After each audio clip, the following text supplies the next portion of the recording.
return to the offices and to return to work, and especially DY. I mean, we are a very reliable organization. We have no interruption, the availability 100%, the line loss of the customer, the lowest worldwide. Our KPIs stay, I mean, better than before.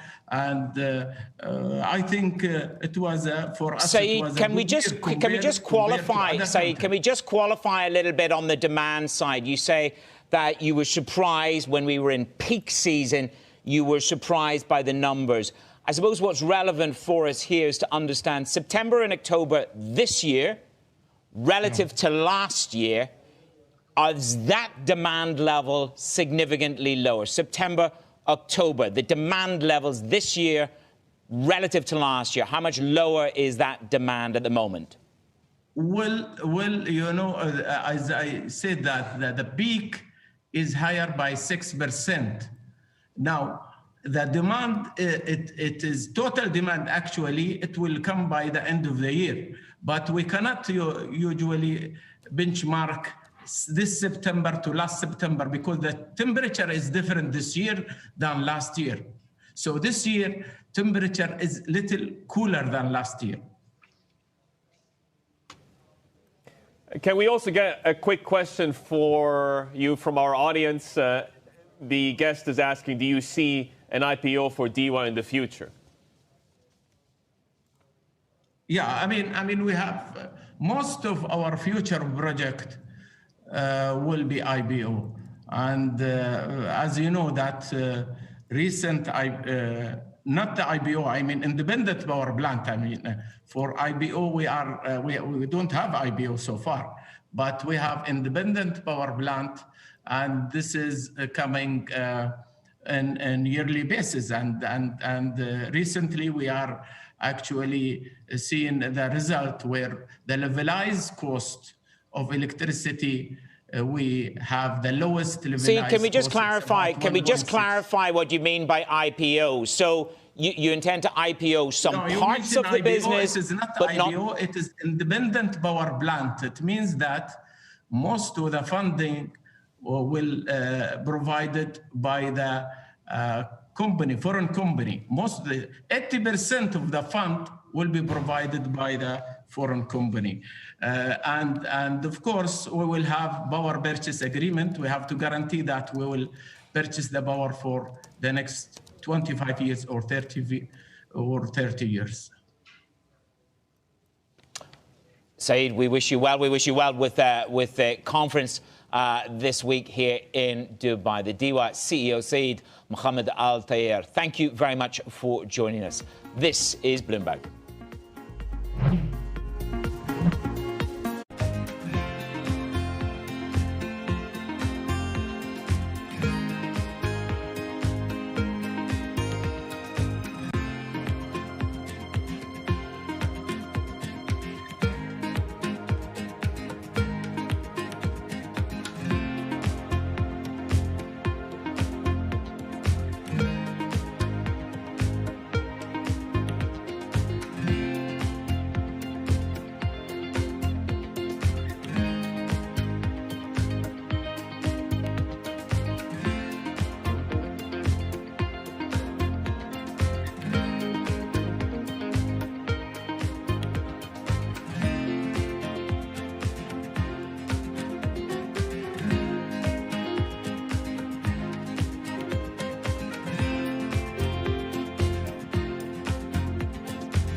An air corridor between Dubai and London is decided and in place, but hinges on a sign-off from the government. That's according to Paul Griffith. He is the CEO of Dubai Airports, and he told me that the signing of just one major air corridor would boost confidence and help the travel industry more broadly. Take a listen.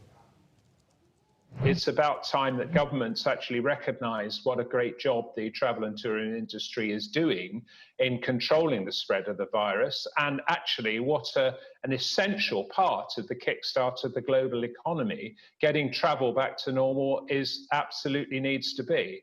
So it's really in the hands of the politicians to focus on getting the economy and social mobility back, as well as taking sensible measures to control the spread of infection.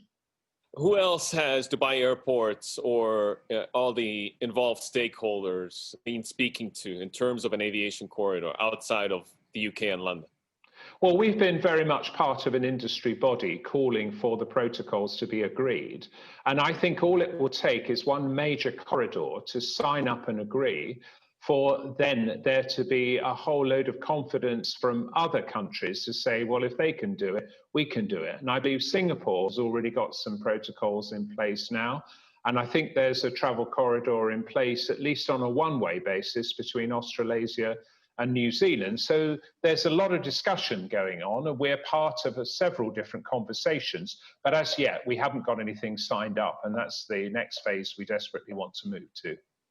Paul, the last time we caught up, you said that Dubai airports did not receive any additional aid from the Dubai government.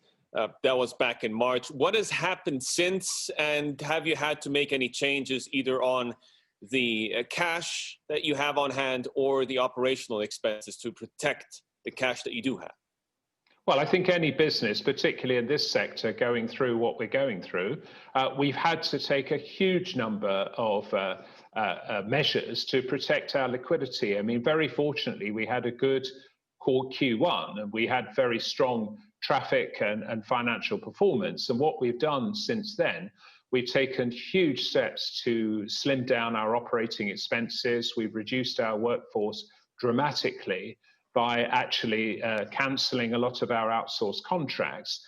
And we're now in a position where if the current trajectory of recovery continues, we hopefully should be in a reasonable position by year end. But it's not been without a huge amount of pain, and the employees and everyone in the sector has had to do the same thing. So I think those bold moves early on have stood us in good stead for an outturn for year end.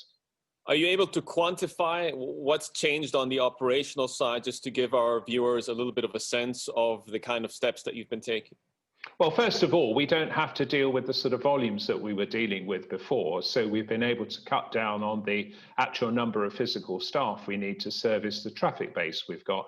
But what we have prioritized is that all the quarantine measures and mitigation measures throughout the passenger journey, which are designed not just to provide an effective barrier to infection, but also to reassure our customers that travel is safe, they have really stepped into the center of the stage. And so we've got disinfection, we've got various stations all the way around the airport. We've got staff making sure that people stay the requisite distance apart from each other.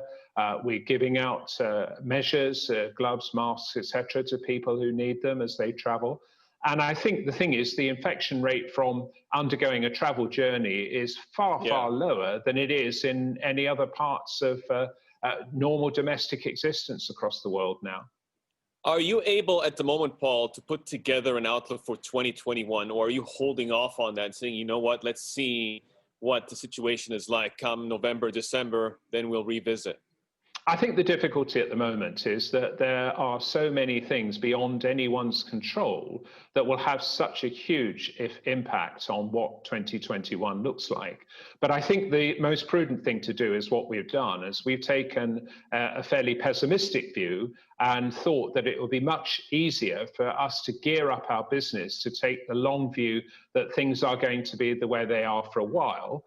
And then if we're wrong on the right side, if you see what I mean, because actually responding to a resurgence in travel that is more energized than we thought is an easier thing to do than to have to make cuts and then further cuts as you go along. So we're deliberately being quite prudent and cautious about controlling our cost base going forward in the hope that actually things will turn out better than we expect.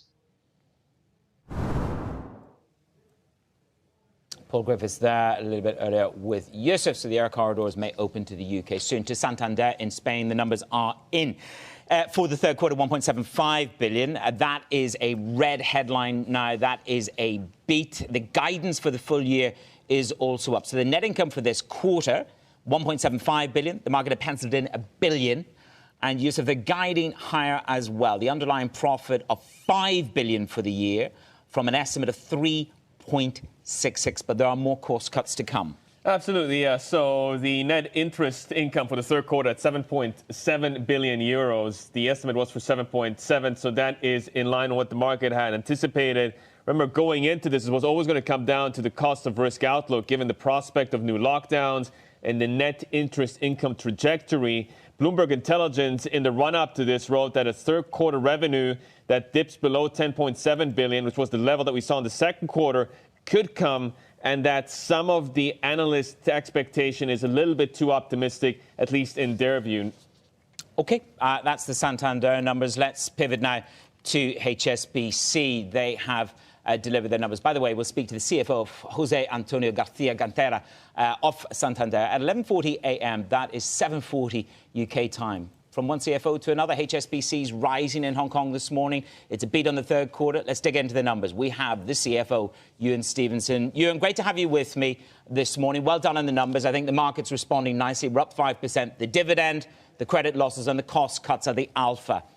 To the dividend, Ewan. A conservative dividend is what you say you will pay. That final decision will be in 2021.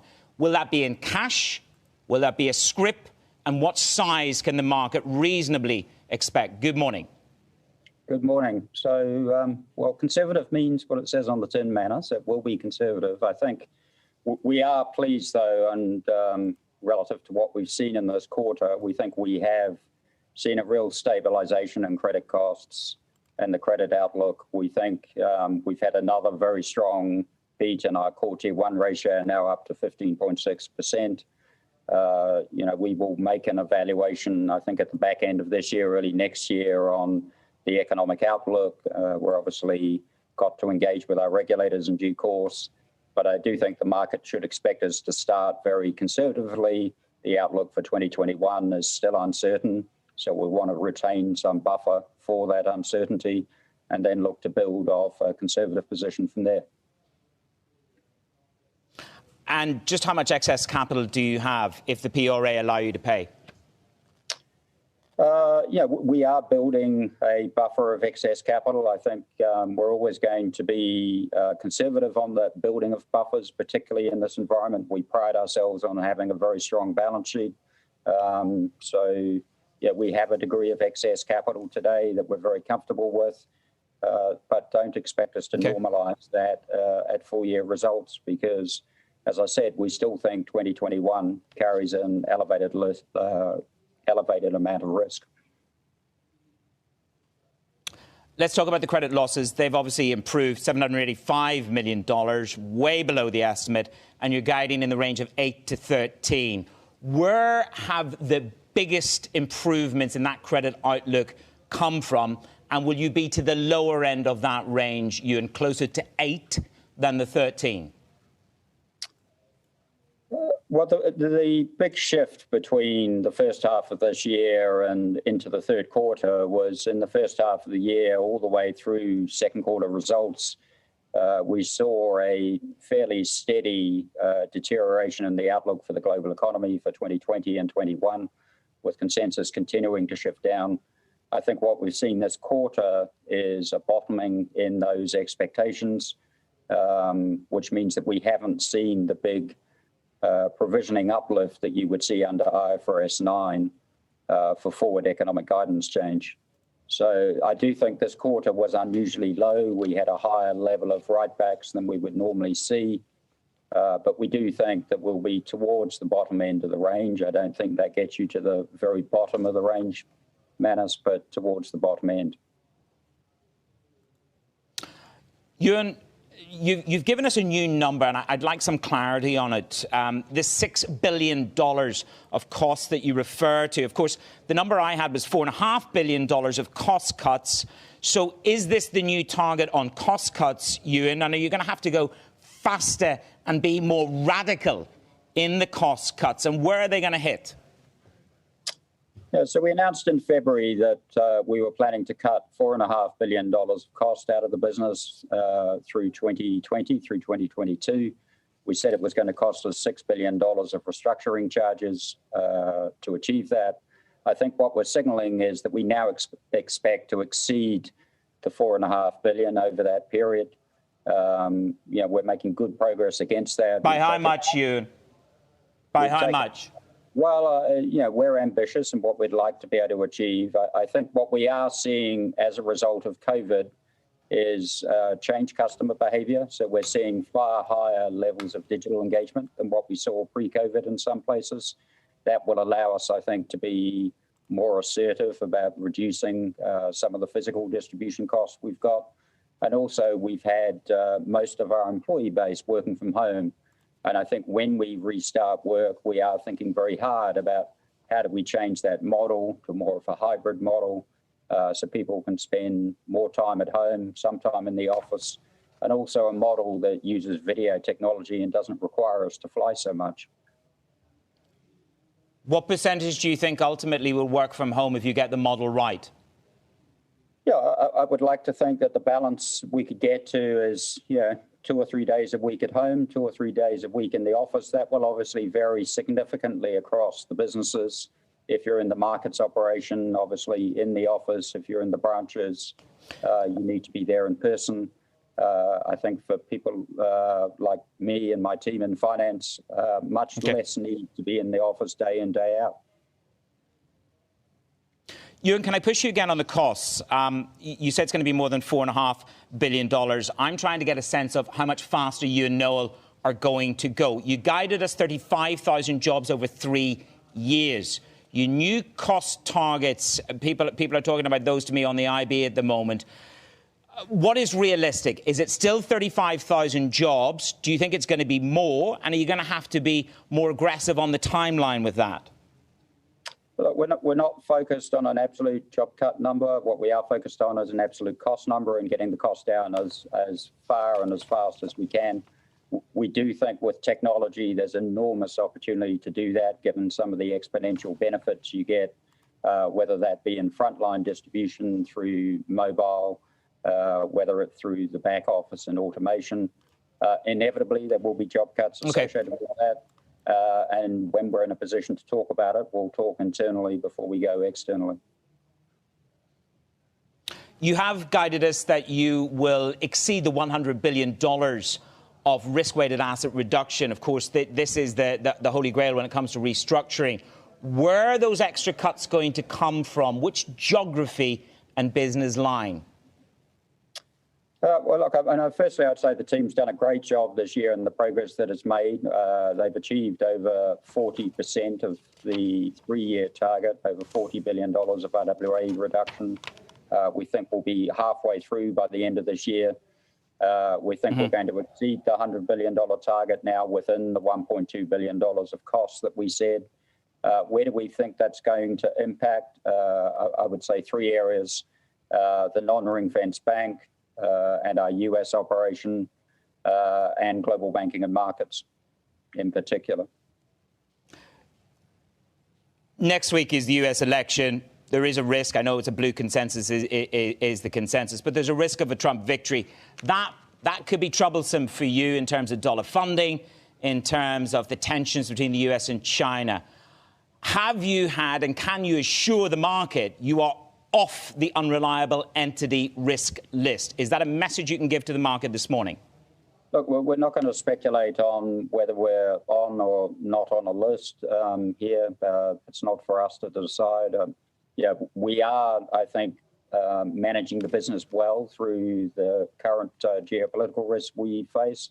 I think by far, though, the biggest risk that we are facing at the moment is the impact of COVID-19 and the shift in the global interest rate environment to a near zero interest rate environment that we expect to be persistent over the next 2 to 3 years. You flagged Brexit as a demonstrable risk. You flagged it the last time we spoke. If there's a trade deal, does your outlook for the UK change? No, I think in the guidance that we're giving today on being towards the lower end of the $8 to $13 billion ECL range for the full year, that would bump up if we saw no deal Brexit. But the current guidance is based on a trade deal being reached in the coming weeks.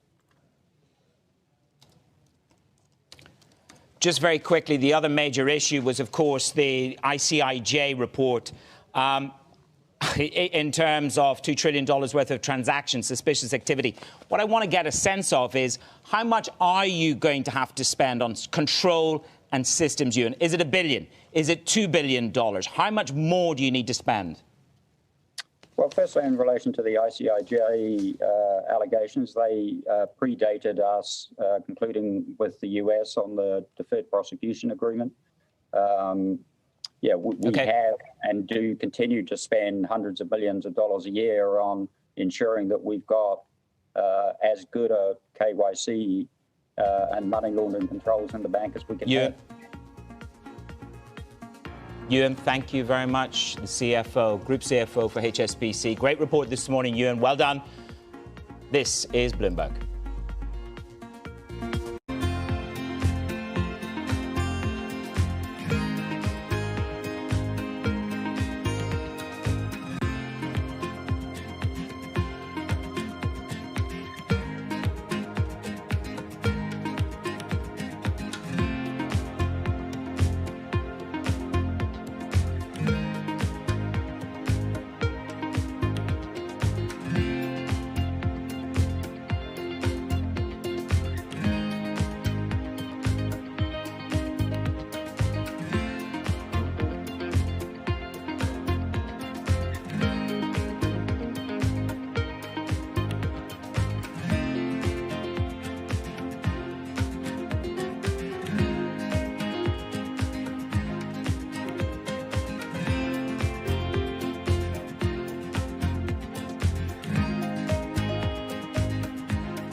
Jacinda Ardern's Labour Party holding 64 seats in the 120-seat parliament. Now, that is interesting because it's the first time since the introduction of proportional representation in 1996 that any party has won enough seats to govern on its own. Now, this is by turns rather luxurious and also slightly terrifying for the new Labour government because there are no checks and balances on power. There is no upper house. Jacinda Ardern can pretty much rule as she sees fit. So she did rule out, heading into this election, any capital gains tax, but as revenue collapses, it must be very tempting to give that policy another look. She's also contemplating going into coalition with the Greens Party, even though she doesn't actually need them to govern. Now, the Greens Party did take forward a more comprehensive package of tax reforms to this election. So were she to govern in concert with the Greens, they could do much of the heavy lifting on tax reform, which may also prove to be a little unpopular with some portions of the electorate. So it's going to be very interesting to watch this new turn. There's going to be a lot of new and untested MPs in the caucus. So a second Jacinda Ardern term is going to be full of all sorts of different challenges to the ones that characterised the first.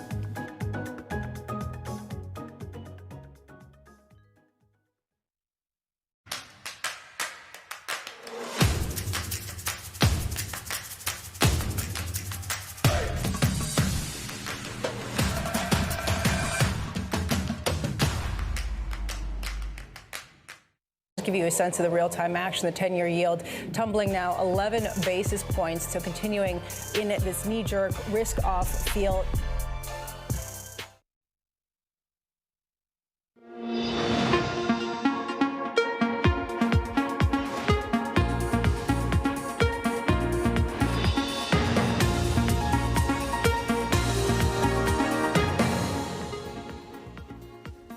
Good morning from Bloomberg's Middle East headquarters in Dubai. I'm Manus Cranny. It is Daybreak Europe. Your top stories on the tape. Asian stocks trade lower after the S&P 500's worst day in a month as virus concerns and stimulus limbo in Washington continue to weigh on sentiment. It's a week to run to U.S. Election Day. Biden picks up his campaign pace as Trump blitzes the battlegrounds. The Senate confirms Amy Coney Barrett to the Supreme Court. And it is earnings galore in Europe with the numbers. They're coming thick and fast. Big oil, pharma and banks. HSBC, Santander beat. We speak to the Spanish lender's CFO. To Novartis, it is a beat on the core earnings per share. $1.52. The market had penciled in $1.44. But when it comes to net sales, they are expected to grow to mid-single digit. They're talking about core operating income at a low double-digit to mid-teens. So in terms of the core earnings per share, yes, it's a beat. But on the sales side, it actually just comes in below. Third quarter sales, $12.26 billion. The market had penciled in $12.48 billion. So certainly a solid delivery. They are upgrading their core operating income guidance as well. So that's the top line. Sam Frizzelli is our pharma analyst. He is parsing the numbers at the moment. We will have Vaz Nasharim. He will join the team, the CEO. That's at 7:30 a.m. with Jonathan and Anne-Marie. Pivoting to the bank, let's just give you a quick upsum of what happened with Santander, because the banks have come hard and fast. A couple of top lines coming from Santander. They have a beat. They beat on their estimates. They are talking about additional cost cuts. And they have upped their guide. They've said that the full year is going to be around $5 billion in terms of profits. That's improved from 3.66 on the estimate. Net income 1.75, up from $1 billion on the estimate. There's a performance on 20%. Of course, Jose Garcia Cantera joins the team after 7:30 a.m. It's a feast in the European market open this morning. Let's pivot back to HSBC. We've had the numbers. The dividend story is there for the year. The credit story is there. The bank beat in terms of the profit. Stephen Engel is for us outside HSBC HQ. Stephen, run me through the top lines. I've just finished a conversation with Ewan Stevenson and the choice and phraseology that he had in dividend, as I think where the Asian investors are going to focus the most. Absolutely, and that's why the stock after the lunch break soared up more than 4.5%, because, look, this is the Hong Kong bank here. People look to this bank for any kind of guidance on, optimism and the future of the economy, on mortgages and the like. And, of course, coming out of COVID, well, we're still in COVID, but Hong Kong has really been battered, the economy here. So Hong Kong, or HSBC, shares have been down 47% year to date to a 25-year low last month. And, it's such a big stalwart here in Hong Kong. So they rallied on any good news because we knew the interest rate environment globally was going to be low. Net interest margins were going to be squeezed. We knew that, right? We had also got signals from the bank that they were not going to talk about any type of dividend until maybe the fourth quarter. And of course, we all know about the expected high level of credit losses because of COVID. Well, you know what? The market wanted and needed some good news, and HSBC, let's face it, they delivered. They exceeded expectations on pre-tax profit. They exceeded the forecast on those credit losses, coming in at 785 adjusted expected credit losses of 785 million. The number we were looking at was potentially an additional $2 billion. So they beat that handily. And on the cost structure, it looks as though in that conversation you had with the CFO, they're on track to have bigger cost savings than initially projected as part, of course, CEO Noel Quinn's big restructuring that he announced back in February over 3 years, cutting 35,000 jobs. But in your interview, the CFO is saying it's not about the number of job cuts, it's about the cost savings. So he gave a lot of assurances to the market, including a possible conservative dividend for 2020, kind of jumping ahead of the forecast that they signaled that they would possibly announce a dividend, which they suspended earlier this year, not until the fourth quarter. So there were some positives coming out of HSBC, much needed for this Hong Kong economy. And that, of course, Stephen, is the key rankle with Asian investors, isn't it? A UK authority restraining the dividend for the bulwark of the engine coming from China and Asia. Stephen, great reporting. Nice to tie together with Ewan's interview. It looks like him and Noel can probably breathe a bit easier going into the call. Stephen, we'll see you in a while. Stephen Engel, our reporter on the ground in Hong Kong. My guest host is Monica Defend. But let's just have a quick look at the markets for you at the moment, because, of course, we had a 2% blow off the top in the equity market yesterday. Really, was that a reappraisal of risk? It's up 0.25% this morning. So what you've got is really a reappraisal of risk, because as far as the equity markets are concerned, do you really want to carry yourself completely long? The blue sweep narrative and percentages are dissipating ever so slightly. I take you to the bond market. The reason why I go there is because we had BlackRock on yesterday. By the way, a 2% drop in equities gave you 5 basis points on the bonds. BlackRock downgraded their view on treasuries. They say a blue sweep is off the agenda, is for them. There will be a fiscal expansion. And then, guess what? BlackRock had another note on the dollar. Yes, it's had a flashy bid tone to it yesterday, but we're back to basics. Sell the dollar. The next 1 to 3 years, you're going to have dollar weakness. So those are the themes.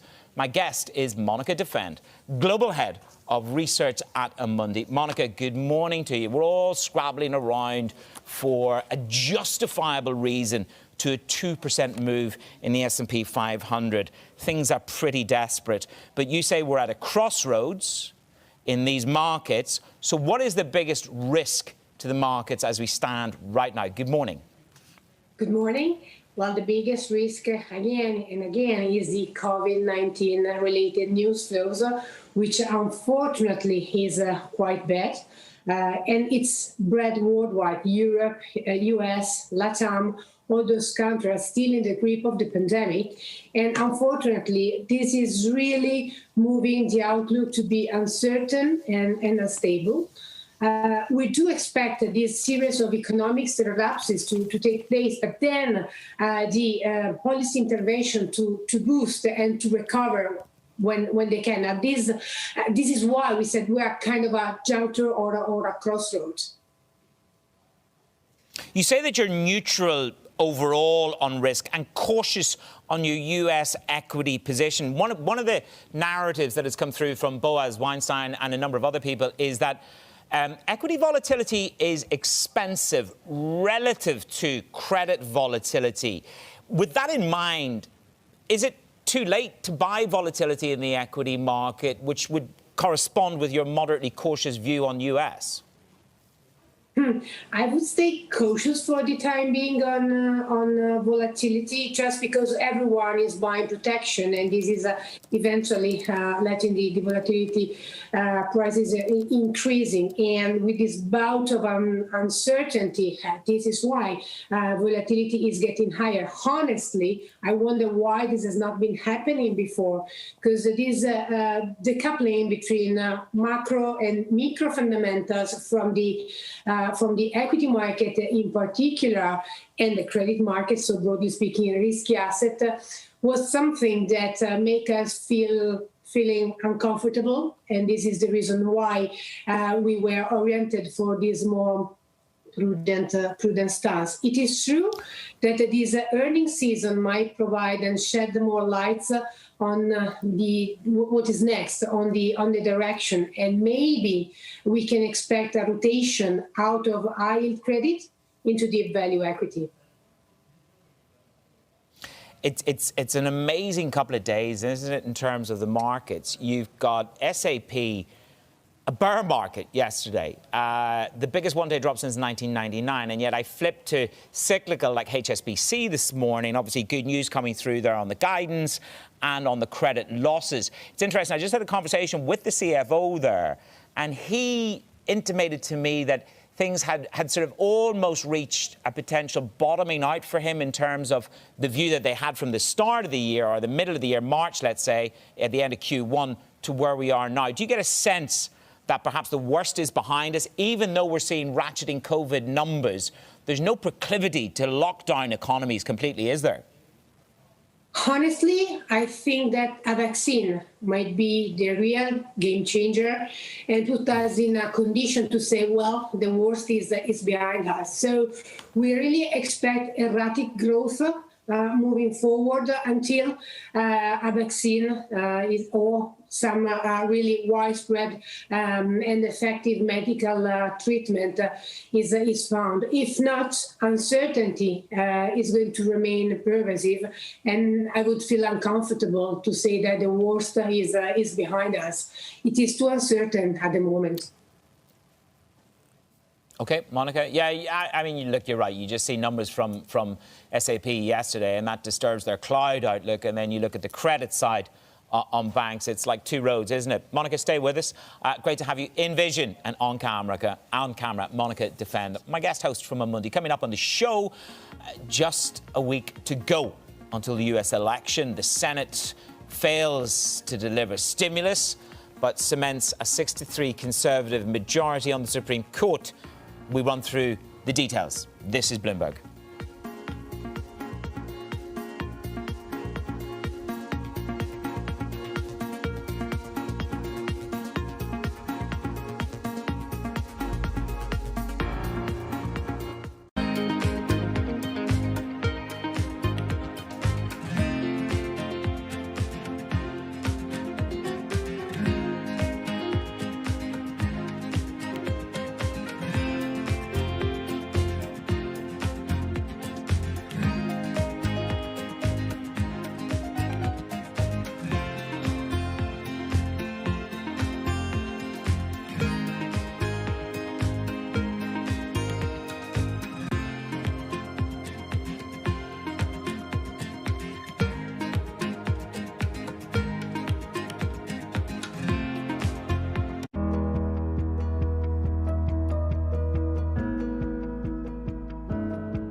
It's really a reminder, isn't it, just how sensitive the markets are to any commentary about trade. We did see some pressure on the yuan, we did see some pressure on the futures. That is now being reversed. What is happening today in India is actually a determination to rebuild our economy. India has an opportunity not only competing in the space of the factory of the world, but a very big opportunity to compete in being the office of the world. Seeing advanced economies doing better than emerging and developing economies, excluding China. Within countries, it's uneven. You're seeing low-skilled workers, youth, women doing worse in labor markets.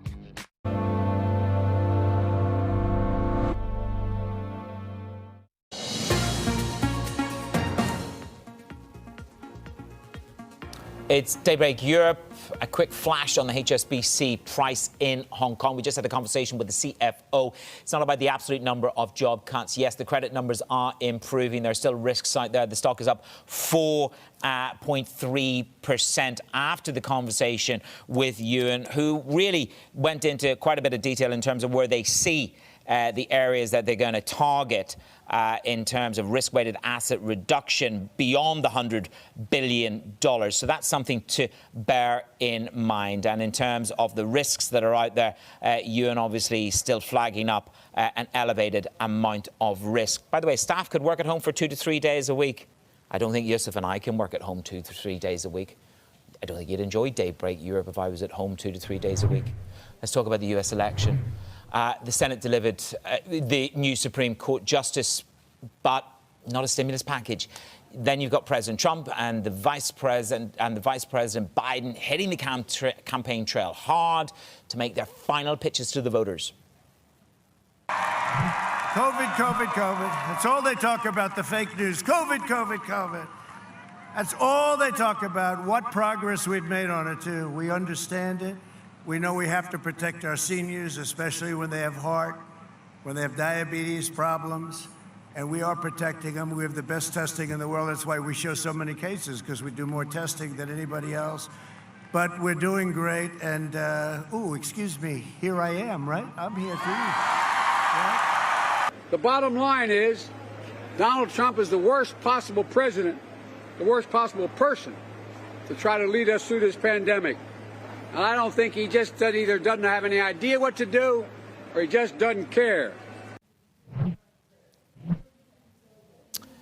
Derek Wallbank is our editor who joins us now. Derek, 60 million Americans have voted. This is staggering, isn't it? By the way, the juxtaposition that comes to mind is Biden in front of a doorway and Trump resplendent with his backdrop. This is the divergence, isn't it, in terms of campaign presence by one and a different strategy by Biden? Is that a risk? Well, yeah, man, it's Biden is trying a strategy that we really have not seen in modern times here, and part of it is informed by the virus, really. I think that, Biden is a very tactile politician. He likes shaking hands and kissing babies, and neither of those things are particularly safe when you're in your mid to upper 70s and there's a virus going on around. And so Biden's campaign has for a long time kept him in a different sort of scenario, whereas Trump wants to go out and wants to do these big spectacular rallies. He thinks that's the way that he won election in the first place, doing these big rallies, saying whatever's on his mind. And so he's all in on that strategy. I do expect Biden to travel a little bit. We're looking at Florida. We're looking at Georgia. He's been a big presence in Pennsylvania as well, some of those states. But Trump is going to travel more over this last week for sure. He's on a West Coast swing that's going to happen. There's rallies in Michigan to come, Wisconsin as well. But look, compare this to football, and I mean like the real football, not the American football. You can sort of think of it as Biden's running a campaign where he feels like he might be up 2-0, and he just needs to sort of park the bus in front of goal and go run out the clock here. Because really, Donald Trump is not just fighting Joe Biden politically, he's also fighting the clock, which is to say, when you're down a little bit in the polls, you got to turn that around, and there's not quite as much time for the president to turn this thing around. That'd be American football analogies and not Gaelic football. Thank you very much, Derek. We're going to run down the clock on the election day by day. My guest is Monica Defend at Amundi. Monica, the COVID is too hard to estimate. Likewise, this election is getting closer, isn't it, in terms of the percentages probability of a blue sweep. Either way, a fiscal deal will come down the pike. BlackRock say that they've turned on their Treasury view. They say you're going to have fiscal expansion. They're downgrading their nominal US Treasury holding and they're upping their inflation link. Do you follow the train on the inflation narrative? And if so, how do you position from a credit and bond point of view? On inflation, it is really a matter of defining the time horizon. If we are looking at 2021, honestly, we don't think that we might have inflation moving higher, much higher than the inflation both in the US and in the euro area will barely get into the central bank's target. This is what is our base case for the year. Obviously, there might be some spikes due to some base effect if we look back at the oil price dynamics. So a base effect might be there, but we don't expect inflation to move much higher or above the central bank target. In terms of rates, we do expect a steepening of the curve, in particular if the economic conditions in the US improves. But we think it will be managed, meaning that there is a threshold that the equity market cannot afford. So having the Treasury beyond 120 might really be a problem for risky assets. So this is why we think that rates might move higher, but the movement will be contained. Well, talking about risk assets, one economy which will grow, it'll beat the pants off everybody, it's China. And I was looking across the yuan, onshore, offshore, exploding. The differential is exploding to the highest in 3 years. I've got an equity market which is doing quite well and an outlook from one of the biggest banks, HSBC, talking about China this morning. How do you see that risk evolving? Do you see a stronger yuan as the ground zero for risk in China?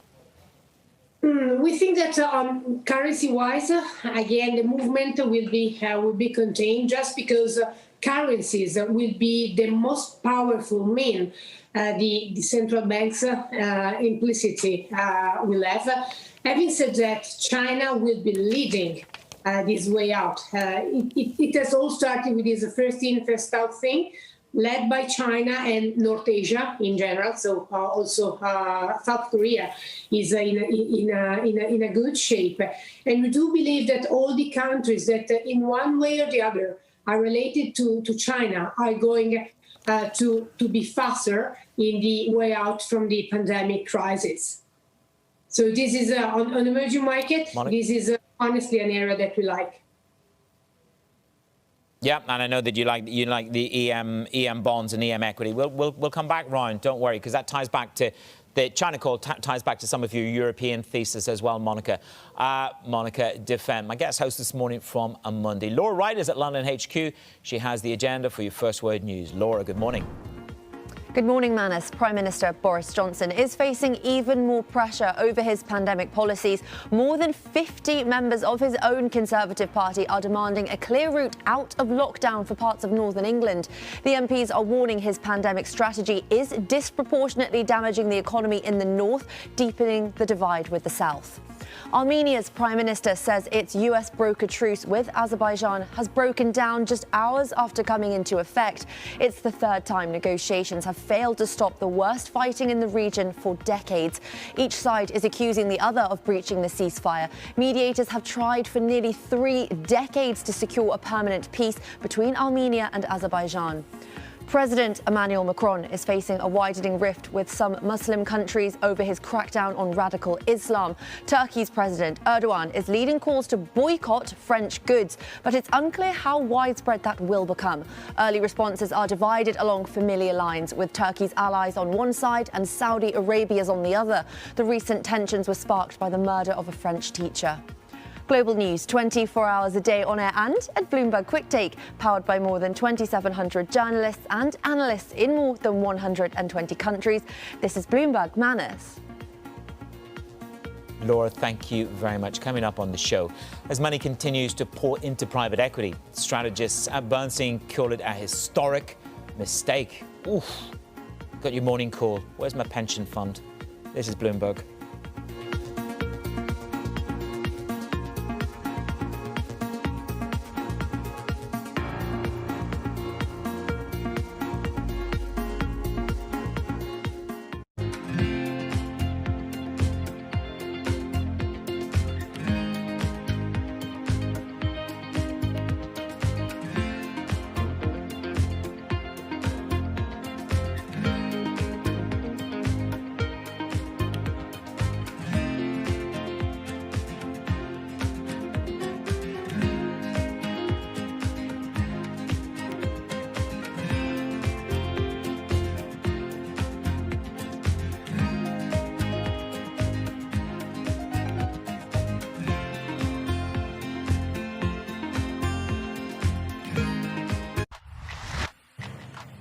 Women leaders were actually better at controlling the deaths from COVID-19.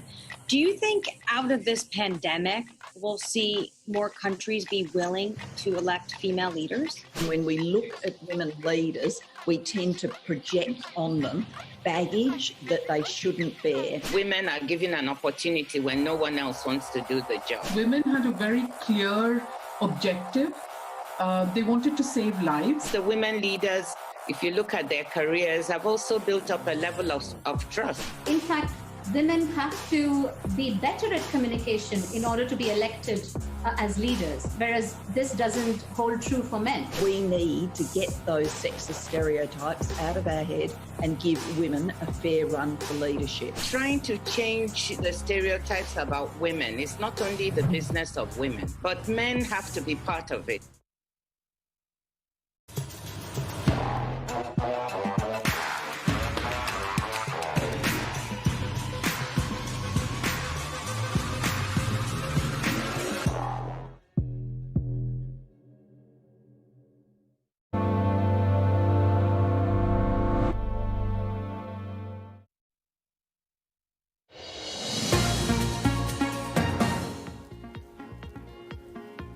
It's Daybreak Europe. I'm Manus Cranny, resident in Dubai. $2.4 trillion of dry powder. Investors are asking more of private equity than ever before, but the Bernstein strategists call it a mistake. Your morning call, Danny Berger. What saith the Bernstein? Man, it's not just a mistake, are they saying? It's a historic mistake. More money going into the sector with investors wanting better returns after what's low expected returns for the public equity space. And what they say is diversification. But Indigo Fraser-Jenkins from Bernstein says that is not the case because private equity is actually more correlated with the public market. Just the opacity of the strategies and the longer time horizon make it seem immune to the cycle, but in fact, it's not. It's actually closely aligned with the credit cycle. They also say that 2020 could have been the year of private equity, but instead deal volume remained pretty depressed through the first half of the year. And this is when private equity really should have been swooping in, taking advantage of the fall in asset prices. Manus? And another popular bet, it's on volatility. Is it expensive? How do I benchmark expensive volatility? What do you reckon? Well, volatility, if you look at the VIX, for example, that's at a 7-week high. But if you want to buy options on it, betting that volatility is going to go higher, that's not expensive, Manus. The expensive bet right now is actually betting that volatility will fall from here. The put-call ratio on the VIX is at a 14-year high. That's pretty remarkable when we think about what's coming up, the election on the horizon. But according to Chris Murphy of Susquehanna, the likelihood is that the VIX will fall after the election, and that's what investors are betting right now. Oh, I'm never far from a put-call skew myself.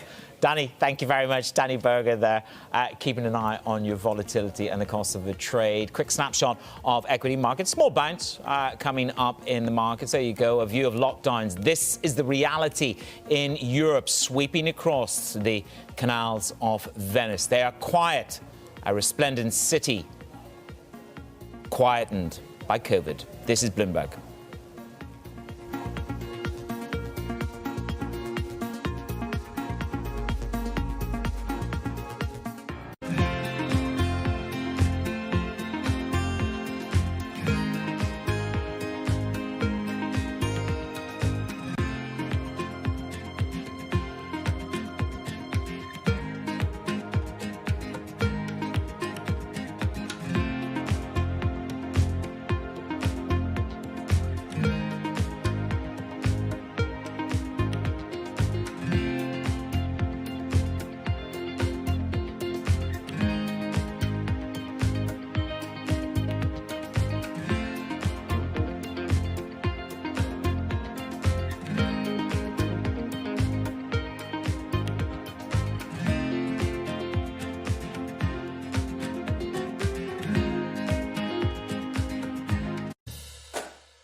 have to think about all the other offsets to tax. And so we're looking at it. I think we're going to be prepared.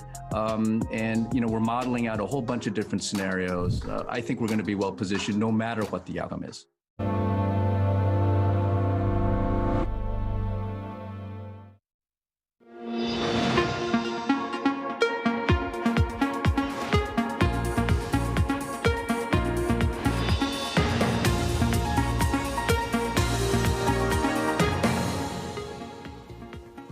Good morning from Bloomberg's Middle East headquarters in Dubai. I'm Manus Cranny. It is Daybreak Europe. Your top stories this morning. Asian stocks trade lower after the S&P 500's worst day in a month as virus concerns and stimulus limbo in Washington weigh on sentiment. A week to run until the US election. Biden picks up his campaign pace. Trump blitzes the battlegrounds. The Senate confirms Amy Coney Barrett to the Supreme Court. And it's earnings galore in Europe. Numbers to flow from big oil, big pharma and big banks. HSBC and Santander beat.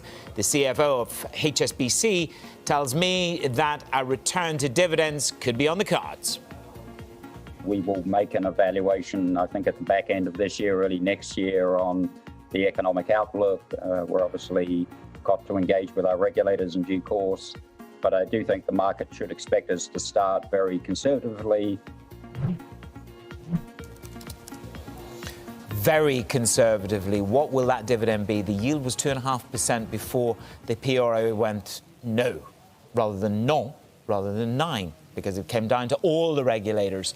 I don't know what an American no is. Right, let's have a look at these markets, because you had the worst sell-off in a month yesterday. Really, 2%? Do you want? Is that the beginning of something bigger? We're back up a third of 1% this morning. There are a couple of notes out there which are re-evaluating the blue sweep. By the way, 2% off equities gave you 5 basis points on bonds. BlackRock downgrades treasuries. They're downgrading nominal US treasuries. They're upping their inflation-linked exposure.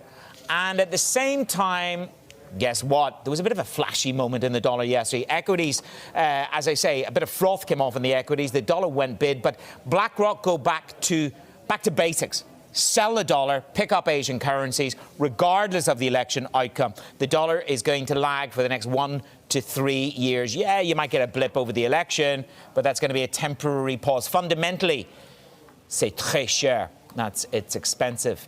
Let's turn our attention to Europe. The second wave of coronavirus continues to rage across the continent. The one step no politician wants to take is back on the agenda, a full lockdown. That's as efforts to limit the virus spread with softer measures, from mandatory mask wearing to partial curfews. Are they working? Are they not? France, which saw a record 52,000 cases on Sunday, could be heading towards broader restrictions. It comes as Italy has imposed a partial lockdown and Spain has a national curfew. Monica Defand is in Italy. She's with Amundi.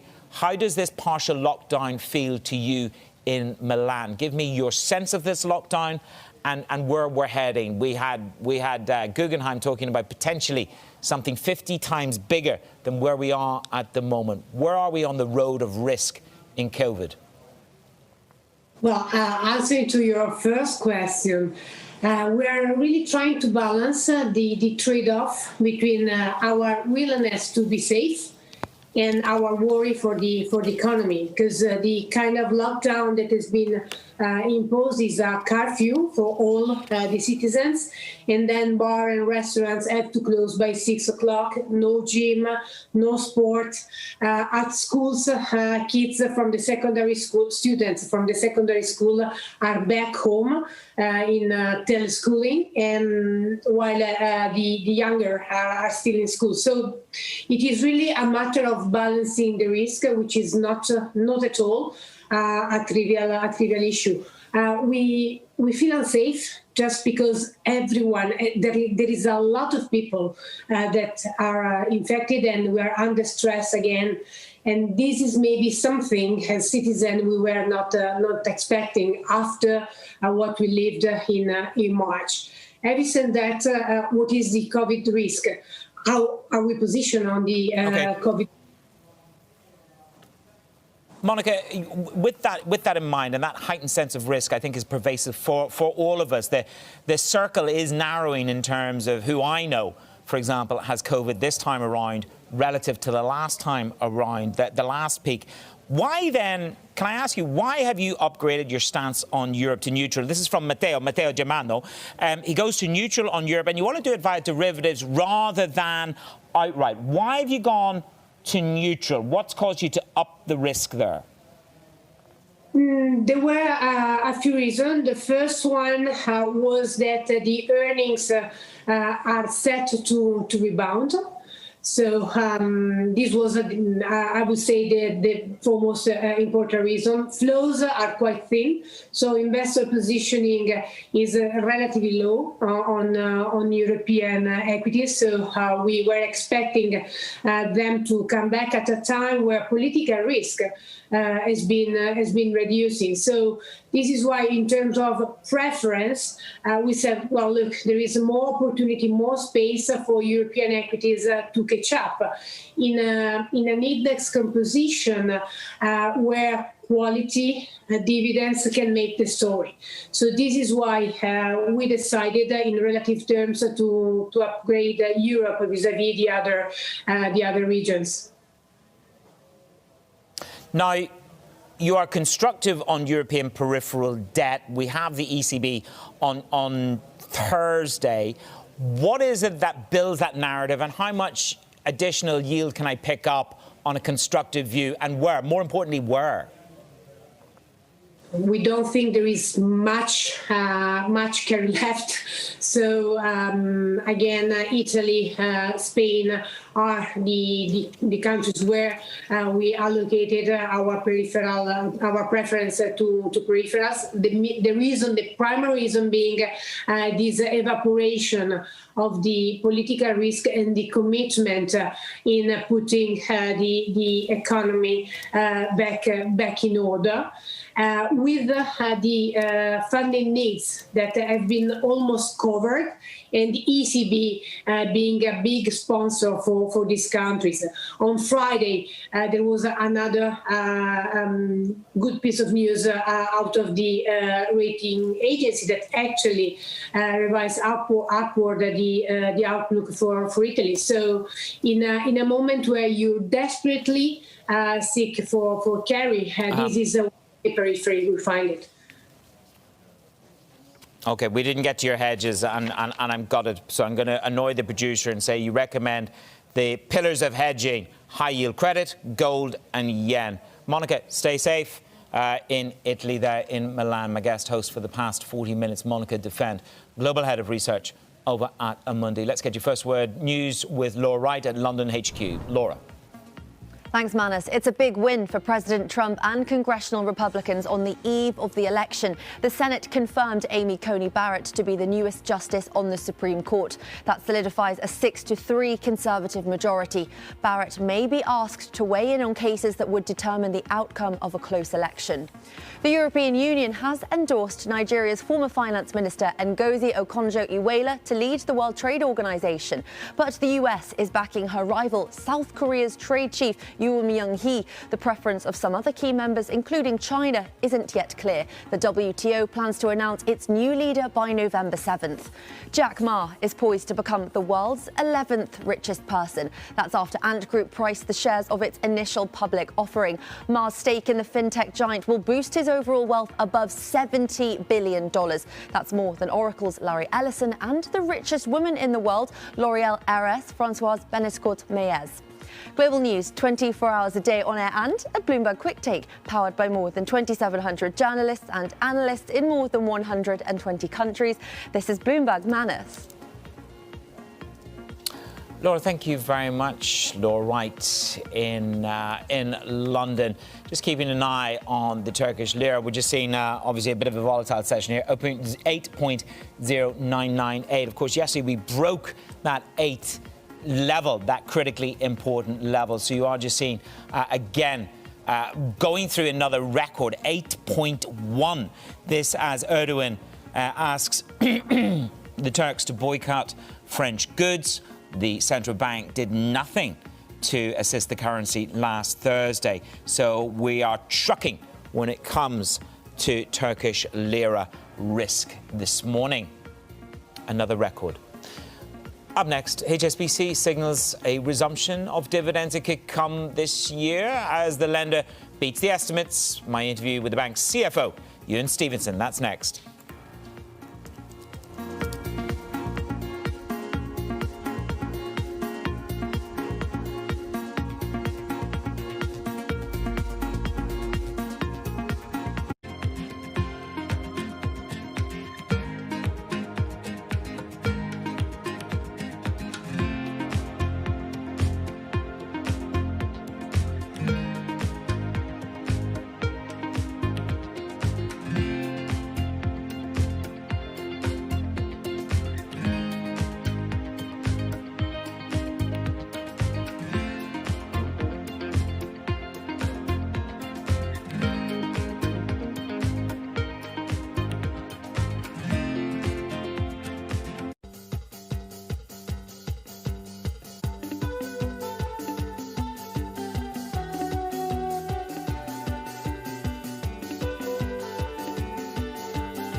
This is Bloomberg Best, your weekly review of the most important business news, analysis, and interviews from Bloomberg Television around the world. Ken Burns, welcome to Bloomberg Big Decisions. We have always been a mixture of things. We are always stronger for that mixture. Growth is a way to stay competitive, delight more and more consumers. Welcome to the Best of Bloomberg Technology. I'm Emily Chang. They've moved the needle by acknowledging that they have to monitor the content. What is one word of advice you'll take with you? Learn how to listen. And that is certainly something that has served me well. Ankiti, where do you go from here? It's a huge market. It's a huge opportunity. I want to go 100x from here. Our philosophy is to partner where we can and stand apart when we should.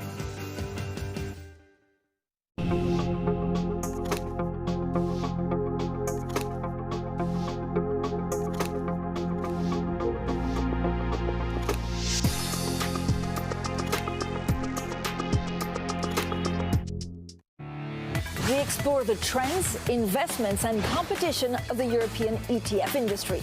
Join us on Bloomberg ETF IQ Europe.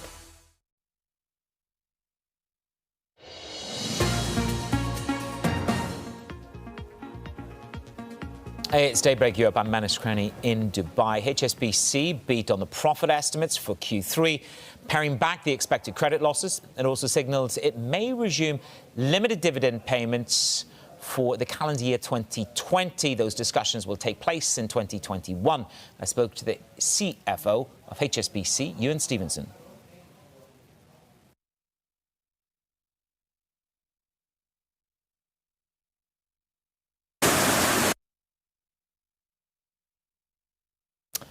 So we'll come back to Ewan's comments there. Just a couple of first lines for you there. They're flagging the potential return to dividends. This is a discussion that they will have with the regulator, the PRA. The stock was up 5% in Hong Kong. Let's see how it trades out in the European markets. We'll certainly keep an eye on that, and we'll return to HSBC's CFO in just a moment. Let's move the agenda along. We've got other news flow to discuss with you. Coming up, we, of course, saw the SAP earnings come through yesterday. They were dire, plunging by 20% on the stock yesterday. Now, that is the most ever in a single day. Europe's largest tech company wiping more than $35 billion, 35 billion euros from the market value. The software maker's results sent a wave of fear across the business software space. European stocks technology index suffered its biggest one-day loss since March, with the shares of US competitors also falling. But Salesforce CEO Mark Bainoff says SAP's troubles are unique to them. We just delivered a phenomenal quarter, more than $5.15 billion in revenue, our highest operating margin ever at over 20%. It was actually 29% growth quarter. I think that SAP, you can see they're having very significant troubles with the CEO transition that they're going through. They, as you know, moved from one CEO to two, then they fired one of those two CEOs. The CEO transition is just not going well. And their customers are saying that. And now you can see that their revenues are also reflecting this trouble. Yeah, some of that surprising number was a poor cloud backlog. Would you say that perhaps some of that market share Salesforce has taken? Well, I think that they have not executed the cloud opportunity well. Of course, Salesforce has phenomenal market share in CRM. We are the customer success company. We help companies connect with their customers in whole new ways. And that's our main focus. You can see that with our tremendous customer base, whether it was companies like AT&T or Johnson & Johnson, or amazing technology companies like Cisco have all transformed themselves, digitally transformed themselves using Salesforce. That focus has served us well. We're number one now in CRM. You saw the new IDC information that just came out last week. Our market share continues to grow. And look, this has been an amazing time. It's a year that none of us could have possibly expected.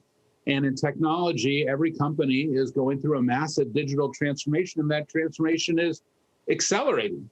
And SAP's troubles, I think, are unique to them.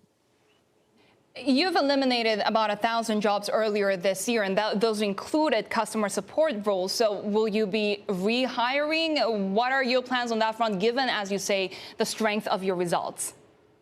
Well, we're actually adding more than 4,000 new jobs in this current 6-month period. We'll add 12,000 jobs this year. As part of that, we will shift about 1,000 of our positions. Don't forget, Salesforce has 54,000 employees worldwide. We're constantly making changes to our employment base. We continue to grow very aggressively in all geographies, and we're very excited about the transformation that the company has gone through this year. So how much of that strength is coming specifically from Asia, given that they're emerging from this pandemic faster than anybody else?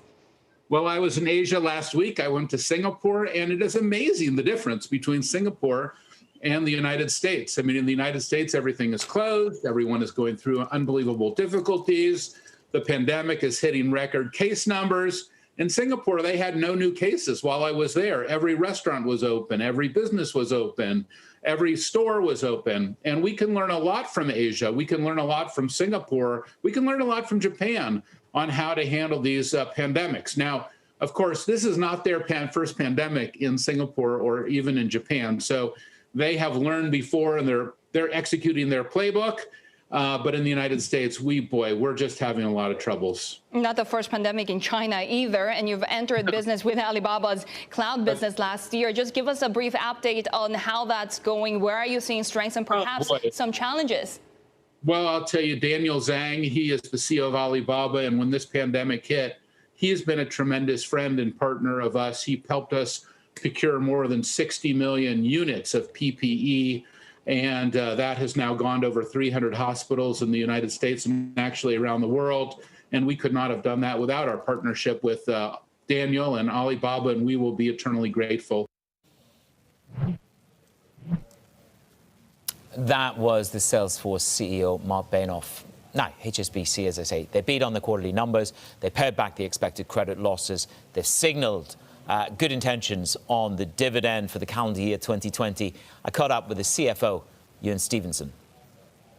Well, conservative means what it says on the tin, Manus. It will be conservative. I think we are pleased, though, and relative to what we've seen in this quarter, we think we have seen a real stabilization in credit costs and the credit outlook. We think we've had another very strong beat in our core tier 1 ratio, now up to 15.6%.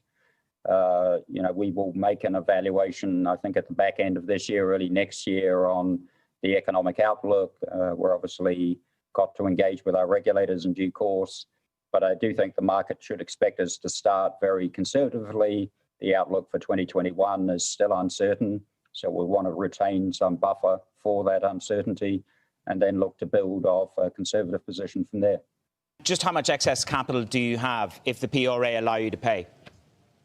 We are building a buffer of excess capital. I think we're always going to be conservative on the building of buffers, particularly in this environment. We pride ourselves on having a very strong balance sheet. So we have a degree of excess capital today that we're very comfortable with, but don't expect us to normalise that at full-year results because, as I said, we still think 2021 carries an elevated amount of risk. Let's talk about the credit losses. They've obviously improved $785 million, way below the estimate, and you're guiding in the range of 8 to 13. Where have the biggest improvements in that credit outlook come from? And will you be to the lower end of that range, Ewan, closer to 8 than the 13? Well, the big shift between the first half of this year and into the third quarter was in the first half of the year, all the way through second quarter results. We saw a fairly steady deterioration in the outlook for the global economy for 2020 and 21, with consensus continuing to shift down. I think what we've seen this quarter is a bottoming in those expectations, which means that we haven't seen the big provisioning uplift that you would see under IFRS 9 for forward economic guidance change. So I do think this quarter was unusually low. We had a higher level of write-backs than we would normally see, but we do think that we'll be towards the bottom end of the range. I don't think that gets you to the very bottom of the range, Manus, but towards the bottom end. You've given us a new number, and I'd like some clarity on it. This $6 billion of costs that you refer to, of course, the number I had was $4.5 billion of cost cuts.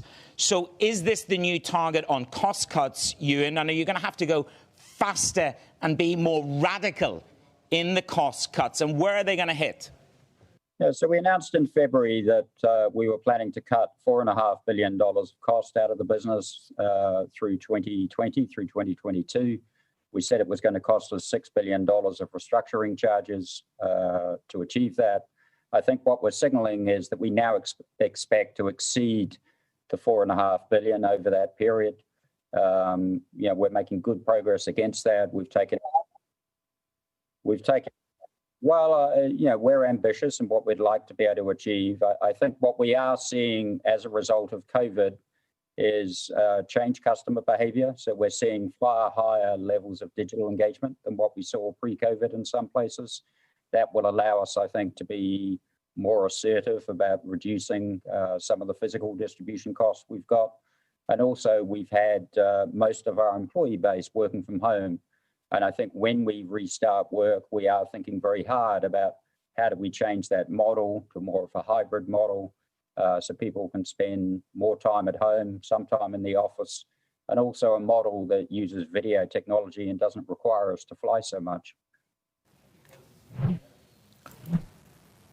That was Ewan Stevenson there, the CFO of HSBC. The stock reacting quite nicely this morning in Asia, up over 5%. Coming up, it's the race for a vaccine. We're going to talk just how close is AstraZeneca, Oxford, as their trial resumes. This is Bloomberg.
A market that over the past few weeks has made it clear it wants to go higher.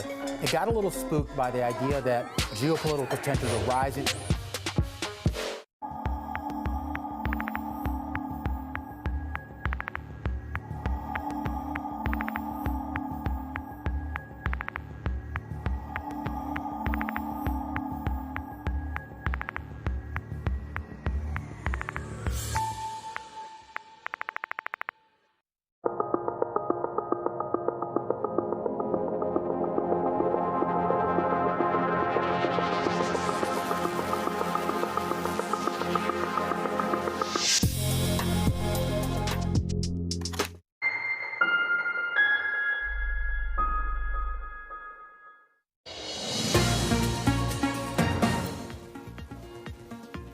It's Daybreak Europe. I'm Anas Crenny in Dubai. We have a message from His Royal Highness Prince Abdul Aziz Salman. The worst is over. He was at CERAWeek India Energy Forum. Look, it was a lesson. Have a look at the two-day chart because you see actually what happened. We took an absolute battering yesterday. This was when the market woke up to the fact that America was not going to control the virus.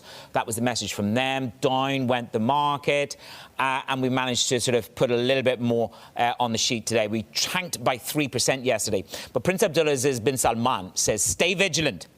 Stick to the agreed production cuts. He was speaking at the India Energy Forum. Oil market is recovering. There will be a demand deficit of 8 to 9 million barrels. He wants us all ouching.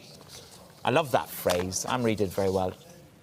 He wants us all ouching like hell. To HSBC, the shareholders are ouching a little bit less because they've got a bit of a narrative on credit losses.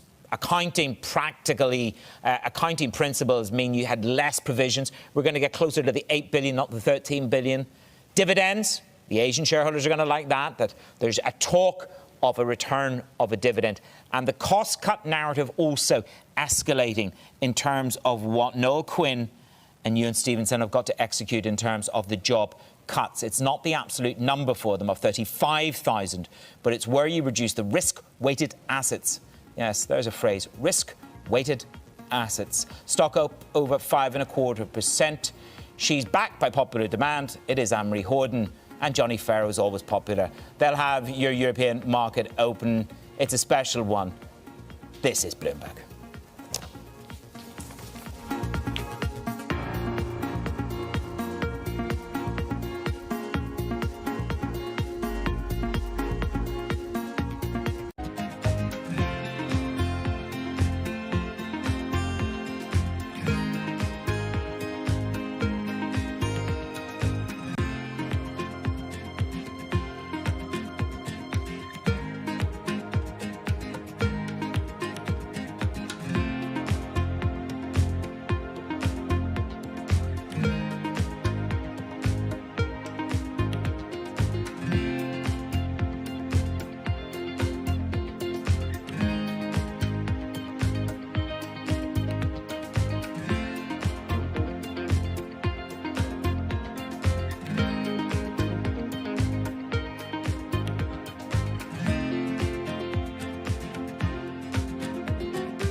biggest initiative yet is coming up. On October 29th, we'll start a $20 billion Rural Digital Opportunity Fund auction, essentially targeting that money to unserved parts of the country where there is no broadband at the FCC's definition of 25 megabits per second. Give you a sense of the real-time action. The 10-year yield tumbling now 11 basis points, so continuing in this knee-jerk risk-off feel.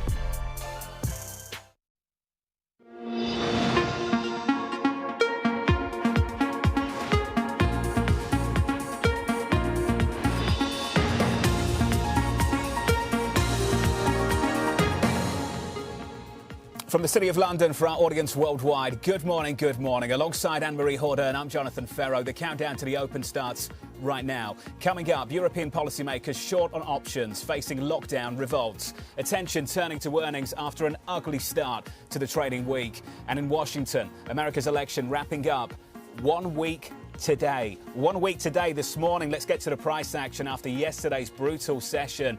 Here's the bounce back. It's muted. On S&P 500 futures, we're up around about 1/3 of 1%. FTSE futures drifting higher by 0.2 of 1%. Unbelievable to see a resilient euro in the mix. Euro dollar 118.30, up 0.2 of 1%. But the story of the equity market yesterday, Anne-Marie, the more cyclical sectors and bottom of the pile, both in the United States and Europe, energy stocks having a tough time of it in 2020. Yeah, they have. On both sides of the Atlantic, we saw energy really getting pummeled. And, John, that brings us right now to BP results, the first of the oil majors to report earnings kicking off the week. Adjusted net coming in at $86 million. The estimate was for a loss of $116.8 million. So that is something that is going to certainly boost BP. Also, something that's sticking out to me is that their debt is expected to fall in the fourth quarter. So far, this isn't looking too bad. Analysts were expecting a loss because right now what's going on in the oil market, John, is these refiners are really having trouble to turn a profit because demand is so low. When you turn that crude into things like gasoline, the demand just isn't there. And that favorite volatility and contango trade, buying all the oil on the cheap, storing it, and then selling it at a higher price, that saved a lot of these majors in the last quarter. And that has really started to dial back, Jonathan. Much more still to come on that this morning. WTI with a 38 handle, trading at about $38.90. Brent crude, $40 and about 88 cents. That's the story of the market. Let's get you some first word news with Laura Wright. Thanks, John. It's a big win for President Trump and congressional Republicans on the eve of the election. The Senate confirmed Amy Coney Barrett to be the newest justice on the Supreme Court. That solidifies a 6-3 conservative majority. Barrett may be asked to weigh in on cases that could determine the outcome of a close election. The European Union has endorsed Nigeria's former finance minister Ngozi Okonjo-Iweala to lead the World Trade Organization. But the US is backing her rival, South Korea's trade chief Yoo Myung-hee. The preference of some other key members, including China, isn't yet clear. The WTO plans to announce its new leader by November 7th. President Emmanuel Macron is facing a widening rift with some Muslim countries over his crackdown on radical Islam. Turkey's President Erdogan is leading calls to boycott French goods, but it is unclear how widespread that will become. Early responses are divided along familiar lines, with Turkey's allies on one side and Saudi Arabia's on the other. The recent tensions were sparked by the murder of a French teacher. Women's groups are ramping up protests in Poland after the country's top court practically banned abortion. Demonstrators blocked key roads and bridges in Warsaw and other cities, bringing traffic to a halt. It marks a new high in terms of civil disobedience against the 5-year rule of the Nationalist Law and Justice Party. Global news 24 hours a day on air and at Bloomberg Quick Take, powered by more than 2,700 journalists and analysts in more than 120 countries. This is Bloomberg. Anne-Marie, John.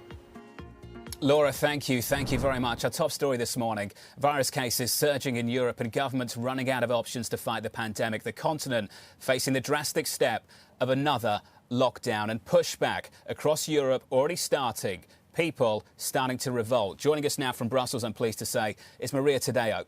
Maria, let's talk about that, the adherence to restrictions this time around and the pushback that these governments are receiving.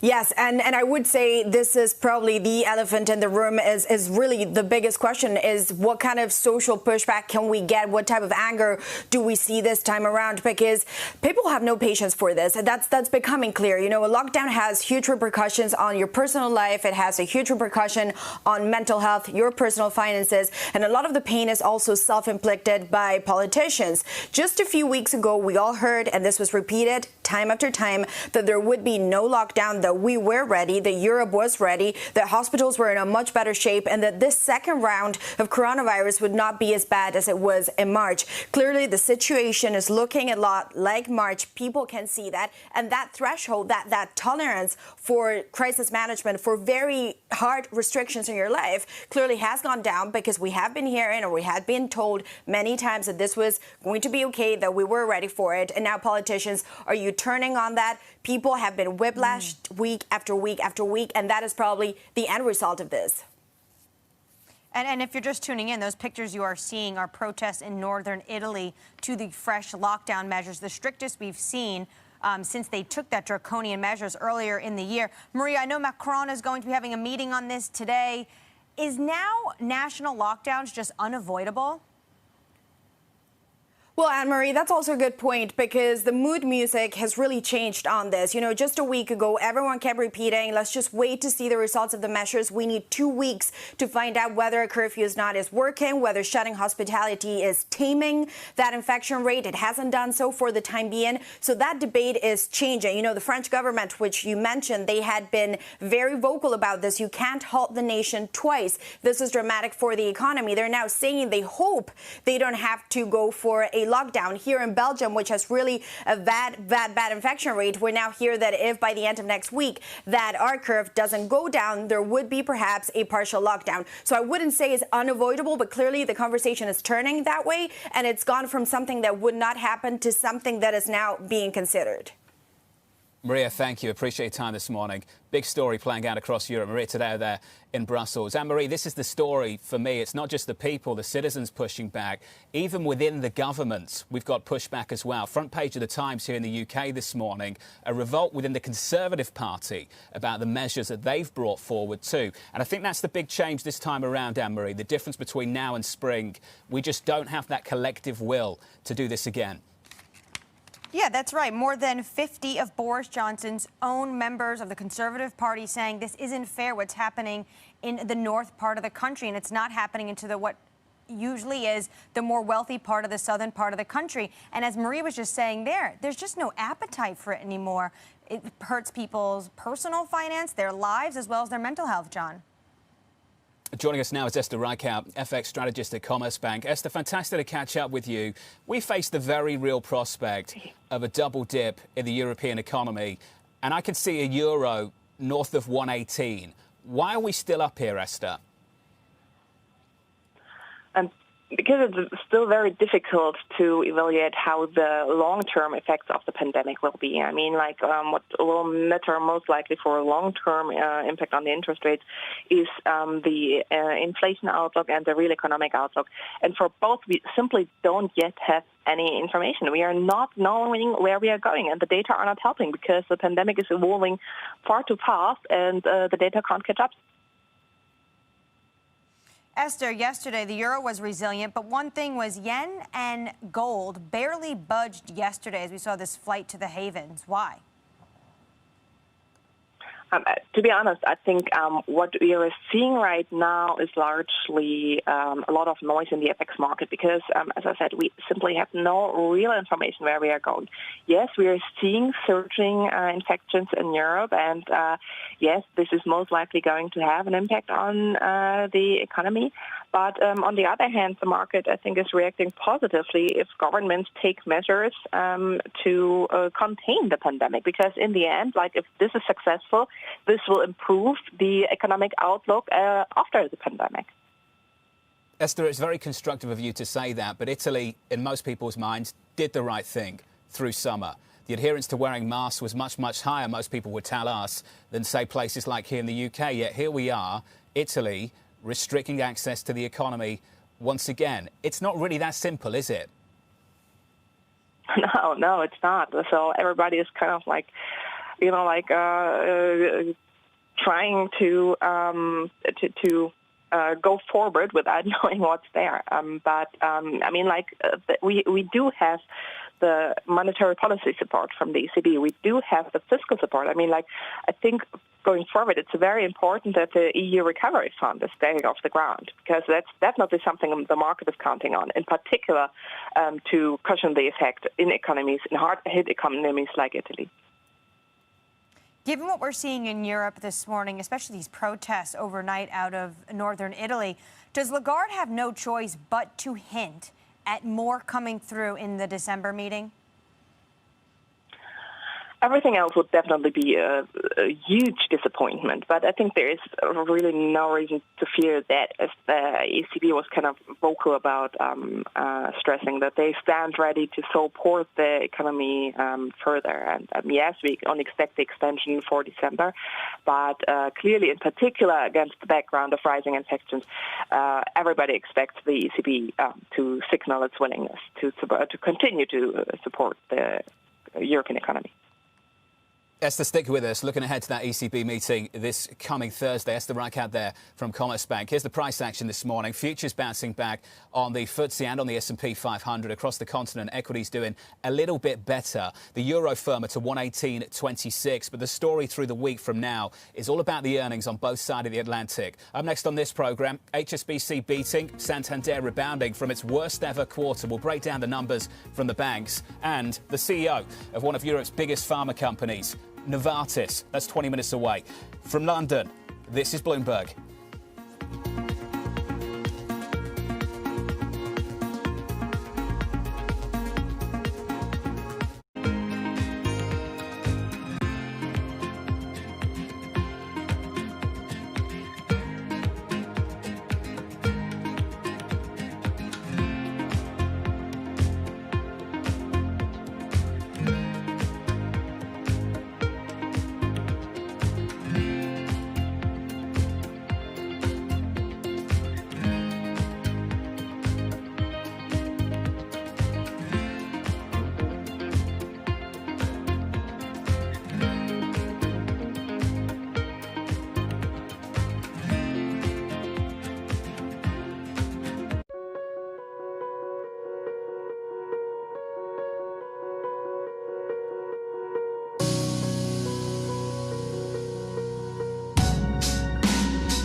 I am David Weston.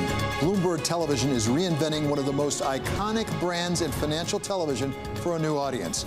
Join me to see the news program for the clever investor. This is Bloomberg Wall Street Week.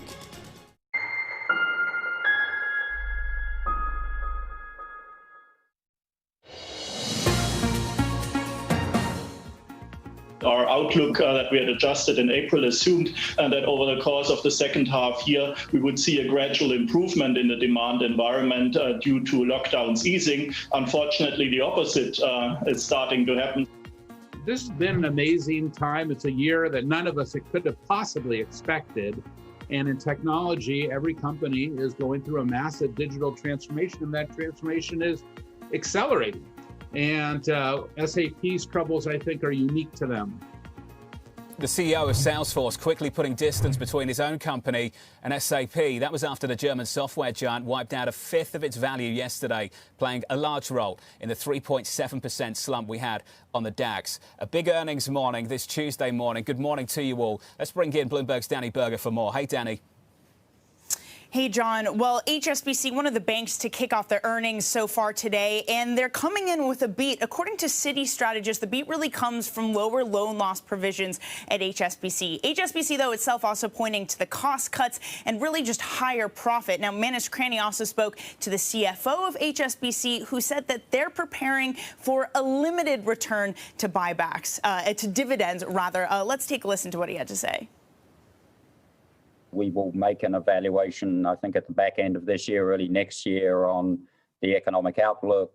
We're obviously got to engage with our regulators in due course, but I do think the market should expect us to start very conservatively So after those earnings hit, after that positive view on dividends for HSBC, we saw those shares rise 5% in Hong Kong trading. And look, the return to dividends, also a story for Santander, whose earnings rebound from the first loss that the bank has ever seen in their history, coming in at about 1,750 million euros worth of profit. The estimate for net income, rather, had been for 1 billion. Santander also, again, dividends are key. They have their general meeting today at 8 a.m. London time, where they will vote on their dividend plan. Of course, in order for them to actually pay out dividends, they have to get the ECB on board as well. But they're showing here in their earnings, Brazil operations were better. They're also having a capital picture improving with their CET1 ratio also better. So all of this is to say we've got a strong balance sheet. We're ready to resume dividends. That's the bank story, Danny. Novartis this morning also out with results, and Julius Baer has them up more than 2% at the open. What was the main takeaway?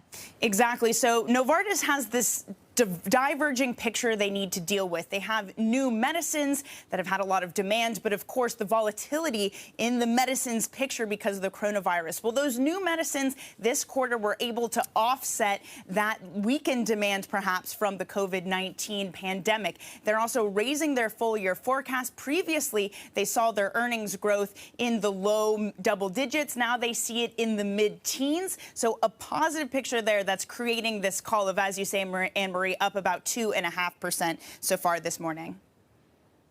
Danny, thank you. Looking forward to catching up with the CEO of Novartis in about 15 minutes' time on this programme. Anne-Marie, the conversation in Europe after SAP yesterday was how unique that situation was. I think if you listen to Mark Benioff of Salesforce, it's unique to SAP. I think the worry for many people looking out through 2020 now, given what's happening in Europe at the moment, is that more companies will need to follow in the next couple of weeks. Yeah, certainly. What SAP said the last quarter was it was all based on a rebound and a reopening up of economies. That is not happening, and investors are just having to wake up and recalibrate the fact that we are back to square one nearly. I mean, they're not full-on lockdowns, but we're getting there with these tough restrictions taking place in Europe, and we're seeing the cases surge, John, on the other side of the Atlantic as well. Well, for square one, for policymakers, you look to the ECB. Why aren't we talking about fiscal policy? Esther Reichout of FX strategist at Commerzbank is with us now. Esther, let's talk about that. You said earlier we've got the fiscal policy. Do we in Europe? Because as far as I see, we had a package agreed to a couple of months ago that hasn't been ratified and the money's nowhere near to being deployed. What happened to the European effort at the European level that we were so excited about in June, July? Exactly, that's a crucial question. I mean, like, the market has priced in huge optimism, like, related to the EU recovery fund, but so far no money is flowing. And however, we have not seen a repricing in the FX dynamics yet. So this optimism that there will be the fiscal support from the EU recovery fund is still priced in. So as negotiations are ongoing, there is still the hope that it comes. If this breaks down, this will have a huge impact on the euro. Yeah, well, less fiscal policy momentum means less inflation. Where do you see that going in terms of the euro dollar? Well, actually, less inflation as such is, in our opinion, positive for the euro because, like monetary policy, there is not that much they can do about it, right? So monetary policy won't move, in particular interest rates are most likely fixed. And if inflation is low, this means that the euro is losing less of its purchasing power. If inflation is higher in the United States, this actually speaks in favor of higher euro-dollar levels because the U.S. dollar would simply lose its value faster than the euro or its purchasing power. Esther, stick with us. We'll carry on this conversation. We'll take it from the fiscal stimulus negotiations in Europe, the money that still hasn't been deployed, and we'll take it to the United States in just a moment. Euro-dollar right now, 118.23, rolling over a little bit from session highs. The stage set as follows. We're up about 0.1%. Futures bouncing back just a little bit. Futures up 0.2%. Big losses yesterday, really muted bounce this Tuesday morning. S&P 500 futures just about back through 3,400, up 1/3%. And the bid into the bond market sticks. Yields south of 80 basis points on a US 10-year once again this morning. Coming up on this programme, the election day 1 week away. Stimulus day, nowhere to be seen. We talk the politics and stimulus next, right here on Bloomberg.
Just days away from the most critical election in U.S. history and its only democracy at stake. From electronic voting machines to misinformation and fake news and political advertising on social media, is the tech industry ready for its biggest test yet? I'm Emily Chang, and we'll be focusing on these issues all week on Bloomberg Technology in a special electioneering series. Tune in 5 p.m. Eastern, 2 p.m. Pacific, only on Bloomberg Television.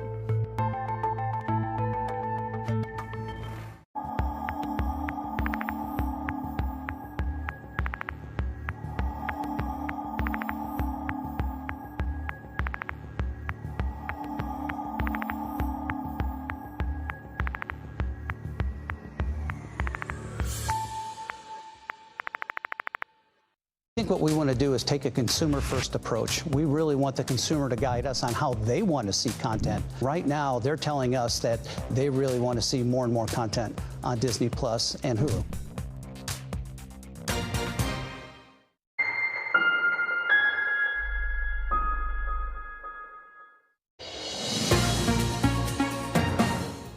I never really did think we were going to get a deal before the election. I was hopeful. But either way, I think the pressure valve gets opened and people get back to at least some semblance of normal, and it'll be a number between the $2 trillion that they're talking about now and the $500 billion that Republicans. The never-ending story on Capitol Hill after a 52-minute call yesterday. Nancy Pelosi, Stephen Mnuchin failing to resolve their differences on a stimulus package, with the Senate set to adjourn. Hopes for a pre-election bill fading. And this market fading in the last 24 hours as well. Here's the price action from yesterday, lower aggressively so. Through to Tuesday morning, we bounced back 12 on the FTSE, up 0.2%. Similar bounce on the S&P 500, really muted 1 week out from the election. Over in the United States, stateside, every single sector in negative territory at the close yesterday. In the FX market, euro dollar 118.23. A really resilient euro considering what's happening on the continent at the moment, and a 10-year at the moment. Anne-Marie, 79 basis points on a US 10-year. We've capped that sell-off from last week, but I think it's fascinating to see how resilient this euro is in the face of what is happening in Europe right now. We lost momentum coming into autumn. Quite clearly we lost momentum, and now we're adding more restrictions. This is an economy facing some real difficulties before winter even gets started. Yeah.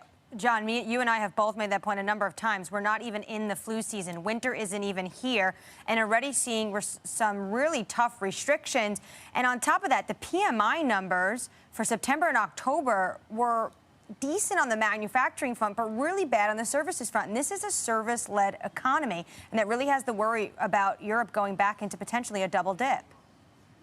Europe stalling, momentum in the United States. Esther Reichert from Commerzbank is still with us. Esther, that momentum in the United States, which really sets it apart from what's happening in Europe right now, how durable do you think that momentum is? Well, that's the huge question. The Fed is very concerned about the lack of fiscal stimulus, and so it's crucial that following the elections, we are going to see a huge fiscal stimulus package, because if the market is disappointed there, I think we could definitely see some repricing and dollar depreciation pressure otherwise. Esther, I liked in your notes you said deadlines are simply ridiculous. You were talking about Brexit, but I guess the same can be said for what is going on in D.C. as well. Yeah. But your base case is that we do get a deal, but is the market now overpricing that too much? I mean, the market was pricing that in when we thought we would for sure get, or the polls are pointing to, a blue wave. Now some are saying it could be a blue tide. Even if Biden wins the White House, doesn't mean he's going to have that much numbers in terms of the Democrats in the Senate and the House. Yeah, that's the huge risk factor, which is why I wouldn't underestimate the market-moving impact of the U.S. elections in about a week. Because everybody's focusing on the presidential race, but actually what matters far more, in my opinion, with respect to what we can expect from fiscal policy, is what is happening in the House or in the Senate.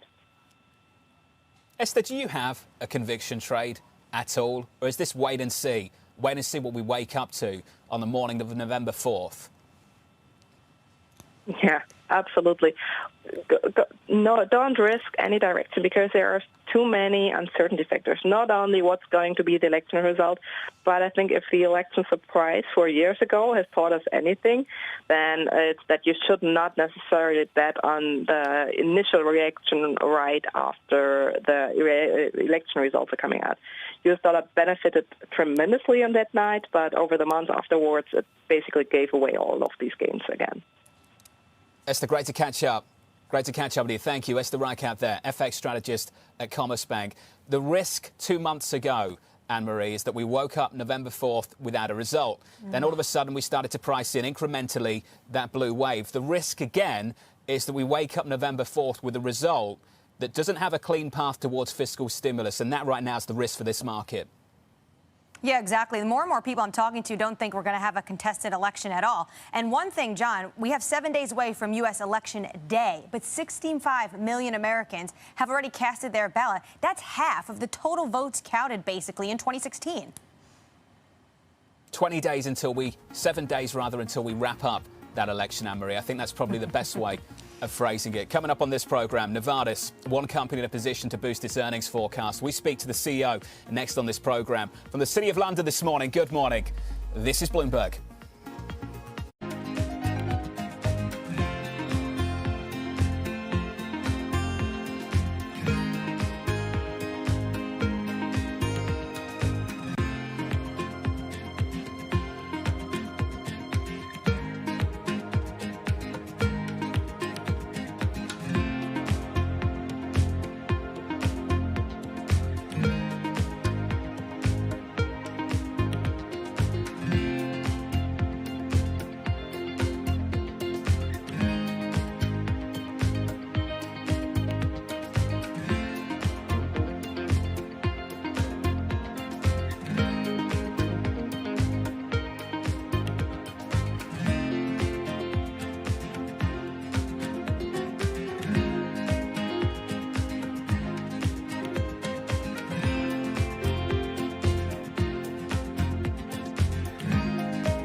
The Boston Symphony Orchestra presents BSO at Home.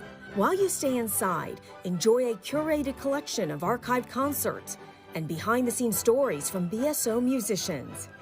BSO Homeschool provides lessons for music lovers of all ages. New performances and messages from musicians are added regularly. Enjoy these selections and much more at bso.org/at-home.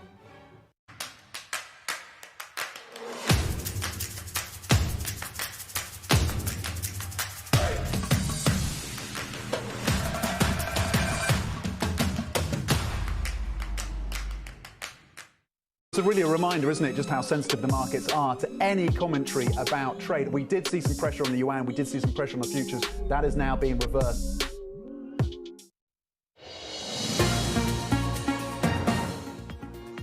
"30 minutes away from the opening bell in the City of London, we're shaping up as follows. The FTSE firmer by 0.2%. We bounced back a little bit on S&P 500 futures after a really rough start to the trading week. The story this morning all about the earnings. Novartis raising its earnings forecast for the year as demand for new medicines offsets disruption from COVID-19. On that disruption, I'm really pleased to say we can catch up with the man himself, the CEO of Novartis, Vas Narasimhan.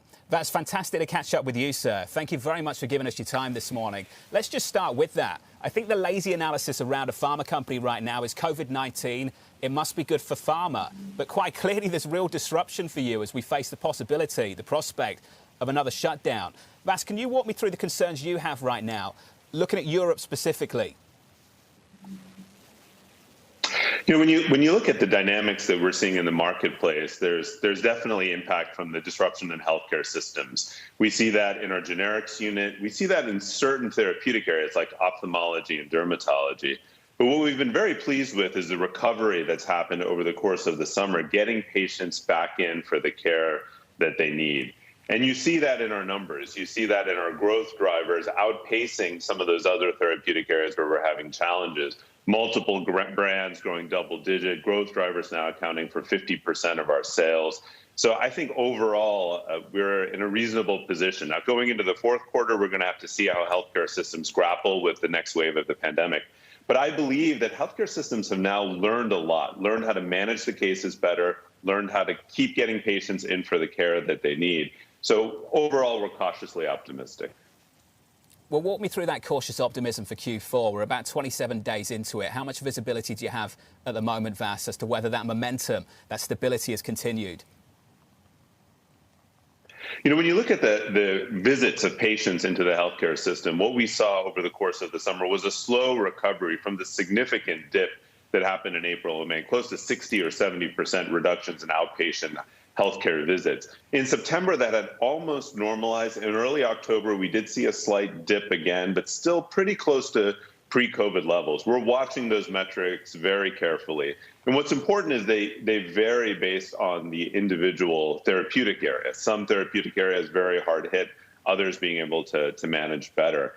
I think overall, health ministers, healthcare systems have realized what we can't afford is a second epidemic with respect to COVID. The second epidemic of non-communicable diseases, cancer, cardiovascular disease, rheumatological illnesses, taking a huge toll on large swaths of the population who suffer from these conditions. So what we need to do now is strike the right balance, tackle COVID as the cases arise, and then continue to maintain, as close as possible, normal operations of healthcare systems. Vas, good morning to you. I'm having deja vu as Europe goes back into lockdowns. You were in one of my last in-person interviews and my last time traveling to Switzerland. I want you to put on your different hat now. You worked on the H1N1 vaccine. When we had a mumps vaccine in the late 1960s, it was crazy how quickly we got there. 4 years. Are we getting ahead of ourselves talking about a vaccine the end of 2020, early 2021? I think it's important to stay humble when we think about the development of medicines and vaccines. It is hard to find novel medicines and vaccines. And in this case, we're searching for a vaccine against a respiratory virus, which in the experience of vaccine developers, I myself have a history of vaccine development, has proven extremely challenging. I think what we can reasonably hope for is we start to generate data, and I'm hopeful that by the end of next year, we'll have solid data on hopefully multiple vaccines that have reasonable safety and efficacy and have adequate volumes of the medicine to be able to treat large populations around the world. What I'm more confident about is what we'll continue to see is incremental improvements in patient care, slowly and surely better medicines to manage patients in the ICU, manage patients in the hospital, continue to get the severity rates down on COVID, and the world will be able to then manage this pandemic and manage getting back to a more normal way of living. Foz, what about your trials on the monoclonal antibodies? How is that going? I mean, these are very expensive as well. And if it's going well, how do you get it up to production? You know, I think one of the key things is how you use the medicine in the course of the illness. Clearly with monoclonal antibodies, whether they're directly on COVID or whether they're for treating the so-called cytokine release syndrome that happens with COVID, you have to target the medicines well. And most of these medicines at these volumes are primarily for patients in the ICU or in the hospital setting. One of the challenges with monoclonal antibodies is we can't scale these up to tens of millions of doses easily. So that creates a natural constraint. So we're going to need new technologies. We're hopeful. We're evaluating a few newer technologies that we hope can get us to very large volumes of monoclonal antibody-like therapies, or also looking at oral drugs. And can we use oral drugs as well? Because with oral medicines, we can produce billions or tens of billions of doses of medicine. I think what's important is we're going to need a full range of technologies. We're going to need vaccines. We're going to need monoclonal antibodies. We're going to need oral therapeutics. We're going to need more rapid diagnostics. And incrementally, we'll get to a better place in managing this entire situation for the good of human society around the world. Vas, I have to say this morning you sound a little bit more confident about the prospects in the future, and that's good news for us all. Back in August of last year, you were on the record as being worried about the possibility of a pandemic. When you look at what policymakers have done so far to make sure that we can accelerate vaccine studies, trials, and ultimately production to roll this out, do you think we're doing enough? And where can we do more?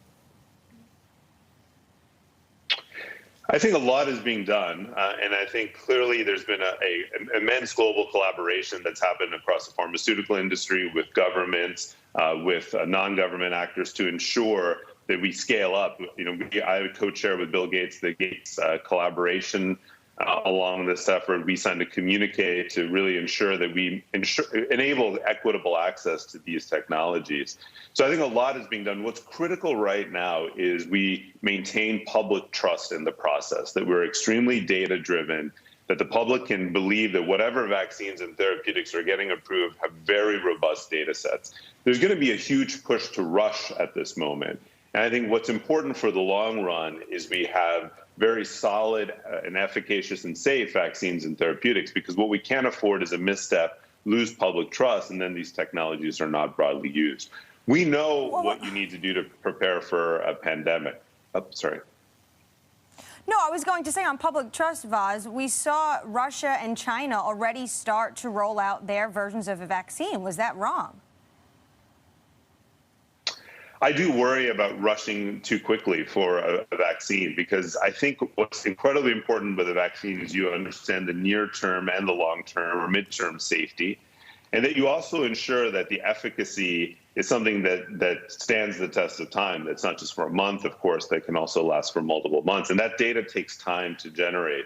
I understand there's a huge, I think, allure of rushing out with a vaccine. But the other thing we have to remember is when we go too fast, we can also disrupt the ability of clinical trials to occur for even better vaccines down the line. So we've got to strike this balance of making sure that we don't undermine the larger scale effort in our rush to get something out. Vas, you're a leading voice on these issues, and we appreciate your time on Bloomberg TV this morning. Thank you, sir. Vas Narasimhan, there, the CEO of Novartis. Here's the price action for you. About 22 minutes away from the opening band of the City of London. Rough start to the trading week yesterday. Coming into Tuesday morning, the bounce back up 12 on a FTSE. We advanced 0.2%. 3,400 on S&P 500 futures, up around about 9 points. The bid sticks in the bond market, though, unchanged, just south of 80 basis points on a US 10-year. That's the price action this Tuesday. Let's get you some first word news. Here's Laura Wright.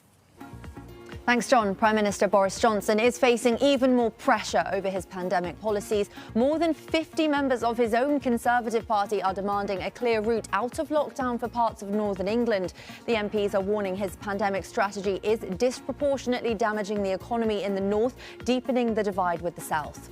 House Speaker Nancy Pelosi and Treasury Secretary Steven Mnuchin have failed to close the gap over a new stimulus package in a nearly hour-long call. The two still weren't able to agree on language for a national test and trace program. A spokesman for Pelosi says she remains optimistic about a deal before Election Day. Armenia's prime minister says its US-brokered truce with Azerbaijan has broken down just hours after coming into effect. It's the third time negotiations have failed to stop the worst fighting in the region for decades. Each side is accusing the other of breaching the ceasefire. Mediators have tried for nearly 3 decades to secure a permanent peace between Armenia and Azerbaijan. Global news 24 hours a day on air and at Bloomberg Quick Take, powered by more than 2,700 journalists and analysts in more than 120 countries. This is Bloomberg. Anne-Marie, John. Laura, thanks so much. I'll pick it up from here. We're just 20 minutes. Oh, Go for it, John. No, you can take it away. Anne-Marie, please, be my guest. Get to the markets. 20 minutes out from the opening Yeah, let's bell. get to the markets. I think it looks like investors are collecting themselves a little bit this morning, aren't they? After yesterday, a brutal Monday, a brutal start to the week. This week alone, we have 184 S&P 500 companies reporting, and things are just looking a little bit more stable, John. Anne-Marie, there you go. We got through it. Some stability this morning, 20 minutes out from the opening bell. Coming up on this programme, Santander rebounding from its worst ever quarter with a profit beat. We speak to the CFO next on this programme from London. This is Bloomberg.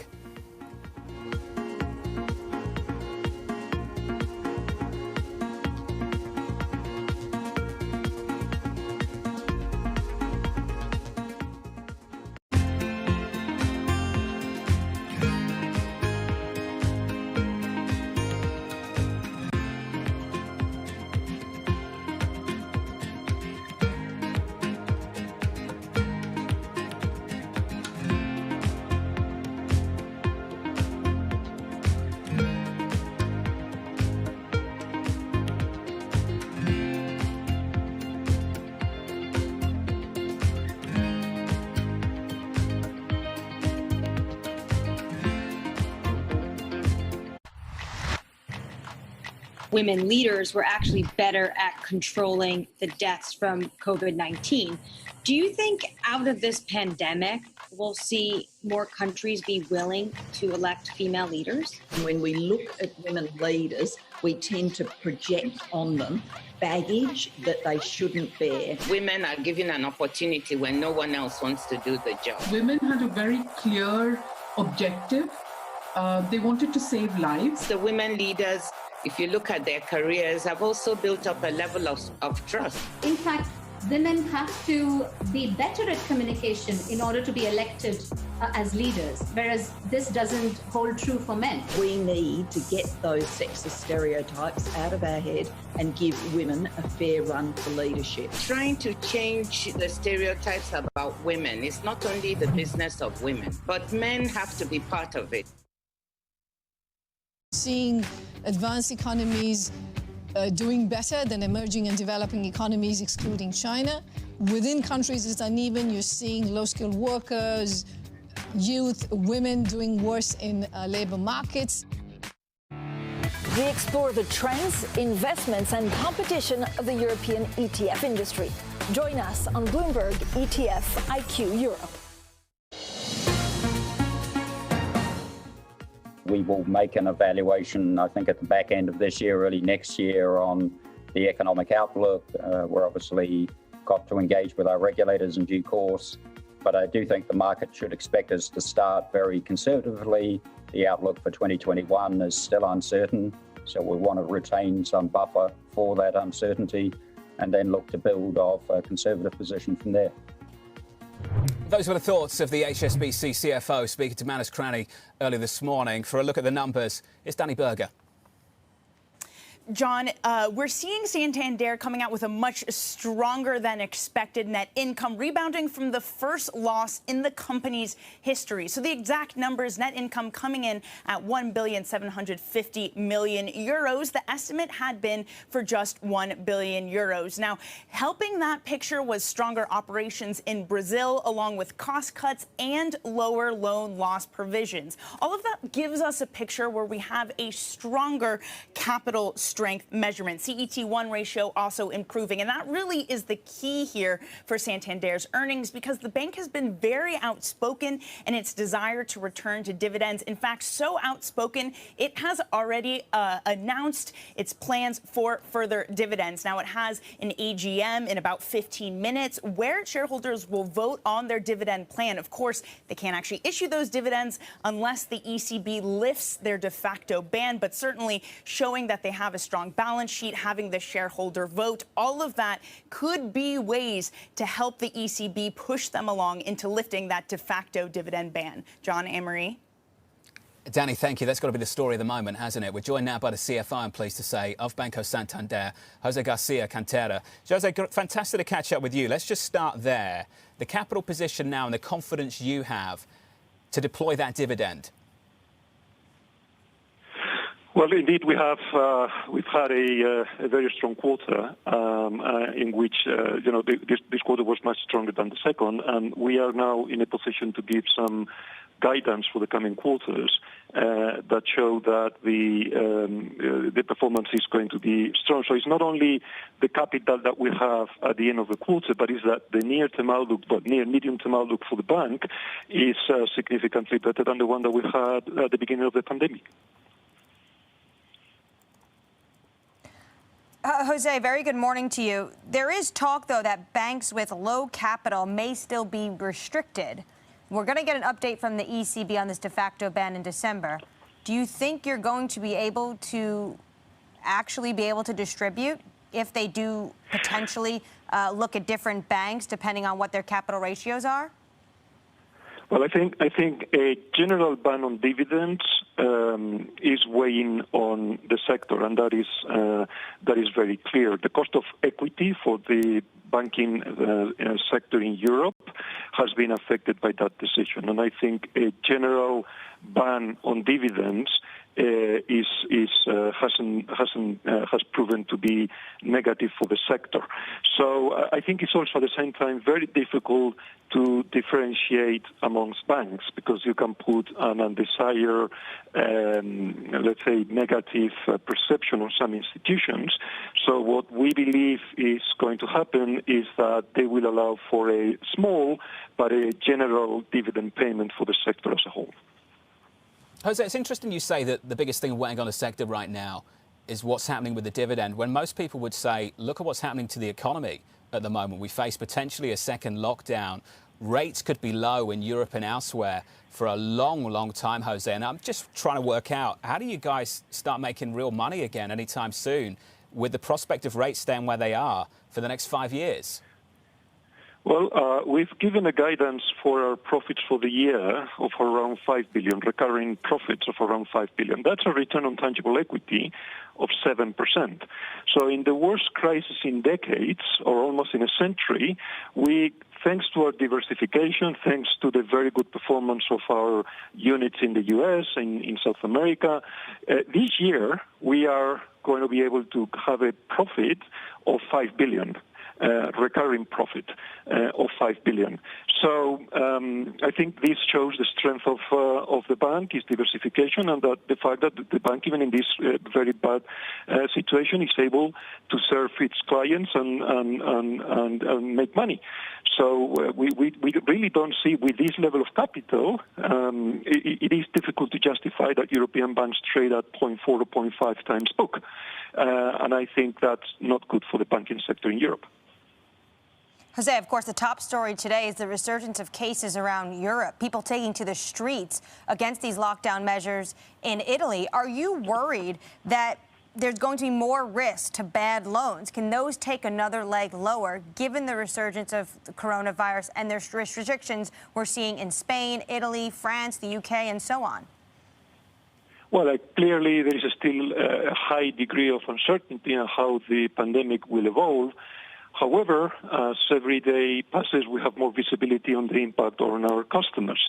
At the end of March, we gave a cost of risk indication for the year of around 1.4 to 1.5%. We now think it's going to be in the region of 1.3%. And although, again, it's really difficult to predict what will happen, the reality is that, for instance, the moratoria is behaving significantly better also than we expected. 2/3 of the moratoria have expired, and only 2% are impaired.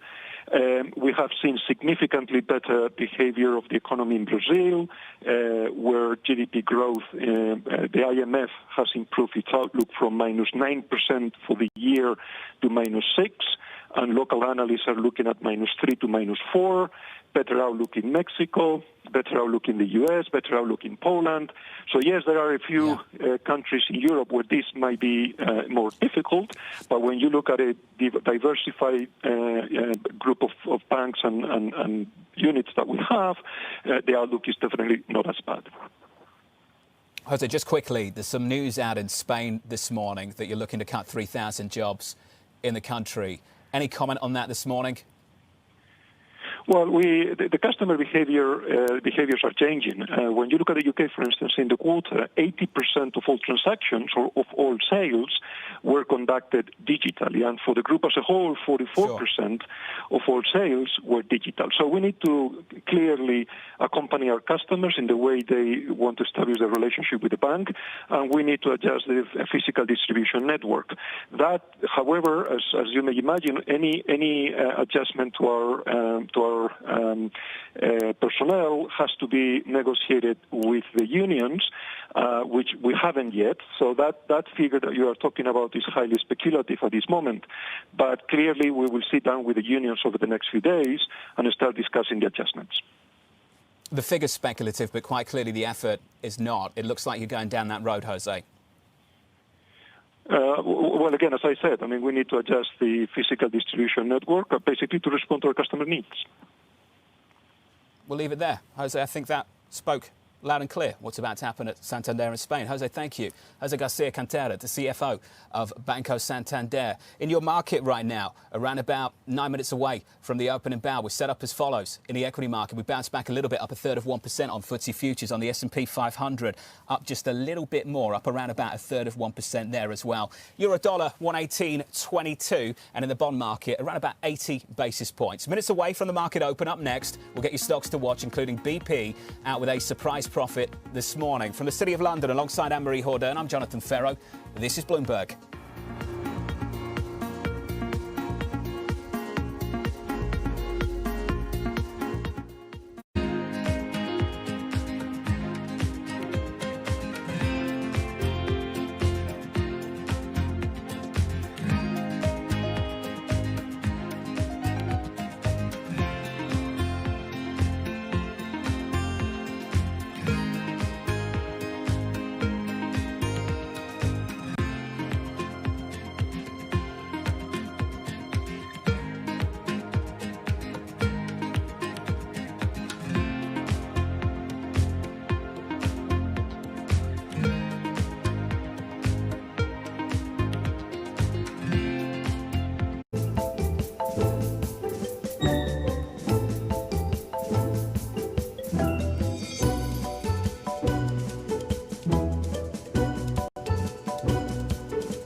What would you say that the CDC or the FDA or the White House or HHS should have done differently? Almost all of us have underestimated the dramatic impact of this outbreak.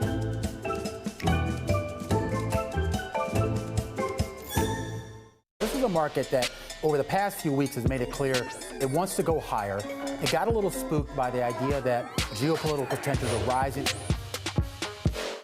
What is happening today in India is actually a determination to rebuild our economy.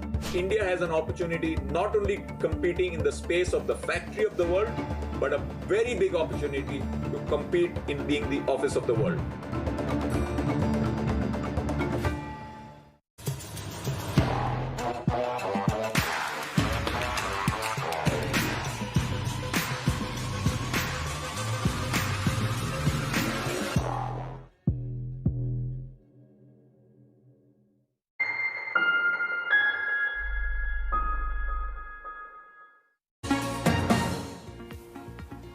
Around about 6-7 minutes away from the opening bell, equity futures are bouncing back up about 1/3 on the S&P 500. FTSE futures up 16. We advance 1/3 there as well. With your movers going into the open, it's Danny Berger.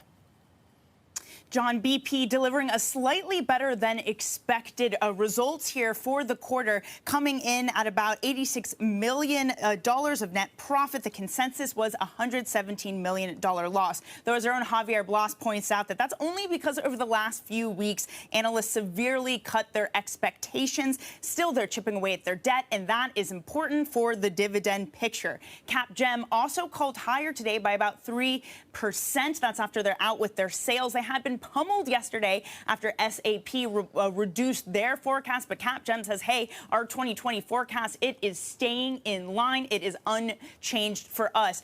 Now, finally, another mover to the upside today, because we can't all have just earnings stories today, is EasyJet. EasyJet leasing or selling about 9 of their aircrafts is going to help it secure some liquidity and strengthen their balance sheets.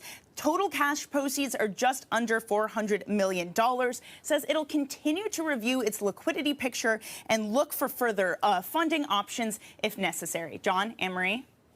Annie, thank you very much. Anne-Marie, right now for the airlines, it is so difficult, particularly in Europe, given what we're facing now. And as we've pointed out continuously, October 27th, not November, not December. It doesn't look good. No, it doesn't. And that Times report this week, I think, was very telling. The airlines are really starting to try to get that business travel back. Hedge fund managers, bankers, will they potentially be able to travel and not quarantine, John? That's a big question the UK is discussing, and potentially these airlines hope it might happen. Counting it down to the opening bell, 4 minutes away. Equity futures bounce back just a little bit. The cash open next, right here on Bloomberg TV.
"60 seconds away from the cash open here in the City of London this Tuesday morning. Good morning. Coming up, European policymakers short on options facing lockdown revolts. Attention turning to earnings after an ugly start to the trading week. And in Washington, America's election wrapping up a week today. The story of the markets this Tuesday morning. Let's get straight to it. Equity futures bouncing back, but it's a mild bounce back going into the cash open. Futures are up by around about 15 on Euro Stoxx 50 futures, up by about 0.5%. FTSE 100 futures advancing to 17, 18 points, up 1/3%. There's the bigger bounce back in the DAX off the bigger move lower yesterday, Anne-Marie, on the DAX, up 77 this morning. We advanced 0.7%. But the story of the week, pretty clear, Anne-Marie. Viruses picking up across Europe, the case count picking up, the restrictions picking up, and the outlook for Europe just not looking great. Yeah, certainly. I had deja vu of March. Is this March 2.0? Not as bad, but that drop on the S&P, worst we've seen in a month. Jonathan, we saw some serious weakness across global equity markets yesterday. FTSE 100 opening dead flat at the moment, about 10 seconds into the session. If you look at foreign exchange this morning, sterling also dead flat. Into the bond market we go, where that bid that came into this market yesterday has basically stayed in there, particularly on treasuries. Just a slight move higher on yields over in Germany. France in the belly of the curve. The 10-year German Bund yield down to negative 57 basis points, up almost 1 basis point on the session. Over in Spain, we opened firmer by about 0.7%. The CAC 40 in Paris, France, up by not even 0.1%. The story of the last 24 hours pretty clear. Through the weekend, into this week, virus cases surging in Europe and governments are running out of options to fight the pandemic. That means the drastic step of a second lockdown is back on the agenda. Earlier on the show today, Nevada CEO Vaz Narasimhan told us he is cautiously optimistic on Europe's pandemic management, but warned against rushing a vaccine. I understand there's a huge I think, allure of rushing out with a vaccine. But the other thing we have to remember is when we go too fast, we can also disrupt the ability of clinical trials to occur for even better vaccines down the line. So we've got to strike this balance of making sure that we don't undermine the larger scale effort in our rush to get something out. Joining us now is Bloomberg's Maria Tadeo from Brussels. Maria, I think the new news around this story is not the caseload, it's not the restrictions. It's about how people in these countries, in Italy and elsewhere, are responding to the government's efforts. That's right. And it's that social anger that we are seeing. And the social context really matters because the reality is, Jonathan, you know this well, the rules only work if people are willing to respect them. And the social context has changed. Back in March, people were told you need to stay at home. Nobody could have predicted that coronavirus was going to happen. We just have no other option. That has changed now. For weeks, we were told, and again, you know this very well because we've heard this repeatedly from governments, that there would be no second lockdown, that we were ready, that we were good at testing, that hospitals were ready for this, and that we would not go back to March. The reality is that on the ground, the situation is looking a lot like March. When you overpromise, you underdeliver, and you also whiplash people on a weekly basis, that's what you get. As the protest that you had yesterday in Italy, you had it in Naples on Friday, you've had it in France, you've had it in Spain, and it really matters because the only way this is going to work or function is if people are willing to take that pain and they're willing to respect those rules. There's a lot of COVID fatigue, isn't there, Maria, going around in Europe. What's happening in France? They're looking to double down and have a bit harsher restrictions as early as this weekend. Yes, and look, this could be problematic for Emmanuel Macron because he had been very outspoken on the idea that France would not be halted for a second time, that he was not a fan of general lockdowns. But we do hear a lot of speculation that more restrictions are about to come this week. You know, potentially that curfew be extended now to something that looks like 7 p.m., 8 p.m. Ultimately, at that point, you do ask your question, or that question of, are we actually in a lockdown if you go from work to home and you have no hospitality, no social life, and over the weekends you're not really able to do anything? But also, what kind of impact is this going to have on the economy on a longer term? And that takes us to the question, of course, that we've been asking ourselves. This is not just about 1 or 2 week measures. These are more structural and could have more lasting impact on the economy and do more damage to an economy that's already hurting.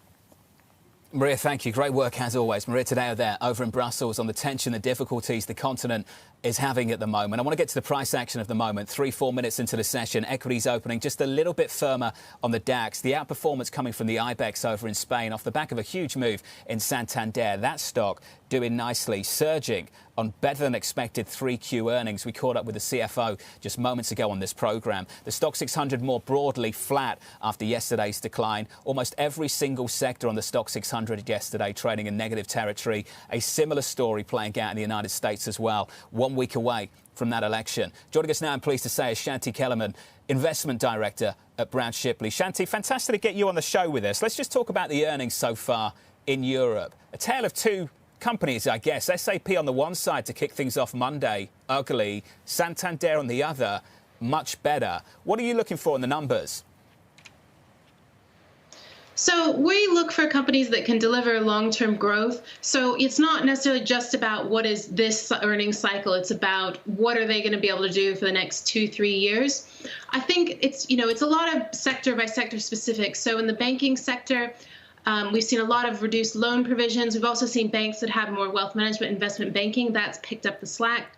In other sectors like oil, we've seen that it's a continuing trend of they're trying to restructure, they're trying to move towards renewables, they're trying to deleverage their debt. So a lot of these trends are things that aren't, they're kind of beyond COVID in some ways. And we try to look through it, even though it is important what's happening with the day-to-day lockdowns and government responses.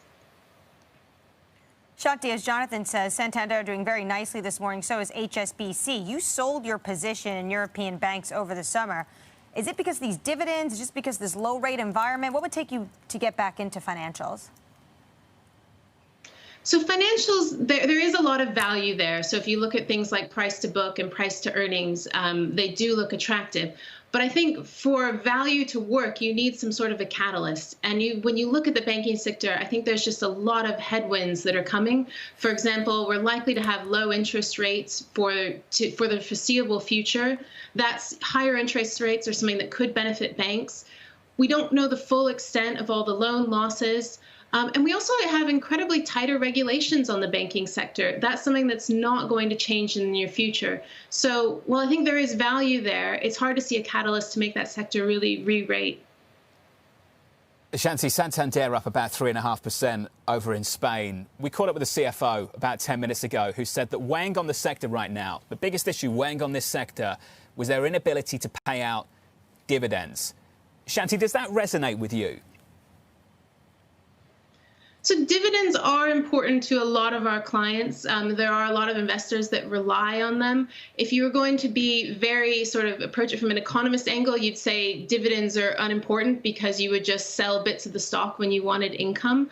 But I think the signaling is what's important psychologically that shows that the companies are in a strong enough capital position that they can commit to making those payments. I think, banks will look to return to dividends as soon as they can.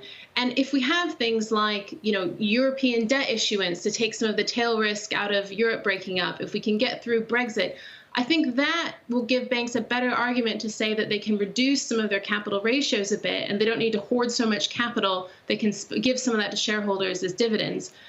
But those are still yet to happen. We think they will happen. We think there'll be some sort of Brexit deal. We think there'll be European bond issuance. But we need to see it happen before we can restart a lot of those payments.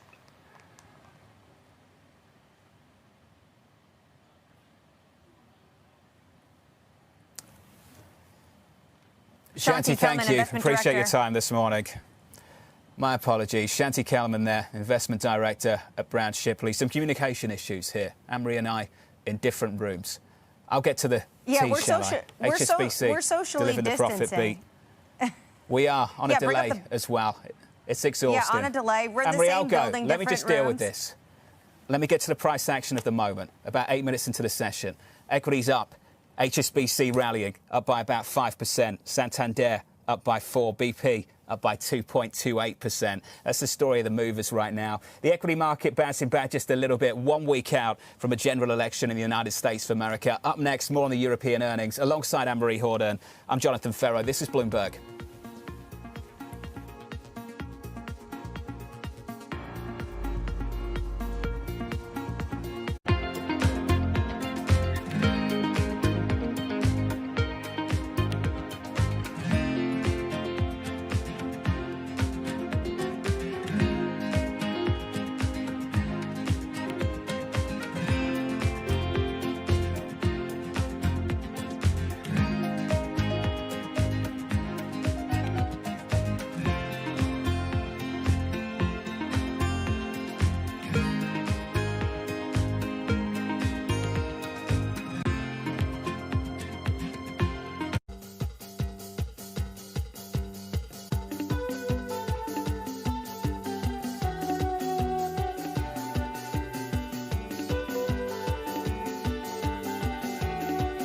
This is Bloomberg Best, your weekly review of the most important business news, analysis, and interviews from Bloomberg Television around the world. Ken Burns, welcome to Bloomberg Big Decisions. We have always been a mixture of things. We are always stronger for that mixture. Growth is a way to stay competitive, delight more and more consumers. Welcome to the Best of Bloomberg Technology. I'm Emily Chang. They've moved the needle by acknowledging that they have to monitor the content. What is one word of advice you'll take with you? learn how to listen. And that is certainly something that has served me well. Ankiti, where do you go from here? It's a huge market, it's a huge opportunity. I want to go 100x from here. Our philosophy is to partner where we can and stand apart when we should.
We're very liquid, so we'll have the conversations with the Bank of England in the latter part of this year, and then, we will address our policy around returning capital to shareholders at our year-end results. We also want to reward our investors, and we have accrued for that. And clearly, we can pay out dividend, but of course, we are following the guideline of ECB, and therefore we have refrained from deciding about it before 1st of January. We are a bank that likes to give out dividends. We have to think about the stakeholders in society, and people have invested in us, so we want to give back dividends. But there's still uncertainties, and therefore we're following what the authorities are saying, and we're following the economic development from the pandemic. Shareholders comes in and goes, and the one that have been staying around for 9 years do remember that they got 5 francs of dividends, the other less so. I think that banks can use some of this excess capital they have to remunerate shareholders, because otherwise banks are going to have a very difficult task in convincing investors that they should come back to investing on banks if they cannot get any dividend out of it. Banking bosses are lobbying for the return of the dividend. HSBC also out today, signalling a possible return of a, quote, conservative dividend. 12 minutes into the session, here's the price action across Europe. The FTSE shaping up as follows. Here in London on the FTSE 100, we are down by 10, 11 points, off by 0.2%. We roll over on a DAX once again. We just can't keep our head above water here. We're down 32, off by 1/3%. The CAC 40 in Paris, France, down by 0.6%.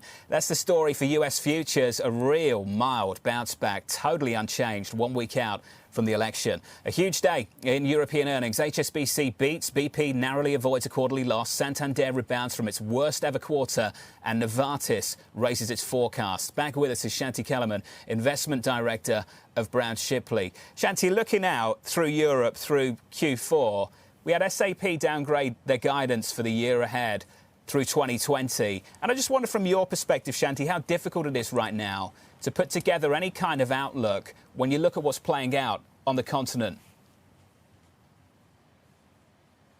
So you can put together an outlook. I think it's, can you forecast the next 3 months? That's always incredibly difficult. What we look for are who are going to be the long-term structural winners, companies that can generate returns on equity of 10 to 15% per year. And a lot of that is fairly clear. You see a lot of the names in technology that are still doing quite well. You see a lot of the healthcare companies continuing to deliver earnings, companies in renewable energy, semiconductors. And a lot of those companies, their outlook, thinking 2-3 years down the line, is fairly unchanged. Shanti, what's so interesting is that yesterday it was a tech giant that led the drop in stocks, while today we have financials and big oil doing well when you look at the individual movers. You actually like big oil. It's been such an unloved sector. Why do you like it, and how do you think more investors could be attracted to it? Well, just to correct, we do hold some shares in BP and Shell in our portfolios, but long term, we think oil will be in decline, and we think those companies are going to have to restructure. So I wouldn't say we're positive on oil in the long run. I think short term, it's probably undervalued just in terms of where the price is and demand collapsing. But if you look at longer term, things like battery technology are probably going to replace a lot of what's happening. And you're seeing companies like BP, which narrowly avoided a loss, trying to restructure their portfolios to get more into that space. Those companies are also planning to do lots of divestments. They're planning to do lots of buybacks. They're probably going to shrink dramatically, but hopefully they can do so in a way that works for investors as well by returning capital and becoming more sustainable companies. And you're still even happy with them after they all had to cut their dividend? I mean, for oil majors, the dividend is so sacrosanct. Without that, you don't really want to own them. So a lot of companies cut their dividends. We looked at all of our stocks after the pandemic happened and went through the list. And one of the things we wanted to look at is, can they survive? Do they have the capital basis to get through it? And a lot of the oil companies, they do have issues, but they are starting to address them. And they are, we didn't think that they would cease paying dividends forever. You're seeing a very strong intent to return to that. It was probably the right thing to do at the time because in March and April, we didn't know what the rest of the year would bring. In some ways, we've probably been able to adapt our economy and our society maybe better than we would have expected, even though we still have issues that we're dealing with. Across Europe this morning, Shanti, we're seeing fresh restrictions and potentially France even going to go harder on those restrictions into the weekend. You own LVMH, and I bring this up because that's really a play on a K-shaped recovery. Do you still see that K-shaped recovery taking place, especially as we have the resurgence of coronavirus cases here in Europe? So one of the things we see, if you look at the data that's come out, things like retail sales have actually held up pretty well. Or if you look at things like home buying, people moving houses. And whilst unemployment is up, there also is a large percentage of the population that, continues to be employed, continues to earn income. So the luxury sector is a play on those people continuing to have cash and continuing to spend. It's not one of our top picks by any means, but it is a stock that we hold, and they are a leader in that sector. Our main focuses in terms of the sectors that we really like are healthcare and technology, and those are things that we have represented across all of our portfolios. Shanti, appreciate your time this morning. Thanks for dropping by to catch up with us. Shanti Kellerman there, Investment Director at Brown Shipley. Your price action as follows. Equities not bouncing back this morning in Europe. I think that's the story. We're negative about 0.1% on a stock 600 with your Bloomberg Business Flash. Here's Laura Wright. Thanks, John. Jack Ma is poised to become the world's 11th richest person. That's after Ant Group priced the shares for its initial public offering. Ma's stake in the fintech giant will boost his overall wealth above $70 billion. That's more than Oracle's Larry Ellison and the world's richest woman, L'Oreal heiress Françoise Bettencourt-Meyer. Las Vegas Sands is considering the sale of its casinos in its namesake city of Las Vegas. Sources tell Bloomberg gambling mogul Sheldon Adelson is looking to focus on the Asia market. The world's largest casino company is looking to offload properties, including the Venetian resort The Palazzo and others. Together, they may fetch about $6 billion or more. A paused clinical trial of an experimental antibody therapy from Eli Lilly won't be resuming. Researchers concluded the drug likely would not help hospitalized COVID-19 patients with advanced cases. It was initially halted due to safety concerns, but the review did not find that the treatment caused any harm. That's your Bloomberg Business Flash. John, Anne-Marie. Laura, thank you. Thank you very much. Coming up, a busy day for earnings. Santander surging on better than expected results. We come through the numbers next. About 18 minutes into the session, here's the price action for you. The stock 600 marginally negative. Santander is where the price action is, up around about 4.33% over in Spain. From London, alongside Anne-Marie Horden, I'm Jonathan Ferro. This is Bloomberg.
Retail, I think, is strong. We see a lot of people ordering online or going to the grocery store and buying and eating at home. We just don't know what restaurants are going to do this year in the state of Florida, which is the largest consumer of the crab.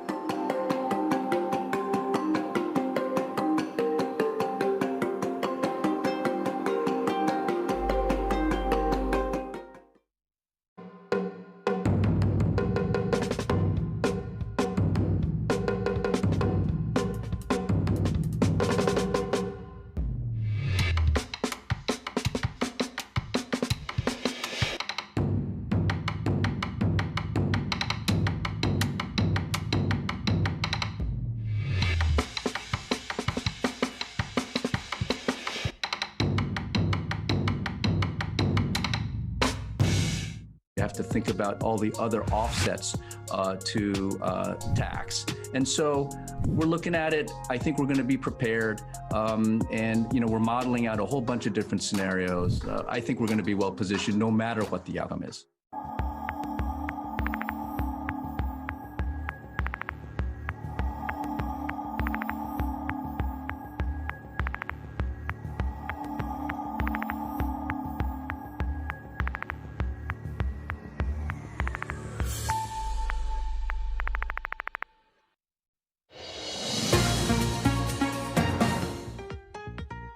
We will make an evaluation, I think, at the back end of this year, early next year, on the economic outlook. We're obviously got to engage with our regulators in due course, but I do think the market should expect us to start very conservatively. HSBC CFO discussing a conservative return to dividends. The news this morning for the banks actually pretty positive so far from both HSBC and Santander. To get a picture of the numbers, let's recap the latest earnings. We can do that with Bloomberg's Danny Berger. Hey, Danny.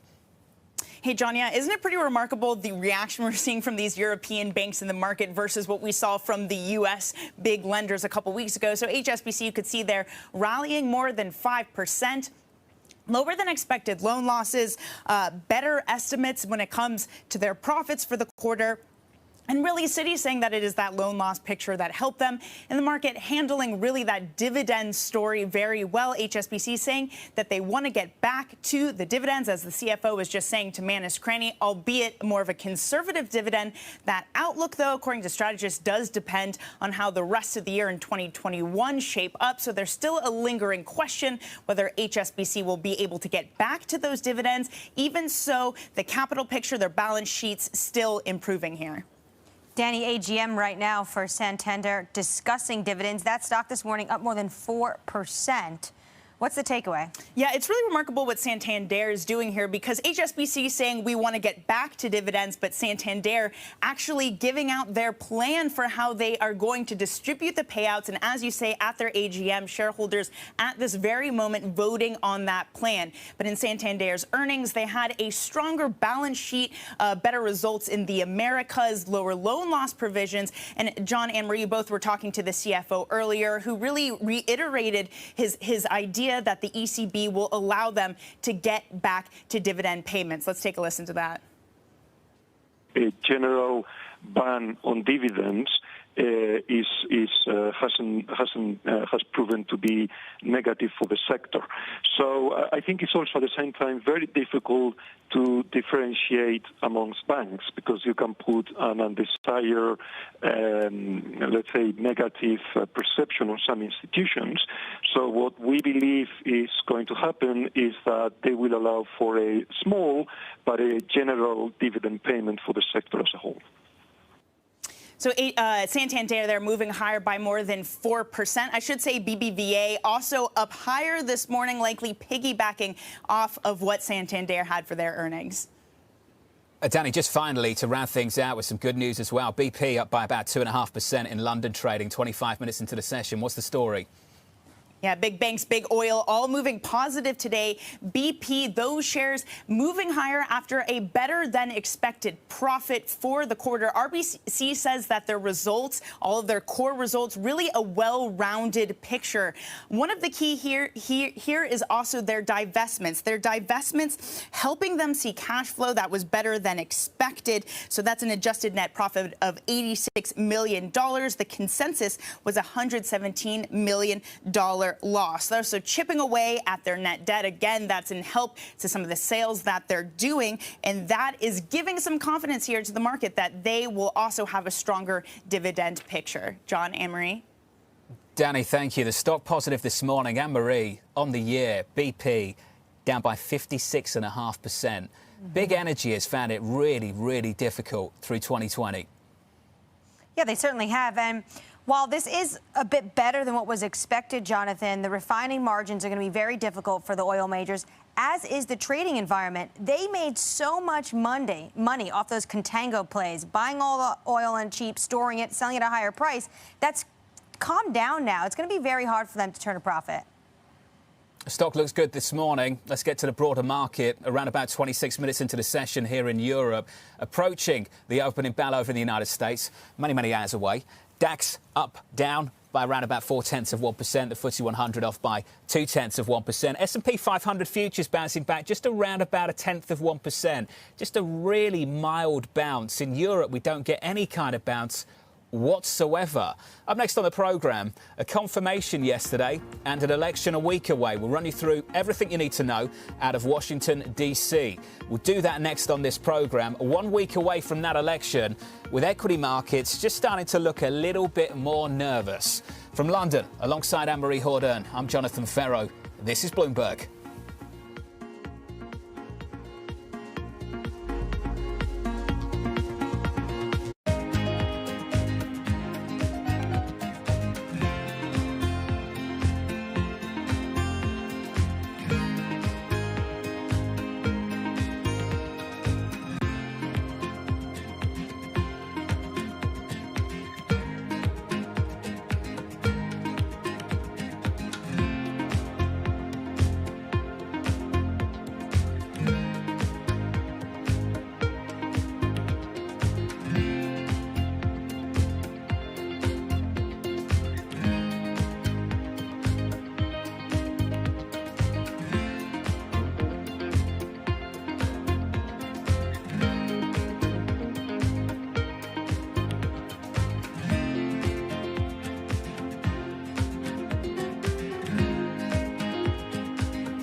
You can get a warm burger, soba noodles, even a bowl of curry rice.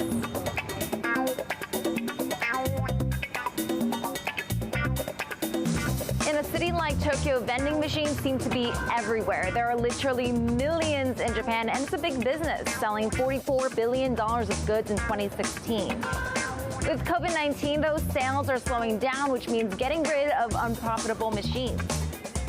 Vending machine sales were already falling even before COVID, with competition from convenience stores that are open 24/7 and have way more options.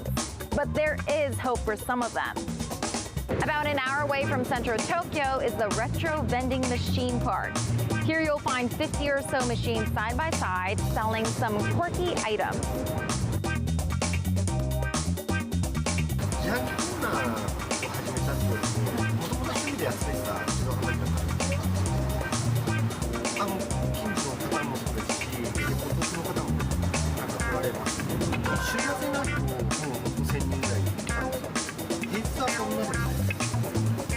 Turning vending machines into tourist attractions may not be a solution for bigger business, though, since it requires labor and efficient distribution. Saito says it takes 5 people a day to restock his machines, just in time for lunch.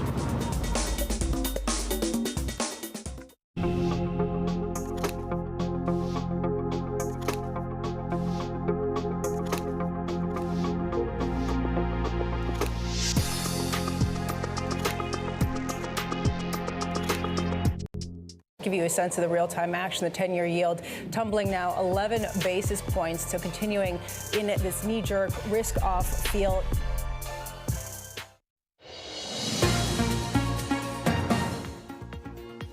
"30 minutes into the opening bell, here's the price action this Tuesday morning. Good morning to you all. Alongside Anne-Marie Hordern, I'm Jonathan Ferro. Equities lower, off by a third of 1% on the FTSE, down 0.4 on the DAX. On the Stock 600, materials, industrials, bottom of the pile. Take a look at euro dollar just quickly, Anne-Marie. A break of 118. Very, very briefly, 117.96. That's that euro weakness just coming into the mix, Anne-Marie. Yeah, certainly is. We're now back at 118, but this resilient euro we've been talking about over the past 24 hours getting a little bit of pressure, isn't it, Jonathan? Just around the equity open, we just rolled over a little bit. 118.04 on euro dollar. A little bit more on that still to come. Let's get you some first word news. Here's Laura Wright. Thanks, John. Prime Minister Boris Johnson is facing even more pressure over his pandemic policies. More than 50 members of his own Conservative Party are demanding a clear route out of lockdown for parts of northern England. The MPs are warning his pandemic strategy is disproportionately damaging the economy in the north, deepening the divide with the south. President Emmanuel Macron is facing a widening rift with some Muslim countries over his crackdown on radical Islam. Turkey's President Erdogan is leading calls to boycott French goods, but it's unclear how widespread that will become. Early responses are divided along familiar lines, with Turkey's allies on the one side and Saudi Arabia's on the other. The recent tensions were sparked by the murder of a French teacher. Women's groups are ramping up protests in Poland after the country's top court practically banned abortion. Demonstrators blocked key roads and bridges in Warsaw and other cities, bringing traffic to a halt. It marks a new high in terms of civil disobedience against the 5-year rule of the Nationalist Law and Justice Party. Global news 24 hours a day on air and at Bloomberg Quick Take, powered by more than 2,700 journalists and analysts in more than 120 countries. This is Bloomberg. John and Marie. Laura, thank you. Thank you very much. A week to go until the election. President Trump and former Vice President Biden hitting the campaign trail once again to make their final pitches to voters. COVID, COVID, COVID. That's all they talk about, the fake news. COVID, COVID, COVID. That's all they talk about. What progress we've made on it, too. We understand it. We know we have to protect our seniors, especially when they have heart, when they have diabetes problems. And we are protecting them. We have the best testing in the world. That's why we show so many cases, because we do more testing than anybody else.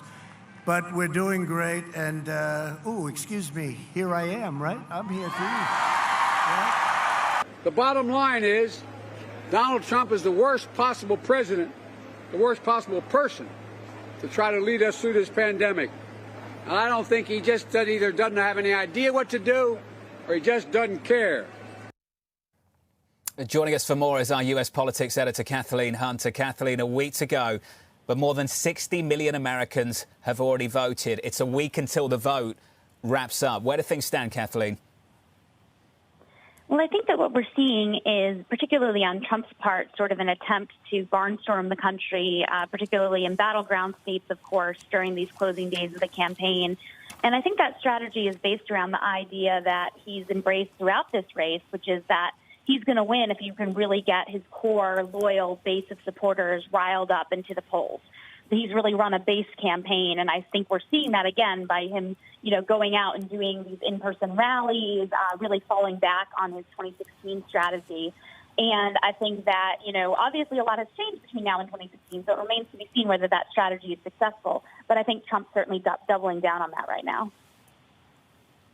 Kathleen, yesterday, Amy Coney Barrett got sworn in, cementing a 6-3 conservative majority on the Supreme Court. How does this play? Does this mean we're going to see potentially more of those evangelical Christians that have really supported the Trump campaign and the Republicans in general for years come out at the very end to help boost his numbers? Well, I think certainly, the Barrett confirmation yesterday is a base issue for both parties. And I think it's something that gets Democrats riled up, maybe not as much as Republicans, but certainly, quite a bit. And so I think that while this is a benefit for Trump in terms of energizing his base, I think there's a benefit there to Biden as well. In particular, perhaps for Biden among liberal voters, who the difference between Biden and Trump is, Trump really is someone that resonates deeply with the far right of the Republican Party. Biden has had some trouble on his left flank, and I think in this case, there's an argument that the Barrett confirmation actually does help get the liberal base more riled up and potentially come out to the polls. Kathleen, let's just talk about the next week and where these guys are going. We talked a little bit about this briefly yesterday. Harris down to Texas, Biden to Georgia. The mistakes that were made in 2016 with the Clinton campaign, is it possible that this campaign, the Biden ticket, is making a similar mistake? Certainly, it's always hard for a campaign to know exactly where to spend their time. Clinton, as you alluded to, was, widely criticized for ignoring Michigan, for example, and then losing Michigan. I think that certainly anytime you try to expand the map as a candidate, as we're seeing Biden and Harris doing right now, you open yourself up to, Monday morning quarterbacking, that you didn't spend enough time in states that you needed to and states that, maybe you took for granted. I think there are some significant differences, though, this year. I think we're seeing Biden with a significant fundraising advantage. We're seeing a lot of battleground polls that aren't tightening in quite the same way that they were in 2016. So, of course, we're going to all be looking at this in a week's time or, 8 or 9 days' time and having perhaps a different perspective on it. But I think that certainly right now it does signal that at least the Biden campaign thinks that they are able to expand the map beyond what the traditional battleground states have been. Kathleen, the other major story in D.C. is, of course, the stimulus merry-go-round. What's the latest, or should we just not even care anymore? Well, I think we can finally kind of put a fork in this until after the election.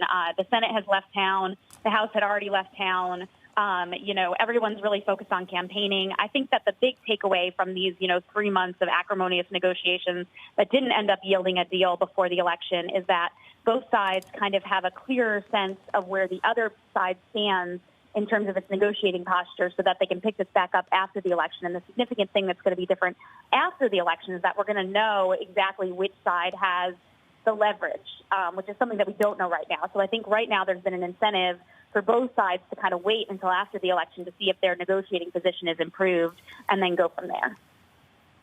Kathleen, great to catch up. Appreciate your time this morning. Thank you. Kathleen Hunter joining us on the election race with a week to go. Here's the price action. About 37 minutes into the session, the FTSE has been treading water. The Stock 600 is lower, off by 0.5%. We look like this. We're off by 0.9% on the CAC 40, off by 0.5% on the DAX. S&P 500 futures just about inching higher, up around about 0.1%. If you switch up the board, I want to bring you the bond market quickly, give you a feel of treasuries this morning. Treasury market really bid yesterday. 10-year yields coming in. 10-year yields this morning still in at around 80 basis points. On a US 10-year right now, I'll check in on the Bloomberg terminal for you. Your yield is 0.801%. Up next on this programme, Novartis lifting its forecast, saying it's cautiously optimistic for the next few months. We hear from the CEO next. From London, this is Bloomberg.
Just days away from the most critical election in U.S. history and its only democracy at stake.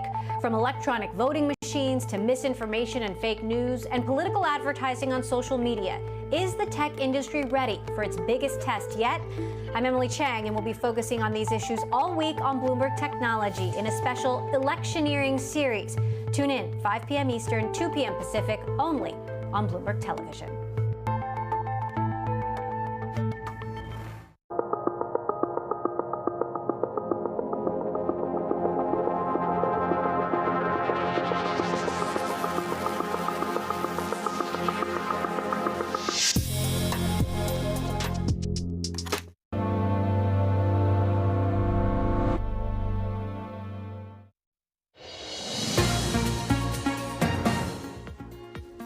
"41 minutes into the session, let's check in on the board, shall we?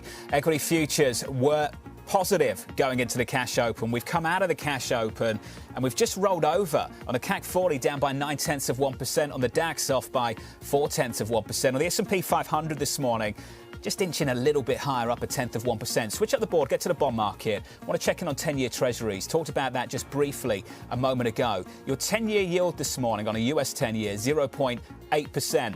Big bid yesterday, and we just haven't unwound it this Tuesday morning. Similar story for the German Bund, the 10-year Bund right now, negative 58 basis points. And for the euro, just a taste of life below 118 very briefly.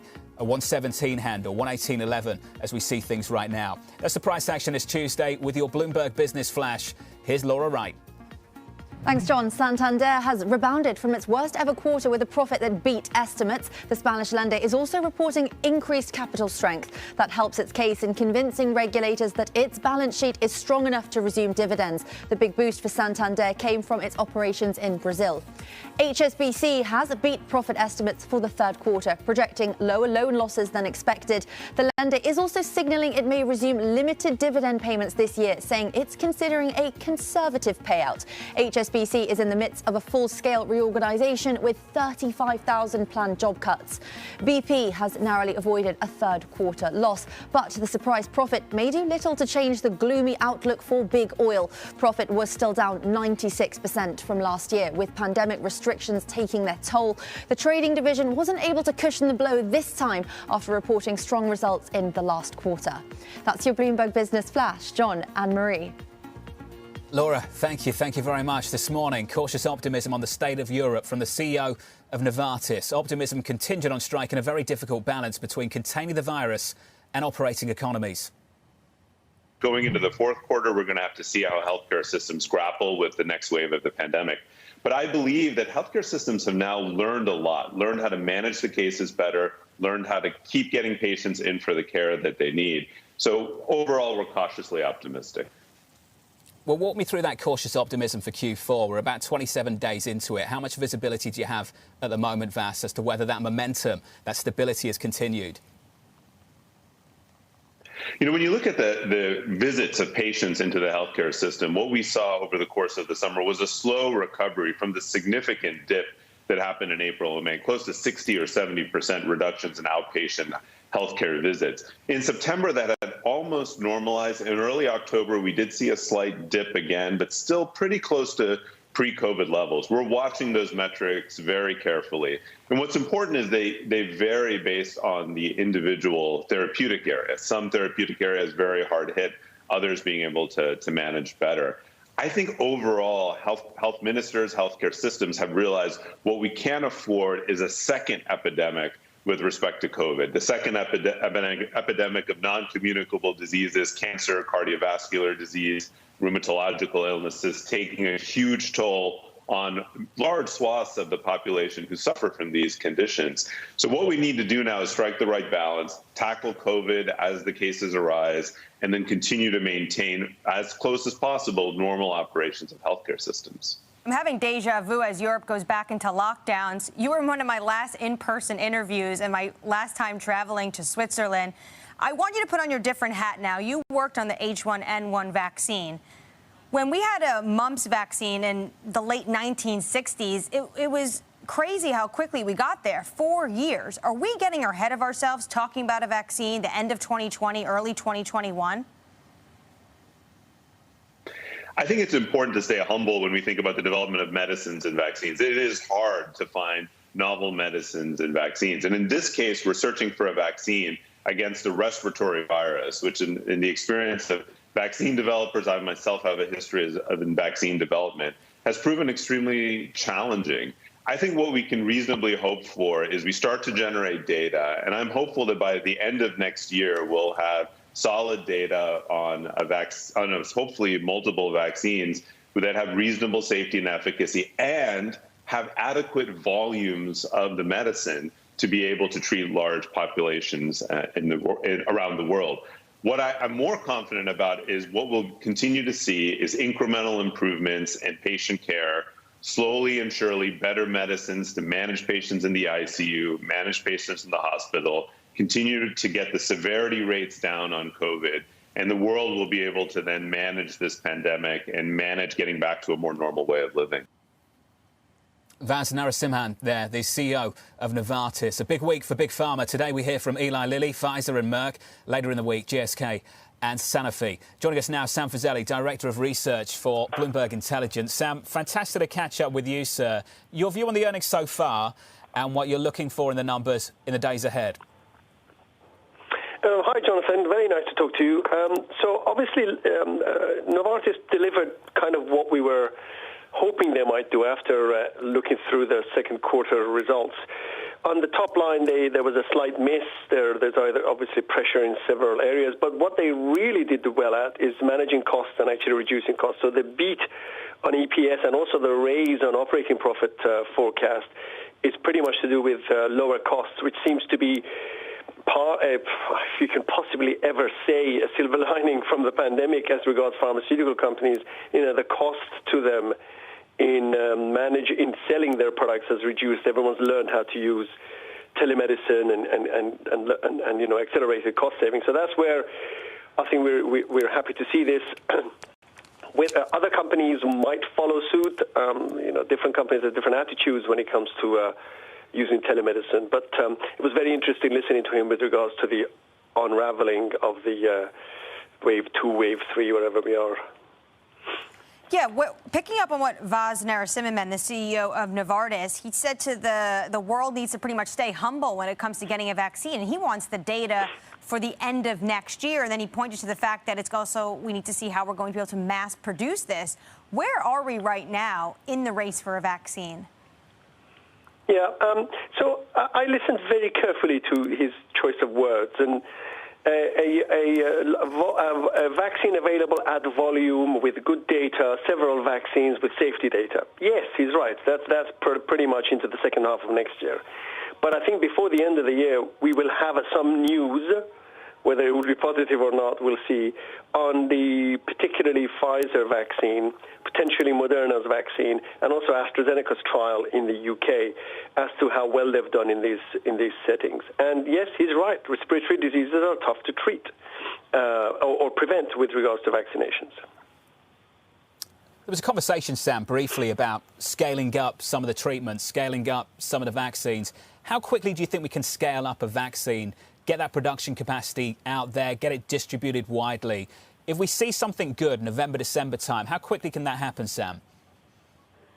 Yeah, so, Jonathan, a lot of that depends on how many vaccines we end up having. So if it's just basically Pfizer and Moderna that work, I think the sort of number of pledged doses for 2021 is something in the region of 2 billion. Let's say that the world turns into this enormously cooperative, friendly place, and everybody starts working together and really just pulling together and giving up as much manufacturing facility as possible. Maybe you can get that to 3 billion or 4 billion. I'm just completely speculating here. So obviously not enough to cover the entire world, but it all depends on how many vaccines succeed and for whom and where. You don't need to vaccinate everybody to get a good result. Yeah. Hey, Sam, great to catch up with you, buddy. As always, Sam Fazeli there of Bloomberg Intelligence. Thank you, sir.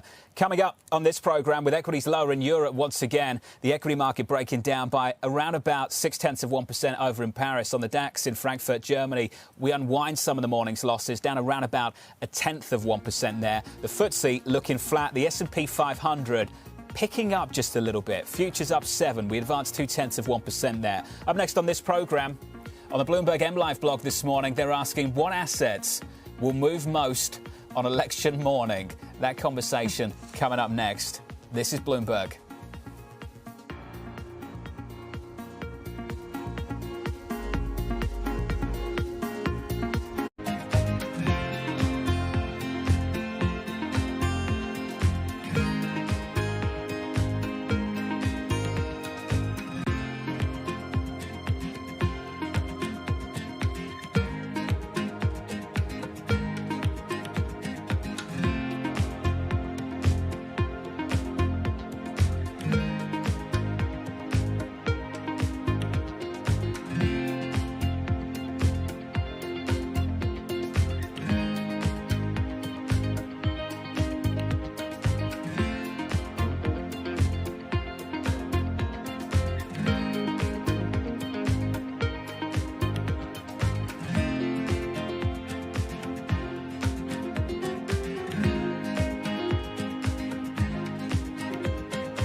biggest initiative yet is coming up. On October 29th, we'll start a $20 billion Rural Digital Opportunity Fund auction, essentially targeting that money to unserved parts of the country where there is no broadband at the FCC's definition of 25 megabits per second. It's really a reminder, isn't it, just how sensitive the markets are to any commentary about trade. We did see some pressure on the yuan, we did see some pressure on the futures. That is now being reversed.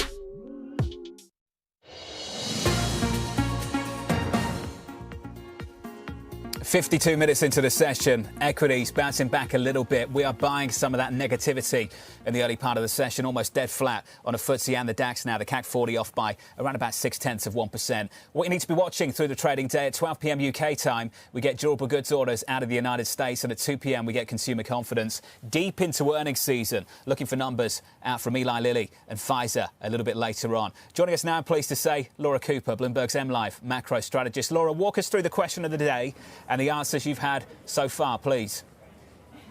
Well, certainly I think what markets are looking for when we wake up next Wednesday is whether we'll actually see a clear winner, whether we know who will actually be the next president of the United States.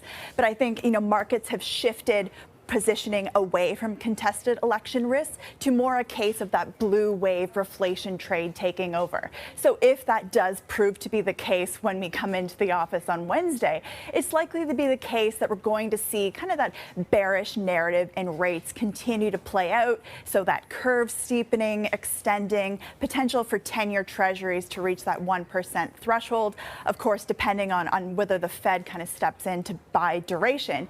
And then I would think that in the equity market, the fact that we would likely see this rotation take hold away from those secular growers like those tech stocks to more of those cyclically exposed small cap stocks. And then if there is clarity in terms of the election outcome, I would expect to see kind of the sentiment bid in Europe. Yes, we are seeing these rising virus case counts weigh, but ultimately it should be somewhat supportive over the medium term if we do see less protectionist trade policies. So crucially, though, I think it really depends on really the outcome and whether there is a contested election or not, because markets are not really positioned for that right now. Interesting, and also, of course, who wins. Jonathan and I were talking about yesterday. There's a lot of notes going around about currencies, how the Mexican peso would do well in a Biden win, but the ruble won't do so much. I'm wondering, are clients looking into a different singular trades like that? I think that certainly is the case. I think, clearly the fact that we're likely to see potentially those high beta currencies like the euro, like the Canadian dollar, catch bids on this election clarity. So it's likely to be the case that we could see that euro dollar pair break through that psychological 120 level. And I think that's really kind of a consensus trade at this stage. I think when we look to bond markets, I do expect that investors are likely positioned for that underperformance in treasuries, notably when we look against, the core European bonds. So those are likely to come under pressure as well, just on the fact of some of these unwind of haven bids. But ultimately, I would expect that just given the fact that a reflation trade under a Biden win is likely to provide more stimulus down the line, that could actually play out more in treasuries than elsewhere. So certainly if there's a Trump presidency, however, I would expect it to be the case that the dollar could catch a bid on this renewed uncertainty, and ultimately for these status quo trades that we've seen to continue to persist. Hey, Laura, great to catch up. Brilliant work as always. Laura Cooper there, Bloomberg's MLive macro strategist. Anne-Marie, I anticipate that whatever the price action will be the morning of the November 4th, we will find a narrative that fits neatly and extrapolate it out 12 months. I remember that night of the election, 2016. I was sitting there alongside Guy Johnson, and it was all about the acceptance speech from President Donald Trump, or President-elect at that point, and he talked up infrastructure spending. It became about the policy and the policy emphasis in that speech that drove markets for the next several months. That's what's going to be key the morning of the election if we have a result. What's the tone? Where's the emphasis? Yes, certainly. And we're just 7 days away from potentially getting that speech, or 8 days, given it'll be the 4th, Jonathan. But already 65 million people voted. And the story today has to be Biden heading to Georgia, isn't it?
Women leaders were actually better at controlling the deaths from COVID-19. Do you think out of this pandemic, we'll see more countries be willing to elect female leaders? When we look at women leaders, we tend to project on them baggage that they shouldn't bear. Women are given an opportunity when no one else wants to do the job. Women had a very clear objective. They wanted to save lives. The women leaders, if you look at their careers, have also built up a level of trust. In fact, women have to be better at communication in order to be elected as leaders, whereas this doesn't hold true for men. We need to get those sexist stereotypes out of our head and give women a fair run for leadership. Trying to change the stereotypes about women is not only the business of women, but men have to be part of it. What is happening today in India is actually a determination to rebuild our economy. India has an opportunity not only competing in the space of the factory of the world, but a very big opportunity to compete in being the office of the world.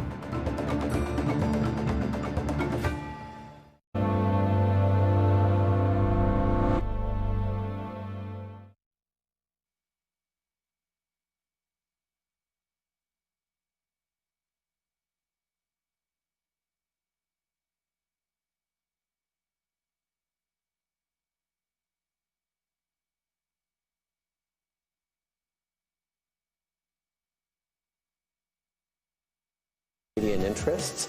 I will only sign a deal that is good for Canada. Coming up on Bloomberg Best, the stories that shape the week in business around the world. Welcome to Bloomberg Big Decision. Really good to have you here. Thank you so much for having me today. We know this business inside and out.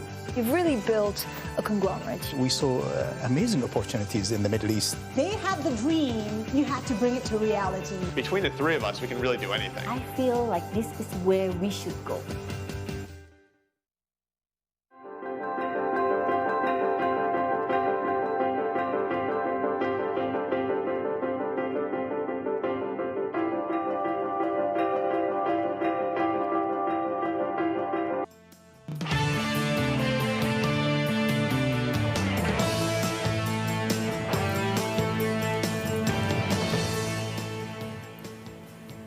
One week to go, Biden picks up his campaign pace as the Senate hands a Supreme Court judge confirmation to Trump and the Republicans. Stimulus hopes fade. Nancy Pelosi and Steve Mnuchin failed to resolve differences. A pre-election bill looks unlikely. Futures mixed after the worst sell-off in a month. And HSBC surges after Chief Executive Noel Quinn touts significantly lower credit losses. The bank also aims to pay a conservative dividend. Well, good morning, everyone. This is Bloomberg Surveillance. I'm Francine Lacqua in London, Tom Keene in New York. Tom, it's all about the election, but of course, the fact that there's a stimulus hopes fading is filtering through the markets. And if you look at the markets, it's a lot on the earnings. We had HSBC with talk of that dividend. BP actually saying it's going to be a very volatile couple of quarters ahead. Well, the pandemic overlay is still there. That was clearly the theme yesterday. I think, Francine, far, far more than the election. It was certainly the talk of New York. Every conversation was about a re-embedding of the pandemic. We're going to try to put in scale, Francine, today through all of surveillance's pullback that we've seen. Obviously, with a leg up, it's not nearly as much damage as you'd perceive, at one point down 900 Dow points yesterday. But here we are with futures up 6. Yeah, and Tom, what's also significant, certainly in a lot of the European countries, is that there seems to be a backlash against governments that are trying to put too many restrictions, or certainly too many restrictions in the eyes of people that want to get back to work. So we'll have a look at that. Now let's get straight to the Bloomberg First Word News in New York City. Here's Ritika Gupta. Hi, Ritika. Morning, Francine. Tom. Amy Coney Barrett has been sworn in as Justice of the Supreme Court. The first of 2 required oaths was administered not long after the Senate voted 52-48 to confirm her. Every Republican but one voted in favor. Chief Justice John Roberts will administer the second oath today at the court. Barrett's confirmation solidifies a 6-3 conservative majority. The record coronavirus surge that started with young Americans has now reached the oldest populations, according to the CDC. Counties with the largest 65 and older populations now have an average 19 daily cases per 100,000 residents. That's 67% higher than a month ago. China ramped up its purchases of American goods last month. Still, it's far from the full-year target set out under Phase 1 of the trade deal with the U.S. The Chinese bought more American oil, soybeans and cars. With 3 months to go in the year, Beijing is a little more than a third of the way toward the goal of $170 billion in U.S. imports. In the UK, Prime Minister Boris Johnson faces a revolt from more than 50 of his own Conservative members of Parliament. They're demanding a clear route out of lockdown for parts of northern Britain that helped give him a majority in the last election. The lawmakers told Johnson his strategy of targeting local areas with restrictions was disproportionately damaging the economies of northern regions. Global news 24 hours a day on air and at Bloomberg Quick Take, powered by more than 2,700 journalists and analysts in more than 120 countries. I'm Ritika Gupta. This is Bloomberg. Francine, Tom. Ritika, thanks so much. Off the carnage yesterday, let's recalibrate here if we can. We bounced. Futures up 6. VIX 32.53 to review. 28. We went to that 30 level about 24 hours ago, and now through another 2.5 big figures, 32.52. In the bond market, remarkable stasis with the 10-year yield 0.80%. Just amazing, the non-correlation of equities south and bonds. Yeah, they move, but not all that much. Brent, $40.72. Watching that carefully. The dollar complex is flat. I'll let Francine talk about that. Other than to say Turkish lira off a moving average study of the end of July, a 16% depreciation, a ginormous depreciation since an important mark in the spring of 2019. Francine, we're losing scope and scale on lira collapse, 8.61 lira per dollar. Tom, I'm looking at Turkish lira, but what I'm also looking at is a lot of the earnings coming from European stocks, which is why I'm looking at European stocks opening a little bit lower. Now, again, investors are trying to weigh positive earnings reports against concerns that surging coronavirus cases will hurt the global economy. Certainly, when you look at European leaders and European countries, it does look like they're going towards more restrictions or even lockdowns. So Santander beating estimates, Novartis actually erasing some of the early share gain. And then because we had BP, I also wanted to look at crude oil nudging higher, treasuries and German bunds actually pretty much steady. Now, to talk about the markets and talk about the way forward for the lockdowns, joining us now is Patrick Armstrong. He's Chief Investment Officer at Plurimi Wealth. Patrick, thank you for joining us. What is the market looking at? Are they worried about a double-dip recession because of these extra restrictions on the economy, or do they just look at earnings and hope for the best when it comes to a stimulus in the U.S.? I think the uptake in the virus, and it's looking much more likely that we're going to have soft forms of lockdowns, maybe not the full lockdowns we had in the spring. And it's really hard to see how you avoid a double-dip recession in Europe. So the U.S. hasn't gone that way necessarily yet. The U.K. is doing half measures, but the services part of the economy is a big part of the economy everywhere in the developed world, and services have been hit hard. And I think it's been going in that direction for several weeks, but it started to hit home, I think, a little bit over the last few days. Patrick, is this on the assumption that we get a second lockdown? I mean, every single European government, Italy, France and others, said we will not go into a lockdown. And of course, the options are now narrowing, and this is where we're headed. How can they mitigate it? Can we afford to mitigate it? I don't know which way the political winds will blow. The strategy they're using right now is as hospitals fill, lockdowns is what the playbook was in Q1. I don't think they're going to deviate from it necessarily. So we've got softer measures in place that are designed to slow the spread of it. It does seem to be in Europe, the strategy will be initiating lockdowns if needed, and the path of new cases and hospitalizations is moving that direction. Patrick, this is a completely unfair question, but come on, it's a Tuesday before an election. What percentage has corporations adapted to the pandemic? I mean, are they like 3/4 of the way on to where they have to be given a long pandemic, or is there a lot more adjustment and adaptation to go? I don't know if companies have adapted really that much. I think the ones that have the winning business models haven't needed to adapt, and they've really been the winners of Q1. So the healthcare companies obviously are not impacted by this. The technology and the communications are net beneficiaries from working from home, staying at home, just various forms of electronic communication. So those are the real winners. Other companies, it's been subtle changes where they're just trying to get through it rather than trying to create strategies where they can win from this. And I think that's the playbook you've got to look for, is the winners from Q1 and Q2 are probably going to win out if we do have another lockdown scenario for the remainder of this year. Joseph Feldman over at Telsey Advisory Group just reaffirming an outperform on Amazon, all perceived as a winner in this pandemic, and his price target is 4,000. I'm going to call that a 20% pop from here. Joe Feldman with a outperform on Amazon. When you see that, Patrick, there's a great idea of a rotation of movement within the market. Does the market leave the big tech successes behind? I still think big cap tech is where you want a significant portion of your capital right now. They're very expensive on every measure versus traditional measures, but yields are even more expensive on versus their history. So big cap tech is very expensive. I can see how they're going to grow their way into the multiples. We don't own Amazon, but we do own Alphabet, Facebook, and Apple. All of them expensive. All of them are going to grow their way into the multiples. And when the discount rate's zero, I'm happy to have companies that have winning business models that are generating growth rather than the failing companies that are just seeing earnings and business models destroyed by what's going on. But Patrick, what are those? If you're a consumer goods company, for example, I mean, you don't have very high multiples, but you're still selling toothpaste. What do you do with that industry? Well, Yeah, I don't know if toothpaste is impacted necessarily. The high-end luxury consumer, something we've got exposure to. So LVMH had very good results. We own Kering, actually. Results weren't stunning, but I think that sector as a whole is performing very well.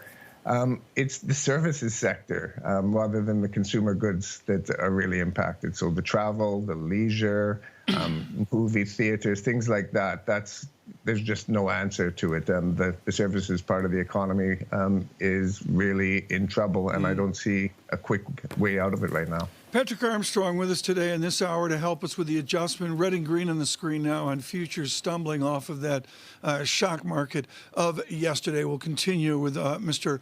Armstrong. This is going to be interesting. Talk about rip up the script. He is in the news.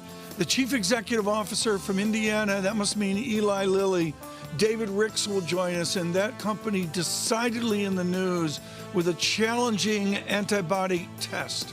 We'll speak to Mr. Ricks in the 7 o'clock hour. This is Bloomberg. Good morning.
This is Bloomberg Best, your weekly review of the most important business news, analysis, and interviews from Bloomberg Television around the world. Ken Burns, welcome to Bloomberg Big Decisions. We have always been a mixture of things.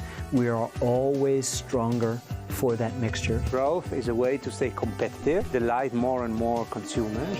Welcome to the Best of Bloomberg Technology. I'm Emily Chang. They've moved the needle by acknowledging that they have to monitor the content. What is one word of advice you'll take with you? Learn how to listen. And that is certainly something that has served me well. Ankiti, where do you go from here? It's a huge market. It's a huge opportunity. I want to go 100x from here. Our philosophy is to partner where we can and stand apart when we should. The Boston Symphony Orchestra presents BSO at Home. While you stay inside, enjoy a curated collection of archived concerts and behind-the-scenes stories from BSO musicians. BSO Homeschool provides lessons for music lovers of all ages. New performances and messages from musicians are added regularly. Enjoy these selections and much more at bso.org/at-home.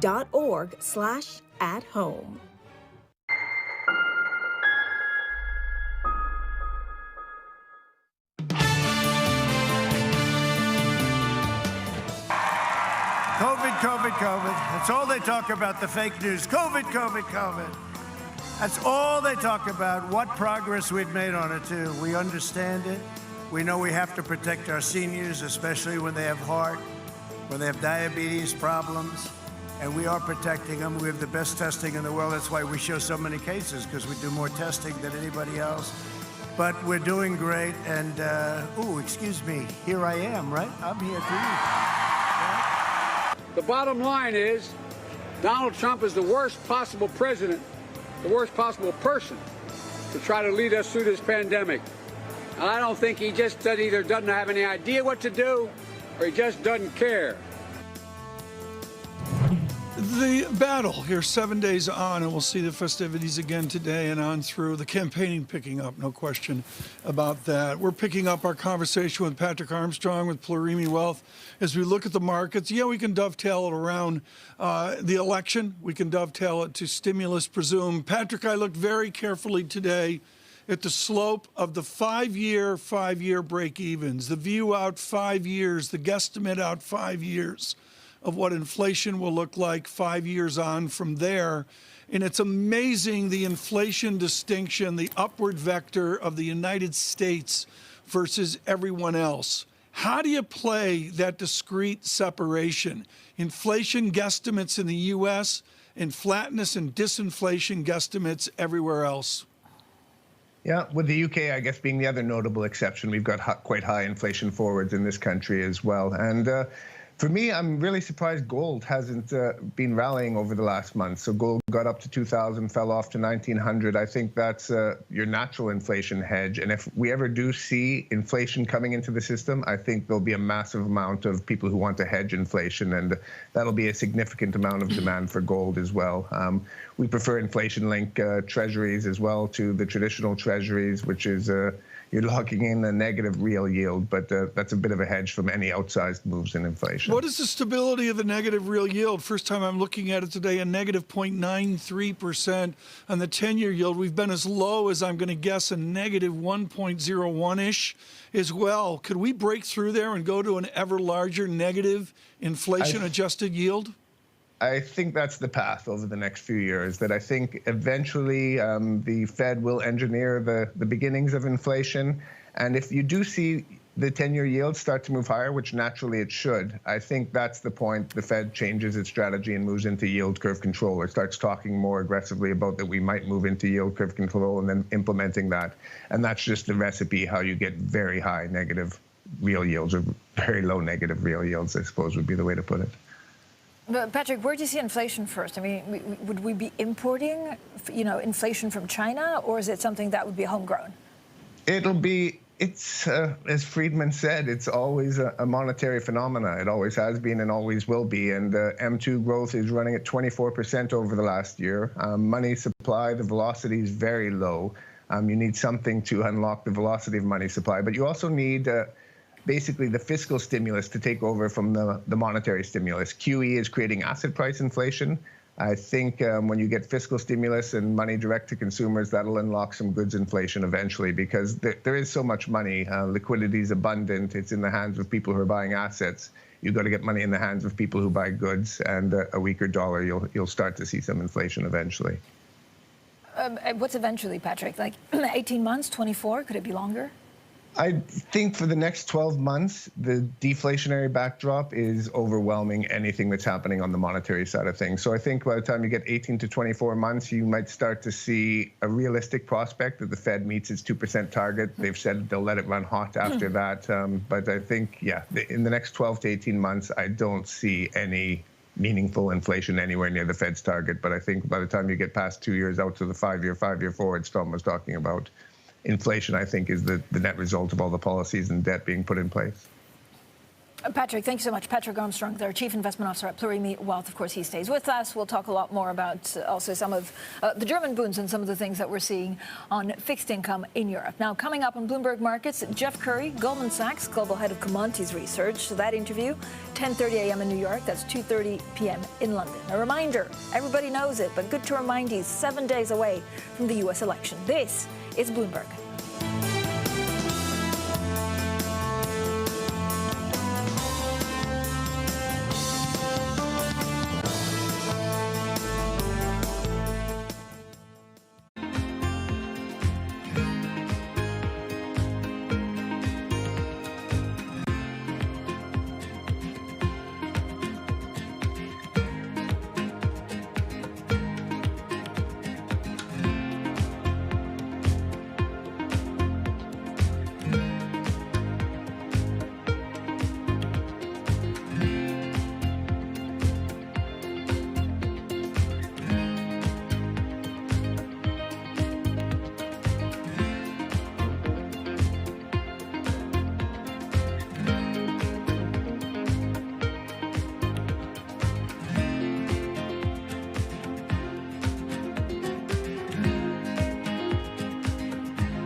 would you say that the CDC or the FDA or the White House or HHS should have done differently? Almost all of us have underestimated the dramatic impact of this outbreak.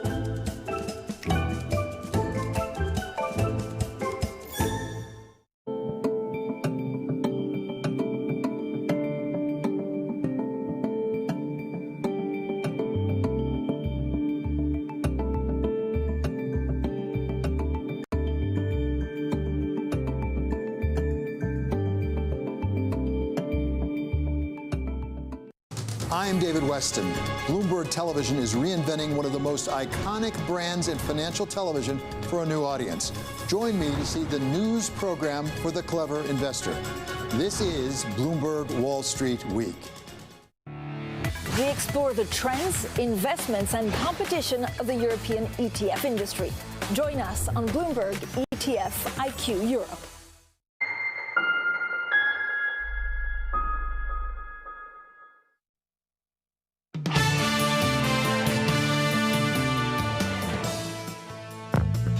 Facebook, Twitter, Google and TikTok are bracing for a night of election chaos. The worry is that once polls close on November 3rd, the results will be delayed or unclear, providing an opportunity for the spread of incomplete or inaccurate information online, even from candidates themselves. With an estimated 220 million monthly active users in the US, Facebook may have the biggest job. CEO Mark Zuckerberg told Axios in September he's even worried about potential violence. There is a heightened risk of civil unrest in the period between voting and a result being called or after that. He wants to stop candidates themselves promoting misleading or false claims. Facebook will remove posts that it judges to equate to voter intimidation. It will also label posts by candidates claiming victory prematurely. Users will be directed to trusted, verified sources of information, and it's already banned new campaign ads starting a week before Election Day. Once polls close, all political ads will be suspended. Twitter will do something similar for its 36 million US users with an election hub, and like Facebook, may remove or label posts that say election results are rigged. Google will shut off political ads on all of its platforms after the polls close. On YouTube, the company bans videos that are doctored, incite violence, or mislead viewers about voting. But YouTube often lets clips deemed newsworthy stay up in spite of violating policies, and the company hasn't said how it will treat claims about election results from candidates. Video app TikTok has launched an in-app guide to connect Americans with trusted, verified sources of information, and the platform doesn't accept paid political ads. Some of the social media companies have already come under fire for their stance on combating misinformation and content moderation around the election. Lawmakers have voted to subpoena the CEOs of Facebook and Twitter over their handling and distribution of a New York Post story about Joe Biden's son. With hundreds of millions of Americans on social media, the companies face a race against time to act on posts that could spread false information. For example, when President Trump tweeted on October 6th that COVID-19 was no worse than flu, it was shared more than 43,000 times before Twitter hid the post behind a warning label. On election night, by the time companies act, the damage may already have been done. Ed Ludlow, Bloomberg News, San Francisco. Our Edward Ludlow out in San Francisco with a very important report there on social. And Francine, to drive this forward, our best and brightest on Supreme Court, Gregory Storr, out with an article this morning I already put out on Twitter on Wisconsin. Can you do your voting, and if they get the ballot after election, can it be counted? And the Supreme Court of the United States yesterday said, no, it cannot. It was a 5-3 decision. And the point here, Francine, for our international audience, is the battle over when a mail-in ballot counts is state-by-state warfare. That's the key message here. Wisconsin, clearly the Supreme Court sides with the Republicans. Yeah, as you know, someone who doesn't live in the U.S., it's amazing that you still have these state laws. Just like if the election were to be contested, then it's actually up to each state law to come in place. It's something we need to watch out for. I was reading something that about 65 million people have already cast a vote, which I think is a record that we've had so far, Tom. Yeah, well, there's no question that we've burst through that, and there's some really good charts showing they had those percentage dynamics here 7 days away from the election. To Ed Ludlow's good work, the social media debate is front and center as well. And again, I would suggest, Francine, that what's important is it seems each social media is different in its interpretation and its impact. Of course. Yeah, but also because it reaches a different audience, right? So it's up to each social media, given the amount of scrutiny they've also had, but also who they reach and how they influence. Tom, let's get straight to the data. I don't know if you want to kick us off or whether I start. Why don't you start. Go look ahead. At dollar? Go ahead. Yeah, so basically we've just had quite a lot of earnings, Tom, and if you look at the industries, it's really an industry by industry kind of look. So I'm looking at HSBC, better than expected, others not so well. We're seeing a bit of fluctuation on U.S. futures, European stocks down, and then I'm also looking at crude oil a little bit higher. Treasuries and German bonds pretty much steady. I know Tom is very focused on Turkish lira, so we'll get to that in a second, Tom. 8.16 on lira, dramatically weaker in the last 3 days. Coming up on Capgemini, this is Bloomberg. Good morning.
Jacinda Ardern's Labour Party holding 64 seats in the 120-seat parliament. Now, that is interesting because it's the first time since the introduction of proportional representation in 1996 that any party has won enough seats to govern on its own.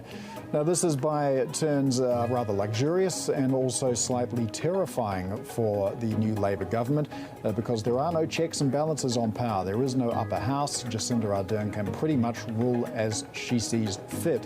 So she did rule out, heading into this election, any capital gains tax, but as revenue collapses, it must be very tempting to give that policy another look.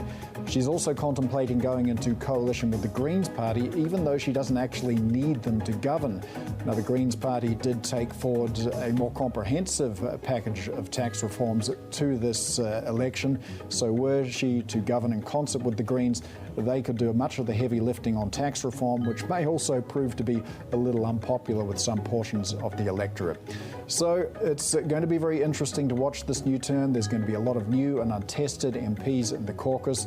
So a second Jacinda Ardern term is going to be full of all sorts of different challenges to the ones that characterized the first.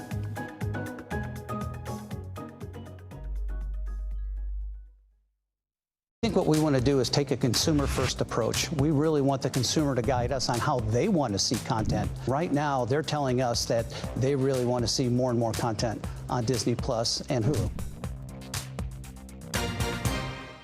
This is a market that, over the past few weeks, has made it clear it wants to go higher. It got a little spooked by the idea that geopolitical tensions are rising.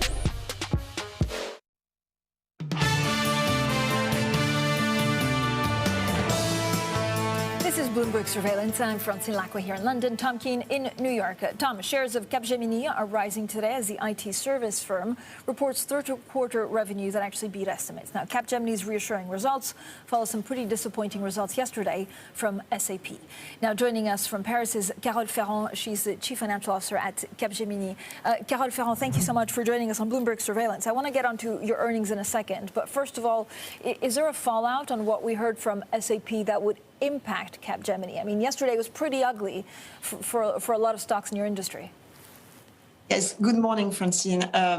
Yes, we were quite surprised about the evolution of our own stock price yesterday because really the dependency on SAP implementation projects at Capgemini is quite low. It's a low single-digit number in terms of weight in our revenues. So really, when we look at on our side, I mean, the traction is there on SAP S/4HANA implementation. As you know, one of the traction for growth for us is cloud, digital and cloud. And what we see on our side in terms of traction of business on S/4HANA is positive, both in terms of revenues and booking.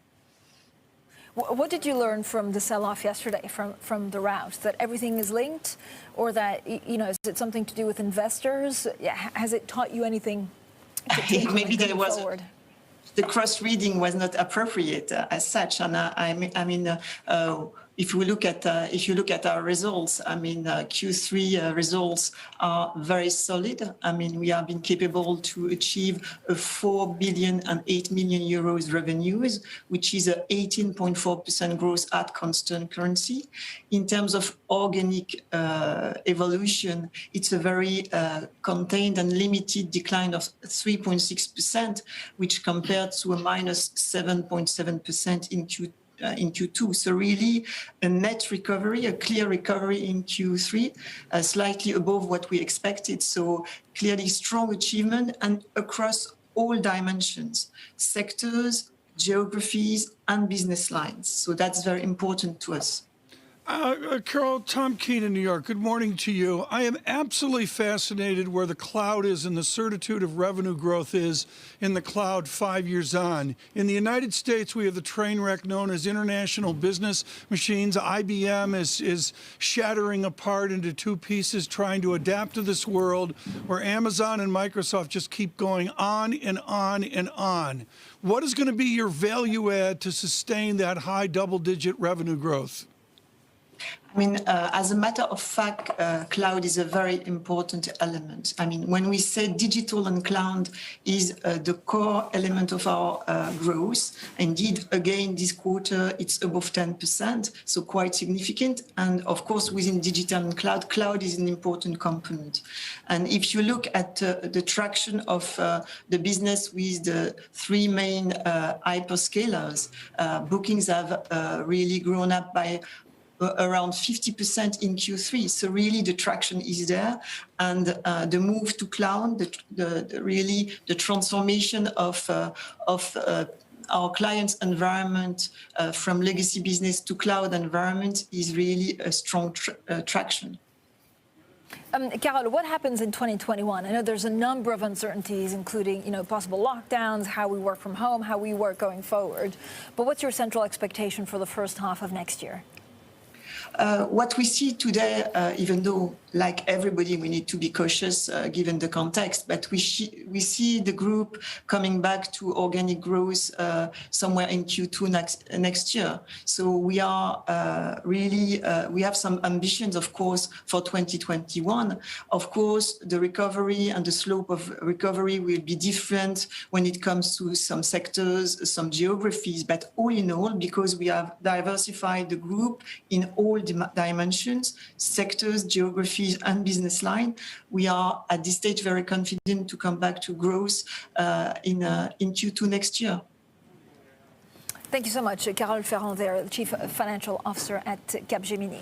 Now, we'll have plenty more, of course, on some of these stocks that are coming out with earnings. We had a number of earnings that beat estimates and others which did less than well. Now, let's get straight to the Bloomberg First Word News in New York City. Here's Ritika Gupta. Hi, Ritika. Hi, Francine. It's a big win for President Trump and congressional Republicans on the eve of the election. The Senate confirmed Amy Coney Barrett to be the newest justice on the Supreme Court. That solidifies a 6-3 conservative majority. Barrett may be asked to weigh in on cases that could determine the outcome of a close election. The paused clinical trial of an Eli Lilly experimental antibody therapy won't resume. Federal researchers concluded the drug probably wouldn't help hospitalized coronavirus patients with advanced cases. Still, other trials are ongoing to see if the Lilly drug helps patients earlier in the disease's course. And a Labour union is suing President Trump over an executive order that makes it easier to fire federal workers involved in policy-making decisions. The National Treasury Employees Union represents 150,000 federal workers. Critics say the order is a way for the president to require political loyalty from civil service workers. And the Trump administration has taken another step certain to make China angry. The State Department has signaled its approval for a potential $2.4 billion sale of anti-ship missiles to Taiwan. China and the U.S. are already at odds. Yesterday, Beijing imposed unspecified sanctions on Boeing's defense unit, Lockheed Martin and Raytheon because of a previously announced arms sales to Taiwan. Global news 24 hours a day on air and at Bloomberg Quick Take, powered by more than 2,700 journalists and analysts in more than 120 countries. I'm Ritika Gupta. This is Bloomberg. Francine, Tom. Hey, Ritika, thanks so much. We're going to get back to the politics of the moment. Matthew Goodwin at Kent is very interesting on politics and, of course, international relations. There's a few things to talk about, to say the least. We will do that. Futures up 7. They advance a little bit here off the red and green of an hour ago. Stay with us. From London, from New York, this is Bloomberg.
Good morning, everyone. Bloomberg surveillance looking down here at the terminal, all set up here, showing me futures up 5, down futures markets up 9. Yeah. Markets as well, dollar flat off of the challenges that we saw yesterday. Yield 0.80% in the 10-year yield. Right now in politics, and this is a joy, Matthew Goodwin, professor of politics and international relations at University of Kent, is really granular about this with a great historic template as well. Matthew, I want to get a broader scale here. I put up a banner yesterday that said 1799, 1800, 1824, and now 2020. This is from a brilliant legal mind at Washington, William and Lee in Virginia. In the history of the nation, aren't we supposed to have close elections? Well, absolutely. And I think this one is a very close election as well, Tom. One historical comparison, of course, we're all fixated with, a recent historical comparison, is that 2016 shock that, of course, really came from nowhere. But here's one suggestion for your American viewers, Tom. maybe the comparison actually isn't that shock result in 2016, which is keeping us all hesitant. Maybe the comparison actually is what happened on these islands in the UK in 2019. And the reason I say that, Tom, is all of the data points we had at that point were telling us that Boris Johnson was going to win a big election victory, but we largely refused to believe them because we were haunted by the memories of 2016, right, the Brexit vote, and then the 2017 election. And actually, all the data points were pointing in one direction. Now, if you look at all the data points in the US at the moment, the opinion polls, the forecasts, the betting markets, they are all pointing in one direction, but we don't want to believe them because of those historical nerves around 2016. What does the middle ground look like? Of course, the great idea here is that there's very few undecideds. In your historical research, is it a surprise there are so few undecideds? No, I don't think that's surprising. I think as we've seen American politics simply become far more polarized, and people have been taking these positions not so much according to things like their income, but more because of things like their values and their identities, that we've really pushed people into these political camps. If you look at, say, where Republicans are lining up, where Democrats are lining up, it is as we would expect. There are very few undecideds. Of course, the million-dollar question, Tom, is whether we really do have this so-called shy Trump effect that some people are pointing to in the polls. Yeah, and Matthew, that's exactly what I was going to ask you, because we saw a similar phenomenon, you know, with Silvio Berlusconi, I think in the second election that he won, is that people were, because he was such a divisive figure, people were ashamed of saying that they would vote for him, but then they ended up doing it. Are the polls we're looking at adjusted to take into account a possible Trump shy voter? Okay, so we've seen a number of big changes since 2016, and some folks are losing sight of this. The polls have changed in the way they take account of things like education and also how they take account of things like geography. So what they've been trying to do is, in effect, listen a little bit more to those non-university educated, more rural voters that tend to lean a bit towards Trump. Of course, he's still got every chance, even though Biden is averaging an 8-point lead nationally, a 4-point lead in the battlegrounds. Trump still has, in effect, around a 1 in 8, 1 in 9 chance. We had, in my discipline, political science, we had the forecast come out yesterday. We had 7 forecasts. 5 of them said Biden's on course, but 2 of them said Trump's on course. Okay, what needs to happen from now until, you know, next Monday for those polls to change? Is there just not enough time for President Trump to reverse this? Well, as of now, obviously, I think it's fair to say that this is Biden's. If you look at the polls, the betting markets, just in case you're interested, also now have Biden up. They're giving him an implied chance of around 67%. I think effectively it's too late for Trump to turn around the polls, but that doesn't mean he can't win. What I mean is, in effect, what he's relying on now is polling error. And there'll have to be a significant polling error if we are to wake up with Trump 2.0. It's not completely impossible. It's still plausible. It's just something that I think now is beyond what we're seeing in the polls. Matthew, from across the Atlantic, if we get a Biden presidency and if we get a Republican Senate, is it a different Republican Senate than what we've seen the last 4 years? Well, I think from the perspective of where I am in London, Tom, I think that, in a sense, is a bit of a nightmare scenario for us, because we're looking at this outcome as providing clarity on the Brexit negotiations, on the free trade agreement between the UK and the US. The last thing, to be blunt, that we want is a Democrat president and a Republican Senate. We want a nice, clear outcome that can allow us, as we try and define what global Britain is under Boris Johnson, that can allow us to sign that free trade agreement. And I'll tell you, Tom, there's a lot of nerves in here, London, this week about the fact that Biden is looking like he's coming in, because they do view Biden as being quite anti-Brexit, that he's not really being as supportive of Britain's decision as, say, Donald Trump was. So I think there are some diplomatic maneuverings going on in the background as number 10 tries to cozy up to the Biden camp. Matthew, I have just been sent a poll, actually, by Newsweek done by Rasmussen. This is a Rasmussen report poll sent by a viewer saying that, you know, for one of the first times, Donald Trump has a slim lead over Democratic presidential nominee Joe Biden. But, Matthew, I want to, ask you a little bit about Brexit. Is there a danger, no matter what happens, if we have a deal or no deal, come January, there's Brexit. Will the EU continue, to be talked about in UK politics for years to come, no matter what the outcome in January is, whilst the EU moves on and forgets about the UK? Well, I think we're going to be in a somewhat awkward relationship, perhaps like that awkward ex that we might talk to from time to time, but we're not going to be as integrated as we once were. Look, the primary diplomatic challenge facing the UK is to now go on and forge trade agreements with non-European Union partners and to define what global Britain is. For the European Union, don't forget, this is the first time in the entire history of the organization that a major power has voluntarily decided to leave. And the European Union has huge challenges between North and South. It's still got the lingering refugee crisis, and it still has a vacuum of leadership. We've got Angela Merkel, who's about to depart from the center stage. And there are massive questions looming over the EU. So I think they will move increasingly in different directions. Of course, a Biden presidency might exacerbate that. A Trump presidency, a Trump 2 presidency may line up more neatly alongside the UK than the EU. So this election really does matter for those of us across the pond. Professor, thank you so much. Matthew Goodwin at the University of Kent. We've got much more here on the markets with a recovery. I'll take it. Futures up 5, but also on politics as well. Formerly working with President Bush, Lester Munson, BGR Group Principal. We'll do that in the next hour. This is Bloomberg. Good morning.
Give you a sense of the real-time action. The 10-year yield tumbling now 11 basis points, so continuing in this knee-jerk risk-off feel.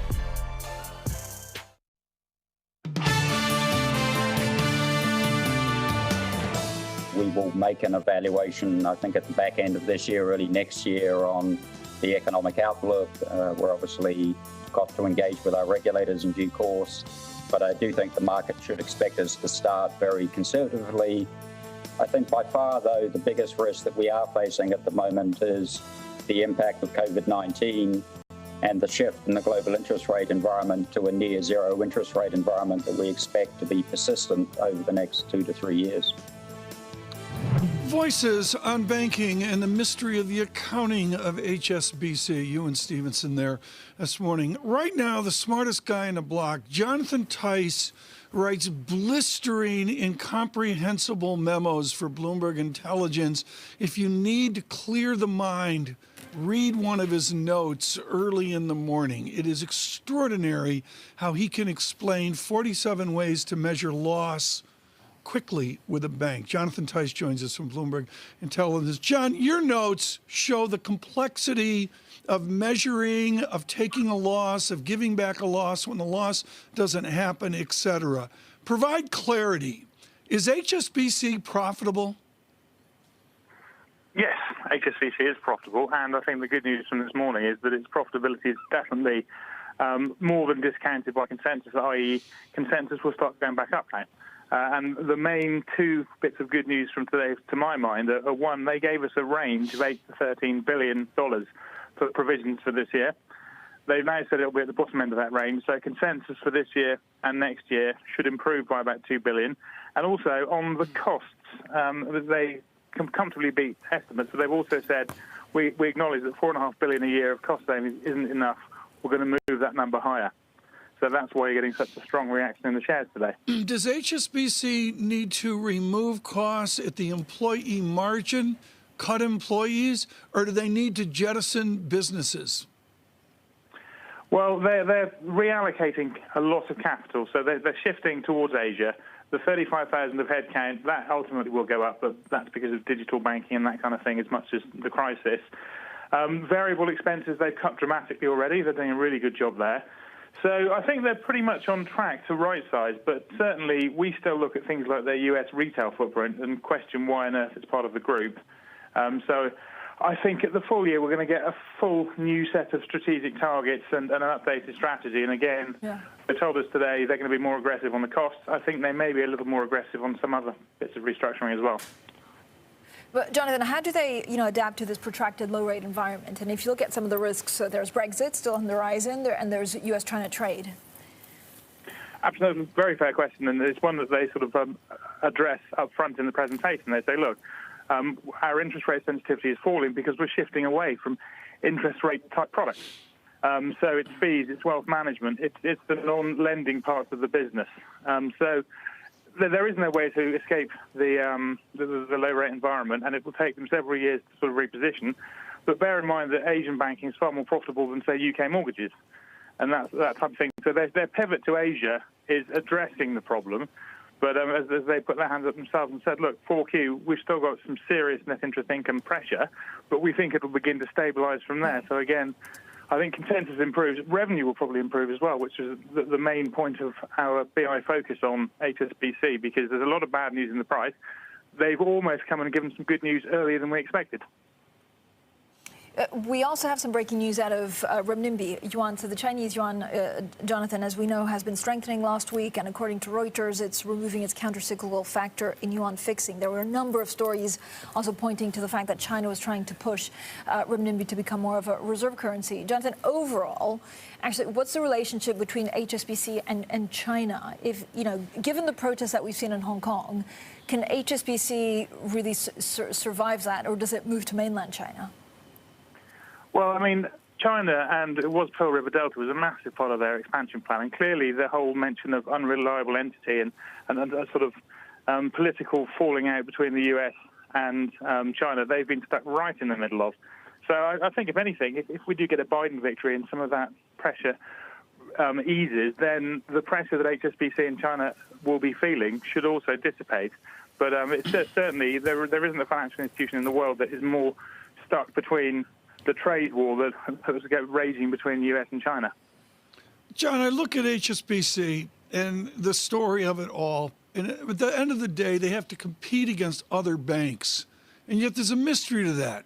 Who are they competing against? Is it Standard Chartered, or is it a more broader set of banks?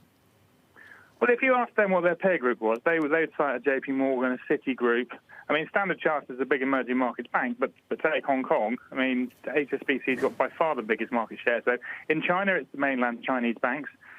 For sort of global trade, it would be a Standard Chartered or a Citigroup. In the UK, obviously, it's Lloyds and NatWest. So you've got to look at which region you're talking about. And clearly, they're pulling out of France now. So it's basically UK, Global Trade Bank, and Asia from a Hong Kong base. It's the oddest thing. We could go on for this all day. We'll continue this discussion.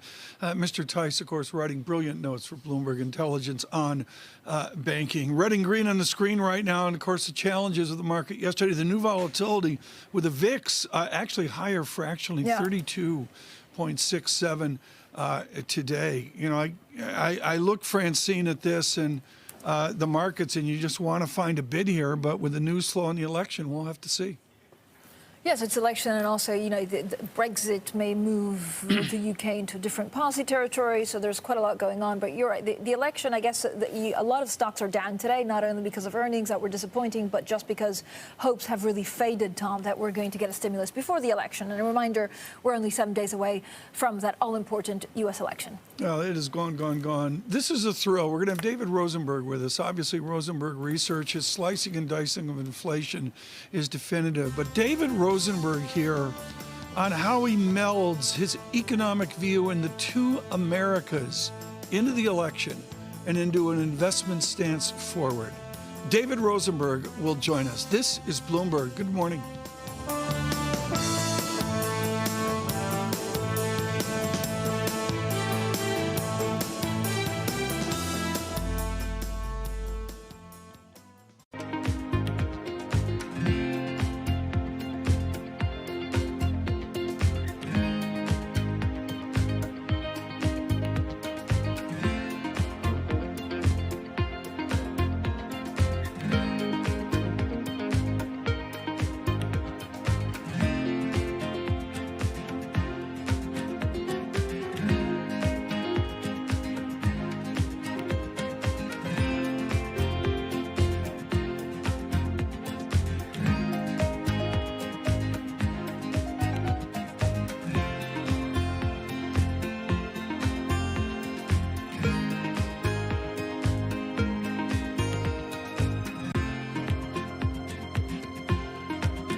Women leaders were actually better at controlling the deaths from COVID-19.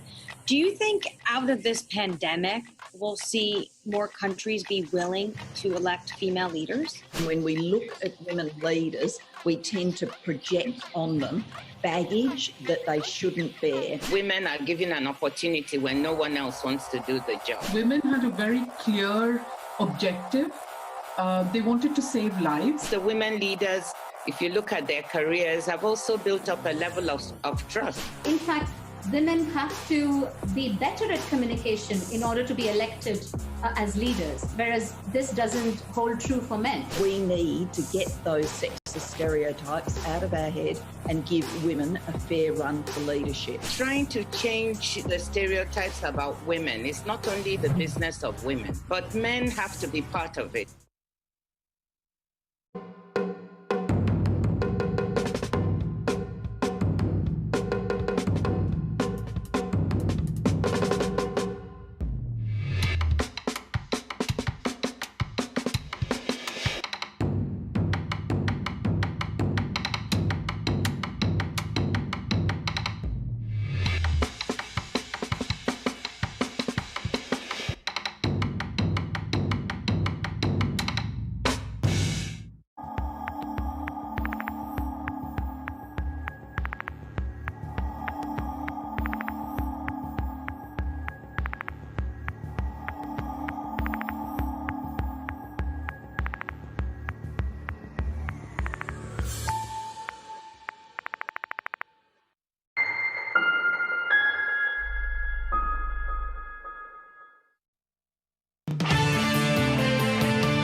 morning, oh, the humanity, the carnage. The S&P 500 down 5%. The NASDAQ 100 a lofty 7, making 8% down. All that back to Valentine's Day, pre-pandemic. The 10-year yield unchanged from March 6. We consider a post-inauguration stock market. 7 days in May, what will post-election stimulus look like? 7 days to the election, what are Trump and Biden and Trump, what are they doing today to win next Tuesday? And then there were 9. Amy Coney Barrett replaces Ruth Bader Ginsburg. Good morning, everyone. Bloomberg Surveillance. Tom Keene in New York, Francine Lacroix in London. Of course, all revved up, 7 days out. Lots to talk about here, but a lot in the United Kingdom as well. And I'm sorry, Francine, to me, it is the pandemic China. And the way that they're working with that right now. Yeah, Tom, it's the UK, it's Germany, it's France, it's Italy. Look, if you're a European politician and you've promised for the last 4 months that you're not going to go back into lockdown and the number of cases are going up, you're stuck. And if you go back into lockdown, you're going to have people revolting. But I'm more interested in China, Tom. So we broke that story about 5-6 minutes ago, saying that actually they're looking, and this was a Reuters story, they're looking at a little bit more when it comes to renminbi. The one thing I would point out to, Tom, and I did spend a good amount of time on Sunday looking this up, is that actually on Sunday, China clearly said that it was trying to push to have a bigger international for yuan. This means more PBOC support. And so the latest headlines from Reuters that we broke just a couple of minutes ago saying that China will remove the counter-cyclical factor in yuan fixing may point into that direction.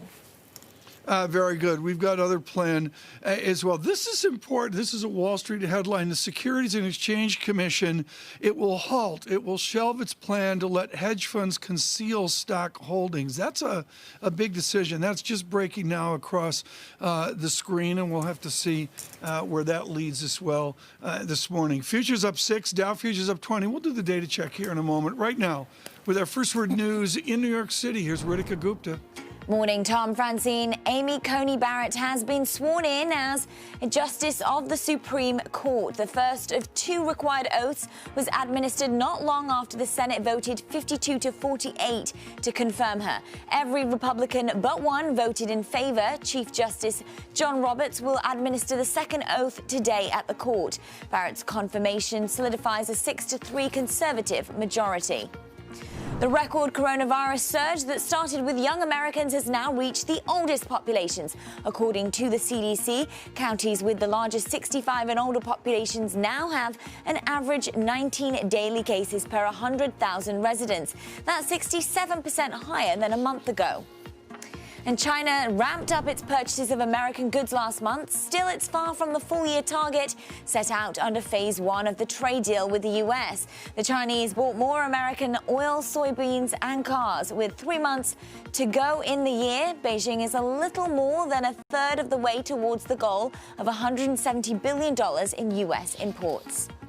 In the UK, Prime Minister Boris Johnson faces a revolt from more than 50 of his own Conservative members of Parliament. They're demanding a clear route out of lockdown for parts of northern Britain that helped give him a majority in the last election. The lawmakers told Johnson his strategy of targeting local areas with restrictions was disproportionately damaging the economies of northern regions. Global news 24 hours a day on air and at Bloomberg Quick Take, powered by more than 2,700 journalists and analysts in more than 120 countries. I'm Ritika Gupta. This is Bloomberg. Francine, Tom.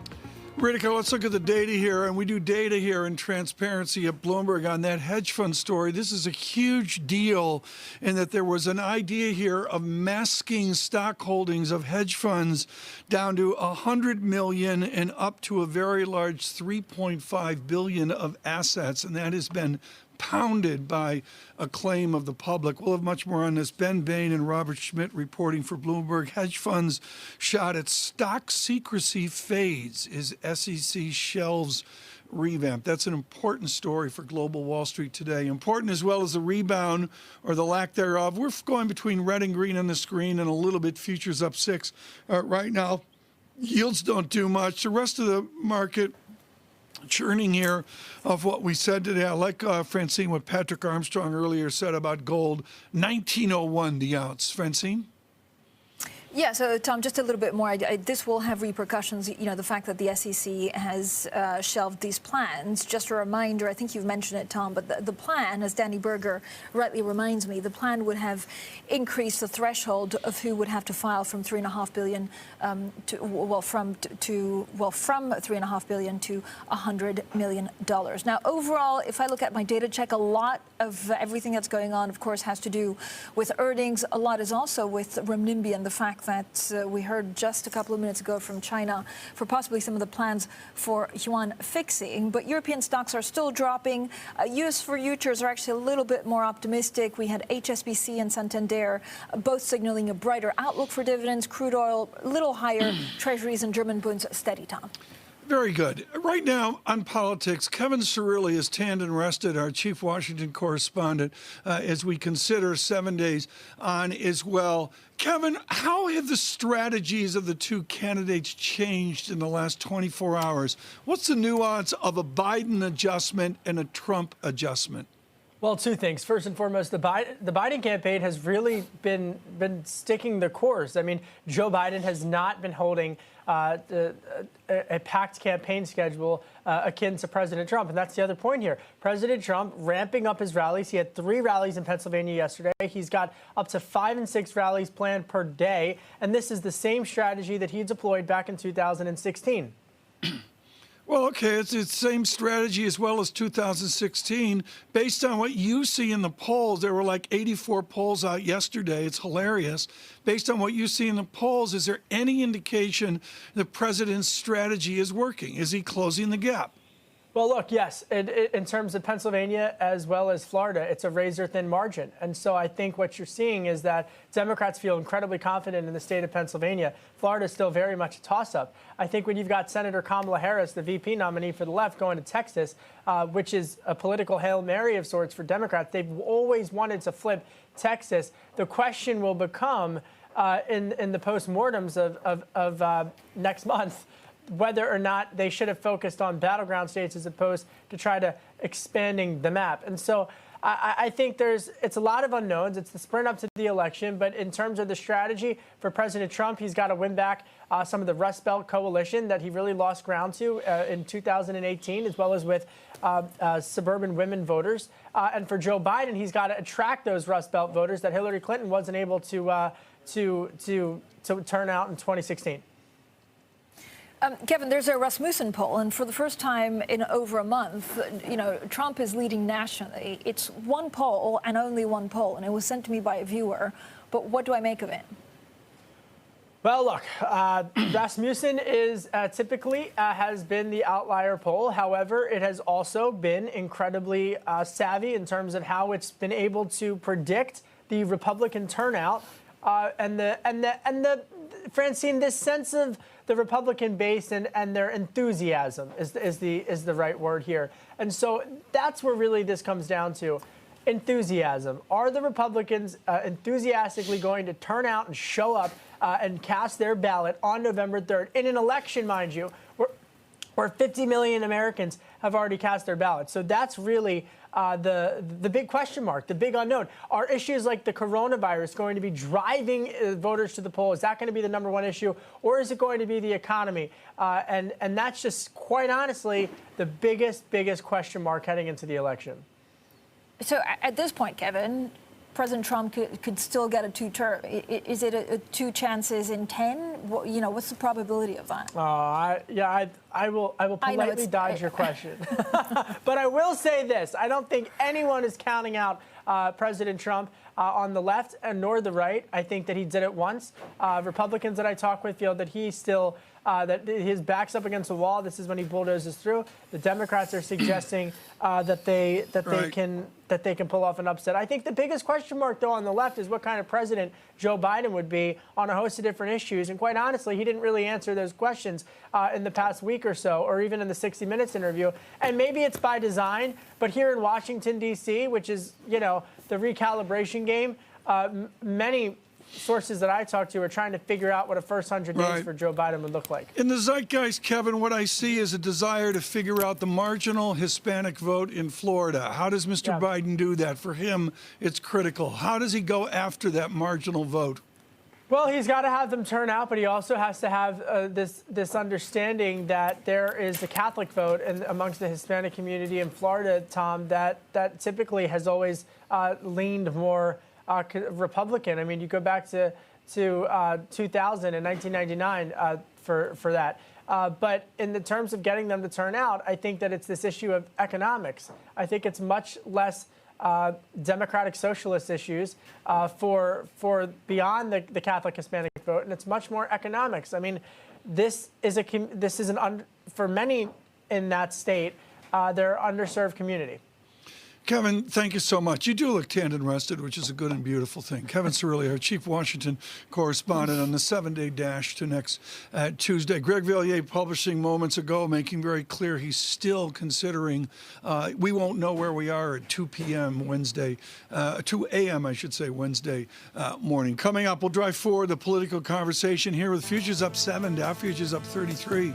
Mr. Munson will join from BGR Group. Stay with us. This is Bloomberg.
This is Bloomberg Best, your weekly review of the most important business news, analysis, and interviews from Bloomberg Television around the world. Ken Burns, welcome to Bloomberg Big Decisions. We have always been a mixture of things. We are always stronger for that mixture. Growth is a way to stay competitive, delight more and more consumers. Welcome to the Best of Bloomberg Technology. I'm Emily Chang. They've moved the needle by acknowledging that they have to monitor the content. What is one word of advice you'll take with you? Learn how to listen. And that is certainly something that has served me well. Ankiti, where do you go from here? It's a huge market. It's a huge opportunity. I want to go 100x from here. Our philosophy is to partner where we can and stand apart when we should. It's really a reminder, isn't it, just how sensitive the markets are to any commentary about trade. We did see some pressure on the yuan. We did see some pressure on the futures. That is now being reversed. Seeing advanced economies doing better than emerging and developing economies, excluding China. Within countries, it's uneven. You're seeing low-skilled workers, youth, women doing worse in labor markets.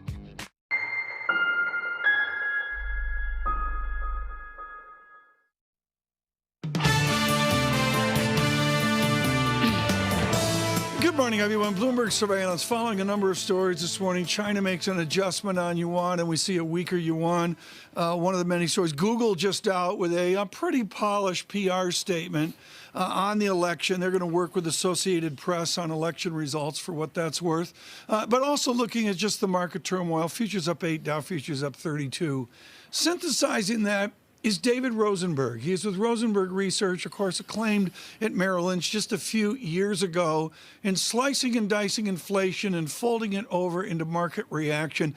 David, let's begin with the inflation vector now. It is discrete and different than Europe with a rising five-year break even. Do you assume a trend towards rising and larger inflation in the next years to come?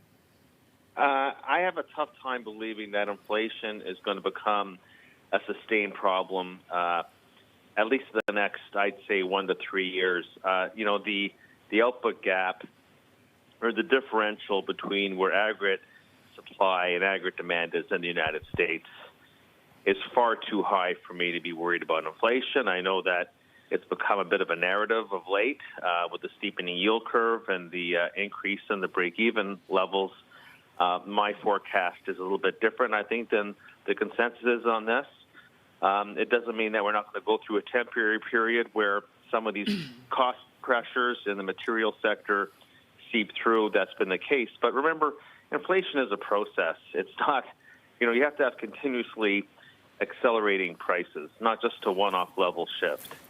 And so I think that the market has overdone it. I simply think the narrative has overdone it on the inflation side. I think it's going to be years before we see. Okay. I think it's sustained acceleration. Okay, in David, inflation. look, I lost my eyesight reading your stuff at Merrill Lynch years ago as you sliced and diced goods and services inflation. Now the basic theme is it's different because service sector is such a mystery in this pandemic. What is the price persistency of a service sector in collapse in a natural disaster like this pandemic? Right. Well, I think that that's really what's flipped things around this time. Normally in a recession, service prices are sticky and you get the deflation in the commodity areas of the CPI or the PC deflator. This time around, it's been flipped. I'm not a believer that we're seeing sustained increases out of the material side. I think that is temporary. Supply side, somewhat related to the Chinese economic recovery that we're seeing. I'm not looking at commodities being a sustained source of inflation. The services side is very interesting because when you look at, say, the CPI, 30% of the index is related to residential rents. 40% of the core is residential rents. I don't think that people have really thought through that the commodity sector is really a two-bit player in this, that really the dominant feature here is we're going to go through in the next several years a massive increases in vacancy rates in the apartment sector, going to drive down residential rates on a sustained basis, and that's going to come to overwhelm everything else that's happening in the price indices. Who else David, I'm looking about at that? Everybody's just focused on the CRB index. They're not really looking at what is dominating here. It is about rental rates. But David, are already in the process of disinflating, and that's going to dominate what's happening on the inflation side. That's why I think the break-evens are totally out of whack with what I see happening over the course of the next 12, 24 months. I'm focused on China. Industrial profit is up. Consumption is up. Could we import inflation from China? Well, I mean, you could argue that we could import some inflation from China from the fact that their growth is stimulating demand for commodities. But, I saw, you don't walk into Walmart and go down an aisle and buy a pound of copper.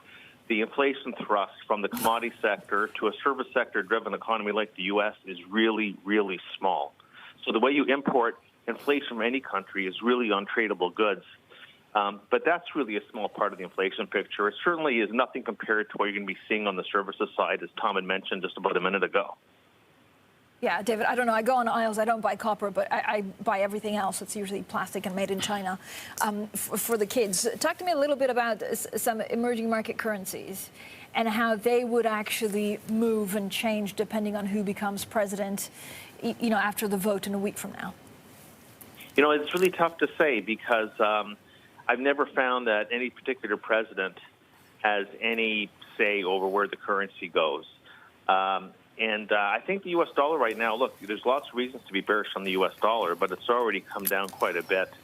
But I don't find that who takes the White House really matters. And when you really think about it, one of the reasons why the stock market has had some second thoughts on the blue wave is not because Biden's going to lose, but because people are thinking, is the Senate going to flip? And it probably won't. So it doesn't just matter who takes the Oval Office. It also matters the overall configuration of the executive branch and the legislative branch. And then when you think of currency markets, whether you're taking a look at emerging markets, which are not a homogeneous entity, the question becomes in currencies, these currencies are not like a bond or a stock. You have to value them on a relative basis. It's a pair trade. So it's also benchmarked against what's happening in other parts of the world. But I would hazard to say that I do think the U.S. dollar, no matter who takes the White House, will be on a weakening trend against a lot of these emerging Asian currencies because they handled the pandemic so much better. They didn't blow their brains out on fiscal policy nearly to the extent that the U.S. has, and they're going to come out, along with China, a lot more quickly. So there is a bullish case. And answer your question, insofar as what it means for emerging Asia, and you're already seeing it in the yuan, that those currencies will be relatively strong for the next year, in my opinion. David Rosenberg, thank you so much. Greatly appreciate it. Mr. Rosenberg, Rosenberg Research founder, and also from Canada as well, with a great commodity perspective. Speaking of commodities, coming up, this is going to be a really important conversation with oil. West Texas, $38.99, gold, $19.03 the ounce. Mr. Curry, Jeffrey Curry of Goldman Sachs, our global head of commodities, always informative. This is Bloomberg. Good morning.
Just days away from the most critical election in U.S. history and its only democracy at stake. From electronic voting machines to misinformation and fake news and political advertising on social media, is the tech industry ready for its biggest test yet? I'm Emily Chang, and we'll be focusing on these issues all week on Bloomberg Technology in a special electioneering series. Tune in 5 p.m. Eastern, 2 p.m. Pacific, only on Bloomberg Television.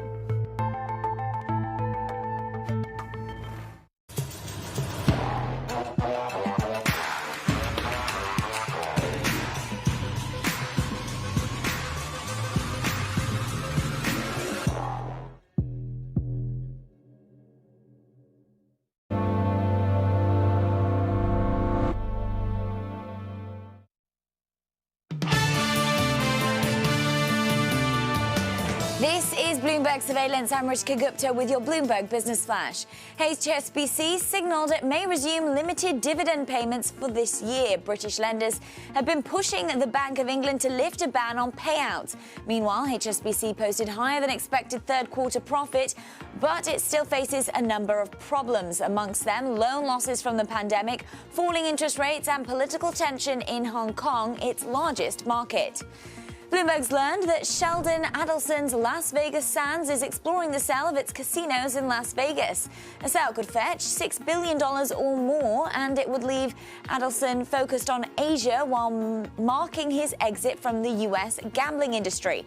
The U.S. makes up a shrinking part of Adelson's business. It accounted for less than 15% of revenue last year.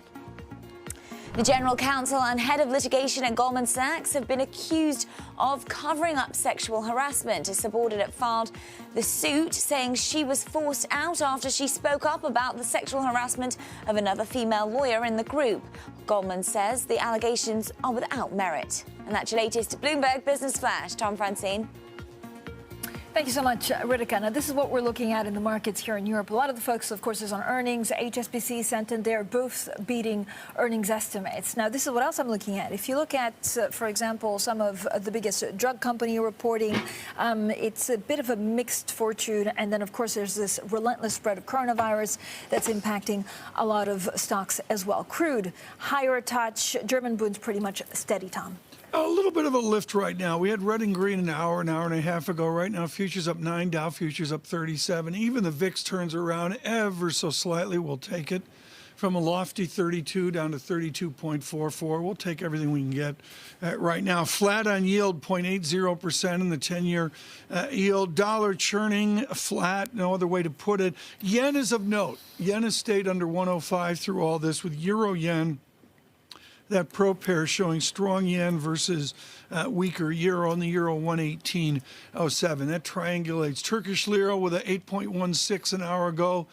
Again, does a little better, but it has been an extremely challenging 3 or 4 days for Turkey there. Of course, the bouncing back and forth between Mr. Macron and Mr. Erdogan is well. I want to say something about our political coverage. Kevin Cirilli, of course, following everything. Craig Gordon in Washington leading up our print coverage as well. And David Weston spearing forward these next 7 days with Balance of Power. And of course, we'll go to our election coverage here through the weekend and into the first Tuesday of November. On that, perspective from Lester Munson of BGR Group and the principal there. An interesting twist here on the strategies forward. Stay with us from London, from New York. This is Bloomberg.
The Boston Symphony Orchestra presents BSO at Home. While you stay inside, enjoy a curated collection of archived concerts and behind-the-scenes stories from BSO musicians. BSO Homeschool provides lessons for music lovers of all ages. New performances and messages from musicians are added regularly. Enjoy these selections and much more at bso.org/at-home. You have to think about all the other offsets to tax. And so we're looking at it. I think we're going to be prepared. And, we're modeling out a whole bunch of different scenarios. I think we're going to be well positioned no matter what the outcome is. We explore the trends, investments, and competition of the European ETF industry. Join us on Bloomberg ETF IQ Europe.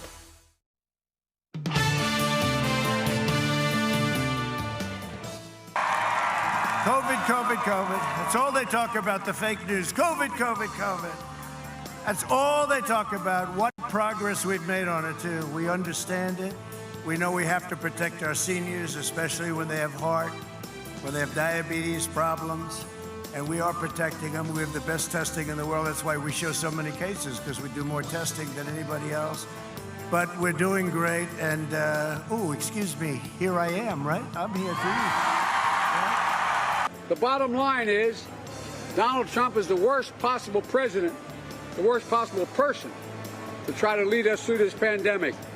And I don't think he just either doesn't have any idea what to do or he just doesn't care. The campaign, and it is interesting, and we speak of the Trump and the Trump supporters, and of course Mr. Biden, and a lot of focus on the shades of the Democratic experience, but what about the Republican experience? It is most interesting, and maybe you can define as old line Republican, the B and the G and the R of BGR Group. And of course, the B is the wonderful Haley Barber. We're thrilled that he's attended our show any number of times. With the privilege of working for the gentleman from Mississippi, Lester Munson joins us right now on government relations and, of course, on the middle ground for Republicans. Lester, I'm absolutely fascinated with the great unspoken, which is how does the Republican Party regroup with a Trump victory or with a Biden victory? What does the old line, the mainstream Republican Party do the first Wednesday of November? Well, I think if it's a Trump victory, they're going to have to make a tough decision about biting the bullet and joining kind of the Trump wing of the party. Or becoming Democrats. If Biden wins, and I think there's going to be a great gnashing of teeth in the Republican Party, there's going to be a lot of vindictiveness. There may be some blood in the water. Hopefully that's resolved quickly and the party can reformulate itself on the Hill and with a new candidate for 2024. So there's a lot of interesting things ahead for Republicans. Part of it is the representation of your area, which is the State Department and foreign policy. What is the distinction you see if we rebuild the State Department? How will that occur under a Biden presidency?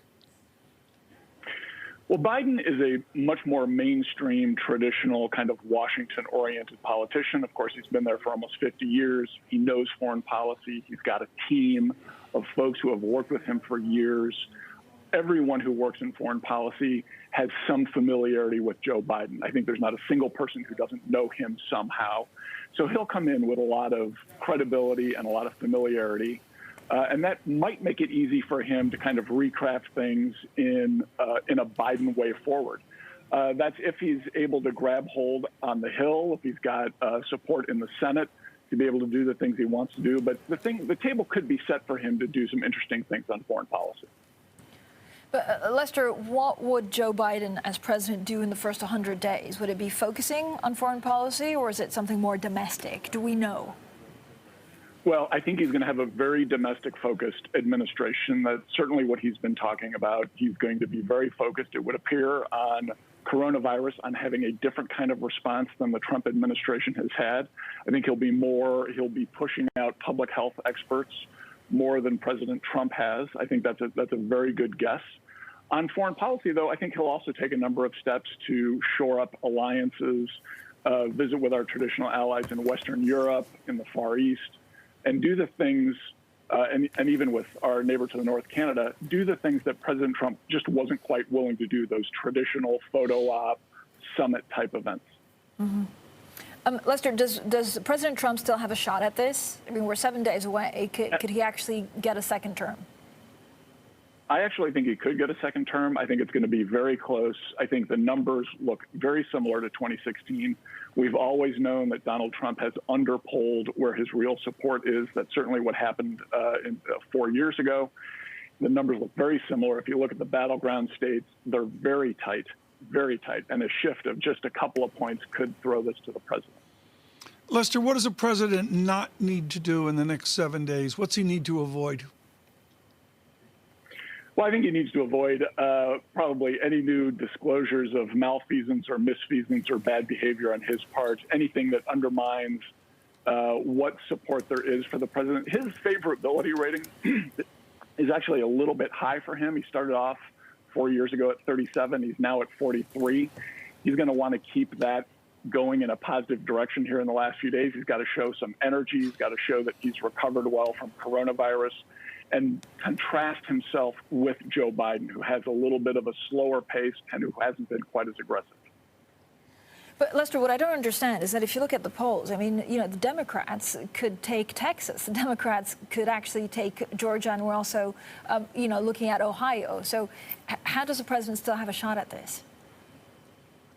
Well, I think the numbers in Texas they look close. I think they're more favorable for Republicans. I'd rather be a Republican in Texas than a Democrat.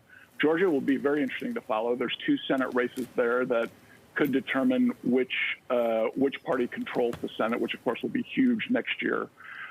No, but it's very tight. I think right now the Democrats are in a better position. If the election were right now, they would likely win. We've got 7 more days to go.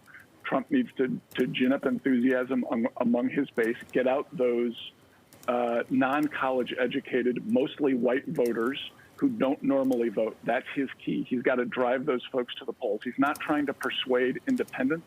He's trying to persuade Trump voters who haven't really voted yet or haven't voted before.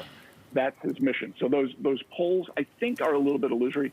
Again, I think it's going to be very close. Democrats probably have the upper hand right now. The president seems to be surging a little bit. Lester, thank you so much. Lester Munson with BGR Group. Really interesting there. Something we really have not covered all that much. The Republican dynamic of Mr. Trump, his dominance over the Republican Party. This is a moment of history for Silicon Valley. If you think of David Packard, of Mr. Hewlett, of the history of San Jose and all of Stanford and Berkeley and the decades there, there is a merger.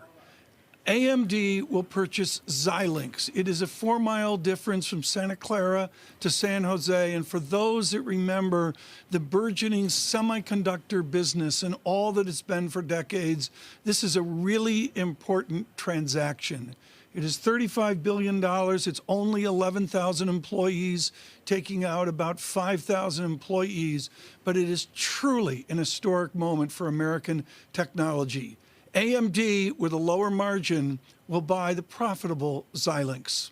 This is Bloomberg. Right now, let's go to our First Word News. Here's Ritika Gupta. Thanks, Tom. It's a big win for President Trump and congressional Republicans on the eve of the election. The Senate confirmed Amy Coney Barrett to be the newest justice of the Supreme Court. That solidifies a 6-3 conservative majority. Barrett may be asked to weigh in on cases that could determine the outcome of a close election. The paused clinical trial of an Eli Lilly experimental antibody therapy won't resume. Federal researchers concluded the drug probably wouldn't help hospitalized coronavirus patients with advanced cases. Still, other trials are ongoing to see if the Lilly drug can help patients earlier in the disease's course. A labor union is suing President Trump over an executive order that makes it easier to fire federal workers involved in policy-making decisions. The National Treasury Employees Union represents 150,000 federal workers. Critics say the order is a way for the president to require political loyalty from civil service workers. And the Trump administration has taken another step certain to make China angry. The State Department has signaled its approval for a potential $2.4 billion sale of an anti-ship missiles to Taiwan. China and the U.S. are already at odds. Yesterday, Beijing imposed unspecified sanctions on Boeing's defense unit, Lockheed Martin and Raytheon because of a previously announced arms sale to Taiwan. Global news 24 hours a day on air and at Bloomberg Quick Take, powered by more than 2,700 journalists and analysts in more than 120 countries. I'm Ritika Gupta. This is Bloomberg. Francine, Tom. Thank you so much, Ritika. Now, coming up next, we track COVID-19 with Amesh Adalja, the Johns Hopkins Center for Health Security Senior Scholar. We look at lockdowns, we look at restrictions, we look at COVID-19. This is Bloomberg.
What would you say that the CDC or the FDA or the White House or HHS should have done differently? Almost all of us have underestimated the dramatic impact of this outbreak.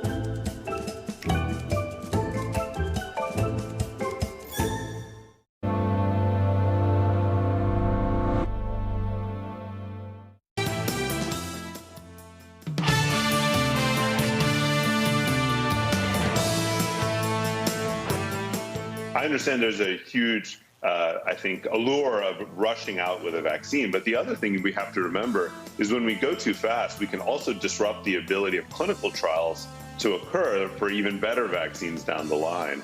So we've got to strike this balance of making sure that we don't undermine the larger scale effort in our rush to get something out. Well, that was the chief executive of Novartis speaking to Bloomberg a little bit earlier on. Now, we continue to track the virus, and Bloomberg has developed, of course, a unique partnership with the leading authority on COVID-19.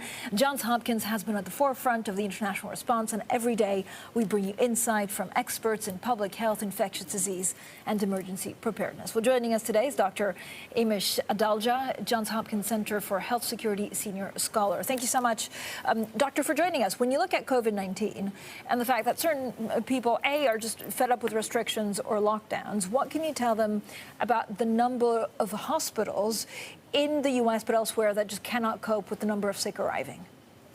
This is starting to tick up, and there are multiple states in the United States, including Wisconsin, both North and South Dakota, as well as Utah and parts of Texas, where hospitals are unable to cope with the number of patients that they're getting. And what that means is that not only will they have to deal with a lot of COVID patients, but that impacts all their other operations, meaning their heart attack care, their trauma care, and that makes everybody's health go down. So the key thing is, even if you have pandemic fatigue, the hospitals still have to take care of patients with COVID, and we want to make sure. That's what bending the curve was all about, or flattening the curve, was trying to keep it below hospital capacity. And sadly, many places in this country do not have the capacity to deal with these cases. And the same is true in Europe, for example, and that's when you see public health interventions being made. So our goal is not to get the cases to zero. That's really impossible. It's to keep them to a pace that's manageable by the healthcare system. And in order to do that, that's the common sense recommendations that you keep hearing about, as well as a plan for testing, tracing, and isolating.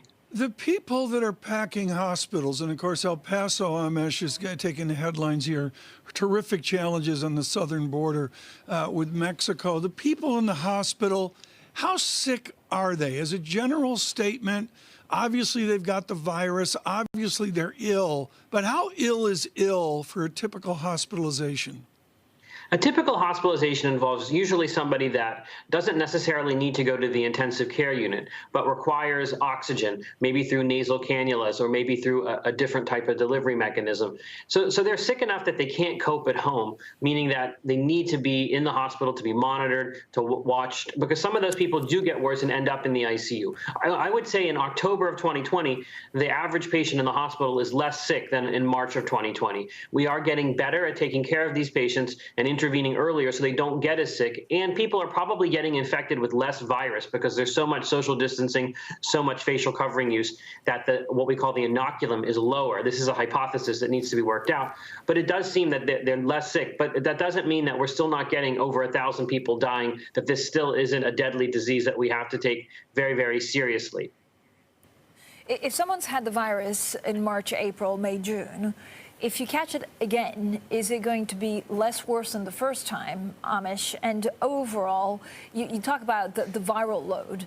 Is it also because it's a different kind of population that's now being hit that we're seeing less hospitalizations? It's a little bit of both. So reinfections are very rare. There's only been about a handful documented, so we can't really say whether or not when reinfection occurs, whether it's worse or whether it's not worse. With other coronaviruses, it's usually very mild when you get reinfected, but there has been at least one case where it was worse with this coronavirus. But again, this is something that we only have very small numbers, so you cannot make any kind of real scientific statement about it. It is true that the demographics of the pandemic has changed. We are seeing younger people be more infected, and that makes sense because they tend to be more risk tolerant. They're the ones that are going to taking part in sports, for example. They're the ones doing small gatherings, and vulnerable populations are still sheltering in place a little bit more to a bigger degree than younger populations. And younger populations are generally not those that are going to need hospitalization. So that is somewhat skewing some of the data because the demographics have changed. But it is true, though, that there are vulnerable populations that are still getting infected, and they are the ones that are in the hospital. They are the ones in the ICU, and they are the ones dying. So vaccine trials have resumed. How quickly can we actually get a vaccine that can be distributed and used by a good chunk of the population?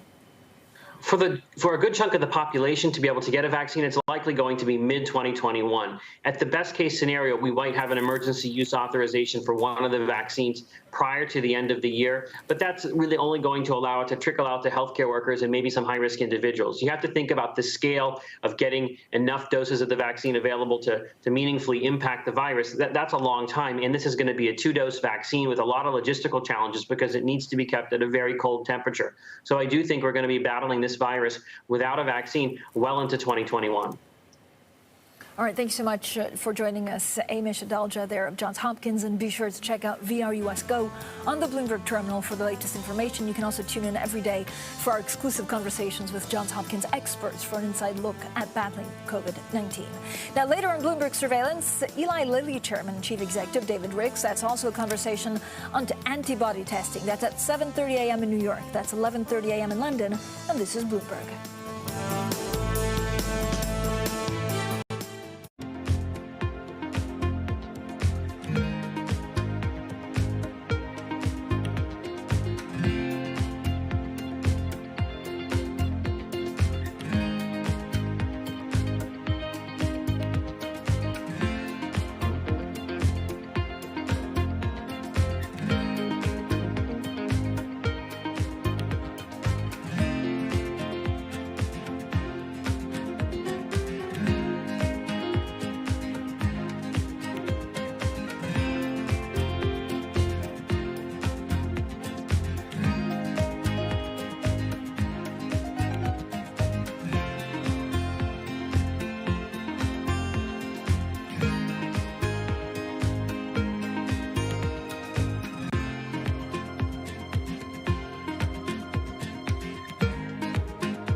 Women leaders were actually better at controlling the deaths from COVID-19.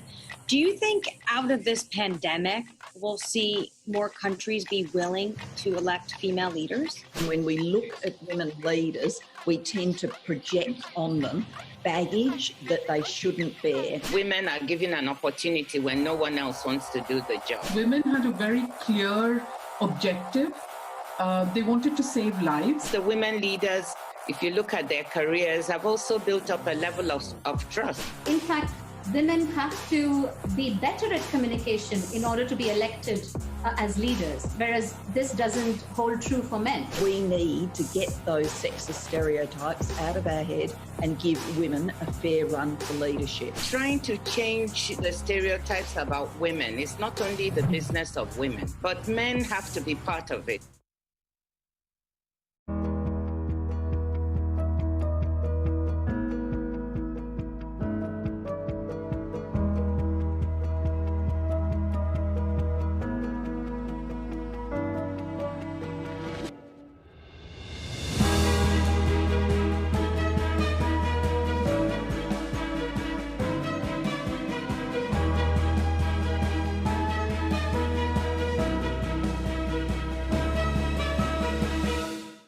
Market that over the past few weeks has made it clear it wants to go higher. It got a little spooked by the idea that geopolitical tensions are rising.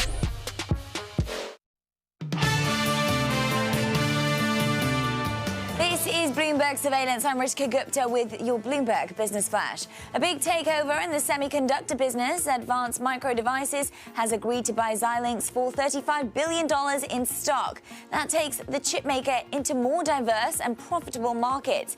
It also adds to AMD's data center offerings. AMD estimates it will take about 18 months to win approval from shareholders and regulators. Santander has bounced back. The Spanish bank rebounded from its worst ever quarter with a profit that beat estimates. Now it's trying to convince regulators that it's strong enough to resume paying dividends. A general ban on dividends has proven to be negative for the sector. So I think it's also at the same time very difficult to differentiate amongst banks because you can put an undesired, let's say, negative perception on some institutions. So what we believe is going to happen is that they will allow for a small but a general dividend payment for the sector as a whole. And that's your latest Bloomberg Business Flash. Francine? Thanks so much, Ritika. Now, SAP's dire earnings results sent a wave of fear across the business software space. That was yesterday, and the Salesforce chief executive, Mark Benioff, says SAP's troubles are unique to them. Now, in an exclusive interview with Bloomberg, he argued that SAP has not maximized the cloud opportunity. We just delivered a phenomenal quarter, more than $5.15 billion in revenue, our highest operating margin ever at over 20%. It was actually 29% growth quarter. I think that SAP, you can see they're having very significant troubles with the CEO transition that they're going through. They, as you know, moved from one CEO to two, then they fired one of those two CEOs. The CEO transition is just not going well. And their customers are saying that. And now you can see that their revenues are also reflecting this trouble. Yeah, some of that surprising number was a poor cloud backlog. Would you say that perhaps some of that market share Salesforce has taken? Well, I think that they have not executed the cloud opportunity well. Of course, Salesforce has phenomenal market share in CRM. We are the customer success company. We help companies connect with their customers in whole new ways. And that's our main focus. You can see that with our tremendous customer base, whether it was companies like AT&T or Johnson & Johnson or amazing technology companies like Cisco have all transformed themselves, digitally transformed themselves using Salesforce.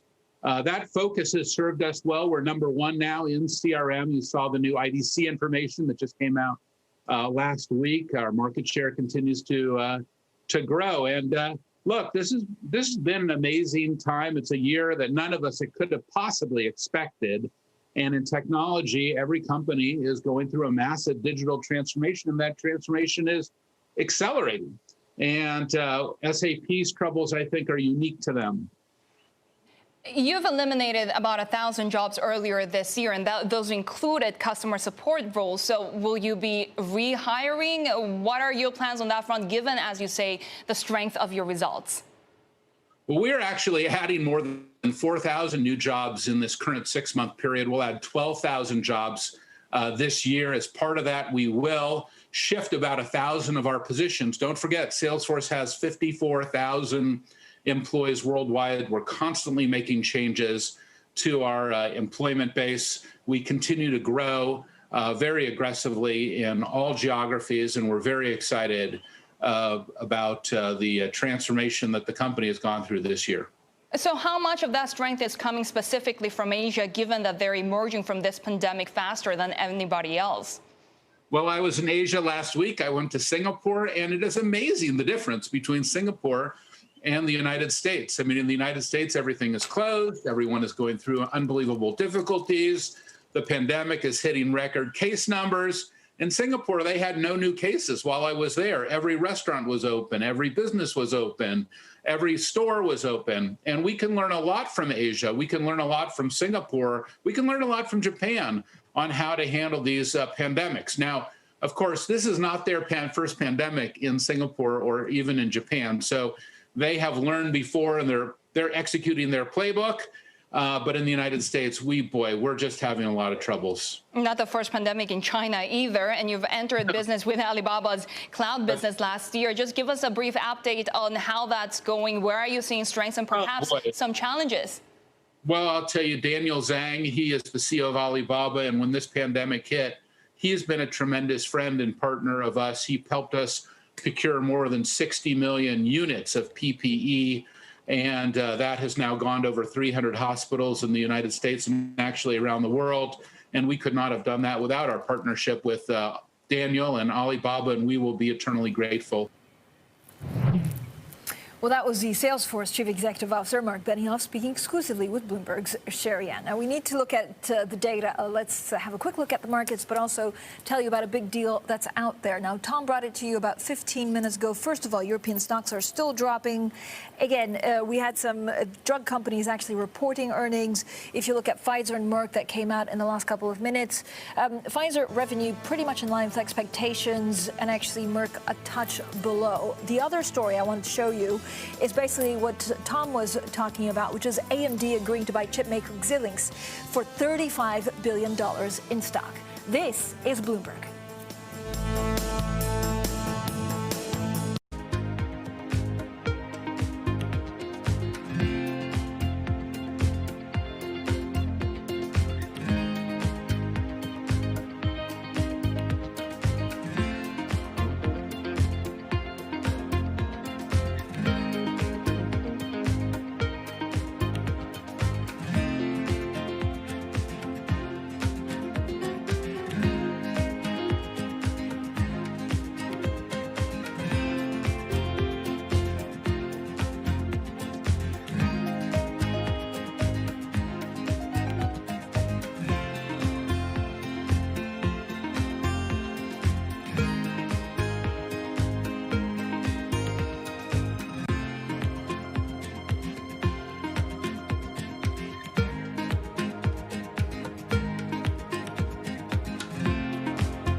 businesses. The question is how strong they are. The Fed has a lot of upside to accelerate. I think they're going to maintain this pace. The chart may call it a double dip, but it's all the same recession. COVID is the great unequalizer. The strong get stronger, the weak gets weaker. This is Bloomberg Surveillance with Tom Keene, Jonathan Ferro, and Lisa Abramowitz. From New York and London for our audience worldwide, good morning, good morning. This is Bloomberg Surveillance live on Bloomberg TV and radio alongside Tom Keene and Lisa Abramowitz. I'm Jonathan Ferro. Tuesday morning, equity futures bouncing back a little bit, 15 on the S&P 500. Tom, we advanced 0.4%, 1 week away from wrapping up this election. I think, John, we got to really put in perspective the carnage yesterday. We were down 5% from the peak on SPX, down 7 or 8% on NASDAQ 100. John, where we are is about where we were on Valentine's Day. Of course, John, you do remember Valentine's Day. That was pre-pandemic. So all we've really done is pull back to the pre-pandemic highs. I think we got to put some perspective in this as we saw, what was it, down 700, 800, 900 yesterday, Dow points. I'm not sure why I'm the target of remembering Valentine's Day, but we can discuss that. Do you really later. want to discuss that? I usually do okay on Valentine's Day, Tom. It's you that I worry about. That's true. February 14th, that would be true. Because you often don't remember it. That would be true. That would be true. Although I do remember, Lisa, a roses scenario with John a few years ago. You're trying to bring me into this, really, Tom? He was amazed at roses. I was trying to get to AMD and Xilinx and bringing it back. AMD and Xilinx is a big deal. For those in engineering and history, this is a hugely emotional deal. John, the distance from San Jose to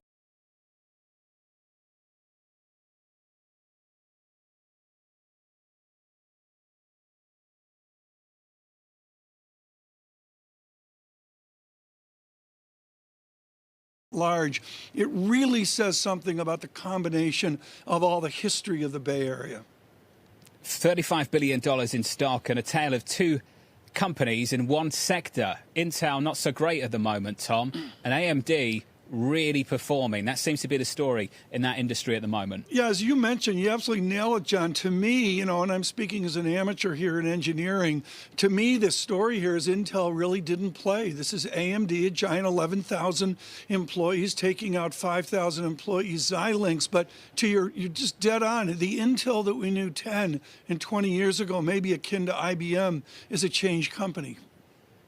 Lisa, let's get to the data. 90 minutes away in the United States of America. We could keep talking about Valentine's Day, or we could keep going with AMD. I will say, just to build on this concept of tale of two different companies within the same industry, we'll get a 30,000-foot view of business investment at 8:30 a.m. with U.S. September durable goods orders. Capital investment is a sign of confidence, and by many accounts, it has been coming down. 1 p.m., the U.S. is selling $54 billion of two-year notes. I wanted to put this on because I know that Tom follows these auctions so closely, but also because there are a series of record-breaking Treasury auctions this week, more than $150 billion of notes. And the question is, at what point the incredible supply will overwhelm the demand? So far, no sign of that. In aftermarket, we are going to be getting earnings from Microsoft, sort of trying to get a sense, in my opinion, of whether they even matter, or whether some of the big tech names that are set to report on Thursday, also Alphabet, Amazon, as well as Apple, whether they will really have to deliver, or whether it's completely an interest rate play, John. Lisa Abramowitz, the earnings a little bit later from Microsoft. And then on Thursday, we're going to hear from who? Tom, we have Apple, Amazon, and Facebook, all Thursday afternoon. Right. And there's a massive day coming up a little bit later. I mean, I'm in triple leverage all cash, but I read Joe Feldman over at Telsey Advisory Group on Amazon today very carefully, John. To be blunt, he's at high end of street. He's got a 4,000 target on Amazon. Let's call it up 20% in short order. But he was extremely optimistic about not only the combination of those cardboard boxes that everybody sees in their lobby, but also he really spoke about a resilient cloud where there's other cloud challenges out there. Stock up in the pre-market, Amazon up 0.7%, futures advancing 14.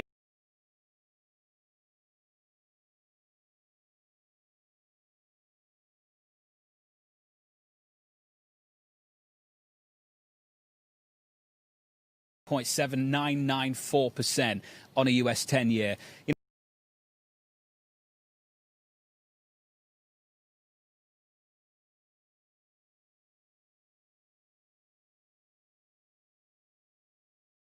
2 months, 3. That's the next 5 minutes right here on Bloomberg. Andrew Sliman joins us right now, Morgan Stanley Investment Management Senior Portfolio Manager. Andrew, well done. You're smiling. Good morning. I know. V-shaped recovery, stocks up and all that. What's the latest call right now, Andrew? How do you see the evolution of this call at the House of Morgan Stanley that's been pretty spot on for the last 6 months? Well, as a portfolio manager, I see the evolution as really the equal-weighted S&P outperforming the cap-weighted, which is namely that, as you know, up through September, the cap-weighted was massively outperforming the equal-weighted. It was massively outperforming the small-cap index. And then something happened, and that is that we're starting to see more of these economically sensitive stocks starting to pick up. So I think the evolution is that it's not so much at the market level as it pertains to cap-weighted S&P. It's more the underpinnings of the rest of the stocks in the index that have really lagged behind. I think they're starting to price some type of reopening, but they did get very overbought on a short-term basis. So things like yesterday doesn't surprise me at all that we had a retrenchment a bit. Andrew, the goal here is to have some patience. I want you to define the character and color of patience right now. How do you counsel patience, say, out to January or February of next year? Well, I'm counseling patience through next Tuesday, Tom, which is resist the urge to overreact to whatever happens in the election that doesn't fit your, whatever your, not you, but your political view is. Because, look, I got gray hair. I've been in this business a long time. I've seen so many people react by doing things in their financial portfolio to express their political views that never turn out to be right. So I'm trying to get people just to, look past it. But as it pertains to out to next year, there's a history of re-outbreaks of diseases in the fall after the initial outbreaks in, the winter, spring previous. And you don't get as much of a pullback in the market because it's a known risk. We knew we were going to get another reemergence. And so I don't think from a financial standpoint, it will cause the destruction that we had the first go around. And I do think the market will begin, it's still October, but the market will begin to anticipate that we will get through this at some point, that the comps, this is a very important point, the comparisons for a lot of companies that were shut down this year is going to be very, very easy next year. And the market won't sit around and wait for the reality of that to happen next year. It's going to start to anticipate that as we get later into this year. So I think we get through the election, and it doesn't really matter who's elected. The comparisons are going to be easy for a lot of these companies, and I think that's what people will focus on. So perhaps 10 minutes ago, Andrew, I might have asked you about what happens if the vaccine isn't exactly as effective as people think, or the virus is spreading more than expected. But that would make me incredibly predictable to Jonathan Ferro, who already predicted I would ask all of those things. So instead, I will ask about, theoretically, if someone were in a triple leveraged cash fund right now, and we're looking and we're looking for an entry point, what they should be buying, how they should be arranging their portfolio in equities now for what you're expecting next year. Well, if you say now, do you mean at this very moment? Look, I can tell you that I trimmed yesterday in our portfolio a couple of financial stocks, not the big banks, but had gone up a lot, right? I trimmed one of our emerging market stocks that had gone up a lot. I think, there's been a lot of risk on since the bottom of this little short-term pullback that happened in September. And a lot of things, to me, look very overbought on a short-term basis. Risk looks overbought. So it doesn't surprise me we got a pullback. And I think that's kind of a short-term play. But I still think, positioning-wise, if we get further pullback, anxiety into the election, what I would say to you, take advantage to get out of that, cash position, because I think it doesn't really matter who's elected. I think the market is heading higher into next year. But again, I'm much more confident in the equal-weighted than the cap-weighted index. So, Andrew, on November 4th, if we get any kind of negative dislocation, we know that you're a buyer. Well, again, we knew that COVID reemergence was a known risk. We know that dislocation, that's code for contested election. That's a known risk. We didn't know in 2000 about a contested election. Bush-Gore was an unknown risk of contested election. We had an 8.6% peak to trough down pullback in that unknown risk. So I don't think this known risk, it doesn't mean we can't have a pullback, but I just don't think it's going to be as much because we're all talking about it. So the question is, what are the unknown risks that we're not talking about? What happens if the economy accelerates too fast and the Fed changes policy? What happens if, we have another Fed chair next year? I'm just throwing out things that people aren't talking about. That's what the market tends to react more negatively to. Andrew, great to catch up, sir. Thank you. Wasn't quite as I predicted, but it was close. Andrew Slip from Morgan Stanley Investment Management. Thank you very much. I mean, Tom, we could joke about it because I always congratulate them every time they come on. The House of Morgan Stanley, Tom, over the last 6 months has been out there, constructive, positive, and they've been right. Or as Lisa would say, they've been right so far.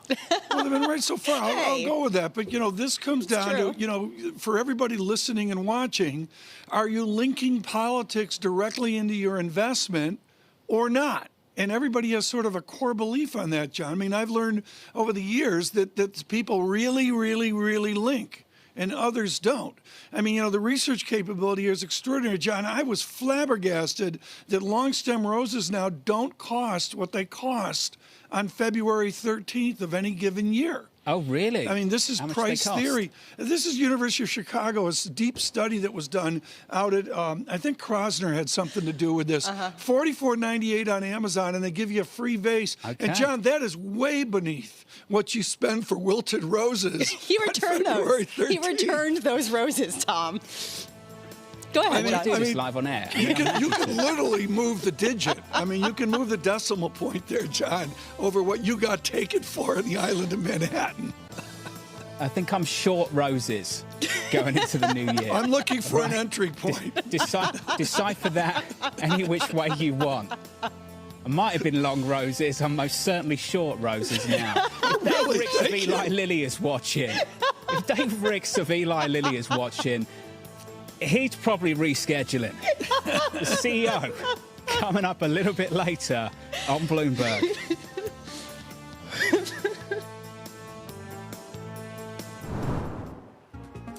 With the First Word News, I'm Rishka Gupta. Amy Coney Barrett has been sworn in as a Justice of the Supreme Court.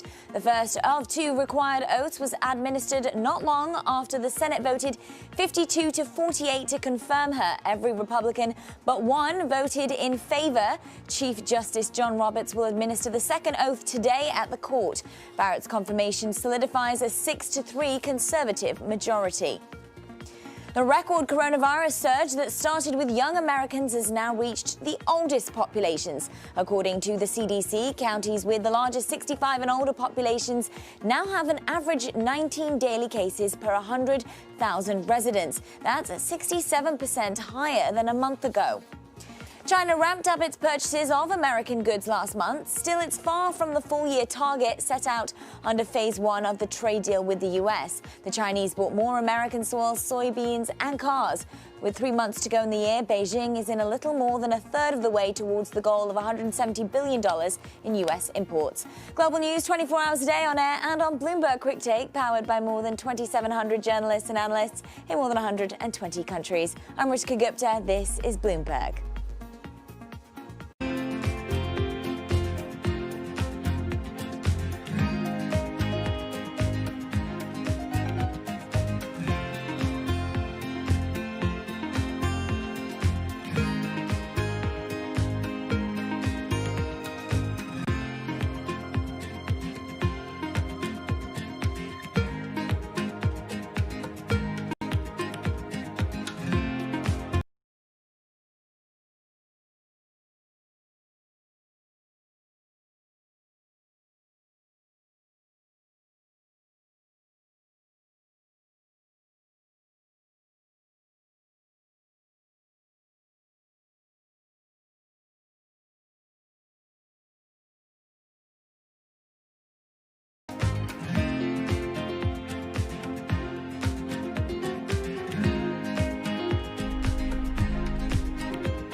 We have always been a mixture of things. We are always stronger for that mixture. Growth is a way to stay competitive, delight more and more consumers.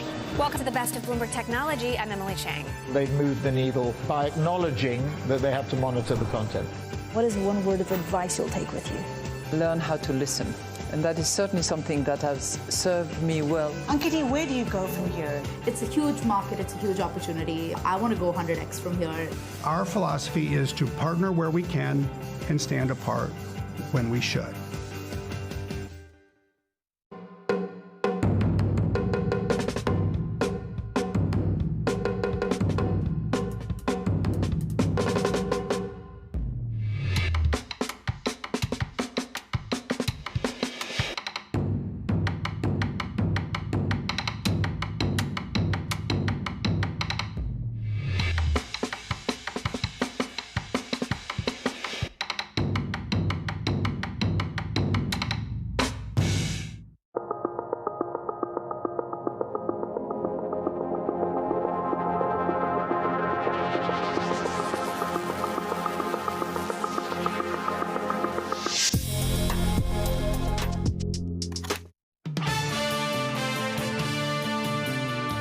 It is the job of a judge to resist her policy preferences. It would be a dereliction of duty for her to give in to them. Federal judges don't stand for election. Thus, they have no basis for claiming that their preferences reflect those of the people. Amy Coney Barrett, Supreme Court Justice from New York and London this morning. Good morning. Alongside Tom Keene and Lisa Abramovich, I'm Jonathan Ferro. Looking at the markets this morning, this Tuesday morning, we bounced back a little bit on the S&P 500, up 13. As the session grows older, things improve a little bit more, up 0.4%. Nicely through 3,400. In the FX market, a euro, a break of 118 earlier, lower, a 117 handle. In the last hour, we pick up again, 118.18 on euro dollar. And in the bond market, this is where we stay. South of 80 basis points. A sell-off last week, 10 basis points higher on a 10-year yield. And then we come back down again yesterday. And the bid sticks, Tom Keene. Yields unchanged on the session. Yeah, I thought it was really non-correlated. I got a phone call about 4 p.m. yesterday, maybe 5 p.m., John, after the surveillance nap. And I really saw an uncorrelated market. I saw equities pull back, and that was about it. You know, we'll see. Look at the 10-year, 0.80%. What we're doing with Kevin Cirilli is a lot on the immediate politics. With the video that we just saw of Justice Barrett, I thought, Kevin, I'd wander through the ages here. 48, 53, 55, 65, 66. Justice Kagan, is 60. And then we get to those older. Clarence Thomas, 72, and Justice Breyer is 82 years old. Is there any assumption here, Kevin, that a Biden presidency brings a court back towards neutrality? Or do you put some weight in this raging debate about stacking the court? You know, it's a great point, because I think right now in these times we essentially had always been used to traditionally conservative or liberal Supreme Court judges, and so I think now, though, there's almost three camps on the Supreme Court. You've got the left, the right, and the middle is really going to be what moves the needle on incredibly important cases. Who is the middle? Well, who is the Anthony Kennedy right now? I think that depends on who you ask, but I think to some extent you could argue anything I say. I think there are some scholars who would suggest someone like a Gorsuch is more to the middle right now and is an incredibly important vote. But on the Affordable Care Act case that's coming up in the week following the election, I think then we're really going to have a new understanding of the makeup of the court. But that image, if you're looking at it on the front pages of your newspapers this morning, or if you're watching via television right now, to see the president with an African-American Supreme Court justice, and of course Amy Coney Barrett as a female, that's the image in 1 week from an election that Republicans are hoping will carry the swing vote or push turnout in suburbs and remind Republicans who are very apprehensive of the president's rhetoric, of the president's approach to politics, in terms of what he is capable of delivering. It's a calculation, but it's an image that Republicans feel is something that, quite honestly, is probably more beneficial to them than that first presidential debate. I look, Kevin, at the moment that we're in. Does any of the talk you just had play into the election? To me, they're two discrete things. Am I right? Well, I don't know, Tom, because I think when you can't look at any of this through a vacuum. And I think if you look at the latest polls, which show Florida with a neck-and-neck, razor-thin toss-up state, a key battleground state. If you look at how Democrats are looking to expand the map, they're looking to finally turn Texas blue. You look at what's going on in the Carolinas. I don't think we have any really good idea yet in terms of what's going to happen. The president's going to be bulldozing through battleground states, holding 3 rallies yesterday in battleground state of Pennsylvania. He's going to be holding up to 6 rallies a day. This is the same playbook that he used back in 2016. Joe Biden taking a much different approach, trying to be much more consistent in terms of his messaging. He feels that less is more. According to the sources that I talked with on the Biden re-election campaign, they feel that they're in a strong position. However, they're still anxious to have a repeat of 2016. I keep bringing this up, Kevin. I get it's the strategy. Keep the spotlight on the president. The one thing he doesn't want to talk about, COVID. It's the one thing everybody's still talking about. But in the final week of campaigning, don't you think the former VP needs to be a little bit more visible? You know, I think it's a great point, Jonathan. And I think whenever the results of this election are determined, I think that they will either be called political masterminds or they will be called that they fumbled a massive political campaign. And I just think it's the risk that they are taking. But it is without question a massive political risk. I mean, you couldn't have more of two contrasting candidates. And I'm not talking about President Trump. I'm talking about vice presidential nominee Kamala Harris and Democratic presidential nominee Joe Biden in terms of just how much you've got Harris, who loves being on the campaign trail, loves campaigning, wants to be out there, and Joe Biden, who has taken a much different approach. It is, I think, his legacy in his decades-long career as a politician, who he is now as a politician is not who he was, in the sense that he's not that retail politician that we saw, for decades, Lisa. Kevin, in the meantime, senators all went home. We were talking about talks about fiscal support. We are no longer talking about talks about fiscal support. Everyone's just going home. What gives? Well, yesterday I was on Capitol Hill and I spoke with Senator Kevin Cramer. He's a Republican from North Dakota. And he said, Kev, I always said lame duck session is when the stimulus is going to happen. I rolled my eyes. I said, Senator, you folks were a little more optimistic in the drum up. But look, I mean, he actually made a key point here that I think if you're outside of Washington or you're waking up this morning and you're trying to figure out or price in where the fiscal stimulus is headed, he said the election, get this, the election results will inform not the first quarter negotiations, Lisa, but the lame duck negotiations. So that's a fascinating nuance in terms of how the fiscal stimulus could be informed of who has leverage in the month of December when there is stimulus. And if it's Republicans, it's going to be a much smaller price tag. But even if it's Democrats, I think that they would be willing to pass a short-term, a smaller deal, and then if Biden wins, pass a massive amount in the first quarter of next year. I think we're all waiting for the fiscal hawks to come out of hibernation all over again, potentially. 2022. Kevin, great to catch up. Can't wait. Kevin Cirilli, Bloomberg chief Washington correspondent. Got a little feel for Kevin's life on Capitol Hill then. He walks around and they just shout out, hey, Kev. Hey, Kev. We don't even call him Kev. Tom, what is this? Hey, Kev. I was walking with him. Hill. This is before all the uproar that we saw at Lafayette Park, but I was walking with Mr. Cirilli across Lafayette Park a number of months ago. And it's on the edge of worship, John. I mean, there's you got to be careful. It's on the edge of worship on the streets of the Northwest Quadrant.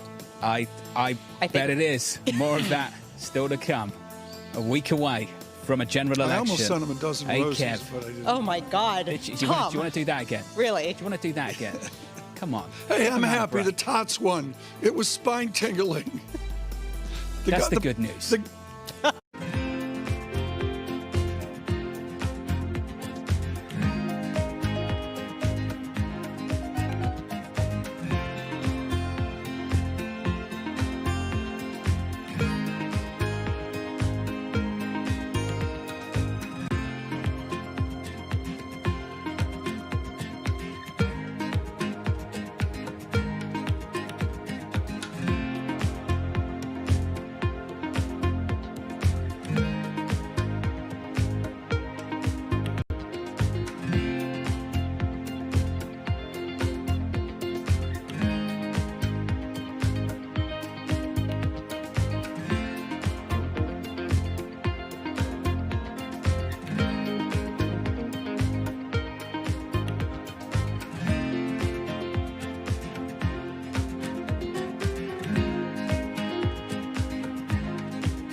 Just days away from the most critical election in U.S. history and its only democracy at stake. From electronic voting machines to misinformation and fake news and political advertising on social media, is the tech industry ready for its biggest test yet? I'm Emily Chang, and we'll be focusing on these issues all week on Bloomberg Technology in a special electioneering series. Tune in 5 p.m. Eastern, 2 p.m. Pacific, only on Bloomberg Television.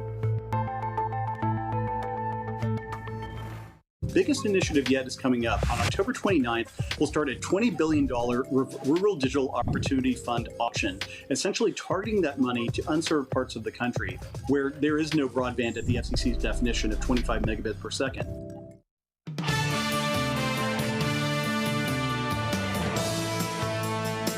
From London and New York, good morning to you all. Alongside Tom Keene and Lisa Rabbits, I'm Jonathan Ferro. Tuesday morning, 2 hours away from the opening bell. Here's the price action.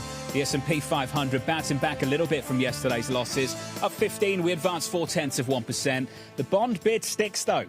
Not a reversal. No reversal of yesterday's move. Yields unchanged on a 10-year, just south of 80 basis points. And in foreign exchange, the euro briefly with a 117 handle, back up to about 118.20. That's the story of the market. The S&P 500 posting its biggest drop in a month as rising coronavirus concerns spread globally. Brian Nick of Nuveen says the lack of fiscal stimulus is weighing heavily on the market outlook.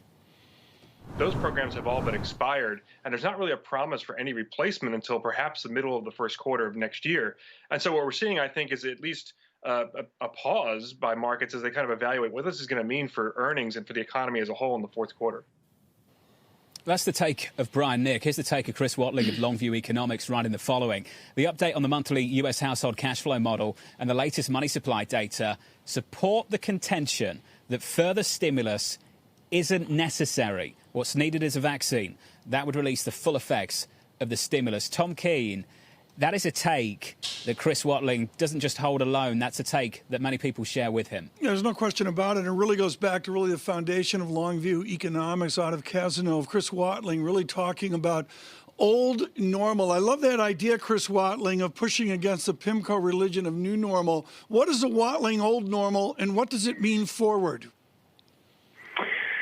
Well, I mean, the old normal is I mean, if you like, it's kind of what goes around comes around. And the thing I like about economic theory is it changes all the time, and people get stuck on one theory. But the reality is the world changes, and you need to use a different theory to sort of address it, which is kind of what we're thinking about in the old normal, going back to where you were. But I mean, what it means here is that it's amazing how much cash has amassed on balance sheets. And in some ways it's amazing, in some ways it isn't. Of course, we've had an enormous cash transfer from the government sector to the household sector globally. I mean, it's been biggest in the States where, of course, you've had the extra $1,200 checks. But in terms of the old normal, I mean, we're going back to that theory of helicopter money. It's clearly at play, isn't it? And as a result, you've got Americans with over $2 trillion now of sort of extra cash on their balance sheets, which is really quite something. Well, your research notes extraordinary on that, whether it goes back to M1, M2, and the theories of old or not.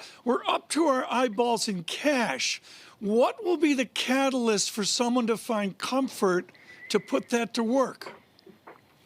Well, this is why I think the biggest stimulus really is the vaccine. And the vaccine, of course, I liken it to throwing the match onto the kerosene.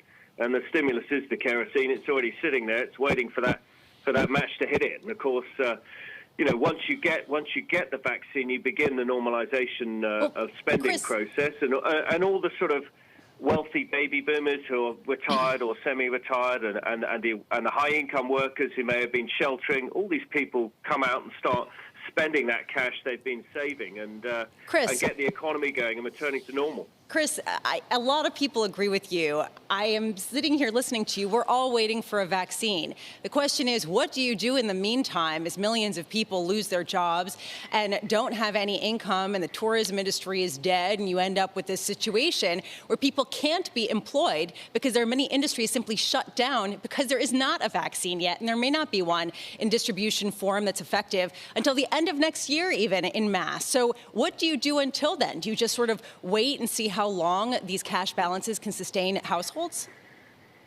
Well, I mean, it depends on your view of when the vaccine's coming, and the judgment on that's important. If the American administration's plan is truly enacted, and you get a vaccine in the next month or two, then by April next year, everyone will be vaccinated. So whether or not you believe that's important, if you do, then maybe you can hold on. If you don't, and you think it takes longer, then sure, you may want to bridge that gap. But there's a short-term versus long-term playoff here, isn't there? I mean, there's some real issues. I know people talk about long-term unemployment and issues there, but I think there are also issues of spending in the short term and having some fiscal challenges in the medium to long term. And I think those need to be considered as well in the mix. So personally, I mean, I'm an optimist, so I think so much money's been thrown at this health problem. There's every chance we're going to get a vaccine, and lots of good noises out there as well from all sorts of healthcare CEOs and so on. So I would think it's almost worth holding on and pushing on through for the next few months. But that's a political judgment, of course. Well, Chris, let's develop this conversation just a little bit more. I don't think cash levels at the aggregate level are reason alone to say we don't need a fiscal stimulus plan. If you looked at the lower income groups that don't have those savings, but they do have a higher marginal propensity to spend, let me get my words out, Chris, if we get the money into the hands of the lower income groups, then you've got some real stimulus, don't you? Yeah, sure. I mean, if you look at the low income versus the high income, the low income's already basically spending back where it was, if you like, if they've got the money, back where it was from earlier this year, of course, because as you say, they have to spend. They have to pay the bills, and it's money in, money out. So absolutely, much higher marginal propensity to spend, and will be helpful in that respect. But once it's spent, it's gone, and it's on the fiscal deficit side and the fiscal debt side. So it depends how you want to go about things. I mean, the more you do helicopter money and build up government debt and effectively pay for it with newly created money, the more you risk medium-term inflation. So there are trade-offs, and I just think there's not a balanced conversation. You need a balanced conversation about all the different trade-offs that are out there, and a better strategy. Well, let's have that now. Let's do that now. 10-year yields right now are about 80 basis points. What's the trade-off? Well, the trade-off is, let's take up Dalio's thesis of the three phases of monetary policy in a debt supercycle, and we're into phase 3. We're into helicopter money. So the trade-off is, yes, it looks cheap at the moment, but I think we're going to get the return of monetary inflation, one of the old normals, if you like. And it feels quite a lot like the late 60s, early 70s. Not that I personally remember it terribly well, but, fiscal policy to get unemployment down, and no consequences and concerns about the monetary growth that's out there. So, then you get a potential of a repeat of the 70s. You get higher, above-average inflation, and you get the trade-off there in terms of real growth versus inflation in nominal GDP. So, and lower productivity growth as well. So there's a trade-off, and I don't think bond yields are pinned here for long. I mean, I think bond yields is probably the great short out there. And if you get this vaccine, I'm pretty convinced that's a great way to make money, whether it's 30 or 10 years, or even pricing in a bit of a rate hike on the 3 or 4 year Fed funds or bond yields. So, I think if we're going to get this economic boom next year, which I think is perfectly plausible, and you'll get the return of monetary inflation, bond yields at 81 are a screaming sell.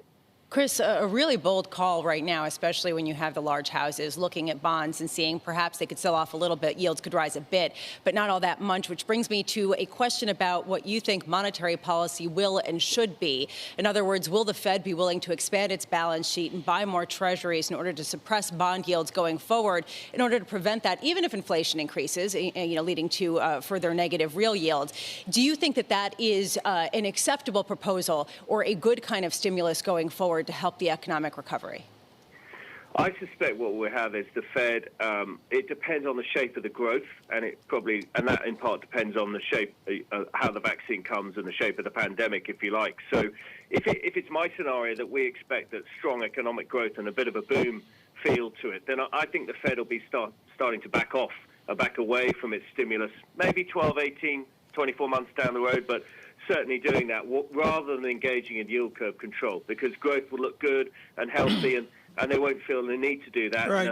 and they won't want to sort of stoke up financial markets even more with more liquidity. Right. But to be honest, if I'm wrong and it's pandemic continues, then sure, I think there's every reason you'll get yield curve control. Chris, one final question which alludes to, as you mentioned, of the 60s inflation, and I'm going to call it Walter Heller inflation, so identified there, Robert Samuelson with his wonderful book on the 60s and inflation. So far, the inflation east accrue has been wrong, wrong, wrong, wrong. What's different this time? Yeah, good question. I mean, yeah, absolutely. It's 10 years of wrong forecasts, isn't it? I would say the demographics is what's different. I mean, monetary inflation needs two things. It means high money stock, and it needs money velocity. And the best correlation and driver of money velocity we find out there, it's really the growth in the working age population, in particular the younger part of that, the 20 to 40-year-olds. And, you know, these guys are starting to grow as of this year. The baby boomers dominated 10 years ago, and they were savers then and into retirement. They're now sort of in retirement or moving in. And the more dominant age group in the States is the millennials, and they're starting to get household formation, starting to have babies and so on. My sort of off-the-cuff prediction is I think we're going to have a baby boom next year. It seems to me the most logical outcome of a lockdown. And, you know, that age group is growing. Money velocity should start to accelerate. And that should give you the full monetary inflation equation, if you like, along with very high money stock, which is obviously already there. So that Chris, to me is what's great to catch up. Hey, Chris, always appreciate your insight. You. It's great perspective. Come back soon, Chris. Seriously, Chris Walling there of Longview Economics. Potentially, Tom Keene, another baby boom on the horizon worldwide. Well, we will see. I don't know about that, but it's a really, really contentious theory that we just heard there, and it's good that we do that. We try to do all the different theories that are out there linking in economics to finance and investment. John, I'll tell you, it has been, as Mr. Watling mentioned, it has been a long 10 years for those worried about forms of money growth, those worried about debt and deficit increase. They just haven't seen yields come along. No, not at all. And we see that this morning again. I do think the point on demographics is a really important one, Tom. We've got serious demographics issues across much of Europe, well known in Japan, China, also here in the United States as well. Well, Russell Shorto, John, is the expert on that. His one-volume history of New York City, but also his demographic study of Italy leading the way in Europe towards a lesser demographics. And that really folds right into nominal GDP. Coming up on this programme, I'm pleased to say I can confirm he's still going to be on this programme. Dave Ricks, Eli Lilly, CEO, will be joining us very sent him roses shortly. Did you? Okay. I feel like we're going to do this every segment, which is segment. okay. Yeah. Yep. It's either that or the tots. Keep it up. Every hour. Which do you prefer? Up 15. We advanced 0.4%. No one's going to understand why we're talking about roses. Any of this, really. On October 27th. Because they're cheaper. $44.92, free vase. Okay. What's different? Entry level, rotate out of cash, all that. You know. All right. This is Bloomberg.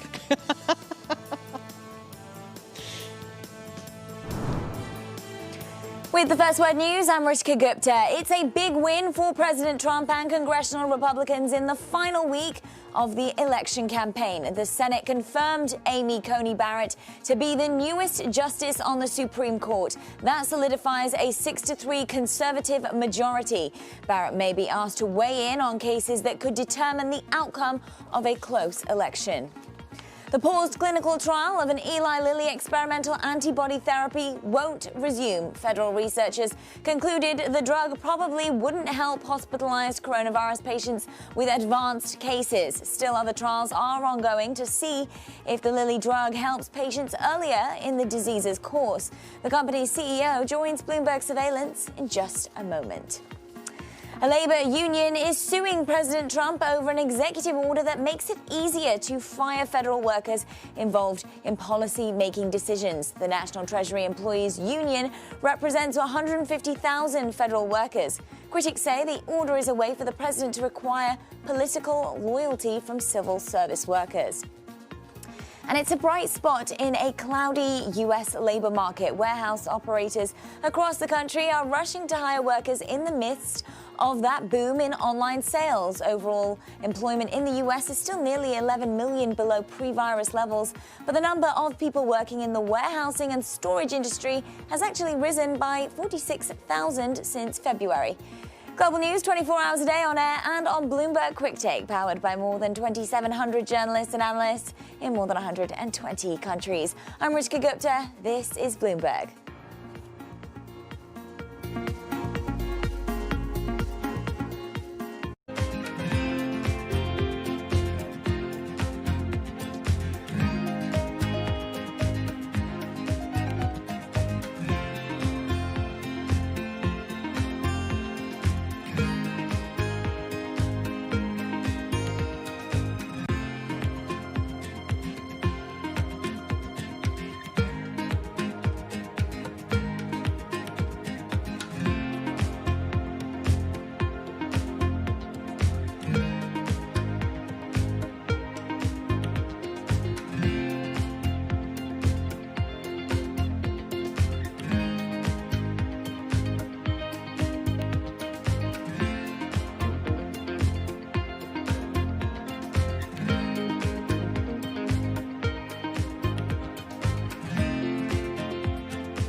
Women leaders were actually better at controlling the deaths from COVID-19.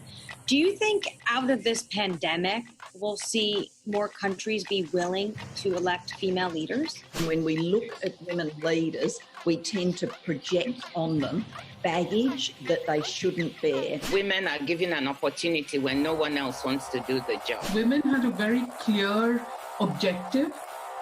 They wanted to save lives. The women leaders, if you look at their careers, have also built up a level of trust. In fact, women have to be better at communication in order to be elected as leaders, whereas this doesn't hold true for men. We need to get those sexist stereotypes out of our head and give women a fair run for leadership. Trying to change the stereotypes about women is not only the business of women, but men have to be part of it. The Boston Symphony Orchestra presents BSO at Home. While you stay inside, enjoy a curated collection of archived concerts and behind-the-scenes stories from BSO musicians.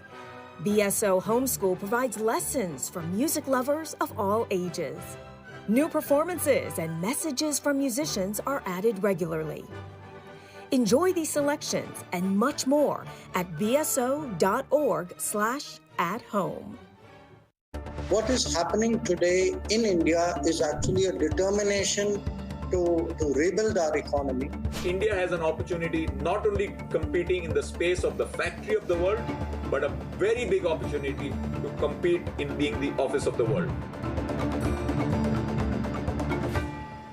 Give you a sense of the real-time action. The 10-year yield tumbling now 11 basis points, so continuing in this knee-jerk risk-off feel.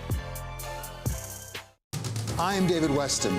Bloomberg Television is reinventing one of the most iconic brands in financial television for a new audience. Join me to see the news program for the clever investor. This is Bloomberg Wall Street Week.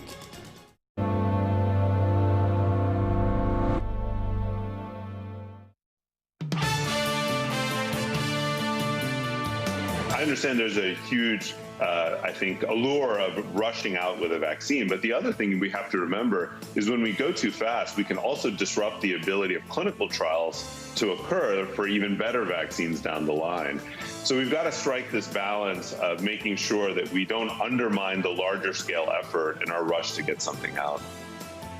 Really enjoyed the conversation earlier this morning with Vas Narasimhan, Novartis CEO, from London and New York this morning. Good morning. Alongside Tom Keene and Lisa Abramowitz, I'm Jonathan Ferro. Equity shaping up as follows this morning. This Tuesday, we bounced back a little bit from yesterday's losses. Biggest one-day loss on the S&P going back to late September. The S&P 500 this morning up about 0.5%. The euro firmer by a little more than 0.1%. Euro dollar 118.25. And Treasuries unchanged in and around 80 basis points, Tom, on a 10-year.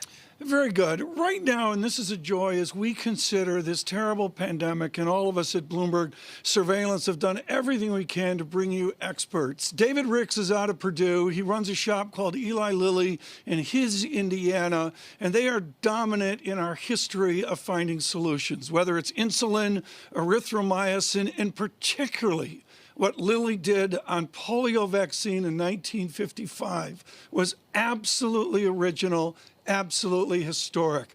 The phrase from that time is safe, effective, and potent. That is the great hope right now for all of us. Dave Ricks, how close are we to safe, effective, and potent?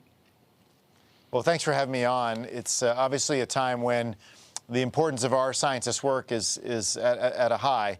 As you mentioned, back to our days with the polio vaccine, that's really in our blood here at Lilly, is to respond to these public health crises. We're working on the medicine side, and I think we are close to understanding that treatment with monoclonal antibodies, which we're making, and others are, early in the disease can make a significant difference. We announced data earlier in October regarding that, and we've got an application at the FDA reviewing that very data. Which therapy has the best outcome where we can say we have a vaccine? Peter Hotez at Baylor Medicine is saying simply we need something cheap and old school. John spoke with Novartis this morning. There's Moderna, all the rest of them. Which is the approach, Mr. Ricks, that seems to be the one that will get us to a societal vaccine? Well, I think on the vaccine side, the good news is there's lots of approaches being tried. Yes. You know, in our business, we need data. I don't think it makes sense to guess at which would be the most effective. The good news is we'll know that, and we'll know that pretty soon. The early ones, as you pointed out, are the mRNA, a new technology that's never produced a human vaccine before, but looks pretty promising in terms of the ability to generate our own antibody response, and that's a good sign, I think, for defeating the virus or preventing infectious spread. We don't know how long that will last. There's other approaches that have produced vaccines, modified virus, taking different viruses and mounting elements of the COVID virus on them. And those are more proven. They're a little harder to scale, but they also may produce a good response. Mostly, I'm confident because we have so many shots on goal, really an unprecedented number so quickly. Yeah. So I think science will win in the end. It's just hard to pick the winner at this point in the horse race. John, that's a hockey phrase there. That's not a soccer phrase because there's so few shots on goal. I thought it might be a soccer phrase. In soccer. That's a hockey phrase there from Mr. You don't Ricks. know what Dave meant. I'm just going to interpret it as a soccer phrase. It still makes sense. Okay, Dave, thank you. You mentioned the word scale, and I want to return to antibody therapies, and please help me understand how difficult it is to scale something up quickly in large amounts as soon as you get the green light. Yeah, it's difficult. Because it's so difficult, we actually started commercial manufacturing in the first week in July. So we had to basically aim at a target that hadn't arrived at its point yet. We didn't know the dose. We didn't know whether the drug could work. We didn't know in which setting it would work. And today, or yesterday, we announced a study we'd been conducting with the NIH. We're going to pause because it's in a later stage of the disease where probably these antibodies won't be as effective, whereas in early stage of the disease looks highly effective. So we already started that process. It's about 4 months from beginning to end, best case, to start manufacturing and have output. And then on top of all that, the global infrastructure to make monoclonal antibodies, which are some of the most complicated and expensive type of medicines to make, is limited. We've harnessed actually 5 different sites within our network, collaborating with Amgen and working with a large contract manufacturer owned by Samsung, actually, in Korea, to sequester a significant amount of volume. Even then, we know it won't be enough for all the needs based on the current infection rates. So we need to work on lower doses and then concentrating these important therapies where they can make the biggest impact. For us right now, we think that's high-risk patients right as they're diagnosed. Rick, there's also Dave, excuse me. There's also a question of profitability, and your latest earnings report, which just came out, said that you expect to spend $400 million on COVID therapies, exploring what could potentially work. And there's a natural cap to whatever you can charge for these remedies because there is a public health need and benefit right now. How profitable can these therapies actually be based on the human interest here? Yeah, so today we announced earnings. It's a good point. That's why I'm on, which showed another solid quarter. We grew revenue and profit amidst this pandemic we're in. And really, I think it shows the resilience of a company like ours. As we think about pricing and access, our first priority is that patients pay nothing. We know that if there's an out-of-pocket costs, that economics will start to differentiate who gets the drug. And we think that health status should be the only factor considered. So we're working with governments to procure and sell our medicines and distribute within their markets. In terms of pricing, what we're thinking about carefully is to create a price that immediately creates value, not just for us, but for the system, meaning it saves money, direct costs very quickly. And we've demonstrated we can reduce hospitalization risk in high-risk patients between 70 and 80%. In the U.S., a hospitalization stay for COVID is about $22,000 per person. So there's ample room to share that value, assuming the drug is approved. So we're working on the exact price. It won't be as profitable as other products, certainly. We expect to have a modest return for shareholders based on our modeling today. But I think companies like ours, we were built for moments like this. Our job is to invest at risk, use our science to solve tough problems, and there's a tough problem at hand right now, and that's why we're applying ourselves to it. Dave, I think I speak for us all when I say good luck for the year ahead, that's for sure. Dave Ricks, appreciate the time this morning, sir. Thank you. Eli Lilly, Chairman and CEO. Tom, I think it's fascinating just on terms of the approval. You can't wait for the approval. You've got to scale this thing up. Months ago, and that's exactly what they've been doing. What we've done on this, John, I think is really important. This is incredibly more difficult than the lightness of the punditry that is out there. And whether it's the Imperial College in London or what Hotez is doing at Baylor and on and on and on, what you did with Novartis, this is really, really difficult science. And the industry is working really, really hard to find a solution. Coming up on this programme, Lee Ferridge, State Street Head of Macro Strategy from London and New York this morning. Good morning. Alongside Tom Keene and Lisa Abramowitz, I'm Jonathan Ferro. Equity futures near session highs. We're up 16. We advance 0.5%. 1 week to go until we wrap up this election. This is Bloomberg.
You can get a warm burger, soba noodles, even a bowl of curry rice.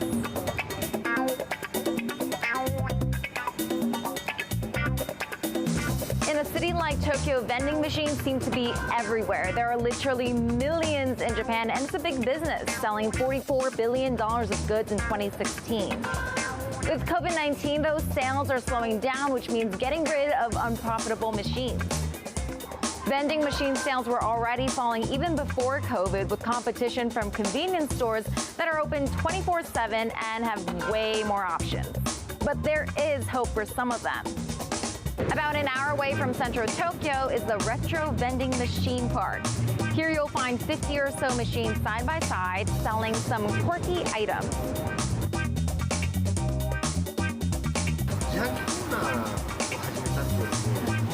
て安いさ自動販売機だったんです近所の方もそうですし、結構遠くの方もなんか来られます。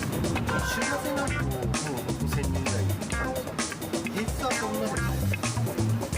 Turning vending machines into tourist attractions may not be a solution for bigger business, though, since it requires labor and efficient distribution. Saito says it takes 5 people a day to restock his machines, just in time for lunch.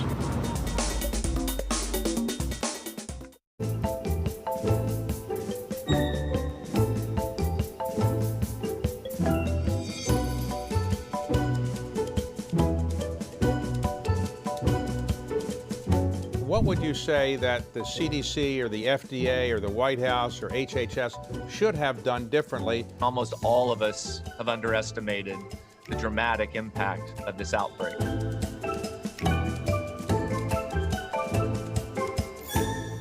I think what we want to do is take a consumer-first approach. We really want the consumer to guide us on how they want to see content. Right now, they're telling us that they really want to see more and more content on Disney Plus and Hulu. It's really a reminder, isn't it, just how sensitive the markets are to any commentary about trade. We did see some pressure on the yuan, we did see some pressure on the futures. That is now being reversed.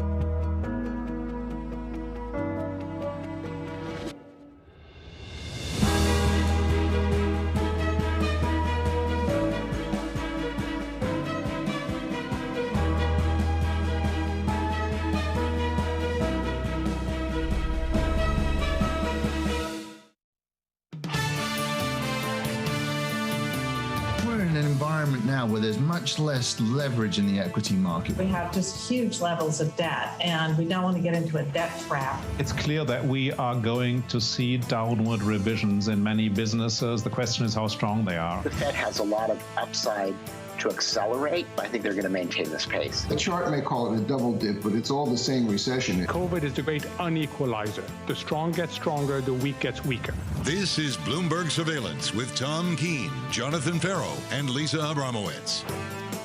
Good morning, everyone. Jonathan Ferro, Lisa Abramowitz, and Tom Keene, Bloomberg Surveillance. We are on radio, coast to coast and worldwide, and television as well. A bit of a fog and rain in New York. Maybe there's a fog towards the election 7 days on. Jonathan Ferro, after the carnage that we saw yesterday, we really have to recalibrate where we are because we advanced so nicely before yesterday. It really isn't all that much of a pullback technically, is it? Well, let's be clear on the distinction with the bounce back first, Tom. The S&P 500 might be bouncing back by about 0.5%. Europe is not at all. Europe is still lower. And I think Europe is where the problem is at the moment. Not just the caseload, but also the restrictions around the continent too. Europe has a problem. I keep talking about this. I keep going back to it. There is a real issue in the European economy. The recovery had already lost momentum. It's stalling. And then you throw this on top, Tom. It's October 27th. It's not November. It's not December. Doesn't look good. It is October 27th, John, and that gets us to an ECB meeting, not with the pullback yesterday, which, you know, S&P down 5% from peak, NASDAQ 100 down 7-8% from peak, and its futures up 15. But, John, the degrees of freedom that Christine Lagarde has get ever more narrow, don't they? You remember 6 months ago, I'm not here to close spreads. That's their job right now. Just keep a lid on it. Keep a lid on financial conditions. Keep them loose, loose, loose. Right now, what I find fascinating, and Guy and I went back and forth on this yesterday, like yesterday evening. If you asked people whether we had some fiscal stimulus at the European level, I think they would say we do. We had a deal, but that deal hasn't been ratified and that money hasn't been dispersed. That's the problem in Europe right now. We're still staring at the ECB.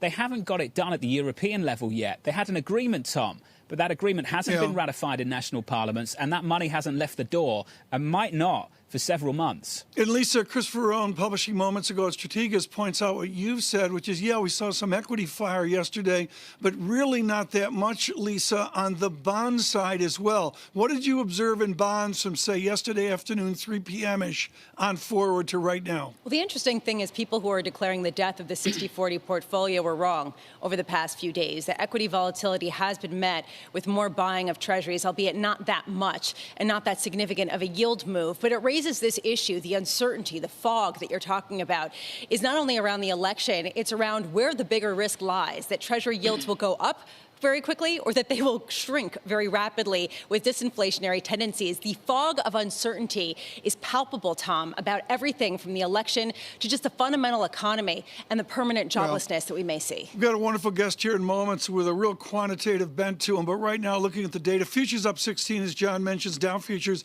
up 98. The VIX comes in 0.39 points. That's important. VIX 28 through 30 about 24 hours ago, and then up to 32-ish on the brink of 33, 32.08 right now. The VIX coming in nicely. Yield doesn't do anything, 0.80% to Lisa's point. The dollar index, well, you know, stronger now, weaker. I don't know. John mentions a euro resilient, 118.30. I do want to point out Turkish lira with a second grim day, no other way to put it, out to 8.16 on lira, 8.15 right now. On Turkish lira, that's a 16% depreciation since the middle of the summer.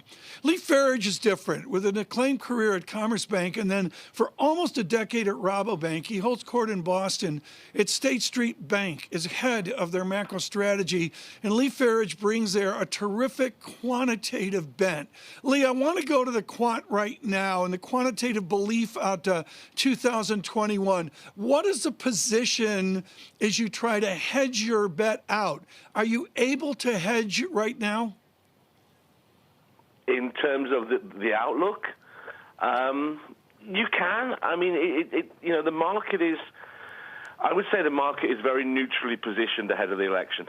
A lot of people think a blue wave is priced in. It's not. If you look across a range of different indicators, blue wave isn't priced in. The market is nervous about a repeat of 2016.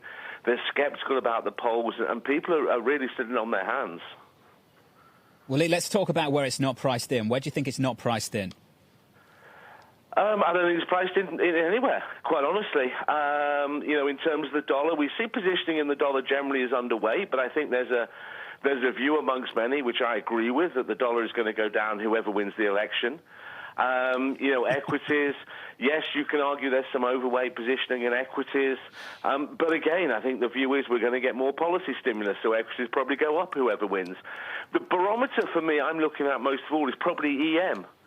And a lot of people, most investors, are very neutrally positioned in EM.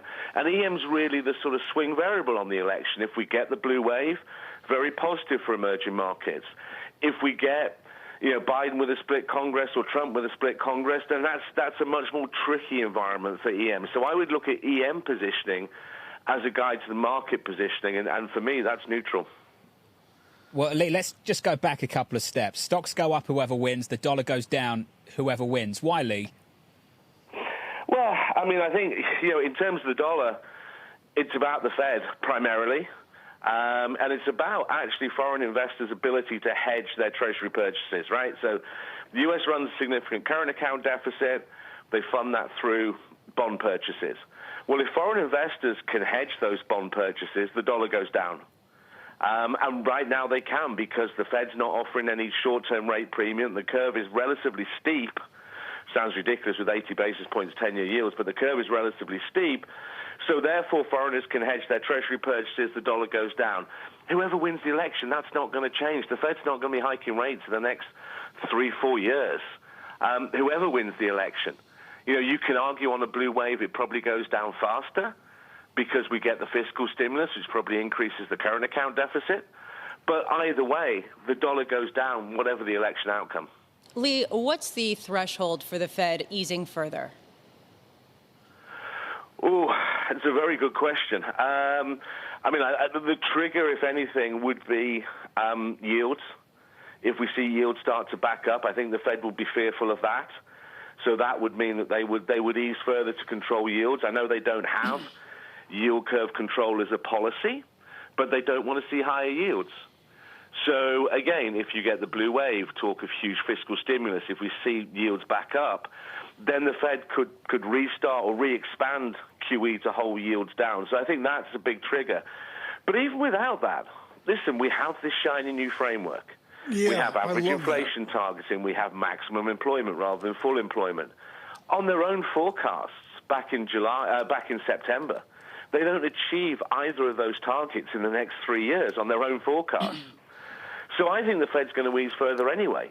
Otherwise, what's the point of switching the framework? You switch the framework to these new mandates, you don't achieve them on your own forecasts, and you do nothing about it. I think the Fed are going to ease policy further anyway. Lee, I love that. I mean, I thought it was the third album of REO Speedwagon, this shiny new framework. Let's go with it. Right now we have a shiny new framework, and we don't know what it's going to be or what it is. How do you invest given this shiny new framework? Listen, it's very hard because policy is very loose. That is going to support asset prices generally. But valuations are hard. Valuations are really tricky. And we've seen this dollar debasement consistently over the last 4 or 5 months. First it was gold, and we got to $2,000, and then it was tech stocks, and we got huge valuations there. Then it was the euro to an extent. We got to 120, and everyone got nosebleeds and started worrying about the ECB.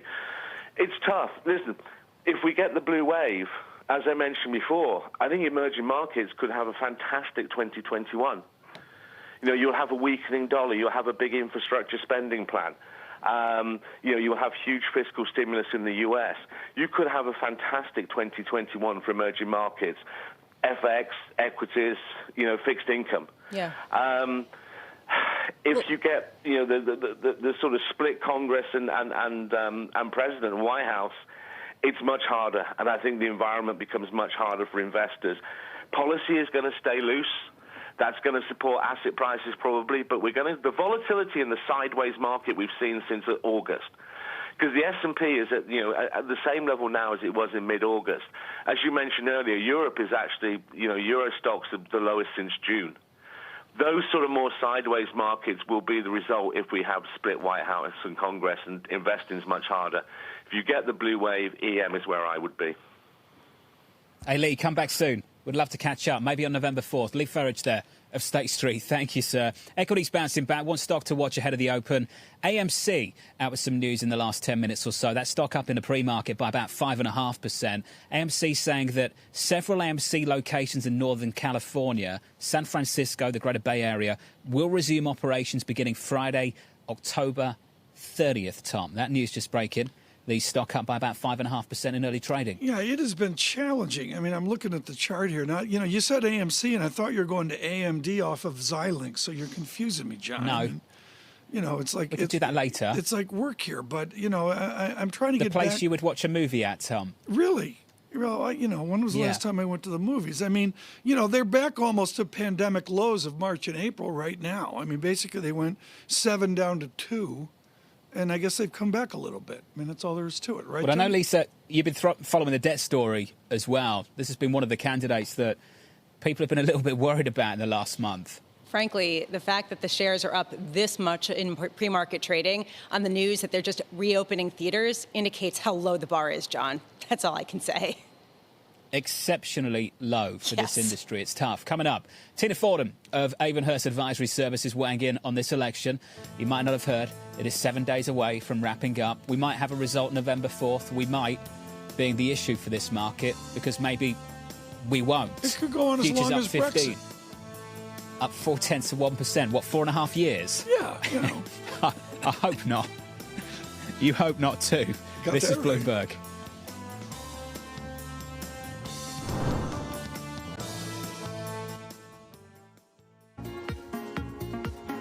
Has been sworn in as a justice of the Supreme Court.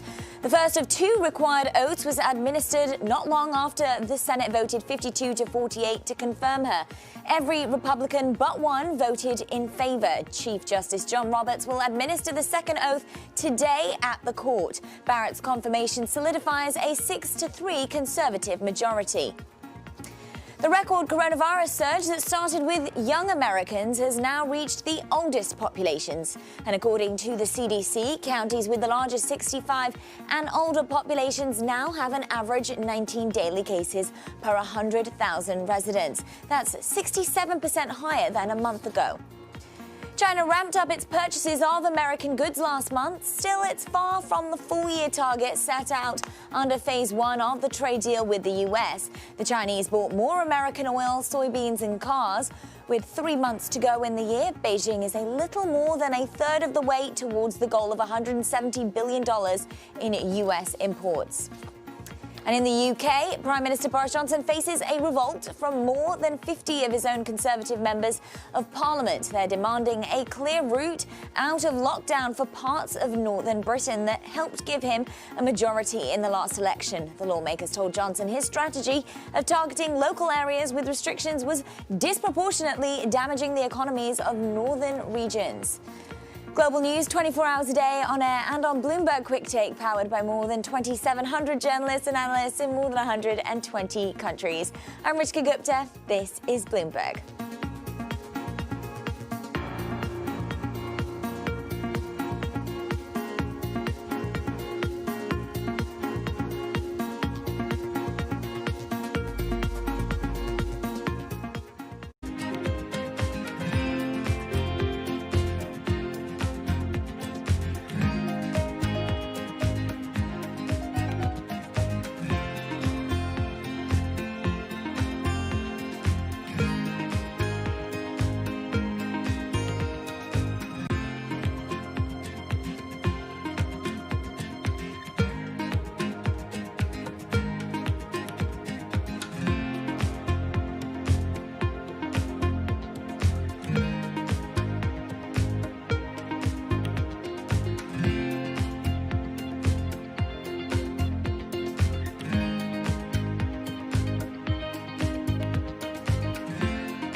This is Bloomberg Best, your weekly review of the most important business news, analysis, and interviews from Bloomberg Television around the world. Ken Burns, welcome to Bloomberg Big Decisions. We have always been a mixture of things. We are always stronger for that mixture. Growth is a way to stay competitive, delight more and more consumers. Welcome to the Best of Bloomberg Technology. I'm Emily Chang. They've moved the needle by acknowledging that they have to monitor the content. What is one word of advice you'll take with you? Learn how to listen. And that is certainly something that has served me well. Ankiti, where do you go from here? It's a huge market. It's a huge opportunity. I want to go 100x from here. Our philosophy is to partner where we can and stand apart when we should.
We explore the trends, investment. Sure. Skip this ad, just like you skipped out on buying Amazon stock and Google and Apple. Lucky for you, there's eToro. So whenever opportunity knocks, you just log in, pick a stock, set an amount, and hit trade. eToro. So many cases because we do more testing than anybody else. But we're doing great. And, excuse me, here I am, right? I'm here too. The bottom line is Donald Trump is the worst possible president, the worst possible person to try to lead us through this pandemic.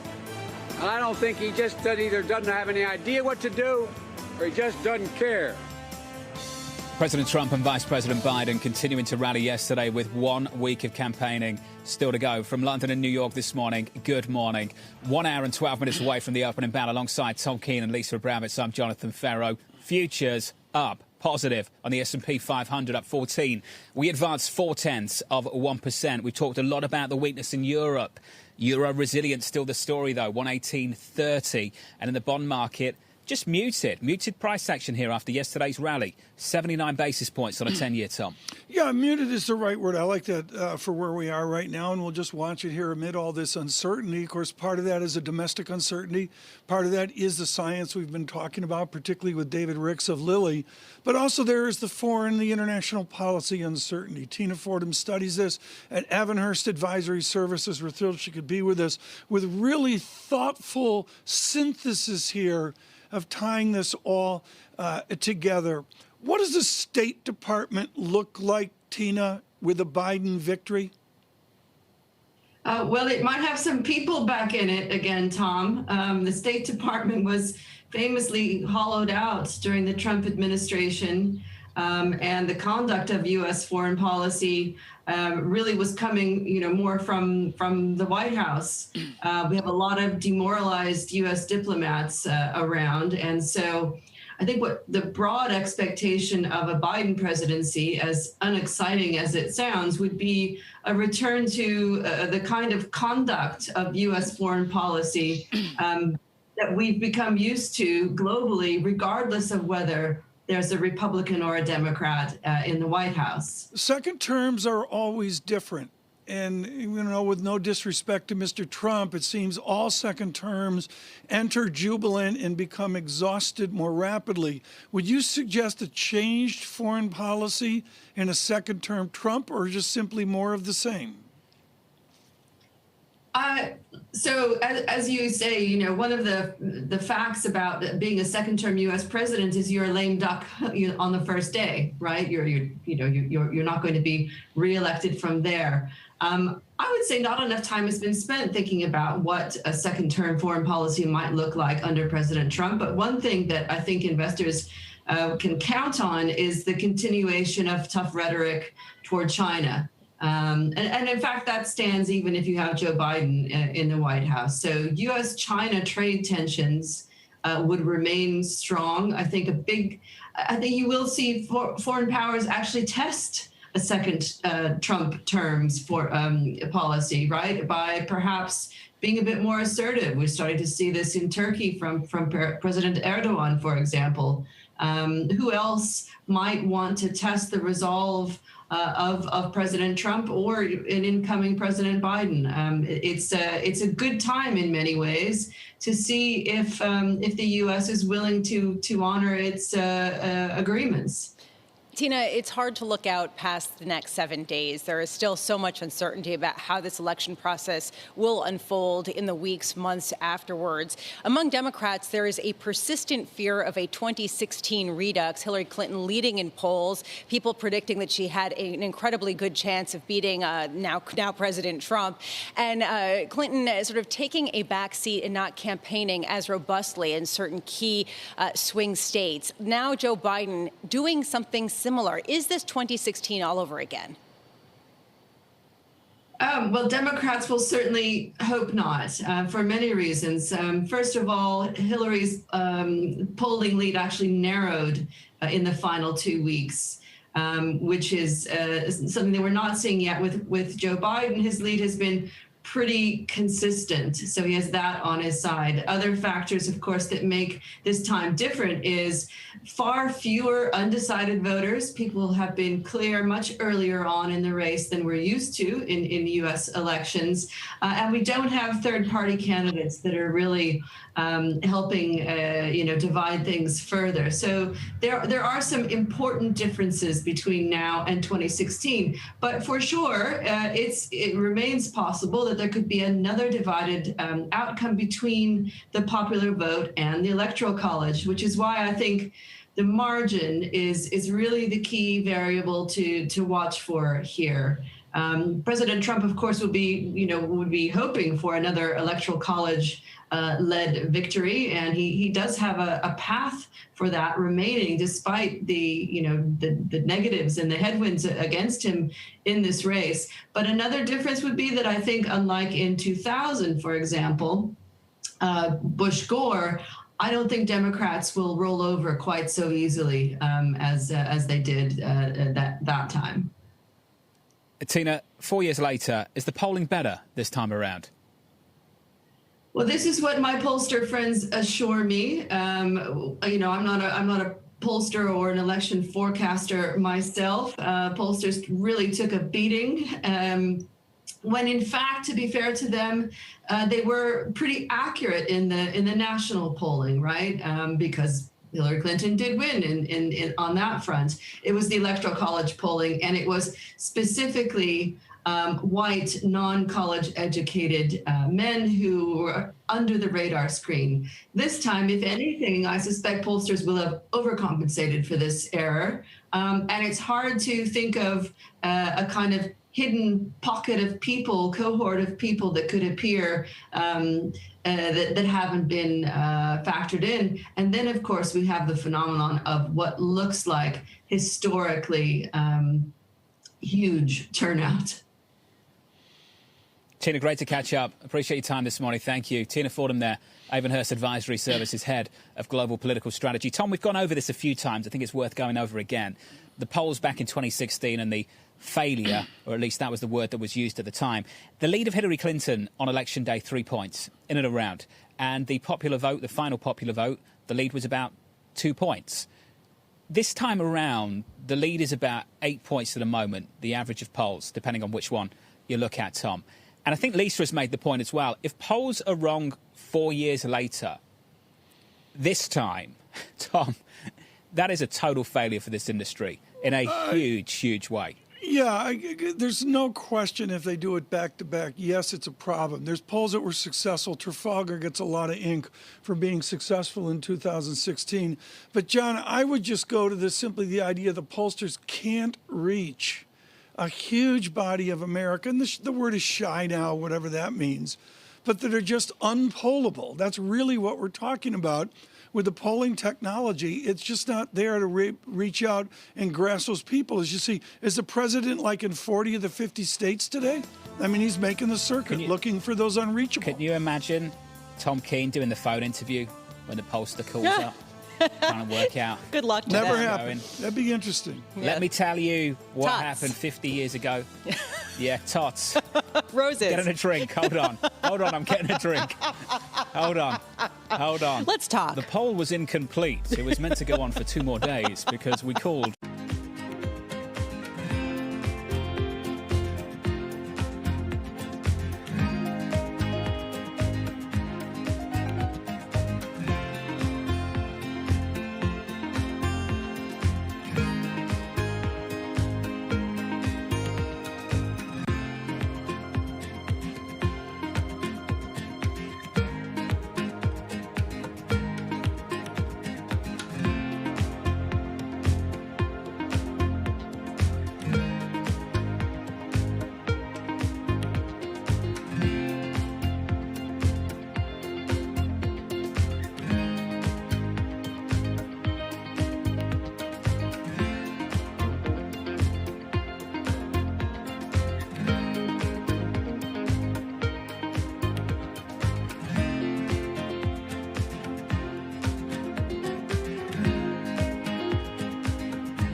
Jacinda Ardern's Labour Party holding 64 seats in the 120-seat parliament. Now, that is interesting because it's the first time since the introduction of proportional representation in 1996 that any party has won enough seats to govern on its own. Now, this is by turns rather luxurious and also slightly terrifying for the new Labour government because there are no checks and balances on power. There is no upper house. Jacinda Ardern can pretty much rule as she sees fit. So she did rule out, heading into this election, any capital gains tax, but as revenue collapses, it must be very tempting to give that policy another look. She's also contemplating going into coalition with the Greens Party, even though she doesn't actually need them to govern. Now, the Greens Party did take forward a more comprehensive package of tax reforms to this election, so were she to govern in concert with the Greens, they could do much of the heavy lifting on tax reform, which may also prove to be a little unpopular with some portions of the electorate. So it's going to be very interesting to watch this new turn. There's going to be a lot of new and untested MPs in the caucus. So a second Jacinda Ardern term is going to be full of all sorts of different challenges to the ones that characterized the first.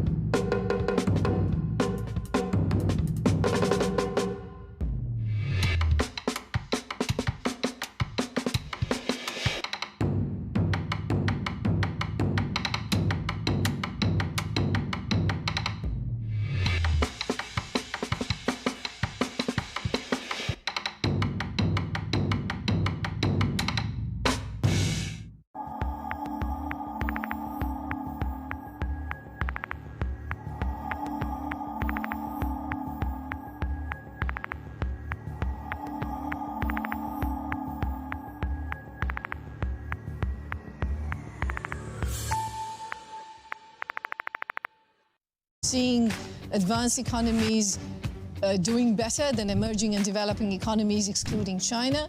Within countries, it's uneven. You're seeing low-skilled workers, youth, women doing worse in labor markets.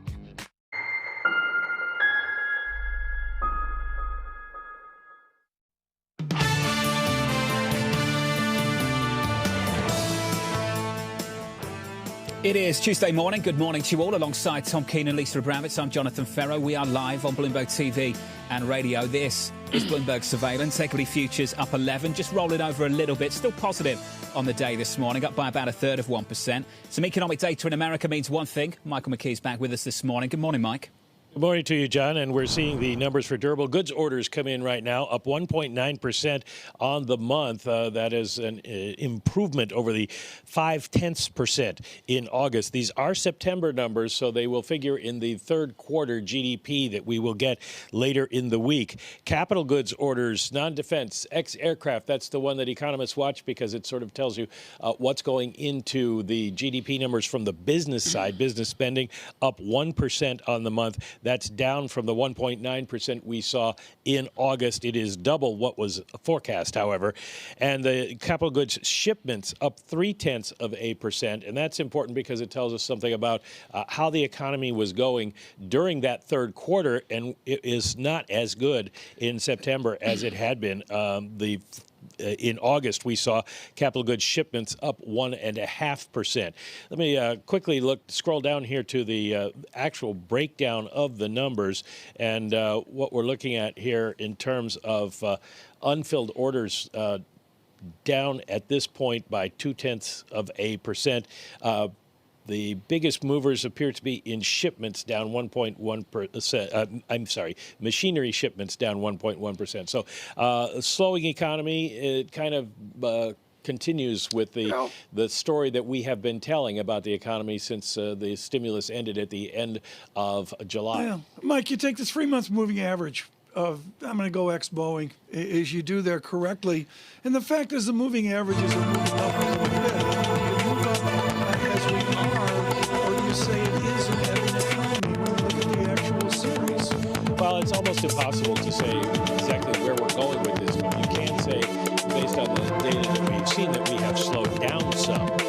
You look at the capital goods orders, non-defense, X aircraft. Prior month in August, they were revised up to 2.1% from the 1.9%. So this is a big fall off, 1%. They'll be revised again when we get the factory orders numbers.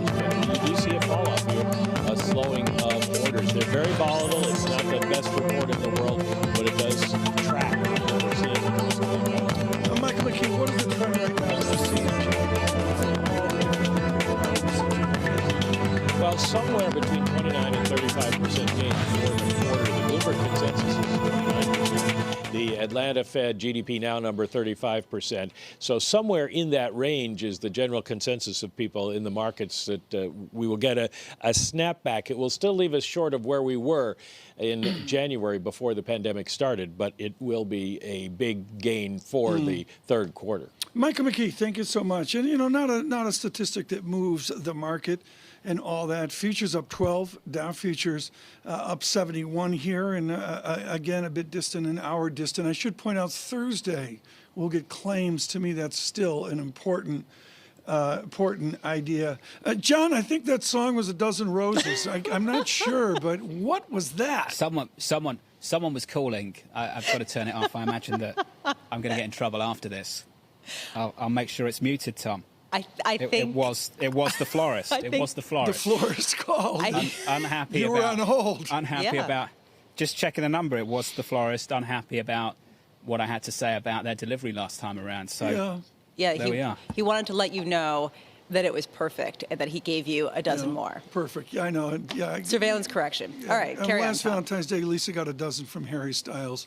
We will move on right now. Michael McKee, thank you for that, given all the noise. Futures up 12. Stephen Stanley with us with Amherst Pierpont. He has been wonderful, granular about this American economy. Stephen, let's recalibrate right now. What's growth guesstimate for the Q4? What's your growth guesstimate for the first quarter? Well, I'm above consensus, probably not a huge surprise to you.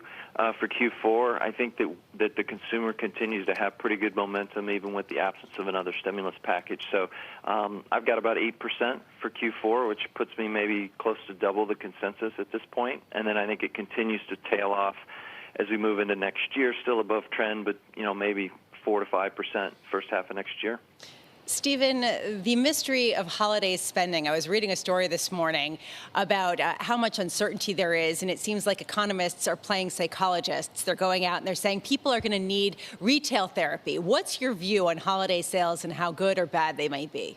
Yeah, well, I mean, I think there's two things to keep in mind here. The first one is that the holiday season is predominantly a goods event rather than a services event. I mean, some people do give, gift certificates for services, for example, for gifts, but for the most part, people are buying stuff.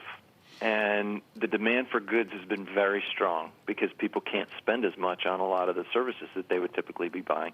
So that bodes well. And I think the other piece of it is that the income numbers suggest, at least through August, and we'll get September income numbers on Friday, that savings rates are high.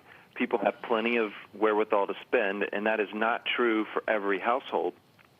But in the aggregate, household finances are in very good shape. So I think there's a good case to be made that the holiday season should be pretty good. And certainly if we were to get some sort of fiscal stimulus, particularly if it included another round of rebate checks before the end of the year, then that would just add more fuel to the fire. So, Stephen, people are buying stuff, and you can see in some of the fluctuations in durable goods orders, there have been some difficulties fulfilling all of the demand over the pandemic. And heading into the winter, we are expecting the potential for more supply disruptions based on factories possibly having to shut down or people getting sick.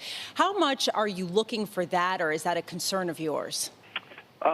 It's not a major concern. I mean, it's certainly going to be an issue. I think, retailers have been scrambling to replenish their shelves, and we've seen tremendous numbers in terms of imports over the last couple of months of consumer goods, whether it's, the transportation stuff, the ports and the railroads and the trucking companies. I mean, everybody is right now is scrambling to get stuff in place for the Christmas season. So if, I think if there are disruptions, it's going to mean that shoppers are probably going to want to get out early and get what they want before it's done.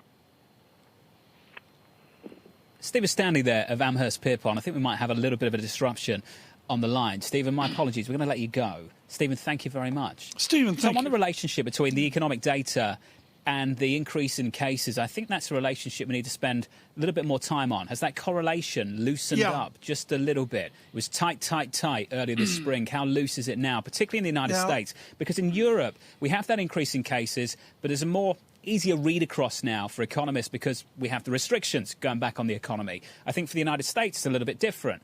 Without the restrictions, but with the cases increasing, what does that mean for growth? Do consumers disengage? Do companies pull back? The read on the United States I find a little bit harder compared to Europe right now, which is much more straightforward. It's a struggle. What happens with America in the next couple of months? I'll go with that, John. The mathematics of this, just a simple virology, and the mathematics of what the experts talk about is fancy differential equations. Forget about that mumbo jumbo. All you need to know, John, you're right. The case calculus is different country to country. What I would note, John, in the last week is the death count is moving up. Not nearly like the cases, but nevertheless, the deaths are lifting up a little bit. To the people that are saying, don't stress about this, open the economy, that does give pause in the last week. Tom, you mentioned ICU capacity in some places in Texas, for instance, as well. El Paso, and I think that's a struggle. on the border, Yeah, Marty getting Robbins. a lot of attention. Lisa, you read more research than anybody I know. What are people actually saying on this topic at the moment? The difficulty of gaming it out, the idea that you have some people saying this is a real concern. And why I brought up the supply disruption aspect is because it's one reason why people think that we could see more food inflation heading into year end, and how this could be a real issue, particularly for poorer areas that can't afford to buy food. And you're starting to see concerns about that being raised in multiple factors. Look, John, to your point, there is a question of what about people just simply disregarding the fact that they're getting the virus and going about their business. But you are seeing business activity slow dramatically in some of these areas without any restrictions, but because people are getting sick and realizing that. So, John, there is a direct correlation. Whether it has actually been priced into the market, a lot of people are saying it has not, because people are simply looking past that and looking for the vaccine. And also where you see it, manufacturing, not so much, services, absolutely. And that's been captured almost perfectly in the PMIs across Europe, Tom. I'm so glad you bring this up, both of you, because David Rosenberg was brilliant this morning on this. I actually took a screen grab and put it out on Twitter. The service sector inflation dynamic, John, is absolutely original. All you need to know is services sustain near 3% inflation, and that disinflation has dropped like a rock. Now, granted, goods inflation has come back, and that's the inflation fear that we heard from Mr. Waters earlier, Chris Waters of Longview. But Rosenberg was heated about the service sector disinflation staying here, John, with the reduced aggregate demand. Tom, in a couple of minutes, I walk away. I know we've got a big week for tech earnings as well. It's their 2-hour What day. are you looking for this week? Thursday after the close, Tom, is going to be absolutely huge. October 29th. When we get those earnings. I think Microsoft after the close, Lisa mentioned that earlier this morning. Yeah. Amazon, Apple, Facebook, others as well, Thursday after the close. I read every word from Jim Suva, Citigroup, on Apple yesterday. I read every word of Joe Feldman over at Telsey on Amazon today. They're both bulls, and there's a lot of people that are negative. Doug Cass, I know, is pretty grim on some of those outlooks. John, I look at it and I go, it's almost Peter Lynch 101. I'm just trying to observe. The only store busy on Madison Avenue is Apple. That's a fact. Yeah. And I look at Amazon, I watch these guys. You talk about essential workers. The guys with the carts, and the women, I should point out as well, bringing us 45, 80 boxes in a downpour or a fragile rain on a cart with a strap around it, and they do it, and they get them there, and I watch them. They actually put the boxes down gently, which impressed the hell out of me. There's double the boxes there were X number of months ago. That's a fact. Are you monitoring the deliveries of Amazon boxes? Lisa, just a final word on this. How the market has responded to earnings from Europe, from the United States. If you cut guidance, you get punished big time. Sarah Ponczak actually put out a statistic of Bloomberg recently saying that it was the biggest punishment in equity markets for disappointing, for missing. So you can expect a fierce response for big tech. Yeah, John, I'm sitting in the lobby as cocktail hour. I got a martini in my coffee cup. I get it. And vet bills sitting on my lap. That's security analysis. There's music, Tom. I lived in the same building. I've walked through that lobby. I have seen it. Everyone thinks he's joking. I've seen it.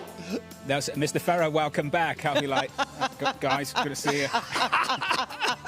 Coming up on the Open, UBS Global Wealth Management, CIO of American Wealth, Salita Marcelli. Looking forward to that. From London and New York, this is Bloomberg.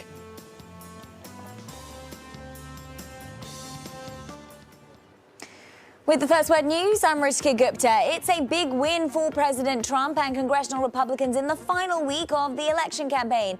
The Senate confirmed Amy Coney Barrett to be the newest justice on the Supreme Court. That solidifies a 6-3 conservative majority.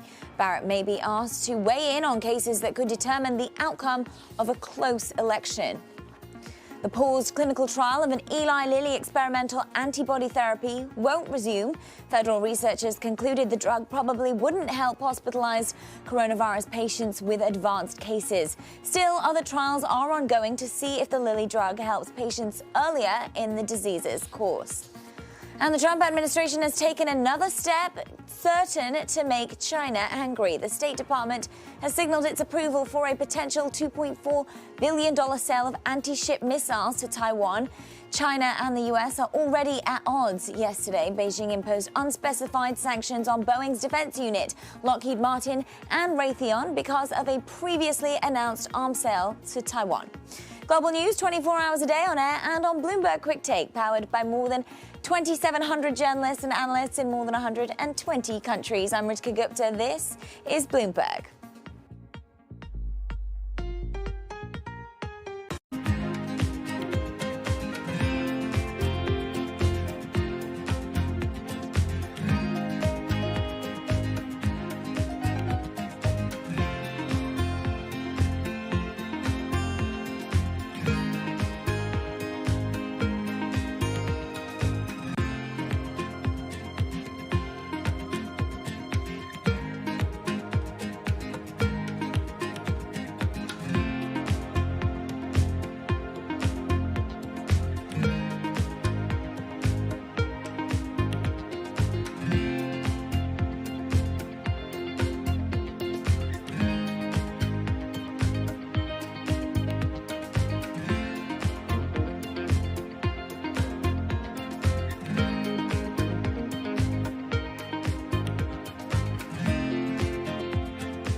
Just days away from the most critical election in U.S. history and its only democracy at stake.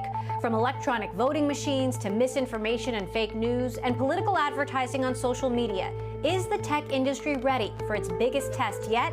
I'm Emily Chang, and we'll be focusing on these issues all week on Bloomberg Technology in a special electioneering series. Tune in 5 p.m. Eastern, 2 p.m. Pacific, only on Bloomberg Television.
This is a market that over the past few weeks has made it clear it wants to go higher.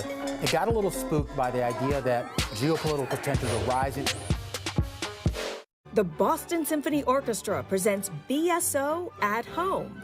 While you stay inside, enjoy a curated collection of archived concerts and behind-the-scenes stories from BSO musicians. BSO Homeschool provides lessons for music lovers of all ages. New performances and messages from musicians are added regularly. Enjoy these selections and much more at bso.org/at-home.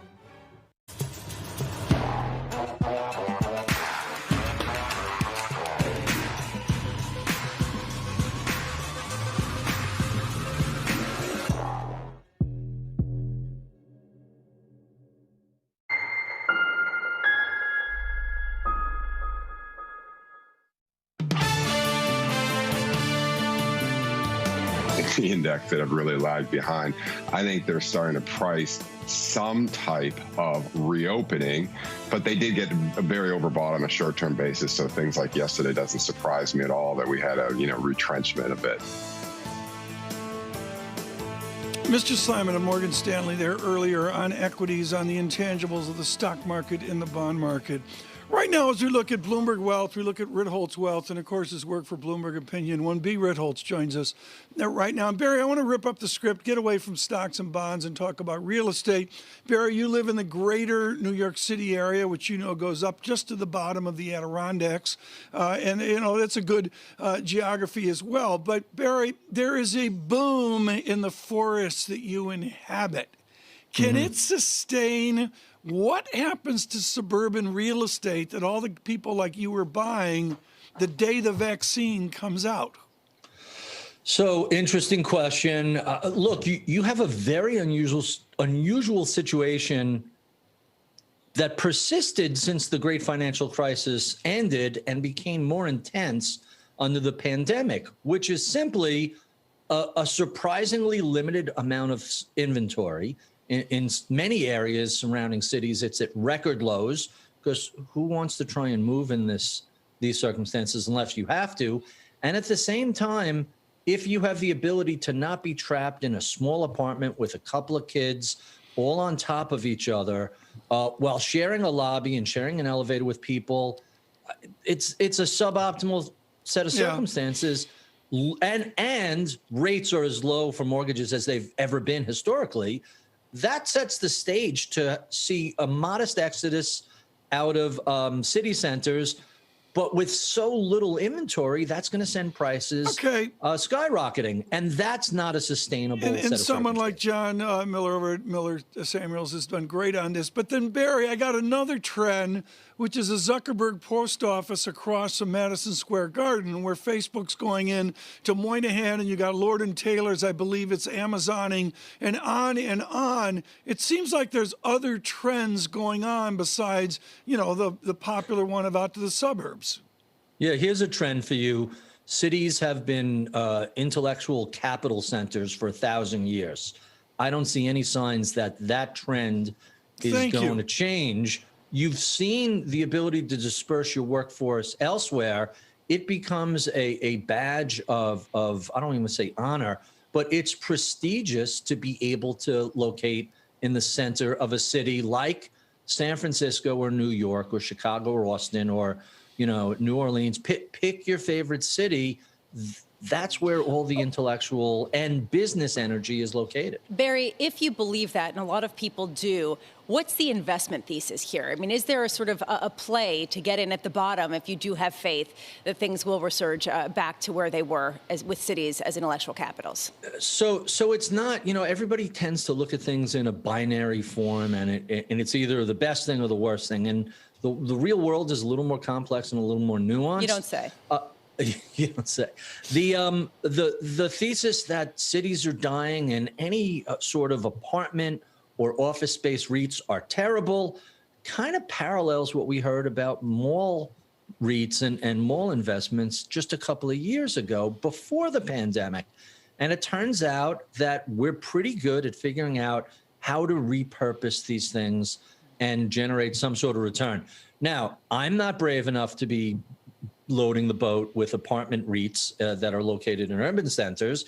That's not my specialty, but there are other people who focus on things like that. Look at Jonathan Litt or some of the other folks that run hedge funds specifically to invest in real estate related ventures, and you come up with an investable thesis that is a little complicated, requires a little bit of a paired trade, but there's certainly some dislocations, and that means opportunity. Meanwhile, we are heading to an election 7 days away. And I was struck by a Slate article talking about how the states that have gotten hit hardest by the pandemic all vote Democratic and are run by Democratic leadership, and talking about how this is complicating some of the stimulus talks. How much do you invest around this election, or do you just sit on your hands until you have some sort of certainty here? Yeah. By the way, the Slate article is kind of interesting because there the binary set of circumstances are cities with huge tourism businesses have been getting shellacked, and states as well. So I think the top three were Hawaii, Nevada, and New York City.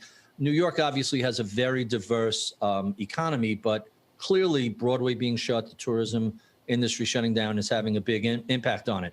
In terms of the investable thesis of the election, I think people misunderstand it, and people made a terrible mistake in 2016 thinking the outcome of the election was a buy-sell decision about risk and equities.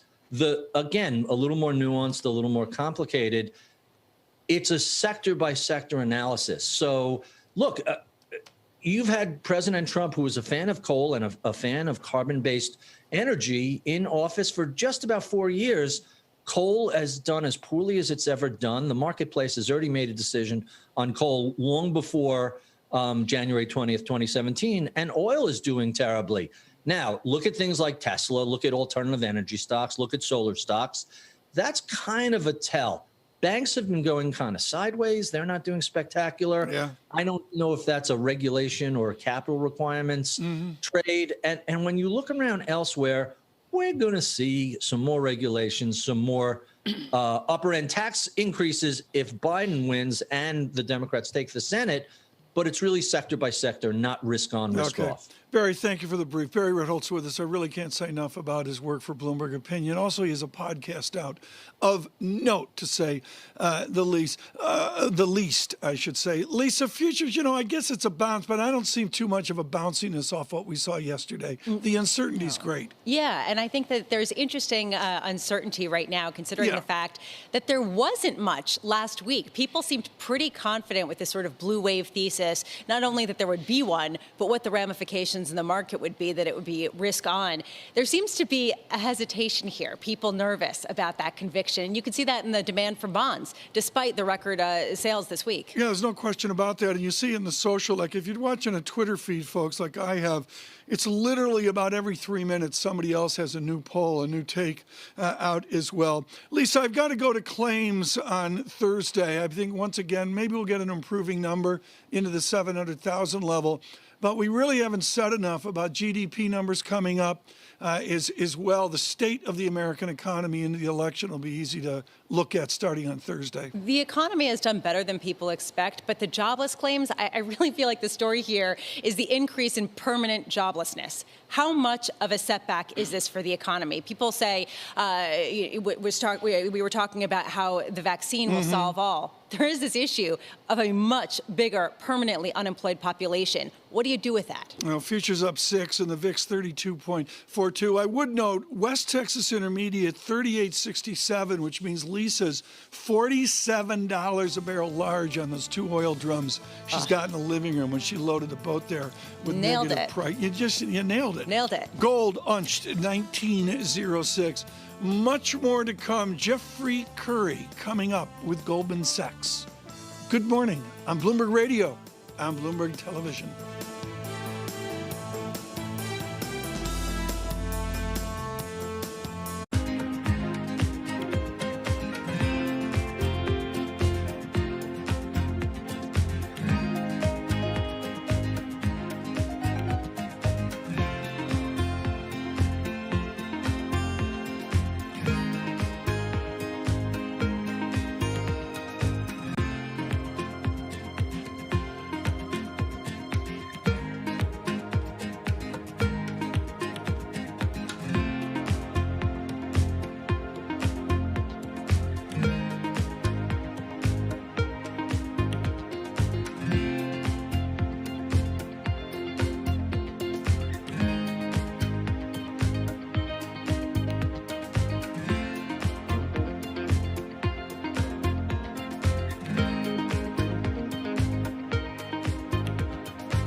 what would you say that the CDC or the FDA or the White House or HHS should have done differently? Almost all of us have underestimated the dramatic impact of this outbreak.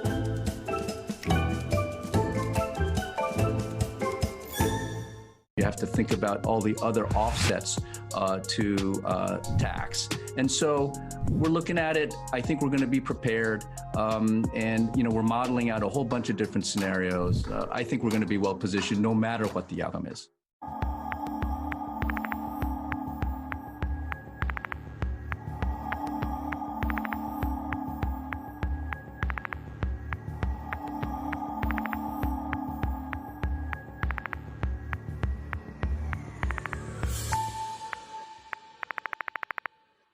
Give you a sense of the real-time action. The 10-year yield tumbling now 11 basis points, so continuing in this knee-jerk risk-off feel.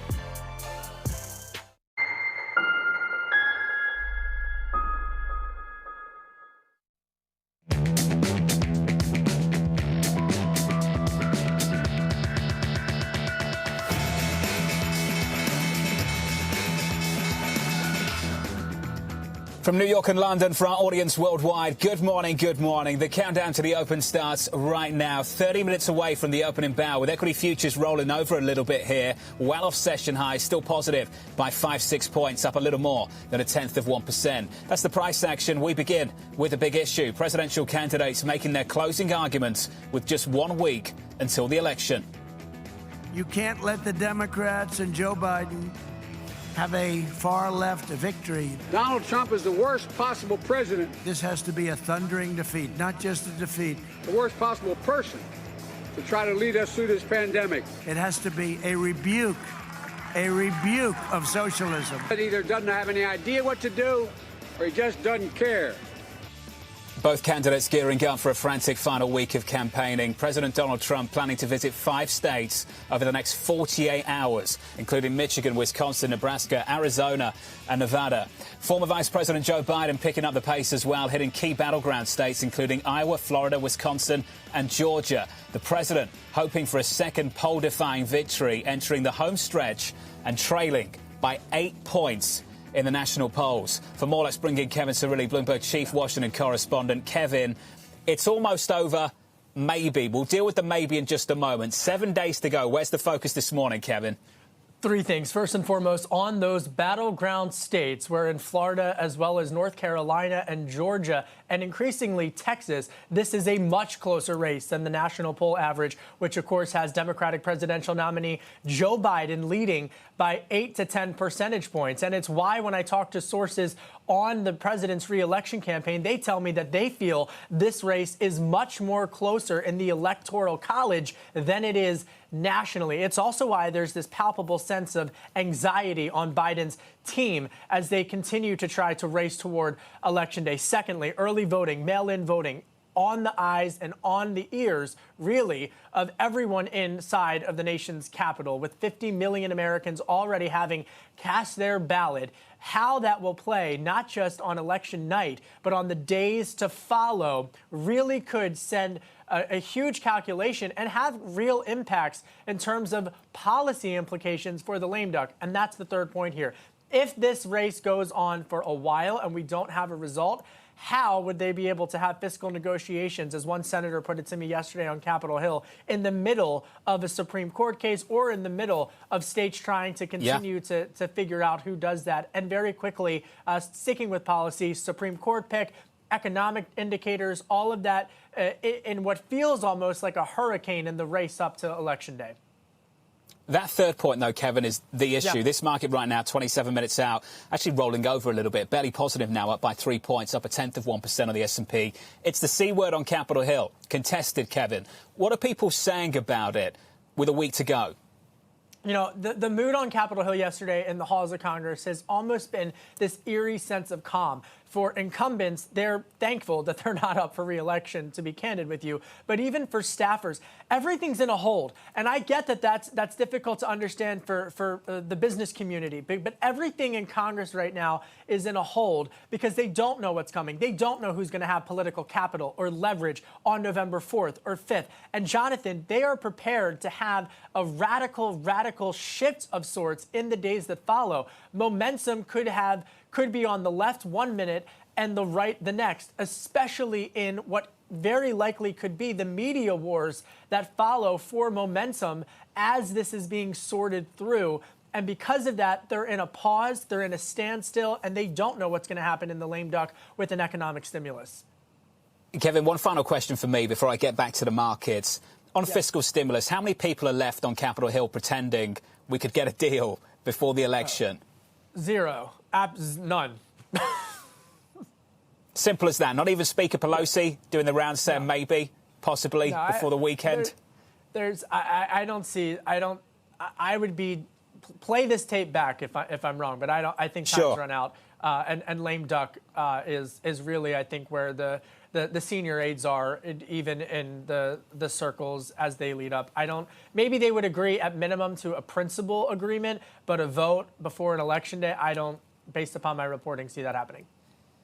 My producers are quick, Kevin. They've already clipped it. It's ready to play out. I imagine we won't have to play it. Don't worry about it. Kevin Cerulli, thank you, sir. 26 minutes out from the open here in New York. Let's get you the price action over in New York. It shapes up as follows, with futures really rolling over in the last couple of moments. We're up by about 0.1%, positive 4 points. The bid back into the bond market, yields head south by a couple of basis points. A nice break of 80 in the last 24 hours, a break of 80 basis points. Your yield right now 0.7843%. And in foreign exchange, very briefly, in the early morning in London, we had a 117 handle on euro dollar, just about 118, a lift there for the euro, a little bit stronger. Euro dollar 118.29. Here's a take from JP Morgan's Jack Manley, expecting election jitters to be short-lived, writing the following: markets more than anything care about having any clear outcome. Not so much what the outcome is, it's the uncertainty spooking investors. So once we know who the winner is, expect things to be fairly calm, as markets will know the president for the next 4 years and Congress for the next 2. Jack joins us now with more. Jack, I always appreciate catching up with you, sir, so thanks for giving us the time this morning. Is it that simple, Jack? I mean, I think ultimately, John, at the end of the day, it is. I mean, we saw sentiment like this a couple of years ago during the trade war. We had all this uncertainty surrounding relations between the United States and China. Good news, bad news, policy changing almost, it seemed, on an hourly or daily basis. It wasn't so much that we got a deal when it came to that U.S.-China relationship. It was more that we knew that we were going to have something to lean back on. It didn't really matter what the content was. And I think the parallels here are pretty strong when it comes to the political environment. We have seen time and time again that markets go up and the economy grows regardless of political regime. And I think that where we stand right now, just around a week leading into the election, there is a lot of anxiety. There are a lot of jitters. But come November 4th, hopefully maybe a little bit longer than that, if it takes longer to determine who becomes president, we will have an idea of what the next 2 to 4 years are going to look like. And I think markets will price accordingly, adjust accordingly, and move forward. Well, let's say we have a president, but we still have a divided government on November 4th, Jack. For you then, if we don't have a clear path towards the next fiscal stimulus package, do you still retain that optimism, that constructive attitude to risk assets? As a long-term investor, absolutely I do. I think that the issues surrounding fiscal stimulus are short-lived. They're very acute. I think they're particularly sensitive at the moment, but I don't think they will have long-lasting ramifications. And we do know that Democrats and Republicans, at least on principle, both agree that we need more stimulus. And so even with a mixed government, I think we will probably get more money spent before this pandemic is over. Certainly a lot of folks out of work, a lot of businesses still closed that still do need support from the federal government. But when we get that vaccine, I think that is the light at the end of the tunnel. So many of these problems, I think, begin to go away just from that health perspective, really providing a tailwind for markets. Jack, if you want to lean cyclical or lean secular, does that depend on the politics? Because from what you're telling me right now, Jack, the politics is almost irrelevant. I think it depends entirely on the vaccine, John. Honestly, I think that when we consider asset allocation today, I think it's really important to have a pre-vaccine view and a post-vaccine view. The vaccine is the single most important thing out there. It is so much more important than the election, because everything that we're dealing with right now, all the recession that we just came out of, all the joblessness, all the businesses closed, all the anxiety, almost all of that is going to be linked directly to the coronavirus pandemic. having a vaccine, allowing the world to start to reopen, people getting back to work, that I think is the big catalyst. And so my view between secular and cyclical, I think is going to change once we get, if not a vaccine, at least a much more clear timetable on when we can expect that vaccine. Well, Jack, let me ask you this. For every quarter we have to wait for a vaccine, does your post-vaccine trade change at all? Not particularly, because I think the vaccine itself is the catalyst for all of these turnarounds. You see a vaccine, you're going to start to see growth expectations pick up. You're going to start to see people get back to work because more cyclical industries are finally able to reopen. Those kind of close quarters parts of the economy, things like airlines, things like hotels, like restaurants, just the travel, leisure, hospitality, retail part of things. All these things are going to start to reopen once you get a vaccine, whether that's first quarter or second quarter or third quarter. It doesn't really matter. That itself is the catalyst. And then once you do see the vaccine come in, people get back to work. I think you see growth expectations pick up. You see inflation expectations pick up. The Fed might alter its policy a little bit, take its foot off the gas when it comes to quantitative easing. Long end rates rise. I think all of these things hinging very much on the vaccine. Timing itself isn't so important. Jack, is that the support for the market as well? Just a final question from me. Is that the vaccine put right now, the support beneath this market? Just this fear of missing out, this emotional bias to remain allocated just because you might miss the big announcement at some point in the next couple of quarters? I think that's a fair assessment. I mean, we've been looking at what we just went through. So this incredible recession, one of the fastest, most severe bear markets in recent history. It's always important to remember very much this was event-driven. It's not something structural. It's not something cyclical. This happened because of an exogenous force that came in and just threw a wrecking ball into everything. And because this was event-driven, there is a light at the end of the tunnel. And I think investors can take comfort in that. Of course, having very low interest rates will be inherently supportive of risk assets. We've also seen that some of the more secular names like technology have held up actually very well, probably because of the pandemic. But over the long run, remembering that pre-pandemic, the economy was in extraordinarily good shape. The stock market was pretty healthy. And knowing that at some point within a year, we should be back more or less to that point, I think is giving investors a lot of comfort when it comes to being willing to take risk in today's world. Hey, Jack, good to see you. You look well. Send my best to the team. Jack Mandy there of JP Morgan. Equity futures up 8, a bounce off that rollover of the last 10 minutes or so, up about 0.2% from the market desk with your movers. Here's Abigail. John, well, those futures are rolling over just a little bit, as you've been pointing out, but we still do have outperformance for the NASDAQ 100 futures up about 0.5%. That has everything to do with deal making within the chip space. Xilinx is absolutely soaring, up 14% on the news that AMD has agreed to buy the chip maker for $35 billion in stock. Now, that's a 25% premium, so the fact that the stock's up just 14% suggests some people think that there could be hiccups there. AMD, even as the acquirer slightly higher, they did put up a strong third quarter. As for some other big movers, we have Caterpillar at this point trading lower. They did beat top and bottom line estimates, but the CEO saying that despite the fact that they're cautiously optimistic, they're not offering guidance better than what they did in 2018, saying this is as good as it gets, but nonetheless not great to not have guidance for 2021. Las Vegas Sands is up about 2%, a Bloomberg exclusive, of course, that the company is in early stages of a sale process. Merck up 1.2%. They beat. They also raised the outlook. Their key cancer drug is doing very well. And then Eli Lilly, they missed third quarter estimates. They've also halted or ended their COVID-19 antibody study, not really helping patients, even though it's not deemed unsafe. And then one of their key drugs, a diabetes drug, missed sales estimates. So that stock is down at this point in the pre-market, John.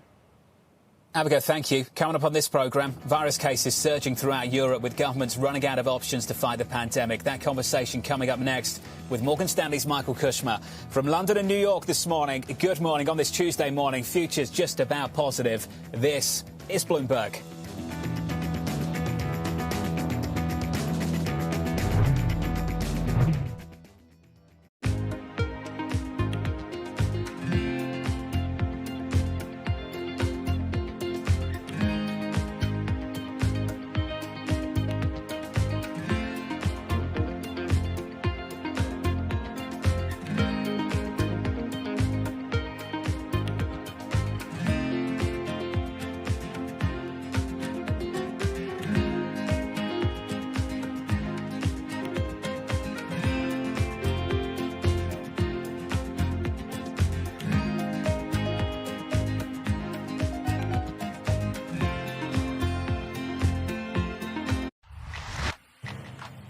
women leaders were actually better at controlling the deaths from COVID-19. Do you think out of this pandemic, we'll see more countries be willing to elect female leaders? When we look at women leaders, we tend to project on them baggage that they shouldn't bear. Women are given an opportunity when no one else wants to do the job. Women had a very clear objective. They wanted to save lives. The women leaders, if you look at their careers, have also built up a level of trust. In fact, women have to be better at communication in order to be elected as leaders, whereas this doesn't hold true for men. We need to get those sexist stereotypes out of our head and give women a fair run for leadership. Trying to change the stereotypes about women is not only the business of women, but men have to be part of it. It's really a reminder, isn't it, just how sensitive the markets are to any commentary about trade. We did see some pressure on the yuan, we did see some pressure on the futures. That is now being reversed.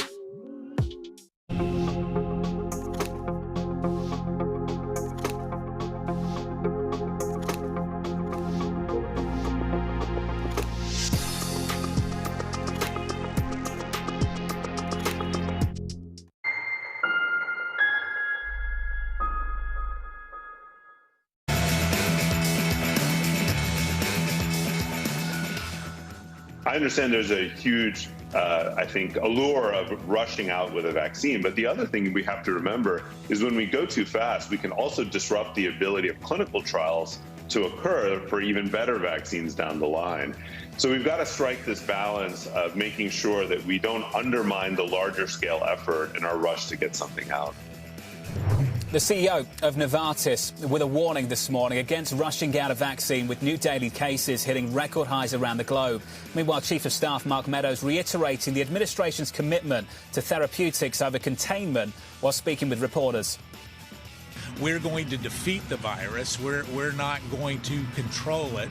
We will try to contain it as best we can. If you look at full context of what I was talking about is we need to make sure that we have therapeutics and vaccines. We may need to make sure that when people get sick that they have the kind of therapies that the President of the United States has. A different approach coming out of Europe, with leaders contemplating a return to tighter curbs, with officials running out of other options. For more, let's bring in Bloomberg's Guy Johnson. Guy, you and I have been having this conversation the last couple of days. Restrictions are coming back on, but this time there's some real pushback across Europe, and not within governments, not just within governments, but also in the populace, Guy. Citizens pushing back too. Absolutely, because the economic effects are now increasingly clear, John. You've only got to look at what is happening in Spain. Youth unemployment data out a little bit earlier on today, now plus 40%. That's a very, very high number, and it's been rising rapidly. So the economic effects of the pandemic now really having a crushing effect on many, many countries around Europe. We've also seen this morning data out from the ECB, from its bank lending survey. That's a quarterly survey. Lending standards are tightening into the corporate sector. That, again, not good news. So the economic effect married with the social effect is producing some of the outcomes that you're talking about, John. What we've seen thus far over the last few weeks has been cases rising rapidly. Now we're starting to see hospitalizations and now deaths rising fairly dramatically as well. UK COVID deaths rising by 53% week on week. So those hospitalizations are picking up. But, John, the lockdown light regional strategy does seem to be being called into question as well. And it looks as if certain states around Europe are now increasingly looking at full lockdowns, back to where we were in the spring. And that's only going to reinforce some of the social cohesion breakdown that we've seen thus far. Keep an eye on this story. It's developing pretty rapidly here in Europe. People are pushing back. And as you say, within government, and certainly we're seeing that here in the UK, we are also seeing parliamentarians pushing back. They're asking about what the exit plan is, John. How do we get out of this? Easy to get in, pretty hard to get out.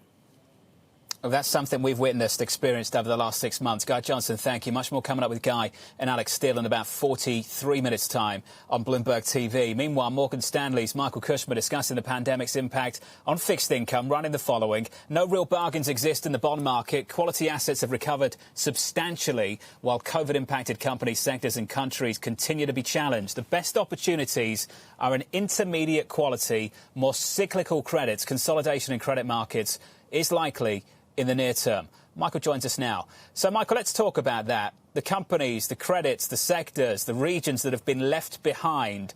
Are you looking for some form of convergence?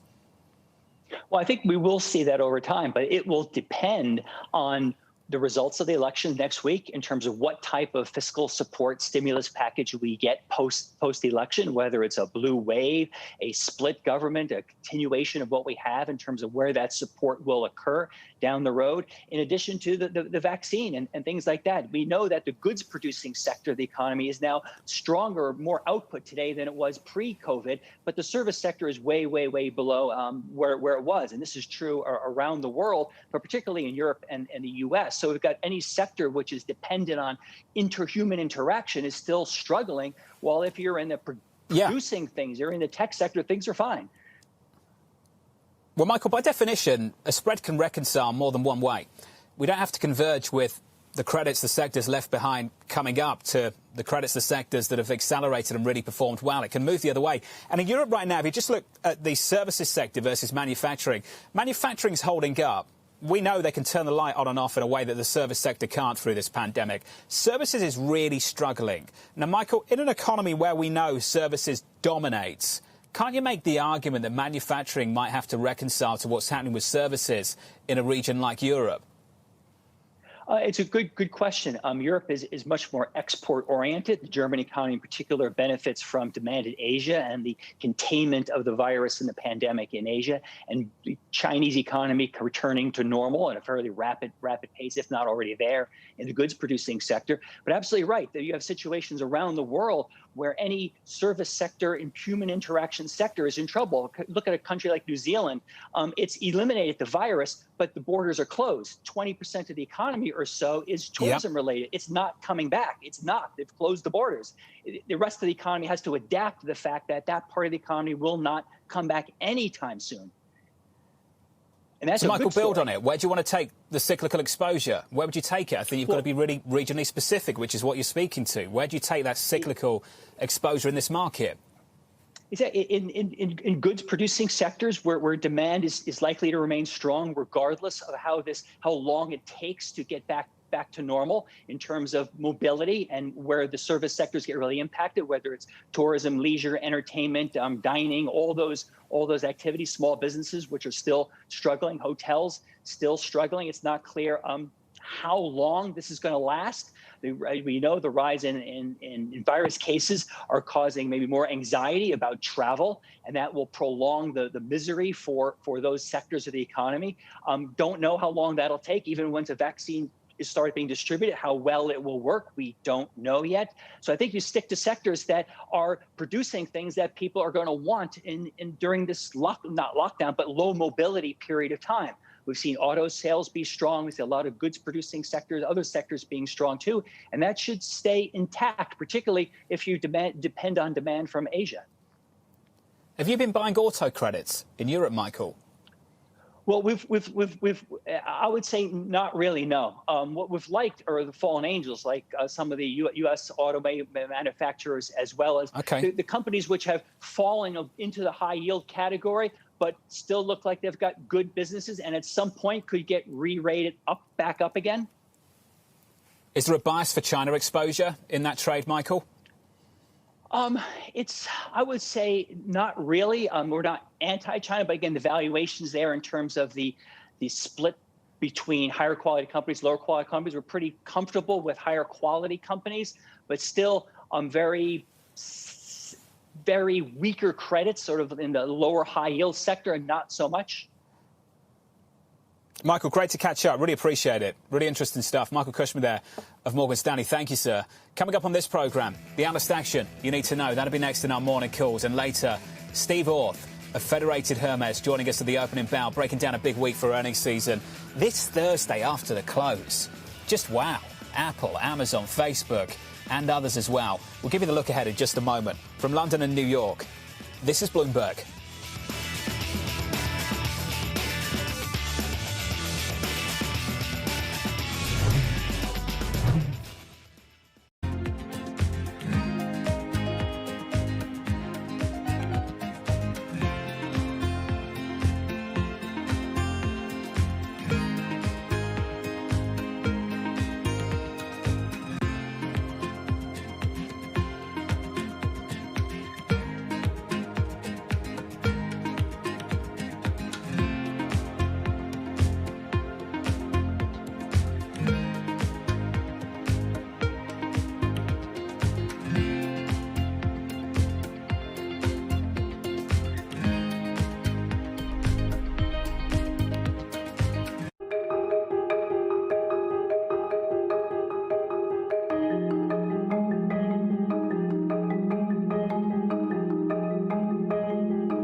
Just like you skipped out on buying Amazon stock and Google and Apple. Lucky for you, there's eToro.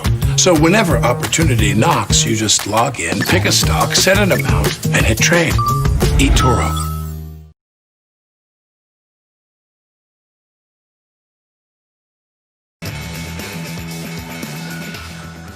5 minutes out from the opening bell, equities just about positive. S&P 500 futures up 5, advancing a little more than 0.1%. Let's get you some morning calls. A look at some of the analyst recommendations on Wall Street this morning. We begin first up with Bank of America, downgrading Waste Management to underperform, 116 price target. The analyst seeing a number of challenges, making a stock vulnerable to a rotation into its peers. Next up, UBS upgrading UPS to a buy, a 214 price target. The analyst seeing attractive upside fueled by rising earnings expectations.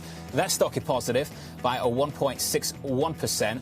And your third and final call from JP Morgan, raising its Twitter price target to $52, a neutral rating. The analyst expecting to see a meaningful improvement in advertising revenue when it reports results Thursday, alongside some big tech heavyweights after the bell. Coming up, the focus remaining on tech with the 5 biggest US companies gearing up for earnings this week. That conversation up next with Steve Orth of Federated Hermes. Looking forward to that with the cash open just around the corner this Tuesday morning. Good morning to you all. Worldwide from London and New York with futures positive. This is Bloomberg.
biggest initiative yet is coming up. On October 29th, we'll start a $20 billion Rural Digital Opportunity Fund auction, essentially targeting that money to unserved parts of the country where there is no broadband at the FCC's definition of 25 megabits per second. We explore the trends, investments, and competition of the European ETF industry. Join us on Bloomberg ETF IQ Europe.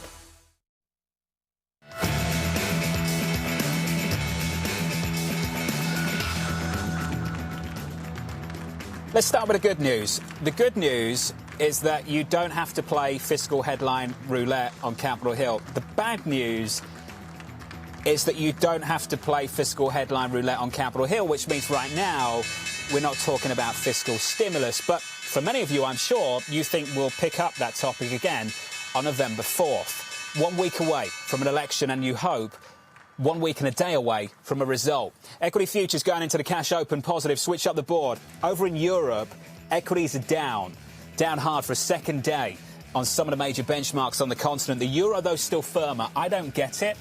I know much smarter people than me in the FX market that do, but I don't get it. 118.30 on euro dollar, up by 0.2%. Crude bounces back, up 0.8%. But the bond market keeps a bid.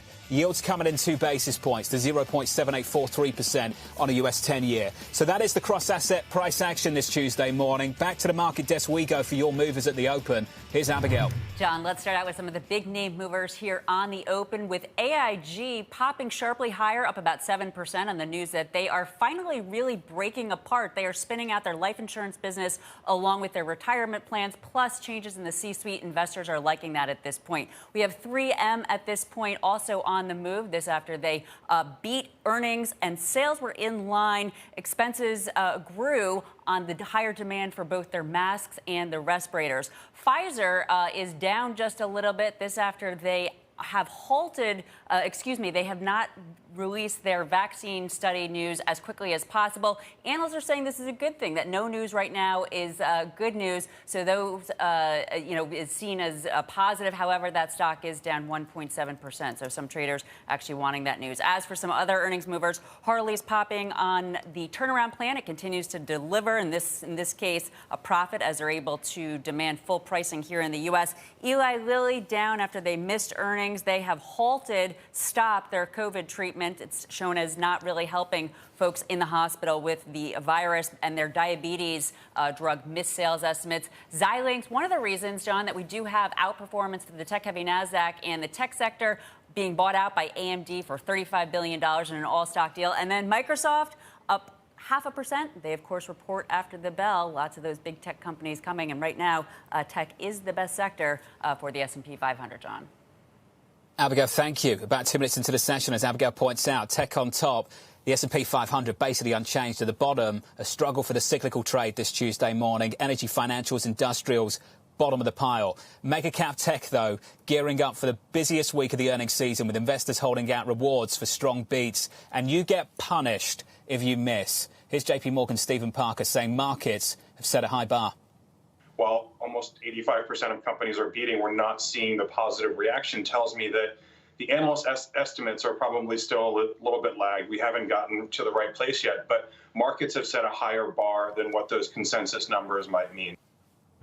Let's bring in Bloomberg's Sarah Ponczek. Sarah, you've written extensively about this in the last couple of days. Walk us through it. Right, John. The markets have set a high bar, an 84% beat right now for S&P 500 companies. And they're not just beating. They're beating by a large margin. At the moment, 13%. That's the number that companies are beating earnings by in aggregate, a 3% beat for revenues. But the market has not seemed to care. You have to take a bigger picture look here. The S&P 500 topped out on October 12th. That was the first day of the first week of earnings season. Right now, you're looking at the S&P 500 since October 13th, down 3.8%. So the market does not care about each company's beat in aggregate. It seems like companies that beat aren't really being rewarded as much as usual. And as you said, companies that miss are just being punished, and they're being punished severely. On average, if you look at companies that have beat earnings expectations this season, a gain of 0.3%. Now, that is less than what we have seen historically. Now, if a company has missed, they have fallen more than 4%, according to Wells Fargo Securities.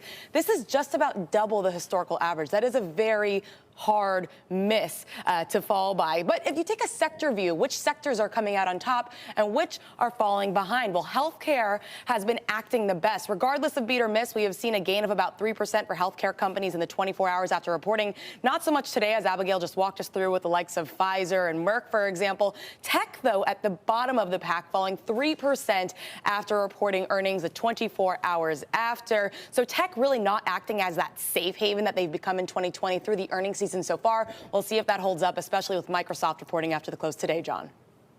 Sarah, thank you. Microsoft after the close, Amazon, Apple, Facebook after the close this coming Thursday. This market turning negative just on the S&P 500, down by 0.06%. The Nasdaq positive just by a little more than 0.1%. Steve Orth of Federated Hermes expecting little impact from earnings until there's clarity elsewhere, saying the following. Earnings season has taken a back seat. It's been a bit of a sleeper. The market is buying into our growth to value shift idea. But until we get through the election and get more visibility on the COVID path, we think trading earnings will continue to carry less weight. Steve joins us now over the phone. Steve, you're a good friend of the show, and I appreciate your time this morning, sir. Let's just start on that. Are you looking for a little period of consolidation here, Steve? Yeah, we are, Jonathan. We've been calling for a 5 to 10% correction here, and part of it is because we think the election is closer than some of the polls suggest, at least close enough to lead to a lot of uncertainty post-election until we get that clarified. And then on top of that, the corona news is getting a little bit worse. That impacts people's outlook for the economy. When you add those three things up, it's really all about the future now, not about the past. We've been through a very sharp recovery. I think most people would look at next year and say, regardless of who wins this election, we're going to get more fiscal stimulus, and we're going to get the more important thing, which is the power of the cyclical recovery, which is going to overwhelm politics. And you got a Fed that's basically got its pedal to the metal. Equity should be, pretty well positioned for next year.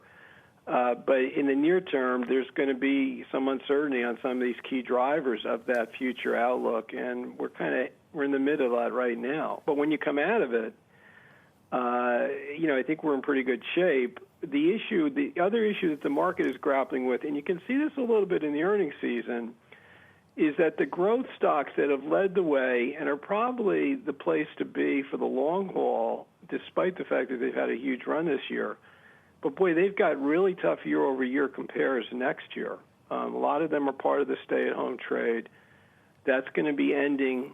You can talk about the vaccine coming out this month, next month, or the month after, but it's going to be here, and the stay-at-home trade is going to start to fade.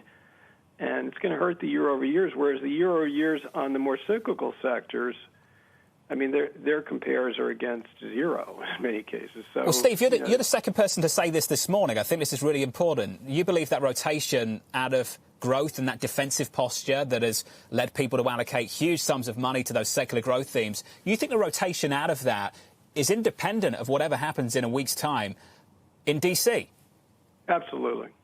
People are all focused on politics because, it's so natural to do it right here. But you can examine, there are three different outcomes of this election. One is an all-blue government, heavy taxes, but even heavier spend, so net deficit spending, probably viewed as positive for the economy. If you get a mixed government with either Biden or Trump at top, you're going to get probably an agreement on infrastructure and not much else. And the reality is that the impact of the economic recovery, which has got enormous momentum right now and is coming off of one of the historically weakest periods we've ever seen in the history of the economy, is overwhelming the politics. It often does, but in this case, it dwarfs it. And so I think we're focusing on the wrong ball at the moment, which is easy to do because everyone's, that's all you hear about in the news. But the real thing at work here is the cyclical recovery with a Fed that's in absolutely, God, as you like to say, rates pinned at zero. Well, Steve, since this is the news, let's focus on the wrong ball just for a moment. Just allow me, please. And it's good for you. Just give me a second. 4 years ago, Steve, I remember going into that election, you and I were talking about this market, and you were bullish the Trump trade when others weren't. You weren't hanging out until the morning of November 4th. You didn't sit there for the months leading up to the election saying, if the president wins, if the president is Donald Trump, therefore the market will collapse 10, 20%. You were focused on the policy and not the man on the campaign trail. So, Steve, I'm interested in your perspective this time around and what you think each permutation actually means and whether you're with the consensus on what they mean, what they think it means at least, on November 4th. Well, we're at a different time right now. The economy is in a very different place than it was 4 years ago. It was moribund. It was in this very slow, disappointing recovery, and the president was offering a supply-side growth stimulus that we thought would be very positive. We thought the polling for Trump was underpolling his sort of forgotten man base, and that he would probably win Pennsylvania in the election. I'm thinking back to that interview we did back in August at that time. But, this time around, it's a little bit different. The polling is probably still underpolling his base, but there's a lot of other issues at work here. So I think the election outcome, even for us, is much less certain than it was. And it seems that Biden's lead is bigger than Hillary's. So it's harder to call this for either party in my mind. I do think the underpolling level is high and likely to lead to this outcome. If I had to choose one, the one that I would say is highly likely is that the president looks like he has an electoral college victory night of, and then we're going to start on counting all the mail-in ballots. And if you look at the swing states that are probably most up for grabs, Michigan, Michigan, Minnesota, Wisconsin, those states are going to be counting their mail-ins after election night. Those mail-ins are going to be heavily Democratic, probably. So even if Biden actually prevails, it could look like Trump's ahead. He may yet win, who knows? But all I'm saying is I think there's a decent chance of uncertainty in the near term. To answer your question on the policy outcomes, if you get a blue wave, you're going to have higher taxes. That's not good for the economy necessarily, but you're going to get even higher spending. And people will look at that and say net deficit spending is an additional stimulus on top of the economic recovery underway and cheap money from the Fed. That's market positive. If you look at the status quo, which I think is very positive, you've got more China disputes and things like that the market doesn't like, but you probably got more fiscal spending vis-a-vis a recovery package that you've been looking for some time. That probably comes back in play because obviously we need to do something, especially for all these folks that are still unemployed. So that's probably market positive. And you got the supply side growth story from Trump, which I think the market likes. And if you have a Biden in the lead, you probably got maybe smoother social policy issues and things like that the market would like. And with the Republicans in the Senate, you don't go crazy on taxes. So the market will look at that and say it's positive. I think all three outcomes have some marginal additional positives for a market that's already got a long list of positives. Steve, thanks for indulging me. I appreciate it. And let's catch up near the election. Steve Orth there of Federated Hermes. Thank you, sir. In your equity market right now, we do turn a little bit lower. The NASDAQ with a lift. Here's Abigail. John, let's break down that divide between the Dow and the S&P 500 being lower, the NASDAQ being slightly higher, dragging on both the Dow and the S&P 500 the most. 3M shares are on pace for the worst day in more than a month. This after they actually beat sales estimates, but they missed profit estimates, and this having to do with the fact that profits were higher, expenses were higher. Goldman Sachs is lower as yields are down, the yield curve down, that dragging on banks. And then we do have DTE Energy there. They put up a strong quarter. They also have received the blessing from Elliott Management to spin out their midstream business. And UPS popping on the news that they have hired or will be hiring 50,000 seasonal workers by Black Friday to help with holiday shopping. As for that tech-heavy NASDAQ, John, of course, that is all to do with Xilinx popping on the $35 billion takeover from AMD. And we do have Amazon up right now, heading to its best day in about 3 weeks ahead of reporting earnings on Thursday. Just 2 days away. Abigail, thank you. Coming up, US senators departing D.C., leaving little hope for a pre-election stimulus package. That conversation up next with Salita Marcelli of UBS Global Wealth Management. From London, this is Bloomberg.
17 minutes into the session, equities just slightly negative, down about 2 points on the S&P, negative 0.06%. That's the price action. Here's the politics. Speaker Nancy Pelosi, Treasury Secretary Stephen Mnuchin failing to strike an agreement on a fresh stimulus package, with both sides of the aisle playing the blame game. National Economic Council Director Larry Kudlow saying Democrats keep moving the goalposts. The differences between the two teams on the assistance package have narrowed, but it seems like the more it narrows, the more conditions come up on the other side. There are still a number of areas in her plan that the president cannot accept. Speaker Pelosi writing a biting letter to House Democrats saying, quote, 10 days after Secretary Mnuchin declared that he was accepting our testing plan, the administration still refuses to do so. Both sides remaining optimistic despite deteriorating logistics and senators departing for a pre-election break. Michael McKee, Bloomberg's international economics and policy correspondent, joins us now for more. Mike, is this one over yet? Yeah, this is over. Nobody wants to be the one that gets blamed for walking away, so they say nice things, but there's not going to be any stimulus, just in terms of the logistics of trying to do a bill between now and Election Day. But what was the point anyway? Election Day is just an artificial deadline. And it does seem that the Wall Street cat has gotten tired of chasing the stimulus laser pointer at this point. We've accepted the idea that we're not going to get anything. You look at the 10-year note yield, and it's been trading in a range, no breakout to 1% at this point, and it's probably not likely until sometime perhaps next week. We have two events coming up that will be dispositive towards the markets. One is on Thursday, GDP. Let's see how big the rebound was from the big drop in the second quarter. The forecast consensus from Bloomberg is for a 33% gain, annualized, of course, in the third quarter after a 31% drop in the second quarter.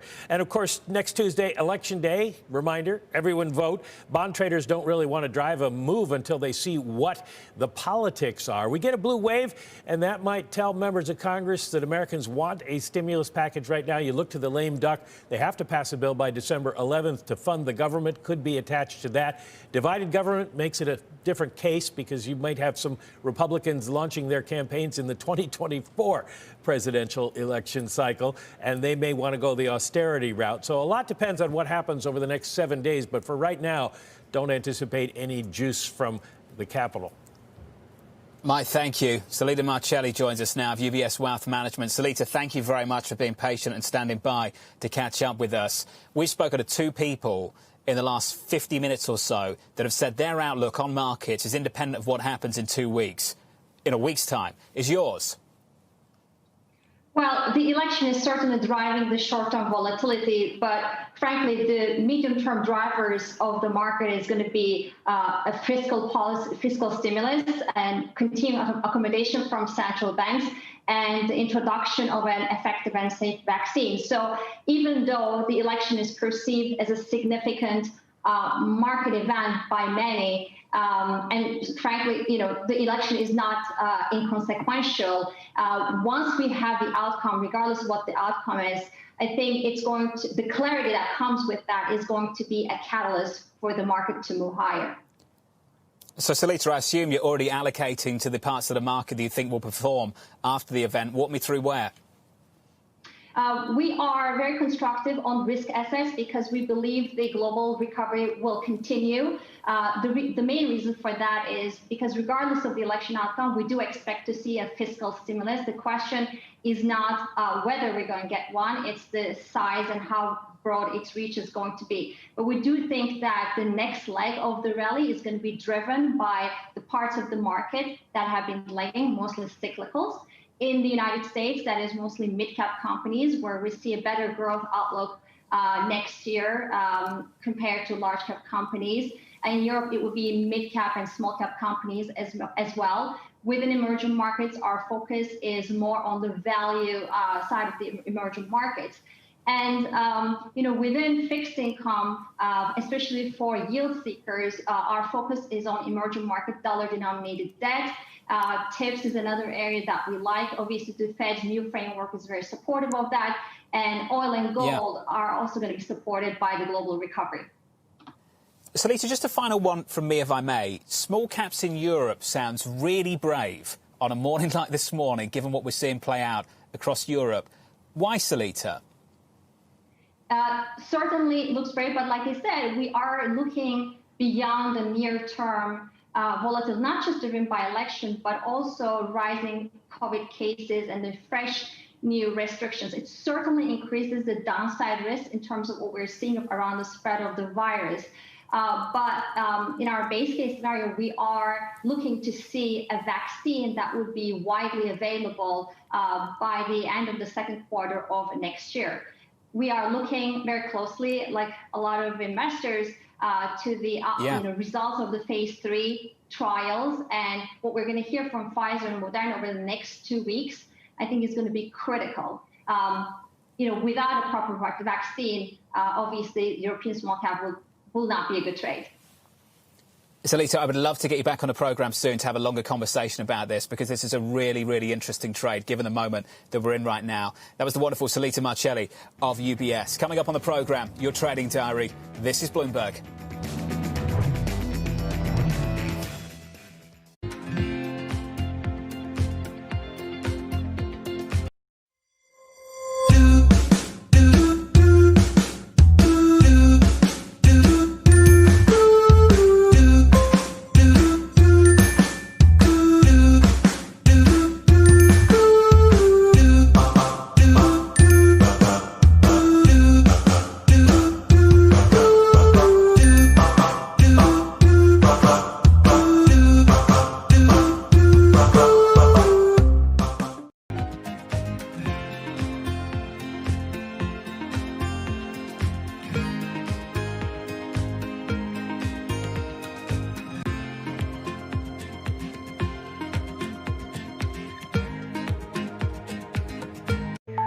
Just days away from the most critical election in U.S. history, and it's only democracy at stake.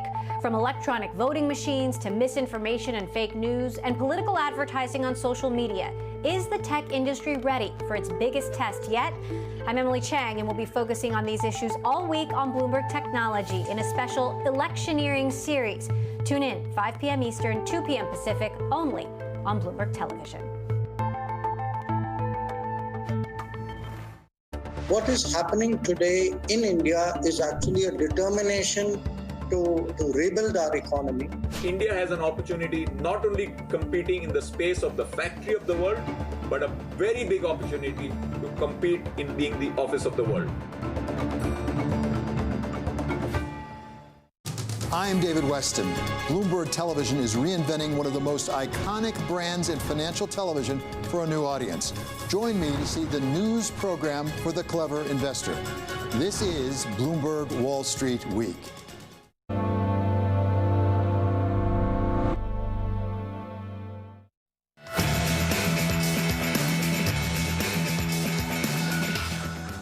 $25 in, equities up 0.1%, 7 days away from an election, 2 days away from a big earnings day. Coming up later, 1 p.m. Eastern, Joe Biden campaigning in Georgia. President Donald Trump holding another 3 rallies throughout the day. CEOs of Twitter, Facebook, Google testifying on Capitol Hill Wednesday, plus mega-cap tech reporting results on Thursday. We get an ECB rate decision, US GDP, and another round of initial jobless claims coming up later this week as well, through Thursday. From London and New York this morning, good morning. This was the countdown to the open. Thank you very much for choosing Bloomberg TV. For our audience worldwide, you can catch me on Twitter at FerroTV. This is Bloomberg.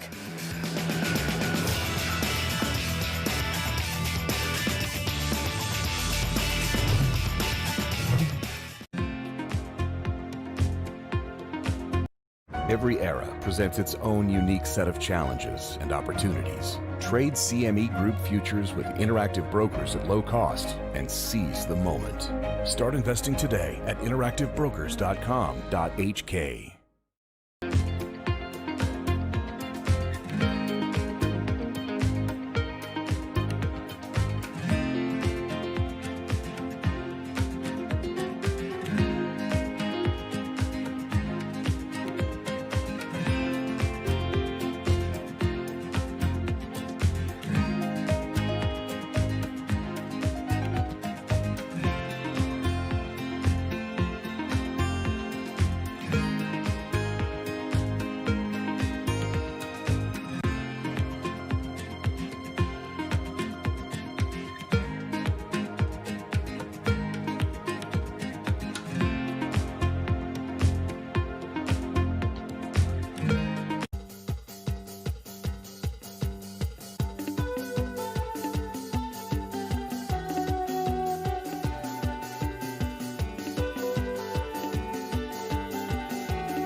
This is Bloomberg Best, your weekly review of the most important business news, analysis, and interviews from Bloomberg Television around the world. Ken Burns, welcome to Bloomberg Big Decisions. We have always been a mixture of things. We are always stronger for that mixture. Growth is a way to stay competitive, delight more and more consumers. Welcome to the Best of Bloomberg Technology. I'm Emily Chang. They've moved the needle by acknowledging that they have to monitor the content. What is one word of advice you'll take with you? Learn how to listen. And that is certainly something that has served me well. Ankiti, where do you go from here? It's a huge market. It's a huge opportunity. I want to go 100x from here. Our philosophy is to partner where we can and stand apart when we should. The Boston Symphony Orchestra presents BSO at Home. While you stay inside, enjoy a curated collection of archived concerts and behind-the-scenes stories from BSO musicians. BSO Homeschool provides lessons for music lovers of all ages. New performances and messages from musicians are added regularly. Enjoy these selections and much more at bso.org/at-home.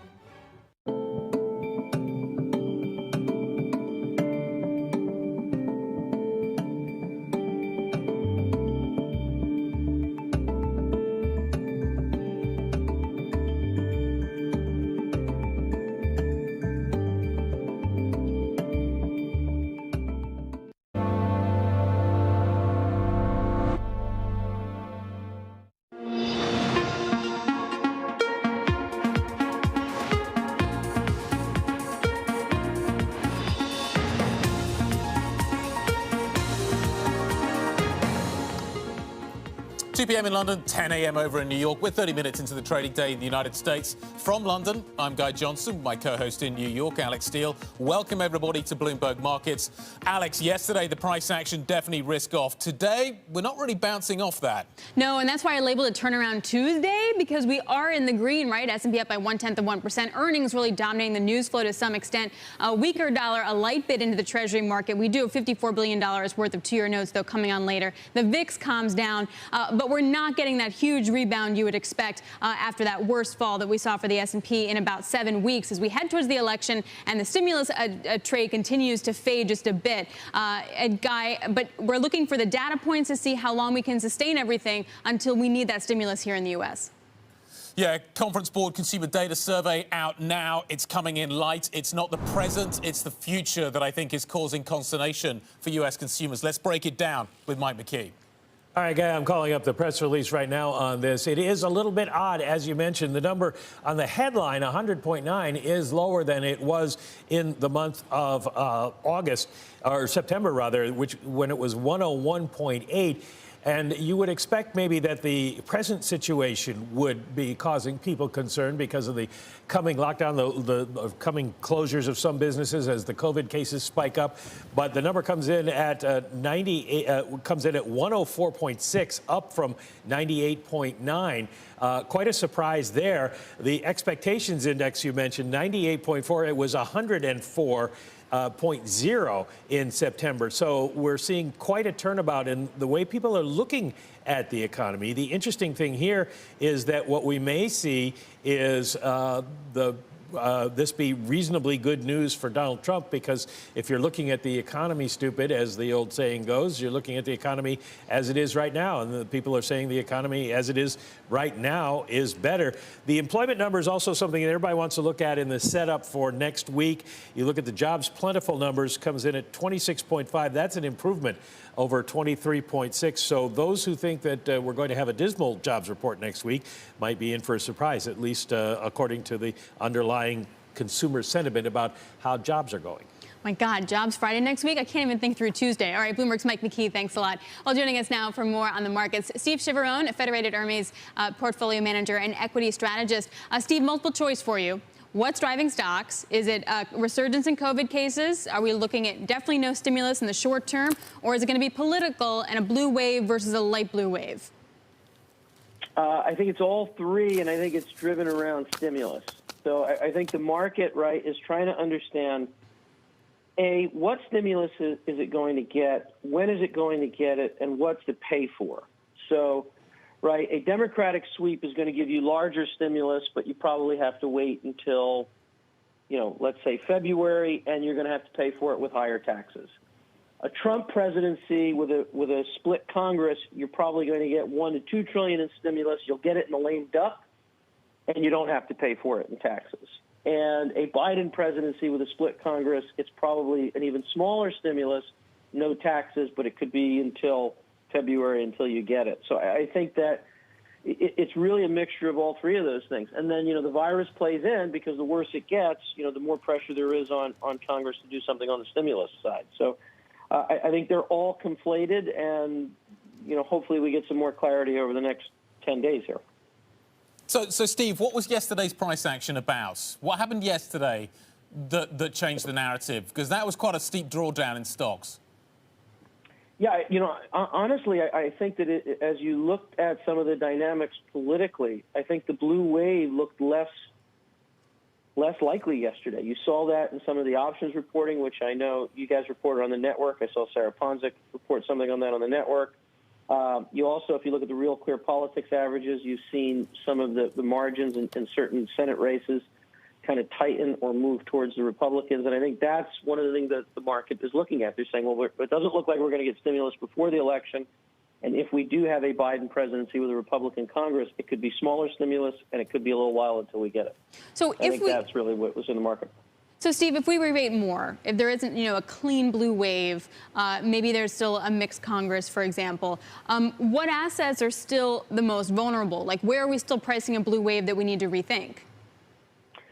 Well, I think that you probably would have Treasury yields come down a little bit, right? The Treasury yields have moved up, roughly 25 basis points or so in the last kind of month plus.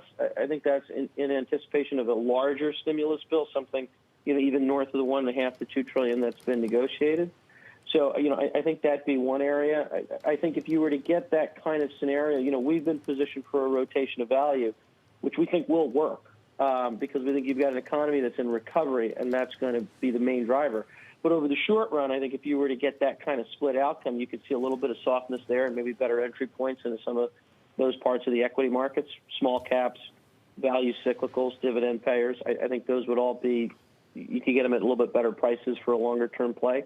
I think that's primarily where you're seeing it, and kind of that cyclical rotation, and then the steeper yield curve and the higher Treasury yields. Steve, what is your view of what is happening here in Europe right now? Cases are climbing, hospitalizations are climbing, deaths are climbing, lockdowns are being implemented. We're probably heading back to full lockdowns. To what extent is that influencing investor behavior in the States? There is this narrative that maybe the U.S. is 6 to 8 weeks behind.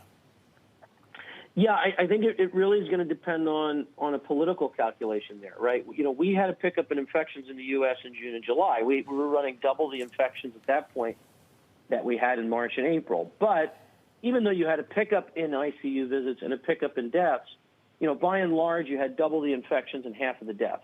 And so because of that, and also because those pickup in infections were largely happening in southeastern and western red states, you saw a lockdown of certain activities, maybe eating indoors, bars and restaurants, gyms, things of that nature, but you didn't see large-scale shutdowns. I still think that's most likely to be what occurs in the United States, that we are going to see a pickup in cases here, and there will be a pickup in deaths and pickup in hospitalizations, but not kind of one for one. If that's the case, then I think, the economic recovery is likely to continue at pace. In Europe, however, what you're seeing is more draconian shutdowns than what we did over the summer. Now, whether or not that's the right public health answer or not, ask somebody who's better kind of equipped than I am. From an economic perspective, the more draconian the shutdown, the worse the economic data is going to be, and I think, markets are going to reflect that. The hope is that in the U.S. you don't have to be as draconian. We'll see. Yeah, I remember when we were assuming it wasn't going to spread to the U.S. like it did in the beginning of March. Like, we'll be fine. So, Steve, I know that you're still into the value trade at some point. In the meantime, though, is tech still the safe haven trade? Look, I think the incremental news flow on tech is less good, right? If you go back to April, everything I purchased from one particular online seller, not to call anybody out, because it was the only place that was open. Now, I purchased a lot from that seller last week because they had a big sale, but it wasn't the only place that I shopped. there were small businesses and grocery stores and other stores that I was able to go to. And so I think the incremental news flow for big growth in tech is going from excellent to just good. And the incremental news flow for cyclical parts of the economy are going from awful to just bad. The market has a tendency to punish, excellent becoming just good and reward awful becoming just bad. And so that's really the driver behind this thesis. Now, I am fully aware, though, that over the next 2 to 4 weeks, given all the uncertainty around, what's going to happen with the vaccine headlines, the election, the Jobs Friday, the COVID spike, that there's opportunities for the market to get spooked and go back into that safe growth trade. I would use that, however, as an opportunity to take profits there and go more overweight in the value cyclicals. Because ultimately, I think once you get to January 22nd, I will have a president, I'll have stimulus, or it'll be on the way. We are slowly but surely making this virus less deadly, not eradicating, but making it less deadly. And my view is that the most dangerous creature that has ever walked the face of the earth is us. So I'm betting on us versus this virus. We're smarter and meaner. And I think I'm going to have, really good year-over-year earnings growth numbers in the second quarter. That's all going to be good for equities and risk assets. That's all going to be good for value. So I want to be meaningfully overweight on that date, and I'm willing to use weakness between now and then to get there. It was interesting how Apple finished higher yesterday. That was certainly an interesting market indicator. Steve, we're going to wrap it up there. Really appreciate your time. Steve Chivarone, of Federated Hermes, thank you very much. For more on the markets and the election, you got to follow the Markets Live blog, MLIV on your terminal. It begins at 10:30 a.m. in New York and 2:30 p.m. in London. The MLIV team, the Markets Live team, will be basically running a trader's guide to the election 2020. MLIV Go on your terminal. What else have we got coming up on this program? The final week before the election, and President Trump is banking on campaign rallies this week to tip the scales to get him that second term. Will it work? We'll discuss next. This is Bloomberg.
Retail, I think, is strong. We see a lot of people ordering online or going to the grocery store and buying and eating at home.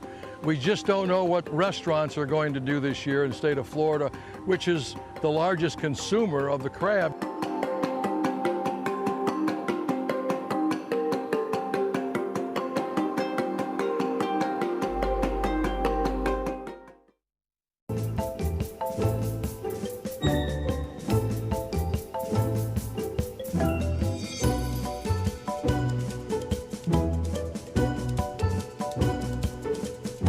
What would you say that the CDC or the FDA or the White House or HHS should have done differently? Almost all of us have underestimated the dramatic impact of this outbreak.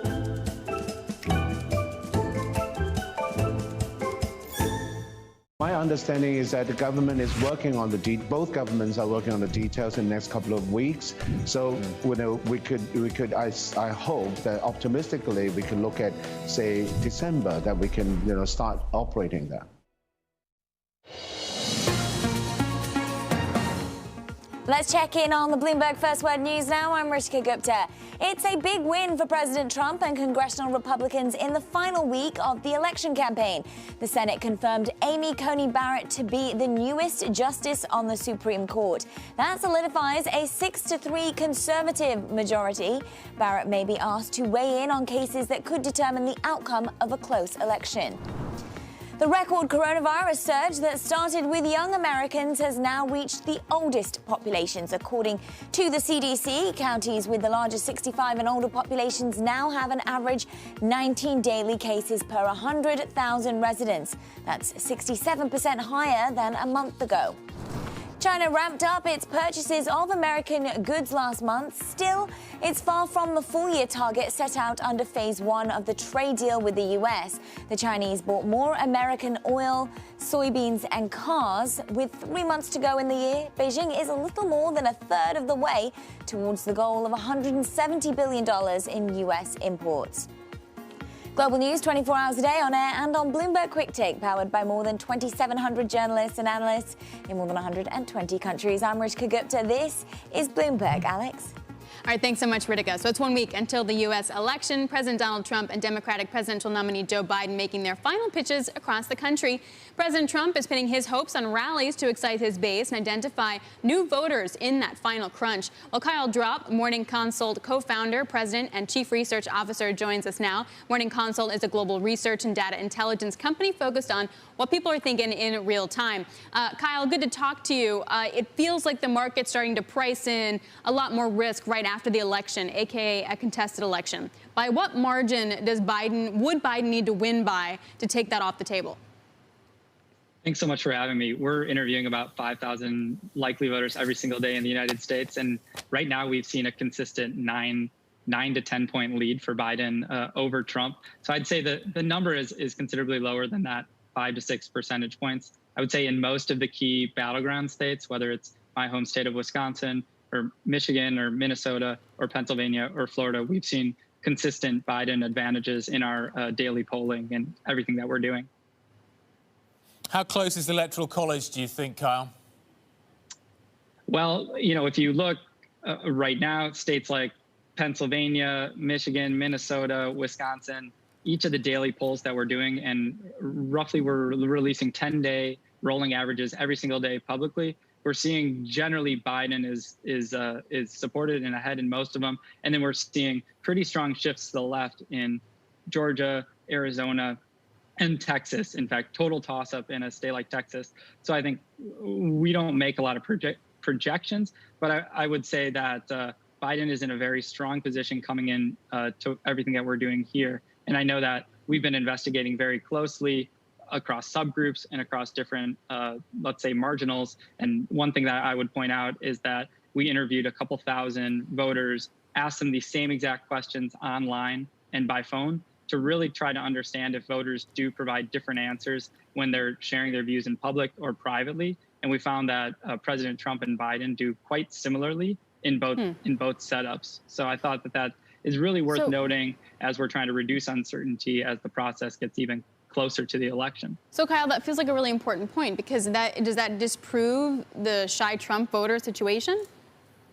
As of now, we are not seeing shy Trump voters. We've been tracking the potential existence of shy Trump voters since 2015. As you might recall, in 2015, among GOP primary voters, President Trump did about 6 points better in an anonymous online interview than he did when people were interviewed on the phone talking to the public. If you fast forward about 4 or 5 years to today, we're seeing no differences. But that does not mean that people don't answer the same questions differently if they're asked publicly in a, say, phone setting versus online in an anonymous environment. And I think that's just such a critical consideration, whether we're talking about politics or policy or economic or societal considerations in the year that we've had today in 2020. Kyle, how many of the people that you're speaking to have already voted? Oh, a huge number. So, I mean, as you know, over 60 million people in the United States have voted, every single adult that we talk to. And so we're interviewing about 30,000 people every day, I'd say most in the United States. We ask them if they voted early in person, early by mail, or are planning on casting their ballot. I think right now we're seeing somewhere in the order of about 40% of the folks that we've talked to say they've already cast a ballot, and as you know, there's still a full week to go, and the majority of these voters are casting a ballot in favor of Vice President Biden. And there's plenty of resources out there, especially in the 30 or so states that have party registration, to get a sense of where these votes are going. So help me understand then what that means for Election Day in terms of when things can be called and how accurate traditional polls will be. Well, the most important thing to notice is that the campaign has become not an Election Day; it's become 30 to 45 days of voting and campaigning. So a couple things to note. As I mentioned at the outset, we're seeing a 9 to 10 point Biden lead nationally. Well, if more and more votes are in, it reduces the potential impact of any October surprise or any late potential movement or late potential in the voters. So a tremendous amount of campaign spending now can't change the minds of people who have already cast their ballot. I would say that that's a really important consideration and something that we'll have to see a lot going forward. I would also highlight a couple other considerations just when we're thinking about reducing uncertainty, and you name it. In 2016, 4 years ago, a lot of the late deciding voters cast their ballot in favor of President Trump rather than Clinton. Again, there's just going to be fewer late deciding voters. I would say for Republicans right now, most of their eggs are in a single basket about encouraging as high as possible in-person turnout in the remaining days before the election and on Election Day. And I would note that we're doing everything we can to really track and understand this. We have full dashboards on the level of trust in the election. We're asking people when they think the results are going to be finalized. A plurality say that they don't think it's going to be finalized till a week after. So I know campaigns and others have to, prepare voters to wait for some period of time. Kyle, fascinating stuff. Plenty to think about there as we approach next week's election. Kyle Drop of Morning Consult, thank you very much indeed. Remember, you're going to be able to catch our special coverage of the election next Tuesday. It's all going to kick off 7 p.m. New York time. And you can also check out the function Elect Go, E-L-E-C, Go on your terminal. Top news, videos, polls, tweets, everything you need to know about this election. This is Bloomberg.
is a market that over the past few weeks has made it clear it wants to go higher.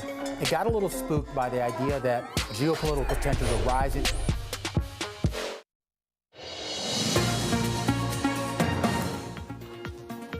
Live from London, I'm Guy Johnson. Alex Steele, of course, over in New York. This is Bloomberg Markets. Alex, let's get back to the chip sector. Big focus Friday for Intel. Now we've got a big takeover in this sector. AMD, Advanced Micro Devices, has agreed to buy Xilinx $35 million in stock is the deal. AMD estimates it will take about 18 months to win, though, shareholder approval and, crucially, regulatory approval. Anand Srinivasan, Bloomberg Intelligence Semiconductors senior analyst, joining us now. Why does this deal make sense? Look, in the grand scheme of the computing landscape, Intel has the widest portfolio of assets, whether it's CPUs, GPUs, FPGAs, different kinds of computing assets that are applicable to different kinds of workloads in the data center. And if you look at what NVIDIA is doing, it has predominantly the GPU variety of computing, and it is now trying to buy ARM, which would give it more of a generic vanilla ice cream strawberry, if you may, of the ice cream shop analogy. AMD has a very, very good vanilla strawberry chocolate, very basic computing CPU, GPUs that can compete with the core assets of Intel and NVIDIA, but it doesn't have quite all the arrows in its quiver that either AMD or NVIDIA or Intel have it. So this transaction diversifies its assets across the computing landscape quite a bit. That might have been the absolute best analogy of different chips in the chip sector that I have ever heard. What kind of ice cream does Xilinx bring to AMD? It's certainly a more specialized flavor. So if you made the Cherry Garcias of the world compared to the vanilla chocolate strawberry, for sure. But one of the things that's happening is the evolution of the cloud and the diversity of workloads that they bring to the table. They want different mixtures. So if you may, they're trying to build different ice cream sundaes. So going into any ice cream shop, the AMD ice cream shop needs to have its core basic flavors coupled with the specialty flavors and assembled together in different kinds of options for the clouds. And Intel's done that historically really well, but Intel's execution on the core CPU, if you made the vanilla strawberry chocolate, is weak to the point where its ice cream machine is broken, right? So the AMD ice cream shop has more variety. It can solve more workloads, and it can put together different ice cream sundae combinations for the likes of Amazon, for the likes of Microsoft and Google. This is amazing. I definitely want to come round to your house. I think that's the first thing I'm saying. When we're around, of course. And the next thing that I want to say is, do you think China's going to like the flavor? Do you think China's going to allow this flavor combination? Nice one. So on a relative basis, this is an easier deal to palate, if you may, relative to the NVIDIA ARM deal. NVIDIA is a specialty flavor, and it is buying not only the vanilla ice cream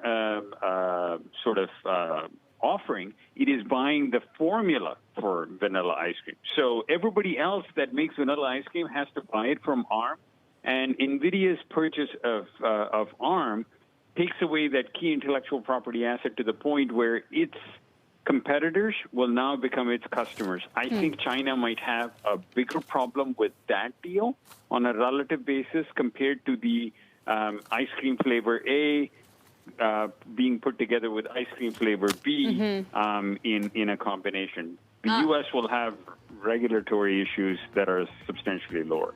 Anand, that was amazing. I think that was my favorite segment in my career in 16 years. All right, Anand Srinivasan of Bloomberg Intelligence. Really good analogy for AMD and Xilinx. All right, coming up, more Baby Yoda, please. Hasbro's CEO joins us on earnings. This is Bloomberg.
You can get a warm burger, soba noodles, even a bowl of curry rice.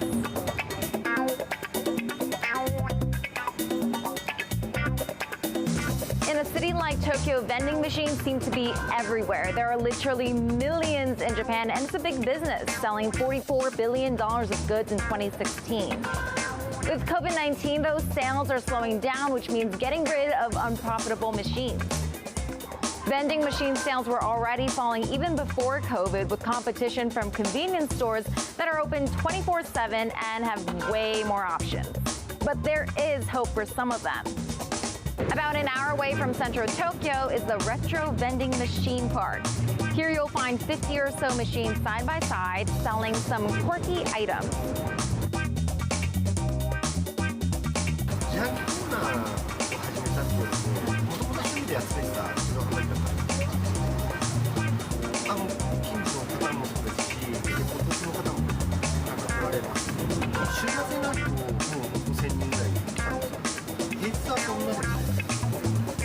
Turning vending machines into tourist attractions may not be a solution for bigger business, though, since it requires labor and efficient distribution. Saito says it takes 5 people a day to restock his machines, just in time for lunch. Everybody knows the COVID epidemic is certainly a major thing in the whole world, also certainly in China. And so this has served as an accelerator for our business. Give you a sense of the real-time action. The 10-year yield tumbling now 11 basis points, so continuing in this knee-jerk risk-off feel.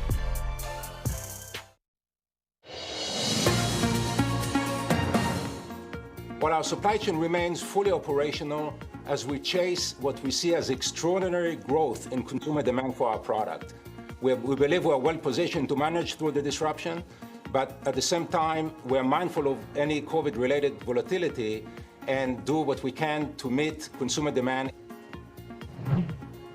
So that was our interview with Mattel CEO and Chairman Ynon Kreiz yesterday. Demand for toys and ways to entertain children during the pandemic certainly providing a tailwind for the toy industry.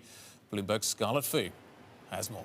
Hi, Guy. That's right. It's a bull market for iconic toy makers, and that's certainly evidenced by the results that we got from Hasbro and Mattel earlier this week. But smaller players are getting a boost as well. Spin Master, the company behind Etch-a-Sketch, today said it's buying Rubik's Cube for about $50 million to better compete against the big guys.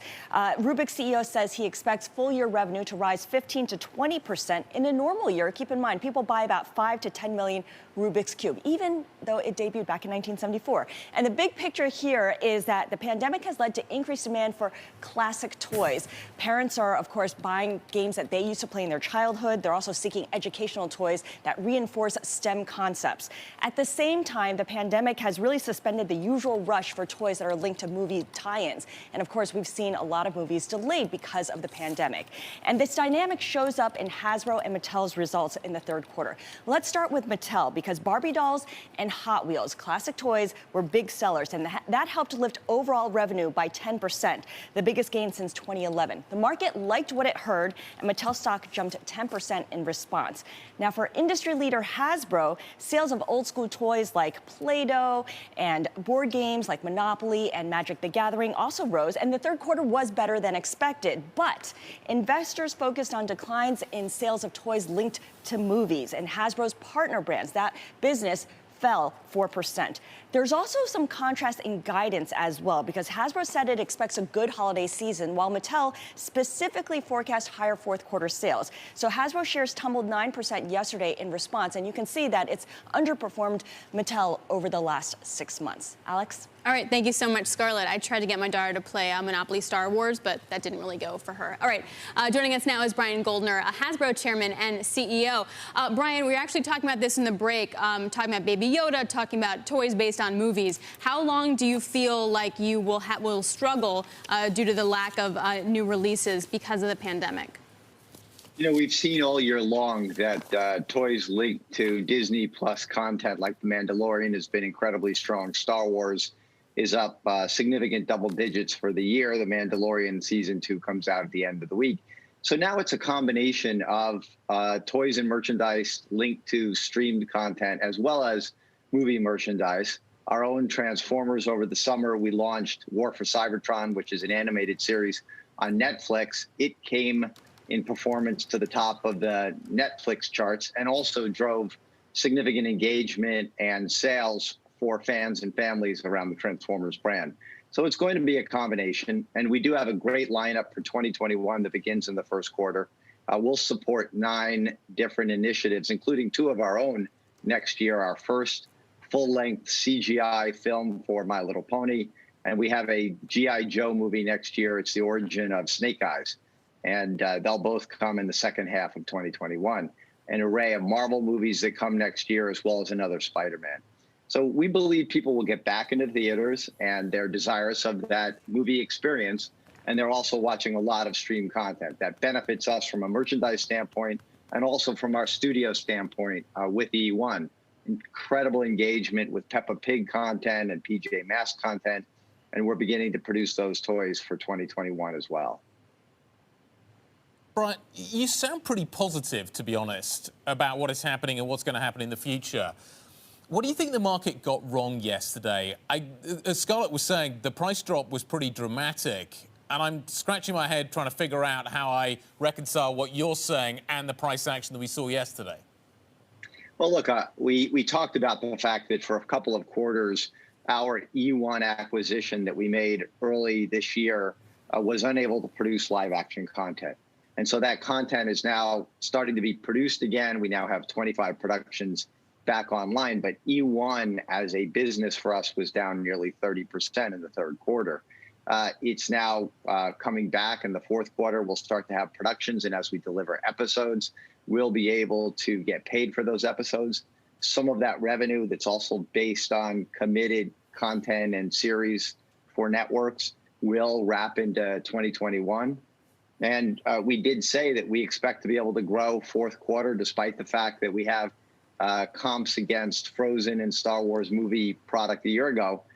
We're feeling very good about the holiday. We've said we'll have a good holiday. We'll grow in revenues and in EPS versus our pro forma 2019 as we combine E1 and Hasbro. And we think 2021 is quite good. So we're just focused on our business. So something that was pointed out yesterday was in relation to Mattel, which reported last week that point of sale revenue for you guys just grew at the mid-single digits percentage rate. That underperformed Mattel. That was double-digit growth in that area. When does that catch up, or we need to look at different metrics, or what? No, it's really double-digit growth in North America, double-digit growth in Asia Pacific, mid-single-digit growth in Europe. We're down a bit in Latin America, so it's just math. But if you look at the big regions that Hasbro operates in, we're doing double-digit POS. We're doing 50% increases in e-com online, and our brands are performing quite well. Our games business year-to-date, POS is up nearly 40% in the U.S., nearly 30% globally, and about 70% online. So we're catching up on inventory because we've been short throughout the third quarter. So I would say that's just a comparison that has to do with the fact that in Latin America, there's been challenges. There's less access to e-commerce, and those businesses have been a bit challenged given the impact of COVID. But our team feels very confident that we will stabilize and grow that business as we move forward in 2021. Brian, you talked about in the statement a good holiday season. You talked about it on the call. Can I just get your definition of what the word good is, and good relative to what? Sure. Well, it's good in that we're talking today. Our earnings were yesterday, and we have about 60 plus days left in the holiday. So we've got lots of visibility to our holiday and sales. Our sales in October, POS, was up 16% for toys and nearly 18% for games already, just for the first month of the holiday fourth quarter season in October. So we're feeling good about that. And we believe we can grow revenues and EPS versus what was a very good holiday for us last year. So that's why we say it's good. The reason it's good is that obviously we still working our way through and want to ensure the safety and health of our employees, people working on retail and out at retail. And so good is a good qualification for how we feel about the holiday season. So as you're gearing up towards it, as you feel good, you mentioned retailer inventories were relatively lean. Where are they now? How's your supply chain looking? Yeah, retail inventories at the end of the third quarter were down in the U.S. about 11%, up a bit in Europe because Europe has shown great growth, and down a bit in Latin America. And we're in a good position. Again, we're having now supply meet demand. So that's the key. As you grow more in e-commerce, you want more just-in-time inventory, less weak supply. So our supply chain team has done an amazing job ensuring that we have the product we need as we entered the fourth quarter. So again, no extra retail inventory, and our inventories were down about 7% year on year in the third quarter. Brian, I'm looking behind you. I got a Nerf gun. I got a Baby Yoda. Talk me through what's going to be the big sellers this Christmas. Yeah, well, listen, you're looking at certainly two of them. The launch for Nerf Ultra, our Elite 2.0, and our new Fortnite lineup has been phenomenal. Baby Yoda, I'm even surprised he's still here. We might have to take him out to retail. Baby Yoda, we have about 20 items related to the child and the Mandalorian, about 75 items in total around the Mandalorian as season 2 approaches.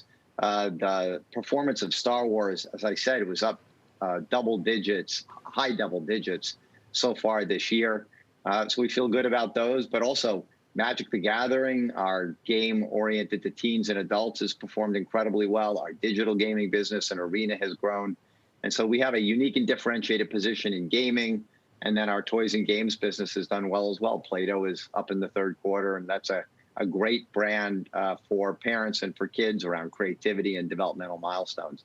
And of course, you can't forget an array of board games that have performed incredibly well throughout the year. And we think they'll do well for the holidays because we're bringing dozens of new games out in time for the holiday.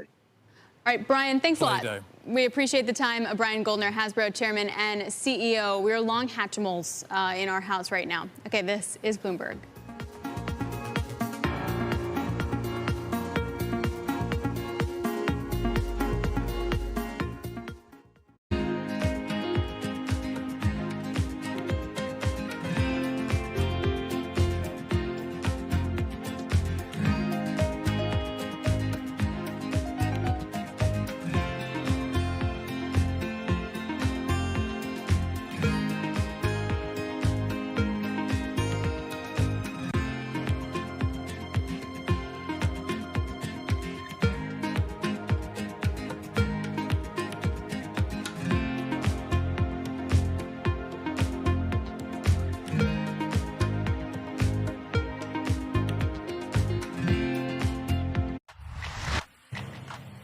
Women leaders were actually better at controlling the deaths from COVID-19. Do you think out of this pandemic, we'll see more countries be willing to elect female leaders? When we look at women leaders, we tend to project on them baggage that they shouldn't bear. Women are given an opportunity when no one else wants to do the job. Women had a very clear objective. They wanted to save lives. The women leaders, if you look at their careers, have also built up a level of trust. In fact, women have to be better at communication in order to be elected as leaders, whereas this doesn't hold true for men. We need to get those sexist stereotypes out of our head and give women a fair run for leadership. Trying to change the stereotypes about women is not only the business of women, but men have to be part of it.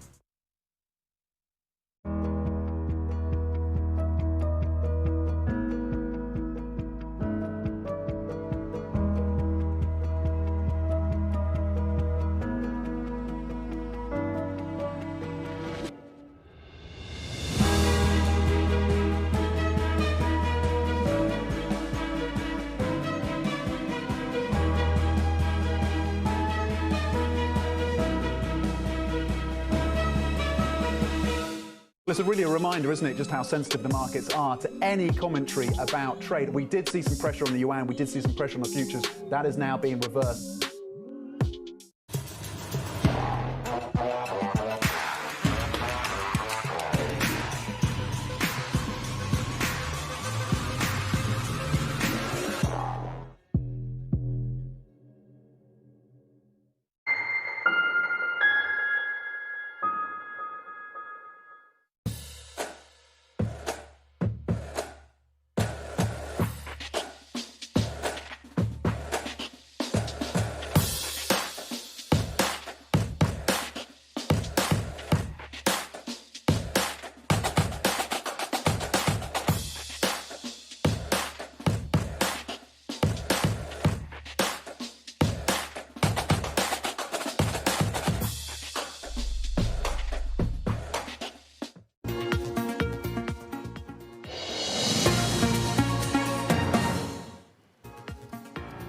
Live from London, I'm Guy Johnson. Alex Steele's in New York. This is Bloomberg Markets. Alex, Microsoft will report earnings a little later today, and the story should continue to be a positive one for the world's largest software maker. Ed Ludlow is getting ahead of those numbers.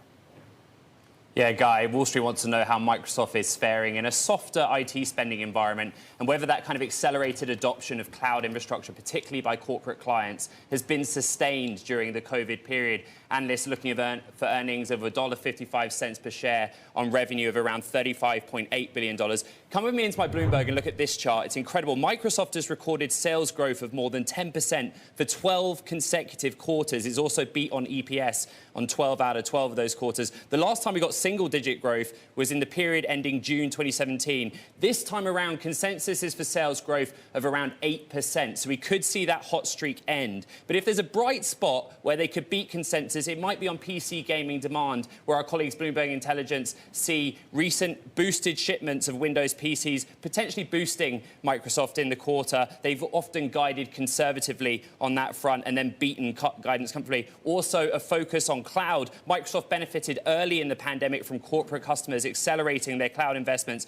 Azure is the number 2 player behind AWS, as you know, Guy, but it's been growing faster, and so that growth rate is certainly going to be in focus when Microsoft reports numbers after market today. Guy, Alex. All right, thanks so much, Ed. Also, what's priced into the stock? That's going to be key when we see the market reaction on Wednesday. All right, Bloomberg's Ed Ludlow, thank you very much. This is Bloomberg.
This is Bloomberg Best, your weekly review of the most important business news, analysis, and interviews from Bloomberg Television around the world. Ken Burns, welcome to Bloomberg Big Decisions. We have always been a mixture of things. We are always stronger for that mixture. Growth is a way to stay competitive, delight more and more consumers.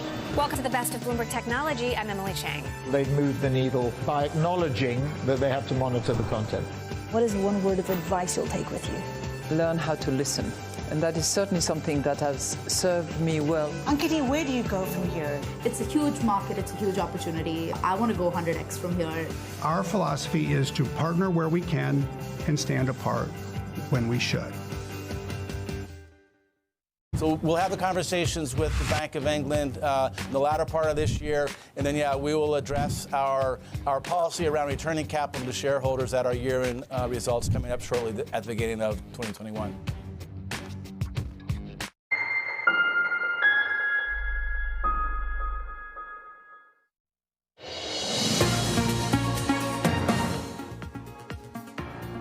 Time now for Futures in Focus. Today we're going to take a look at commodities and the impact of the virus on demand. Joining us now, Jeff Curry, Global Head of Commodities Research at Goldman Sachs. Goldman sees a 2021 bull market for commodities. Jeff, you're really bullish. What happens if we have lockdown after lockdown, even if it's regional in Europe, and if we get it here in the U.S.?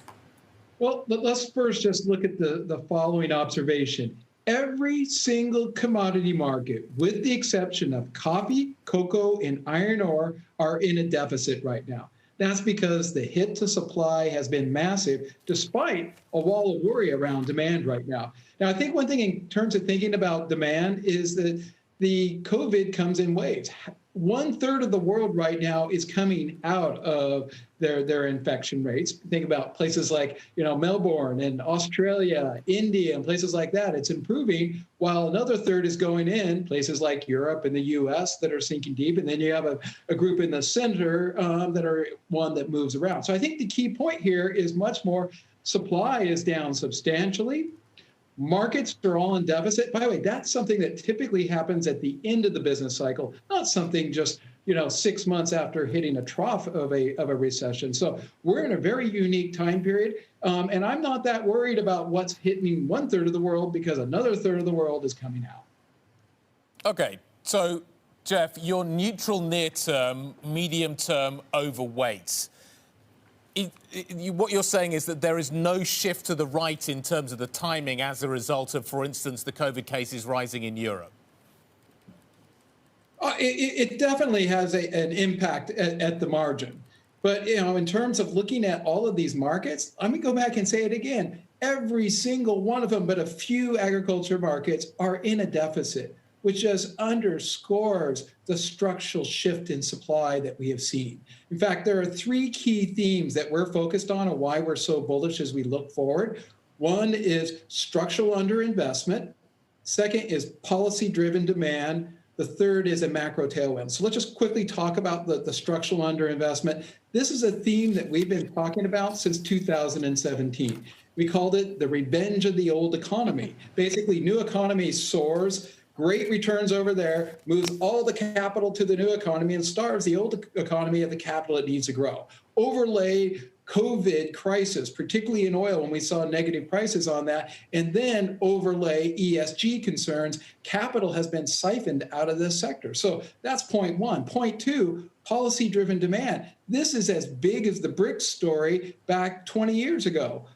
We actually calculate the impact on copper demand because of infrastructure stimulus around the world is bigger than what with the impact that China had back in the early 2000s. And then finally, you have the macro tailwind of a weak dollar and inflationary concerns as we start to look out 2 or 3 years or beyond. So very robust backdrop for commodities right now. Well, I'm glad you brought up the China situation because you mentioned, 1/3 of the world and maybe under lockdown, but the other is going to be okay. And I was assuming that you were mentioning Asia, in particular China. But as China's outlining a new, 5-year plan here that looks to be they're going to go at themselves in certain industries. They still want to be an export powerhouse, but that has to have some kind of shift in the commodity market.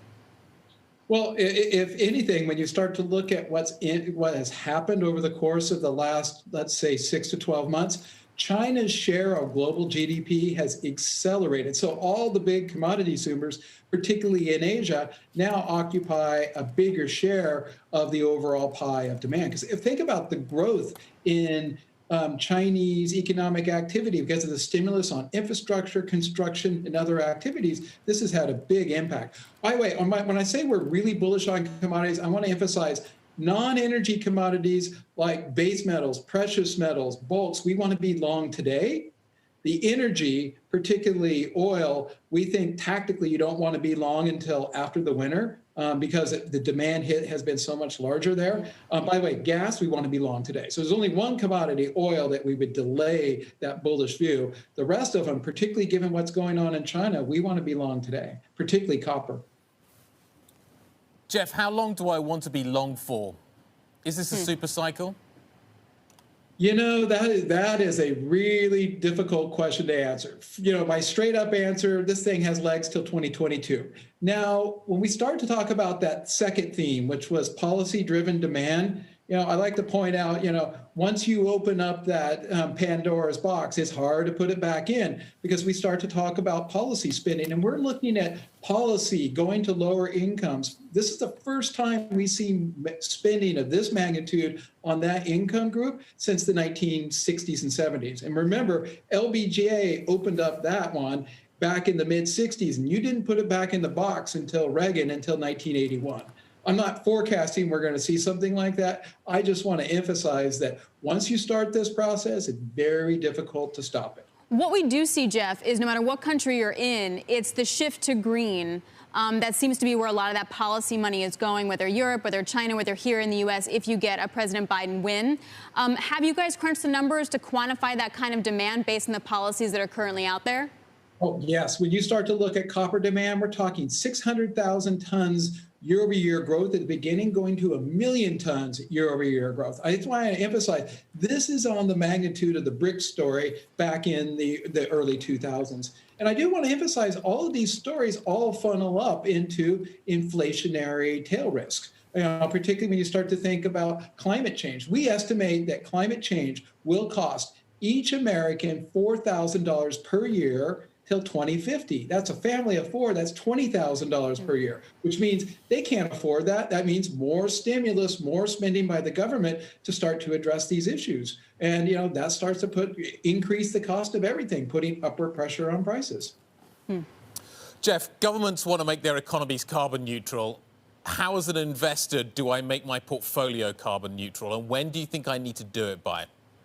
We just put out a piece a week ago where we introduced our carbon neutral commodity index. The idea that we put forth there really is to buy the offsets. We thought, well, you can buy European, the carbon price there as an offset to your position. And we find out you take all the commodities within the Goldman Sachs commodity index. To offset that, you would need about 13.5%, carbon contracts. But that's not the only way you can do it. You can plant trees and do other activities. Well, that's the way we know how to do it now. Ultimately, I think it'll evolve very similar like the sulfur market, where you have green commodities like aluminium that was produced in a very green way, where we know it didn't have a carbon footprint, versus brown aluminium that does, that has that carbon footprint. Will eventually evolve to a two-market system. But right now, the best way to do it really is by doing offsets. Aluminium, you're killing me. Guy and I go back and forth on that all the time. Traitor.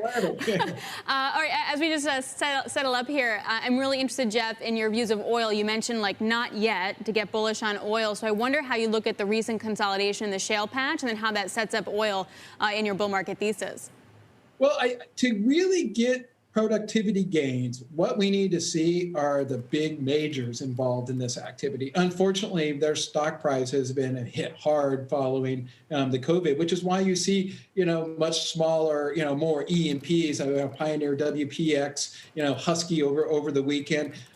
What we need to see to have a real impact on the cost structure of the industry is for some of the real big super majors, the Chevrons, the Exxons, the BP, Shells, the Totals, to get involved in this game. Because at this point right now, you're just creating super independence.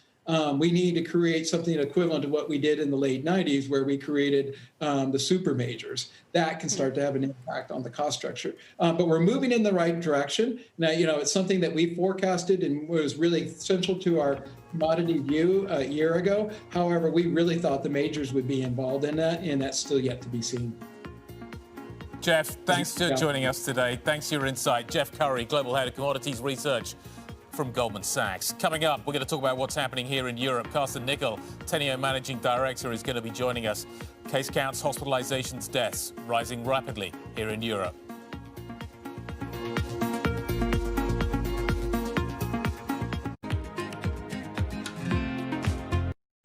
Korea became a global leader in sustainability, in part by supporting technologies that make green growth a seamless part of everyday life. The country continued this tradition with a Green New Deal designed to make Korea's post-pandemic economic recovery greener for people and businesses. Hyundai's Ioniq brand exemplifies this commitment by offering a personalized approach to clean mobility that makes it easier for drivers to live a green life. In terms of user experience, we need to think about how they use the car in their lifestyle. Ioniq users value the practicality of their life. With electric vehicles designed to fit every lifestyle, Ioniq is changing expectations of the modern car. There have been revolutionary technology advances that changed people's lives, like computers, internet, and mobile phone. I believe the next platform that will change the human's life is the car.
we explore the trends, investments, and competition of the European ETF industry.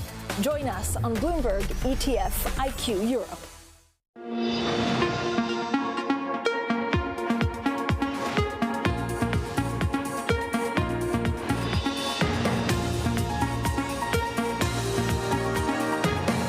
It is 11 a.m. in New York, 3 p.m. in London. I'm Alex Steele with my co-host in London, Guy Johnson. Welcome to Bloomberg Markets. Guy, the safety trade in the U.S. right now, treasuries and tech.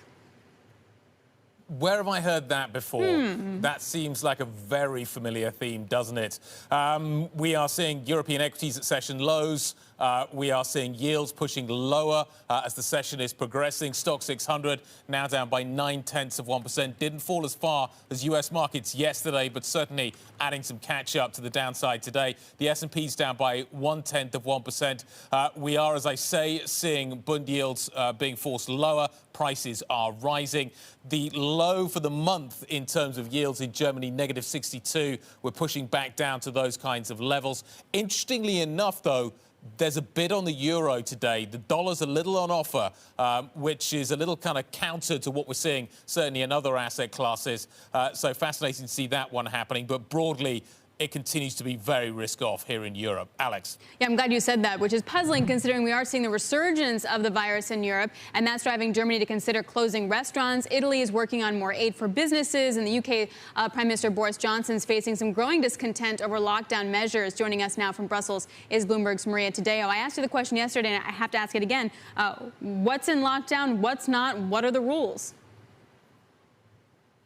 Well, the rules, again, it's difficult because in Europe, they change by country. And I guess that's some of the criticism that you could point to right now, that it's very difficult to see how we tackle this as 27 countries when all of them have their own legislation going into this. But what's interesting is that today there has been a real change in tone in which the idea of a lockdown is now being actively considered. It's part of the debate, and it's a complete U-turn from everything that we had heard until now. Remember, governments across Europe said that this was about testing. It wasn't about lockdown. There's speculation that perhaps the French government is considering one for the weekend that is also considering extending that curfew from 7 p.m. So that would essentially end any of the social life that is here in Europe that is happening. And I can tell you it's not very much. And over in Italy, as you mentioned, there has been that real public anger, that pushback against some of those measures. Again, a lot of this self-inflicted by the fact that politicians repeated time after time that Europe was ready, that hospitals were in good shape, and that no lockdown or major restrictions were going to be needed. Clearly, that has not been the case in real life. Yeah, you're starting to see certainly the social story beginning to come to the fore. Those pictures out of Turin overnight, certainly worth paying attention to. Maria, thank you very much indeed. Bloomberg's Maria Tadeo reporting on what is happening across Europe. For more on the politics of the response to the virus, joining us now from London, Carsten Nickel, Managing Director over at Teneo. Carsten, the European economy bounced back over the summer, but now we're seeing case counts rising, hospitalizations rising, and now we're starting to see deaths rising as well. Is Europe heading for the lockdowns in the same way that we saw earlier on this year? I don't think in the same way, at least not for now. But it's clear that I think the whole, let's say, institutional capacity conversation is changing back, definitely, in the political realm, going back to more where we were in March and April. And what I mean by that is that back then, obviously, we were talking about ICU beds, hospital capacity and all that. Over the summer, I think we moved towards contact tracing, testing regimes, tracing apps, local health authorities, all these attempts to make lockdowns as local as possible. But I think coming out of the summer, we have to see that, yes, there are still differences in terms of where we are in the pandemic across Europe. But even if you look at those countries in which it still looks somewhat better than elsewhere, they're probably only behind those countries that are doing worse by a couple of days or weeks. And so I think all of that together means that politicians are again facing an institutional capacity issue ultimately in the healthcare sector, and that can only mean that we're looking at tighter rules across Europe. Carsten, what stands out to me in Europe this time is sort of some of the violence and the protests that we're seeing based on these regional lockdowns. In the U.S., we kind of had that already, whether it was the Black Lives Matter movement or protests in terms of trying to get economies to reopen. Why are we seeing it this time in Europe? Yeah, I think what is interesting is that we're seeing, at least in some regions in Europe, that were not really hit that strongly by the first wave. If you think of the south of Italy, right? In the first wave, it was specifically the north of Italy that was hit worse. Now we see these uprisings in part of the south of Italy, also in parts of Central and Eastern Europe. Then again, to counter that point, of course, we also saw certain violent activity there in Germany over the weekend, attacks on that Federal Public Health Institute. So I think that there's an overall realization in some places that whatever we have been doing over the summer and the promises that this might be over and that we're not going back to where we were in March, that this is not working. Obviously, with a view to social cohesion, the need for policymakers now to roll back on these earlier promises, that is not helpful. We're looking at pictures currently of protests in Turin. These pictures are from last night. How does governments deal with this? How do you come at it with a heavy hand? We're looking at pictures of riot police here. How does government manage that social tension issue? Because it's going to become more and more prevalent as we work our way through the winter, if, as you say, we are going to see further lockdowns, which are going to have social and economic consequences. How are the different governments going to handle this? And will that set up, again, tension between countries? Yeah, I think the most important thing, first of all, is to demonstrate state capacity. State capacity, again, in the medical sector when it comes to hospital beds, ICU beds being available, and sending a picture here that we have learned from the situation that we've seen in parts of Europe back in March. But that, of course, and you're speaking to the tensions between countries in Europe. Managing that on the European stage will be very difficult, because all that we have agreed on in Europe over the summer, of course, was support for the recovery that is ahead, plans that are to be sent for the recovery to Brussels by April. Well, that is in the distant future. I think the immediate challenge that we're facing now is that every single national government will have to come up with a plan for demonstrating state capacity on the medical front within a couple of days and weeks from now. And again, the track record that we saw there in many places back in March and April was not encouraging. But to pick up on what Guy was asking too, the natural reaction to a lockdown is more government stimulus. We've already seen Italy, for example, looking to pass a budget to offset recent restrictions that they had to re-implement.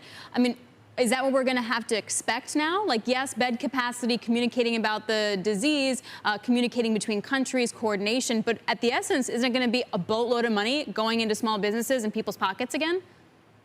Yeah, but let's also differentiate here. I mean, stimulus is one thing, right? Again, that was the conversation that we have had over the summer, looking ahead and getting the economy going again. Again, here I think we also need to recalibrate, probably within a couple of days and weeks now, from the stimulus conversation more back towards that conversation that we had in March and April, lockdown support, or however you want to call that. A green stimulus investment debate is a very, very different one from a debate over the question of, furlough schemes, short-time work, and I have the impression that in many places policymakers thought that that conversation is over and is a thing of the past. And actually, we're finding ourselves back confronted with the same questions that we had back in spring here. Do you think, Carsten, that governments can lock their populations down in the same way? Do you think the populations will tolerate it a second time? No, I don't think that this is possible in the same way as in March and April. The real question is obviously how far can you go if you want to put it that way. How do you react?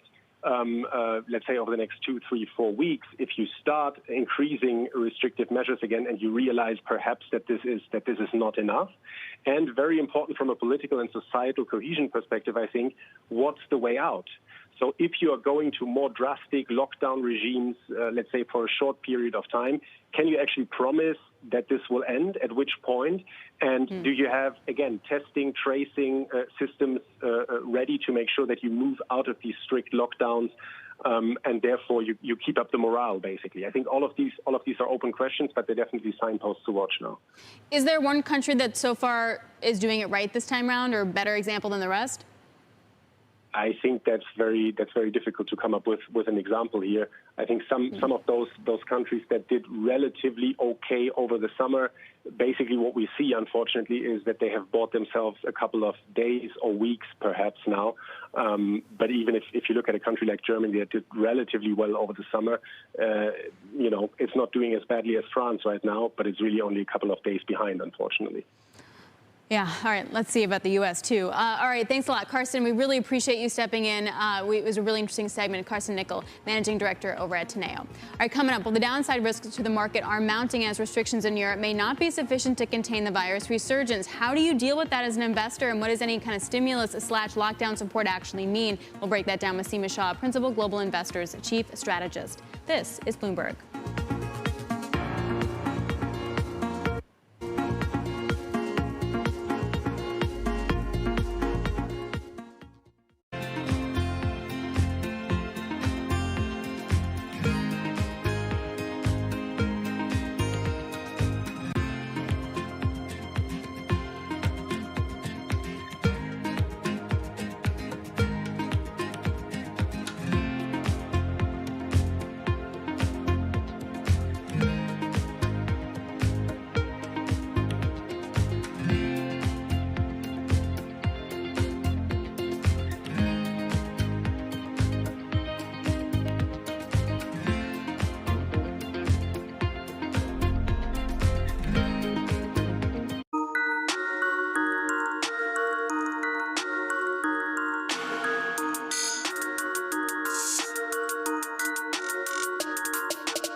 Just days away from the most critical election in U.S. history, and it's only democracy at stake. From electronic voting machines to misinformation and fake news and political advertising on social media, is the tech industry ready for its biggest test yet? I'm Emily Chang, and we'll be focusing on these issues all week on Bloomberg Technology in a special electioneering series. Tune in 5 p.m. Eastern, 2 p.m. Pacific, only on Bloomberg Television.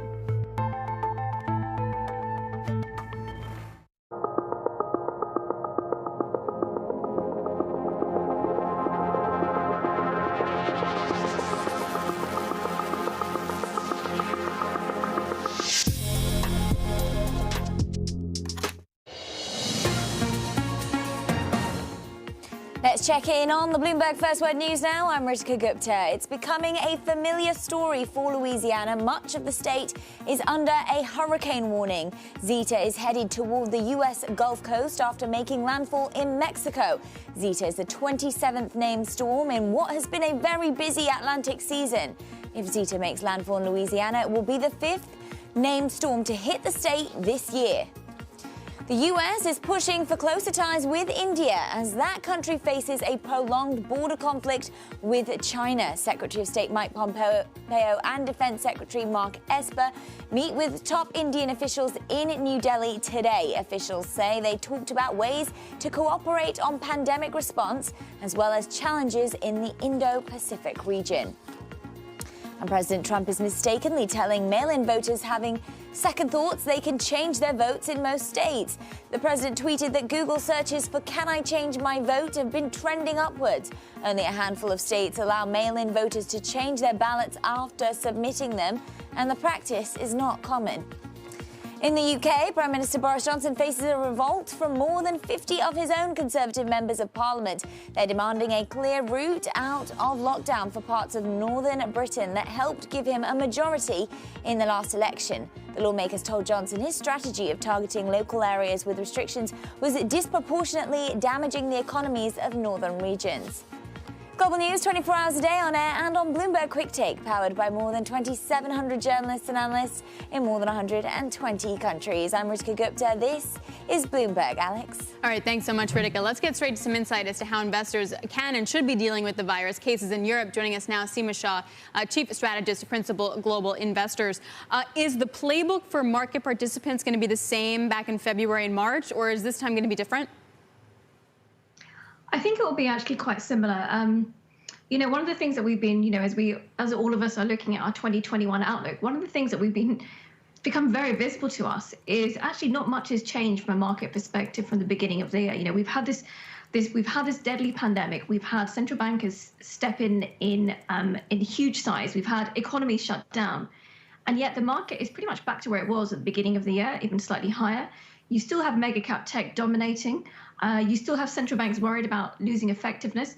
So I think, you know, it does give us a playbook about how to respond as the coming months unfold. The key thing to be watching is, you know, what do central banks do? Are they able to give us that support that, you know, it looks increasingly likely we're going to need? So how much more liquidity do you think they are capable of providing? I looked at the ECB quarterly bank lending survey today, and the indications were the bank lending standards are tightening, that the extra liquidity that they're trying to wash into the system is getting locked in the financial economy and not finding its way into the real economy. As an investor, what do I do with that? Because central banks are going to be worried that this is the reality, that they're just pumping up asset prices and not doing anything else. Right, and you can see that this is their concern as well. You know, they share these concerns. That's why you've heard Christine Lagarde, Jerome Powell in the last few weeks all really quite desperately calling for governments to step up their action, because they understand that they are coming to the point where how much more help can they realistically give? You know, with the ECB, as you said, the lending survey suggested that you've got tightening financial conditions at a time when, you know, you need the absolute opposite. Now, it's not to say that they've got nothing left in the toolkit. I think we should anticipate asset purchases beginning to pick up pretty aggressively. I think the thing is that at these levels, interest rates, you know, how much more help can they provide? So I think we can anticipate continued liquidity. It's just that we don't see the additional monetary impulse at this stage. I mean, asset purchases could help, you know, BTPs, for example, in terms of yields going lower. But in terms of helping the transmission mechanism, is it going to be a new TLTRO, a long-term loan program, like moving that basis lower, like a minus 100, minus 150 basis points to get more money out? I mean, is that something actually being talked about or feasible? You know, it's one of those things that actually hadn't been discussed amongst market participants this summer. You know, the feeling was that Europe had done exceptionally well, and maybe we would see additional asset purchases. That was certainly expected, but it didn't seem like the ECB would need to do additional kind of innovation with regards to the TLTRO. So I think you're coming to almost the difficult scenario that everyone has been dreading for years of, you know, what else can central bankers do? And this is almost why the fiscal stimulus discussion has become increasingly important. And all eyes inevitably have to turn to the governments and say, you know, what can you do next? Seema, do I invest in economies that are back on their feet, like China, or do I invest in economies that are suffering from COVID but are likely to see more liquidity? It's a really good question. So look, we do like China. It has outperformed the rest. It's almost incredible. It's almost a mystery how they've managed to do this.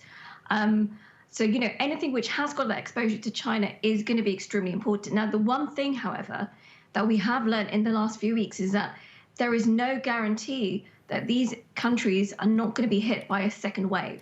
So this is when global diversification through everything is extremely important. So, you know, look for the various opportunities everywhere, but don't put all your eggs in one basket by any means. So does the basket then include U.S.? Because what's striking today is that U.S. tech is in the green despite the risk-off feel. The story 6 months ago, 8 months ago, was that you had U.S. exceptionalism, U.S. could handle stuff. That then fell out of bed.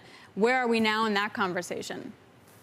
Well, we still like U.S. tech, and the last couple of days have emphasized to us how important it is to maintain that allocation.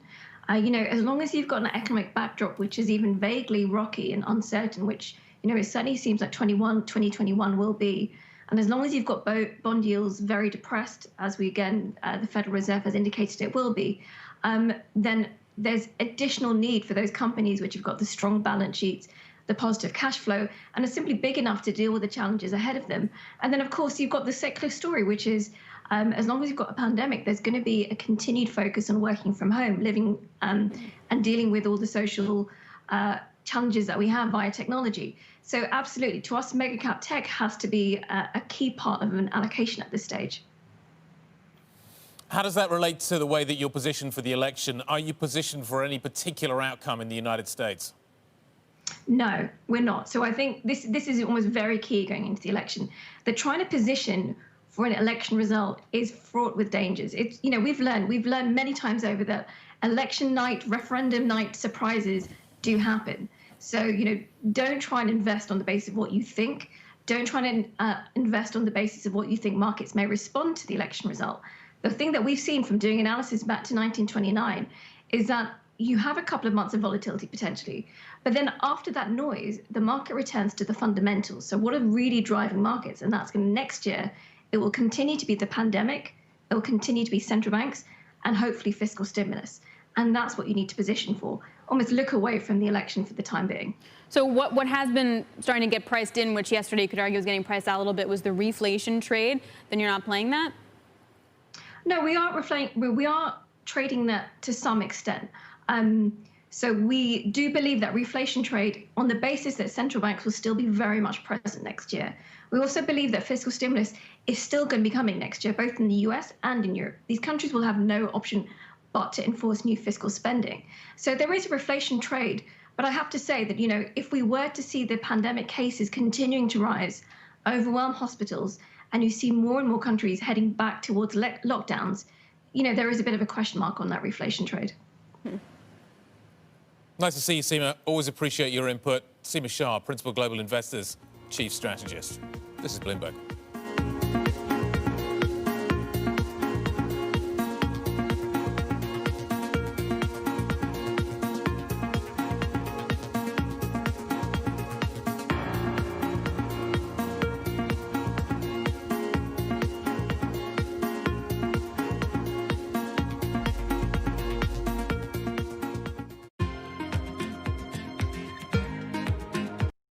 Korea became a global leader in sustainability, in part by supporting technologies that make green growth a seamless part of everyday life.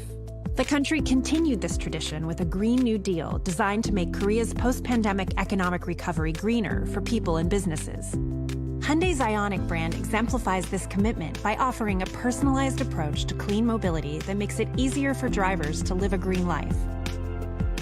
In terms of user experience, we need to think about how they use the car in their lifestyle. Ioniq users value the practicality of their life. With electric vehicles designed to fit every lifestyle, Ioniq is changing expectations of the modern car. There have been revolutionary technology advances that changed people's lives, like computers, internet, and mobile phone. I believe the next platform that will change the human's life is the car.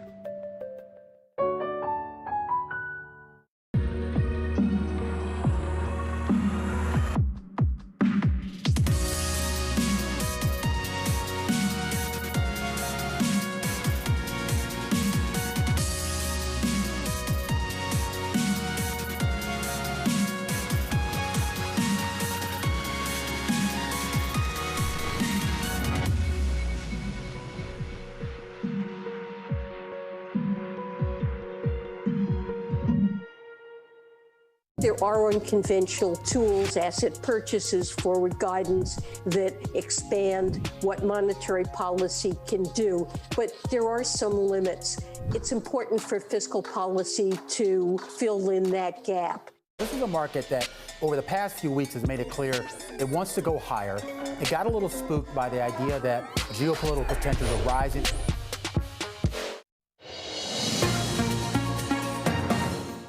It's time for the Bloomberg Business Flash, a look at some of the biggest business stories in the news right now. I'm Ritika Gupta. A big takeover in the semiconductor business. Advanced Micro Devices has agreed to buy Xilinx for $35 billion in stock. That takes the chipmaker into more diverse and profitable markets. It also adds to AMD's data center offerings. AMD estimates it will take about 18 months to win approval from shareholders and regulators. Shares of Harley-Davidson are higher. The motorcycle maker posted better than expected earnings in the third quarter. CEO Jochen Zeitz moves to cut costs and boost margins on a smaller revenue base paid off. Zeitz's strategy has been to shrink supply and shore up pricing. And Santander has bounced back. The Spanish bank rebounded from its worst ever quarter with a profit that beat estimates. Now it's trying to convince regulators that it's strong enough to resume paying dividends. A general ban on dividends has proven to be negative for the sector. So I think it's also at the same time very difficult to differentiate amongst banks, because you can put an undesired, let's say, negative perception on some institutions. So what we believe is going to happen is that they will allow for a small but a general dividend payment for the sector as a whole. And that's your Business Flash, Guy. Thank you very much indeed. So a whole bunch, Ridika, of corporate numbers coming out from the European banking sector today. But the other thing I think is worth mentioning as well, Alex, is that we also saw the bank lending survey coming out from the ECB. This is a quarterly survey that it does. And what it's telling us is that it remains very nervous about what's happening in the banking sector. The banks aren't lending money out to the corporate sector here in Europe. Europe relies on its bank channel. The ECB is going to have a major problem with this. To hear HSBC and the likes of Santander talking about wanting to resume dividends, I think is going to cause some concern at the ECB. And maybe there's a deal to be done. Maybe there is you need to start lending some money out to the real economy. Maybe you want to start doing that before we start thinking about allowing you to start returning money to your shareholders. The ECB is certainly going to be asked about this later on this week.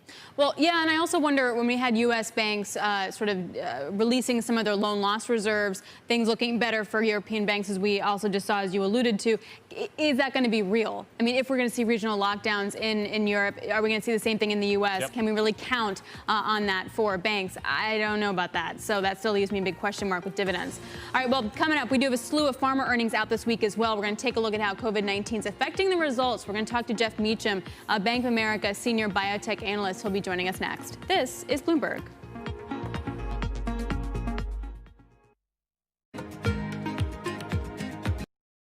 Korea became a global leader in sustainability, in part by supporting technologies that make green growth a seamless part of everyday life. The country continued this tradition with a Green New Deal designed to make Korea's post-pandemic economic recovery greener for people and businesses. Hyundai's Ioniq brand exemplifies this commitment by offering a personalized approach to clean mobility that makes it easier for drivers to live a green life. In terms of user experience, we need to think about how they use the car in their lifestyle. Ioniq users value the practicality of their life. With electric vehicles designed to fit every lifestyle, Ioniq is changing expectations of the modern car. There have been revolutionary technology advances that changed people's lives, like computers, internet, and mobile phone. I believe the next platform that will change the human's life is the car.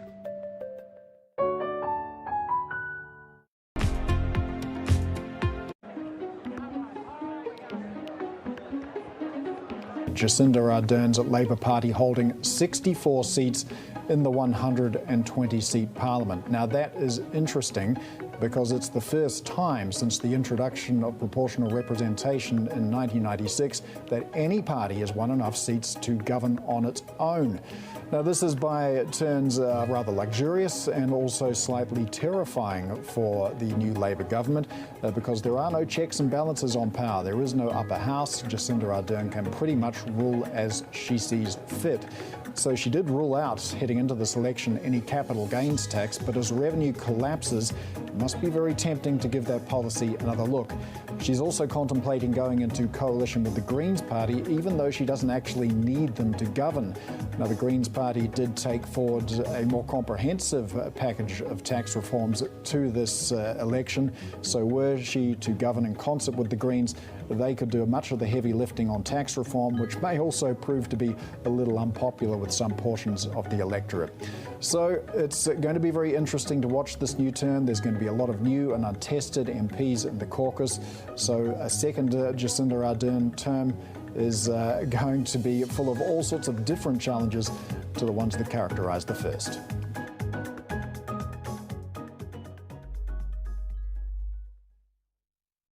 I'm David Weston. Bloomberg Television is reinventing one of the most iconic brands in financial television for a new audience. Join me to see the news program for the clever investor. This is Bloomberg Wall Street Week. Give you a sense of the real-time action. The 10-year yield tumbling now 11 basis points, so continuing in this knee-jerk risk-off feel.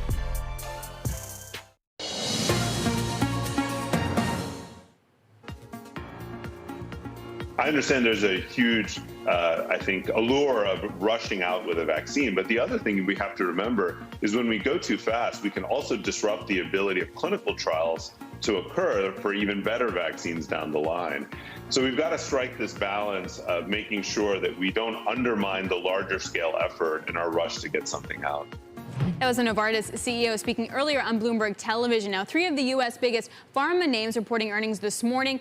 For some of them, the third quarter numbers were more of a sideshow. Scarlett Fu gives us a roundup of all that we need to know. Hey, Scar.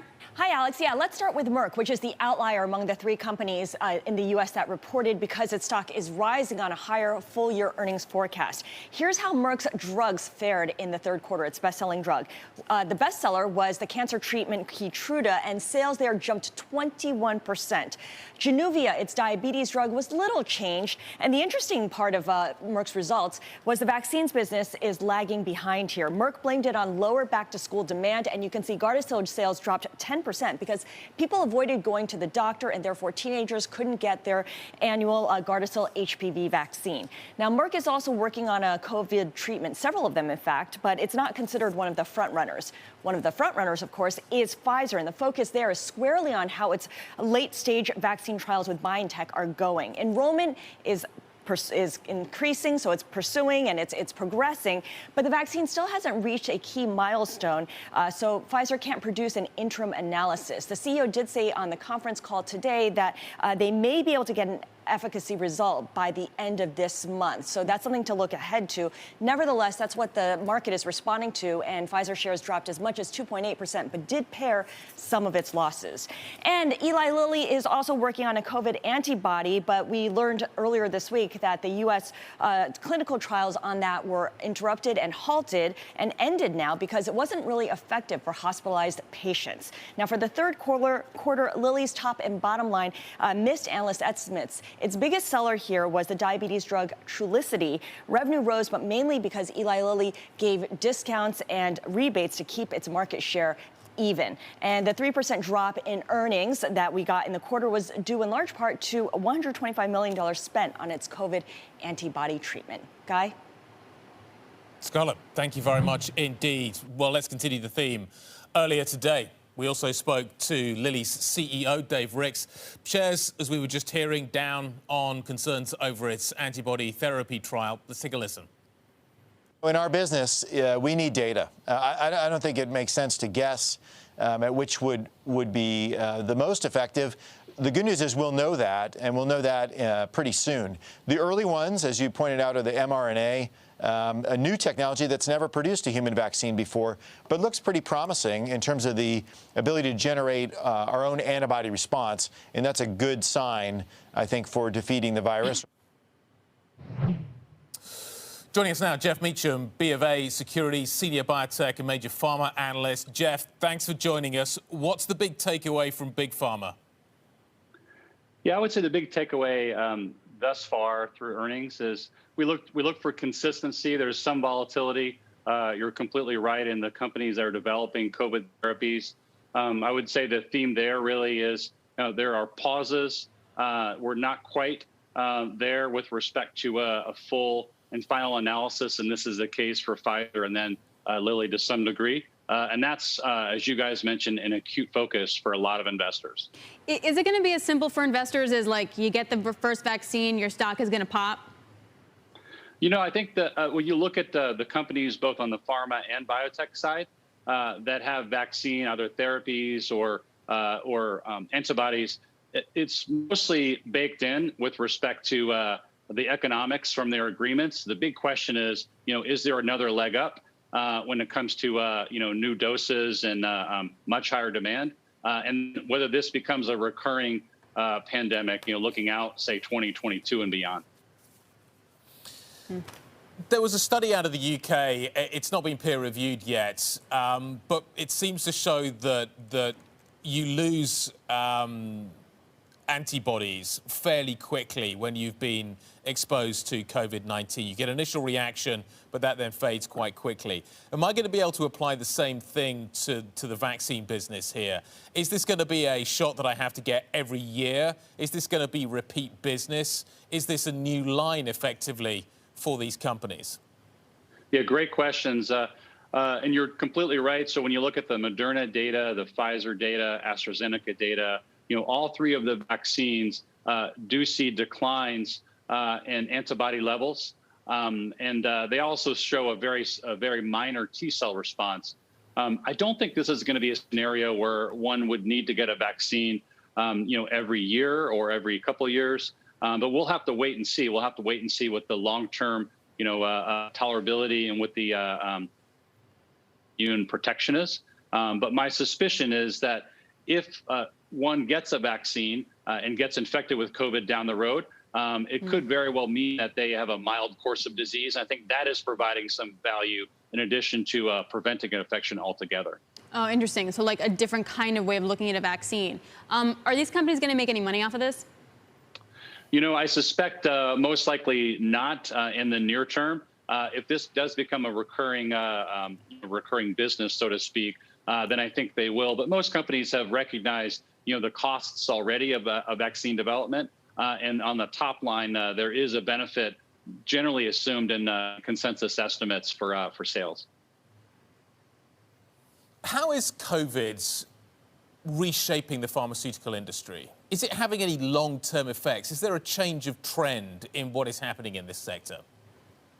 It's an interesting question. I think that when you look at what happened Jan 1 of this year right now, there are hundreds and hundreds of therapies in development, both vaccines, antivirals, antibodies.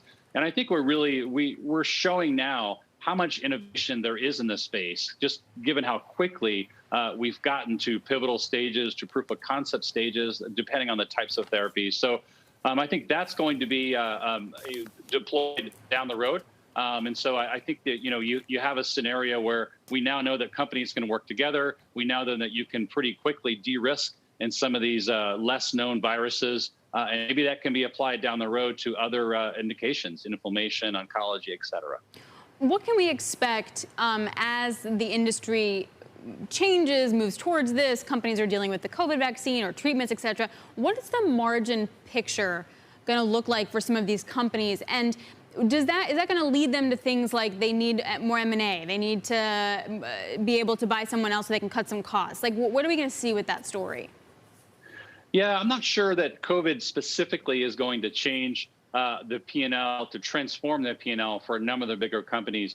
It obviously will for some of the small to mid-cap biotechs. We follow those as well. And, there's some that have a number of products in development. They're not phase 3 quite yet.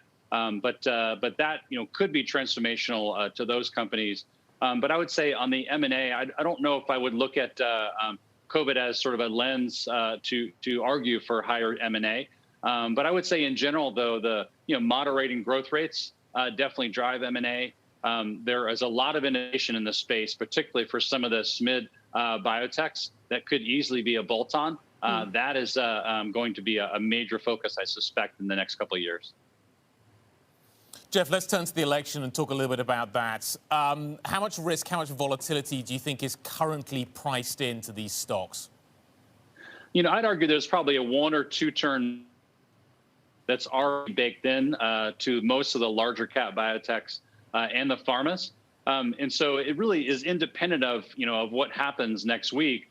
If you have a scenario where one party, is in favor, perhaps there's going to be, some more dramatic changes with respect to, healthcare policy or drug pricing, IPI, things of that nature. But I think in general, though, investors have been, for almost as long as I've been covering this space, and that's almost 20 years, drug pricing has been a major issue. So we've gotten a lot of the commentary this year, a lot of rhetoric.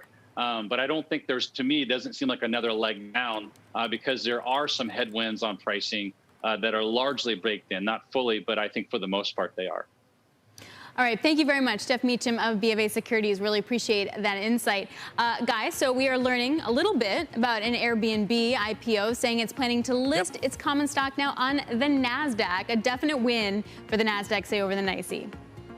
Absolutely, and also an indication that the pipeline continues to be strong going into next year. One of the things the banks have certainly developed over the last quarter has been some strong numbers coming out from that IPO surge that we saw pre-election. If that continues, that's likely to be good news for some of those banks. What do we got next? We're going to have more on dealing with the virus. We're going to look at rapid testing. We're going to speak to the Chief Development Officer of a company that has developed a rapid saliva test that gives results in 10 minutes. Kristen Stevenson of Medusa 19 is next. This is Bloomberg.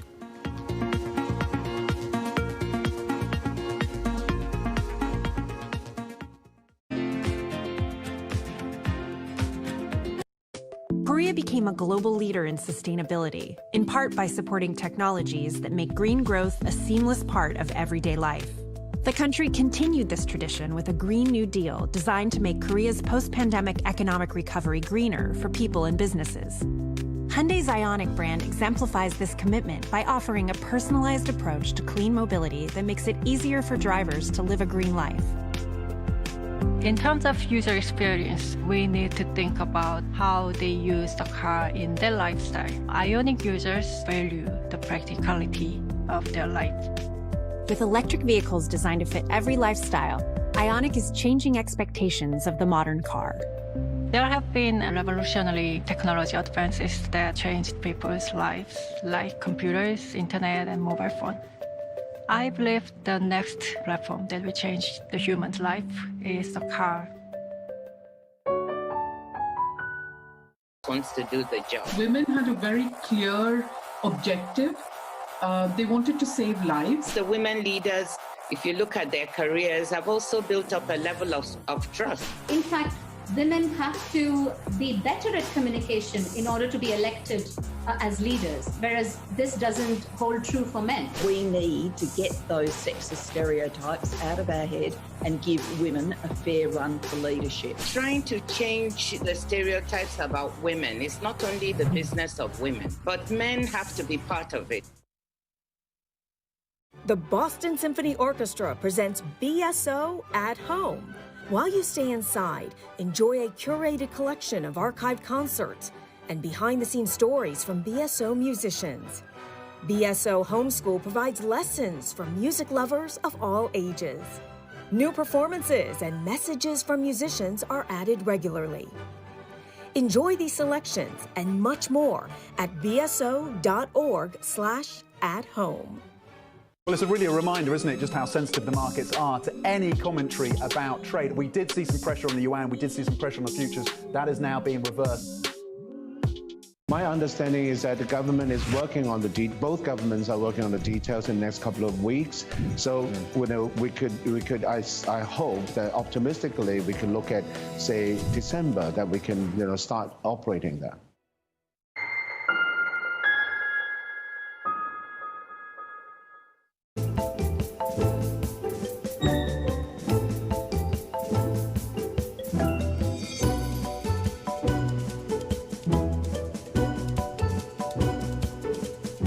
What would you say that the CDC or the FDA or the White House or HHS should have done differently? Almost all of us have underestimated the dramatic impact of this outbreak.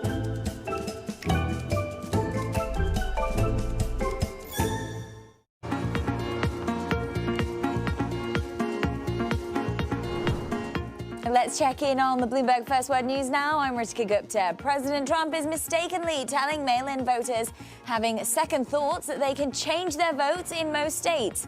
The president tweeted that Google searches for "Can I change my vote?" have been trending upwards. Only a handful of states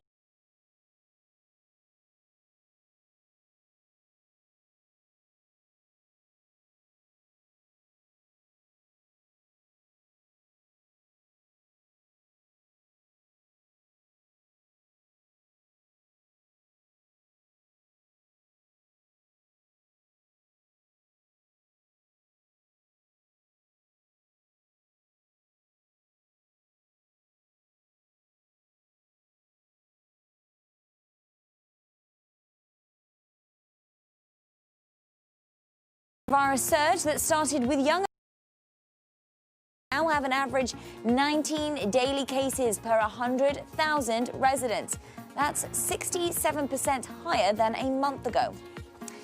Global News 24 hours a day on air and on Bloomberg Quick Take, powered by more than 2,700 journalists and analysts in more than 120 countries. I'm Ritika Gupta. This is Bloomberg Guy. Thanks very much indeed, Ritika. Staying with the impacts of the virus, a plan to open up air travel between Dubai and London apparently ready to go. It just needs government approval. That's according to Dubai Airport's CEO, Paul Griffiths, who talked to Bloomberg a little earlier today. It's about time that governments actually recognise what a great job the travel and tourism industry is doing in controlling the spread of the virus, and actually what an essential part of the kickstart of the global economy. Getting travel back to normal absolutely needs to be. Paul Griffiths. Now, one key element of this is rapid testing. Joining us now from Manchester is Christian Stevenson, Chief Development Officer at Medusa 19, which has developed a rapid saliva test for COVID. Takes around 10 minutes. Christian, thanks for your time today. Costs around $40, this product. What am I getting for that $40? So the test is a very simple test. It's a saliva test. So part of the kit comes with a cryo vial, which you can spit into. A lateral flow device, which is very simple, comparable to a pregnancy test, and some simple pipettes and buffer solution. So how does it work? So basically, it's very easy. You just simply spit into, for want of a better word, a cup. You mix that with a buffer. You give that a little shake to break down the proteins in the saliva and help amplify the antibodies. And you pipette that onto a lateral flow device. That will go up that device in the same way you'll get a line if you're pregnant on a pregnancy test. This will provide lines if you have the antibodies for COVID-19. Just in terms of kind of the time it takes, rapid testing obviously is now being seen as critical. JetBlue's president, Joanna Geraghty, was talking on a call earlier on. She's saying that COVID tests need to be 5 minutes and $15 or less. Do you think that's achievable?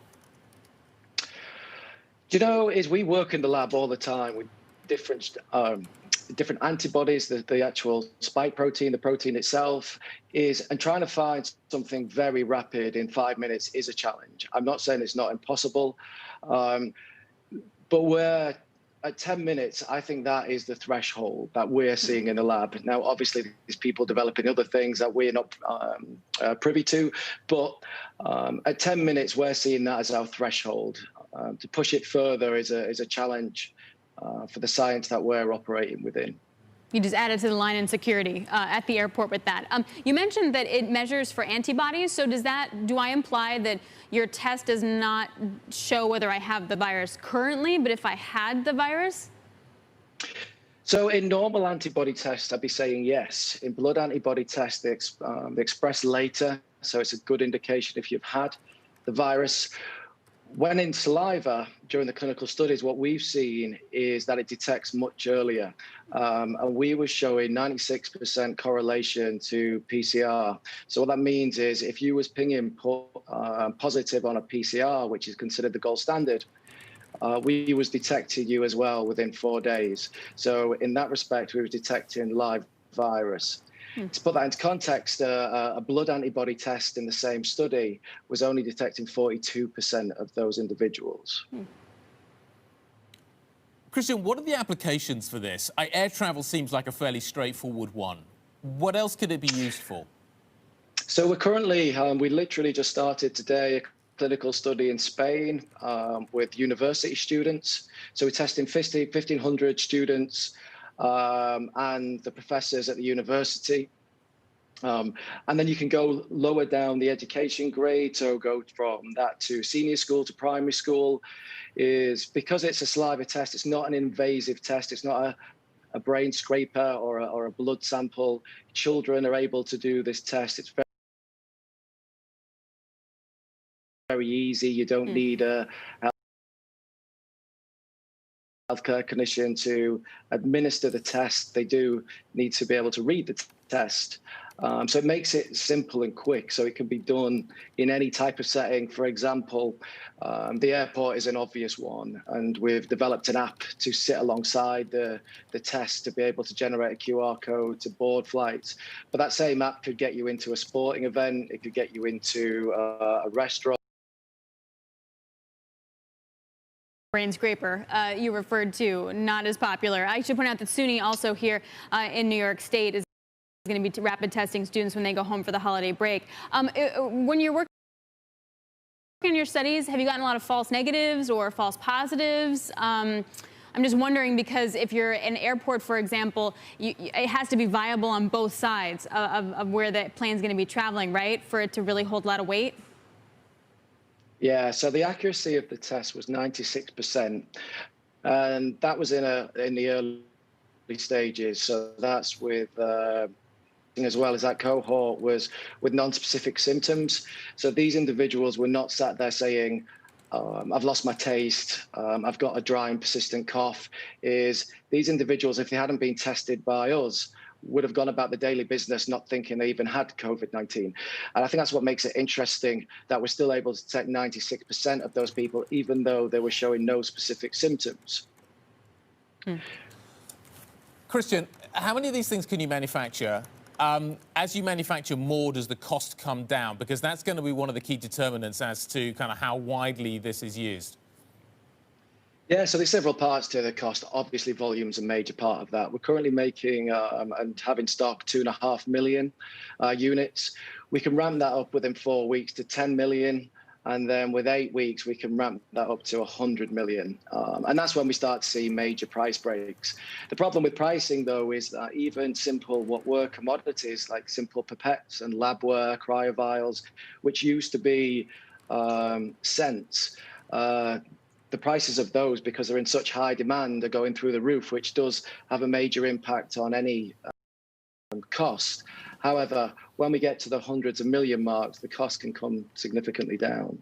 Really interesting conversation, Christian. Thank you so much, Christian Stevenson, Chief Development Officer at Medusa 19. Thank you very much. This is Bloomberg.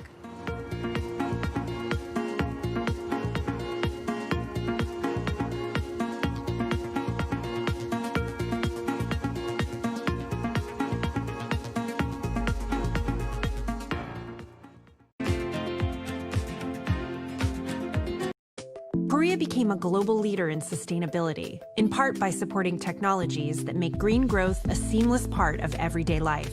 The country continued this tradition with a Green New Deal designed to make Korea's post-pandemic economic recovery greener for people and businesses. Hyundai's Ioniq brand exemplifies this commitment by offering a personalized approach to clean mobility that makes it easier for drivers to live a green life. In terms of user experience, we need to think about how they use the car in their lifestyle. Ioniq users value the practicality of their life. With electric vehicles designed to fit every lifestyle, Ioniq is changing expectations of the modern car. There have been revolutionary technology advances that changed people's lives, like computers, internet, and mobile phone. I believe the next platform that will change the human's life is the car. Always been a mixture of things. We are always stronger for that mixture. Growth is a way to stay competitive, delight more and more consumers. Welcome to the best of Bloomberg Technology. I'm Emily Chang. They've moved the needle by acknowledging that they have to monitor the content. What is one word of advice you'll take with you? Learn how to listen. And that is certainly something that has served me well. Ankiti, where do you go from here? It's a huge market, it's a huge opportunity. I want to go 100x from here. Our philosophy is to partner where we can and stand apart when we should.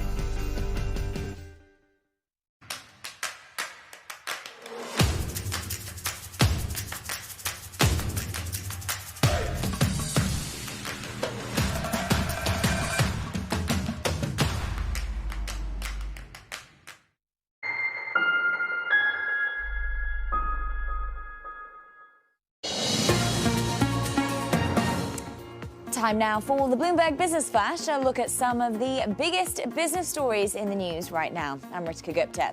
Airbnb is one step closer to its widely anticipated IPO. The home-sharing company says it will list its shares on NASDAQ. Bloomberg has reported that Airbnb will seek to raise as much as $3 billion in an IPO later this year. In August, the company had filed for the offering confidentially with the SEC.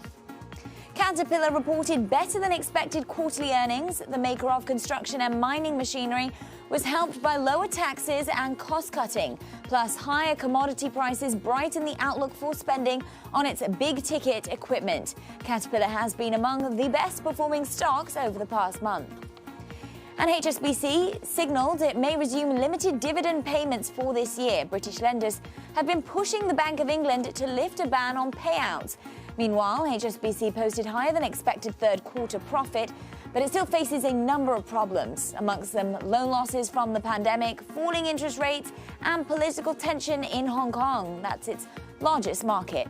And that's your latest Bloomberg Business Flash. Guy? Ritika, thank you very much indeed. We're around 30 minutes away from the European close. Let's take a look at where we sit. We are seeing underperformance from the French market, growing concern that we could see more restrictions coming in for France. So the CAC 40 down by 1.66%. But European equities broadly down around 2.5% to 3%. Over the last couple of days. Most sectors are in negative territory. There's but one that is in positive territory, and that's the grocery departments area. We're seeing HelloFresh and Unilever, those kinds of stocks doing relatively well. Underperformance from the insurance sector. Let's take a look at some single stock names as well. The FT is reporting that LVMH, Tiffany could be back on, but at a lower price. LVMH down by 0.5%. HSBC bouncing back, positive noises about dividends. Certainly a story there. But look at what's happening for the mall operators. Unibail, Rodamco, Westfield down by 3.96%. More restrictions coming, Alex. More restrictions coming here in the U.S. We're focused on that as well as the election. That does it for me and Guy here. But coming up on Balance of Power, you got Rick Lesser, Boston Consulting Group CEO, will be joining David Weston on Bloomberg Television and Radio. This is Bloomberg.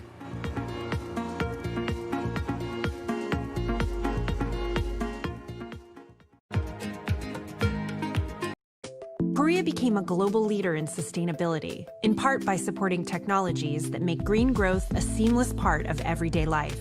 The country continued this tradition with a Green New Deal designed to make Korea's post-pandemic economic recovery greener for people and businesses. Hyundai's Ioniq brand exemplifies this commitment by offering a personalized approach to clean mobility that makes it easier for drivers to live a green life. In terms of user experience, we need to think about how they use the car in their lifestyle. Ioniq users value the practicality of their life. With electric vehicles designed to fit every lifestyle, Ioniq is changing expectations of the modern car. There have been revolutionary technology advances that changed people's lives, like computers, internet, and mobile phone. I believe the next platform that will change the human's life is the car.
everybody knows the COVID epidemic is certainly a major thing in the whole world, also certainly in China.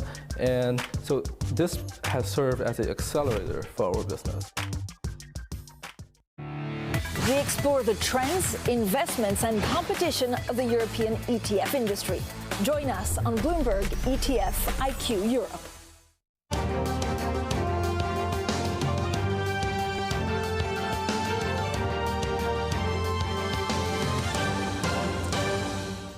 From Bloomberg World Headquarters in New York to our TV and radio audiences worldwide, I'm David Weston. Welcome to Balance of Power, where the world of politics meets the world of business. We're going to start, as usual, with the check on the markets. Joining us now is Scarlett Fu. So, Scarlett, I don't see a lot of direction in equities, but help me. Yeah, it's a mixed day overall, but the theme here is that tech is really hogging the spotlight. You've got a big M&A deal in the chip sector, while the first big tech name reports results after the close. So Advanced Micro Devices buying Xilinx for $35 billion. This is an all-stock deal that values Xilinx at a 25% premium to its last close.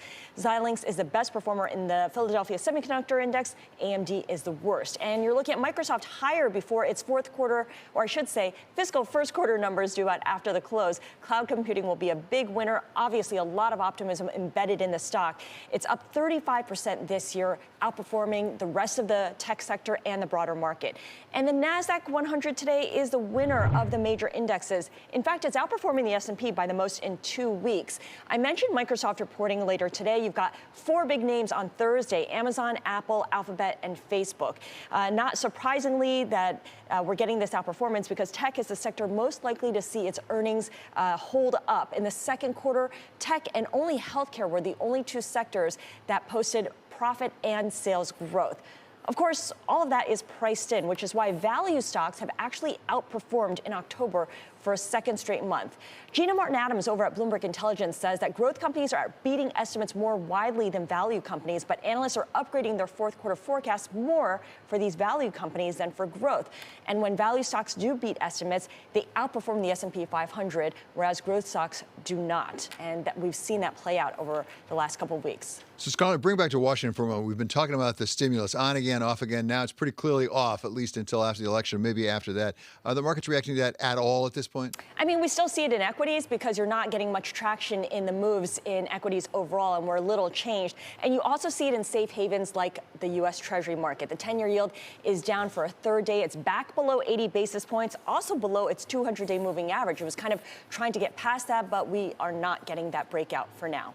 David? Thank you so very much, Scarlett Fu, for that report on the markets. I want to talk about that election. It is just a week away now, with the candidates crisscrossing the country to get their messages out and their voters out to the polls. Welcome now a veteran of those campaigns. Lonnie Chen was policy director for Mitt Romney's presidential campaign. He is now a fellow at the Hoover Institution and director of domestic policy studies at Stanford. So, Lonnie, always a pleasure to have you with us. But give us a sense, because you've been in one of these presidential campaigns in that last week.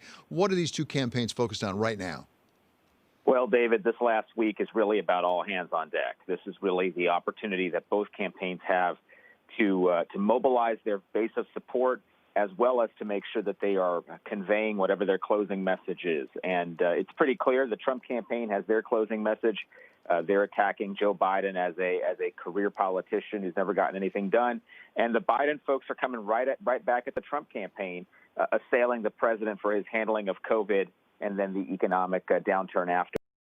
So both campaigns really are out there with a singular message, ideally, as well as reaching out to those voters who they know will support their candidate and making sure that they get out and actually vote. That is a very important thing as we go into the close here. So, Lonnie, 2020 is different from any other year in so many different ways, between a pandemic and what's happening in the economy. So many things have gone on. Typically, when you have an incumbent, as we do now in President Trump, it's a referendum on the incumbent and the incumbent's record. Are we talking about that at all at this point? I mean, we've thought that President Trump would be running on the economy. Yeah. Well, certainly the Biden campaign, they want it to be a referendum on Trump's handling of COVID. That is very clear from their campaign messaging, from what you saw from Vice President Biden in the debate last week, from everything that they're telling the American people through their campaign advertising, digital, TV, et cetera. They want this to be a referendum on Trump and how Trump has done. The president, for his part, would like to talk forward-looking about the economy, what his plans are, how he plans to recover from COVID. in that sense, it is a fairly typical incumbent re-election campaign in the sense that you've got one side really trying to make it a referendum. And clearly the Biden team believes that they are at a point of strength when they are talking about the Trump record, particularly, as I noted, on COVID. So Lonnie, as we go into this election, there are so many things that are in question. The polls seem to indicate fairly stubbornly, if I can say that the former vice president has a lead, not just nationally, but even in some battleground states, although it's narrower than the national number. But I've also seen some reports, like Pew has got a report out, that the percentage of Trump voters who are really enthusiastic is higher than the percentage of Biden voters. Biden seems to be gaining, but is there an enthusiasm gap here between these two candidates? Well, I think that, David, is the biggest source of concern for the Biden campaign, which is, you know, at the end of the day, we talked about mobilization. Mobilization is driven by enthusiasm. And at this point, it does seem like the enthusiasm for Trump affirmatively from his supporters is greater than the affirmative enthusiasm from Biden. The thing we don't know is how strong the motivation is to vote against Trump. You hear this often from Biden supporters that, look, I may not be that excited about Joe Biden, but I'm certainly excited about voting against Donald Trump. And so this year it's going to be interesting. We're going to look at the intensity of support for Trump and in some ways the intensity of opposition to Trump to help gauge how successful Biden's going to be. It's not a traditional situation where you look at intensity of support for both candidates, because it's pretty clear on that measure Vice President Biden is not doing as well as President Trump is. Lonnie, jump forward, if you can, to January and play out the alternative scenarios of a second term of President Trump versus a first term of President Biden, specifically on policy. That is what you did for Governor Romney when he ran for president. And I mean not just what the differences are in the policy, but what can get done. What do you think the biggest point of difference is in what actually might get done?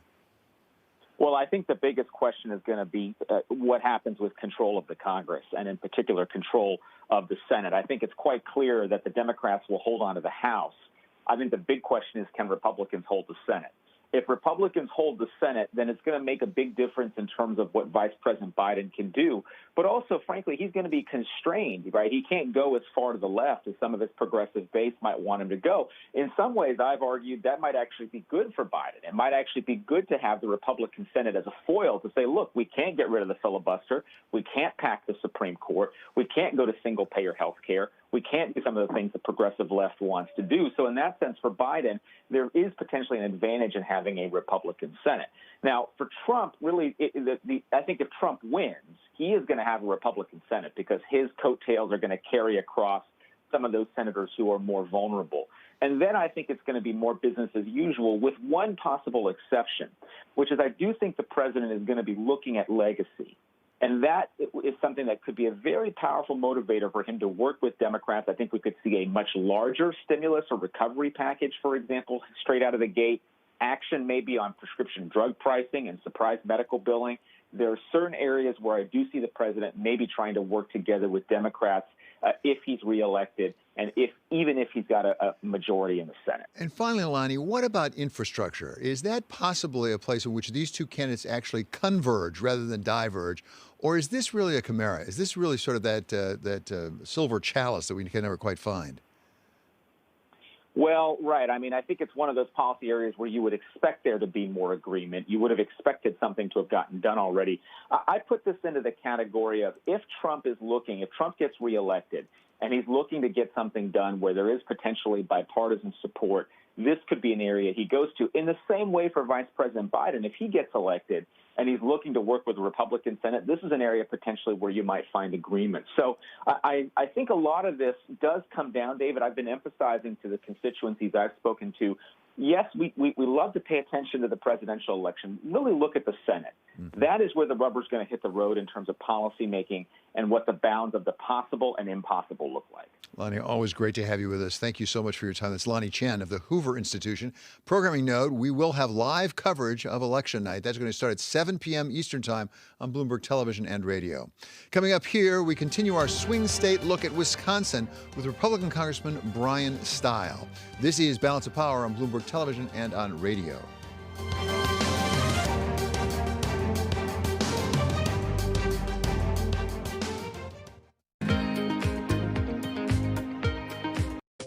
Korea became a global leader in sustainability, in part by supporting technologies that make green growth a seamless part of everyday life. The country continued this tradition with a Green New Deal designed to make Korea's post-pandemic economic recovery greener for people and businesses. Hyundai's Ioniq brand exemplifies this commitment by offering a personalized approach to clean mobility that makes it easier for drivers to live a green life.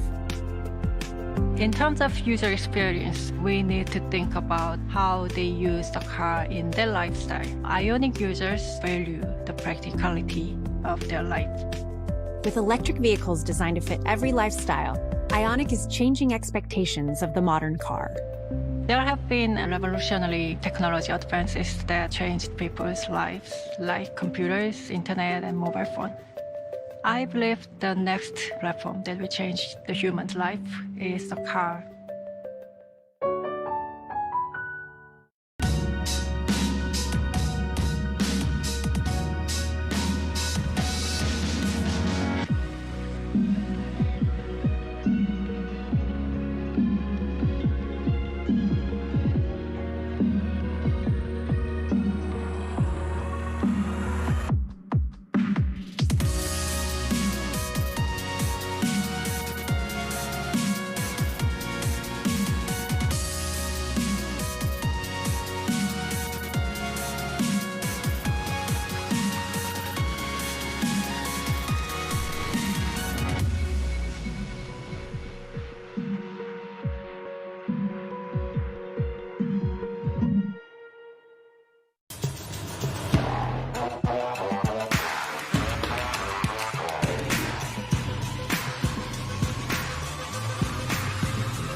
This is Balance of Power on Bloomberg Television and Radio. I'm David Weston. This week, we're taking a closer look at Wisconsin as part of our Swing State series. And today, we welcome Republican Congressman from Wisconsin, Brian Stile, from the southeast of the state. So, Congressman, thank you so much for being with us. Really appreciate it.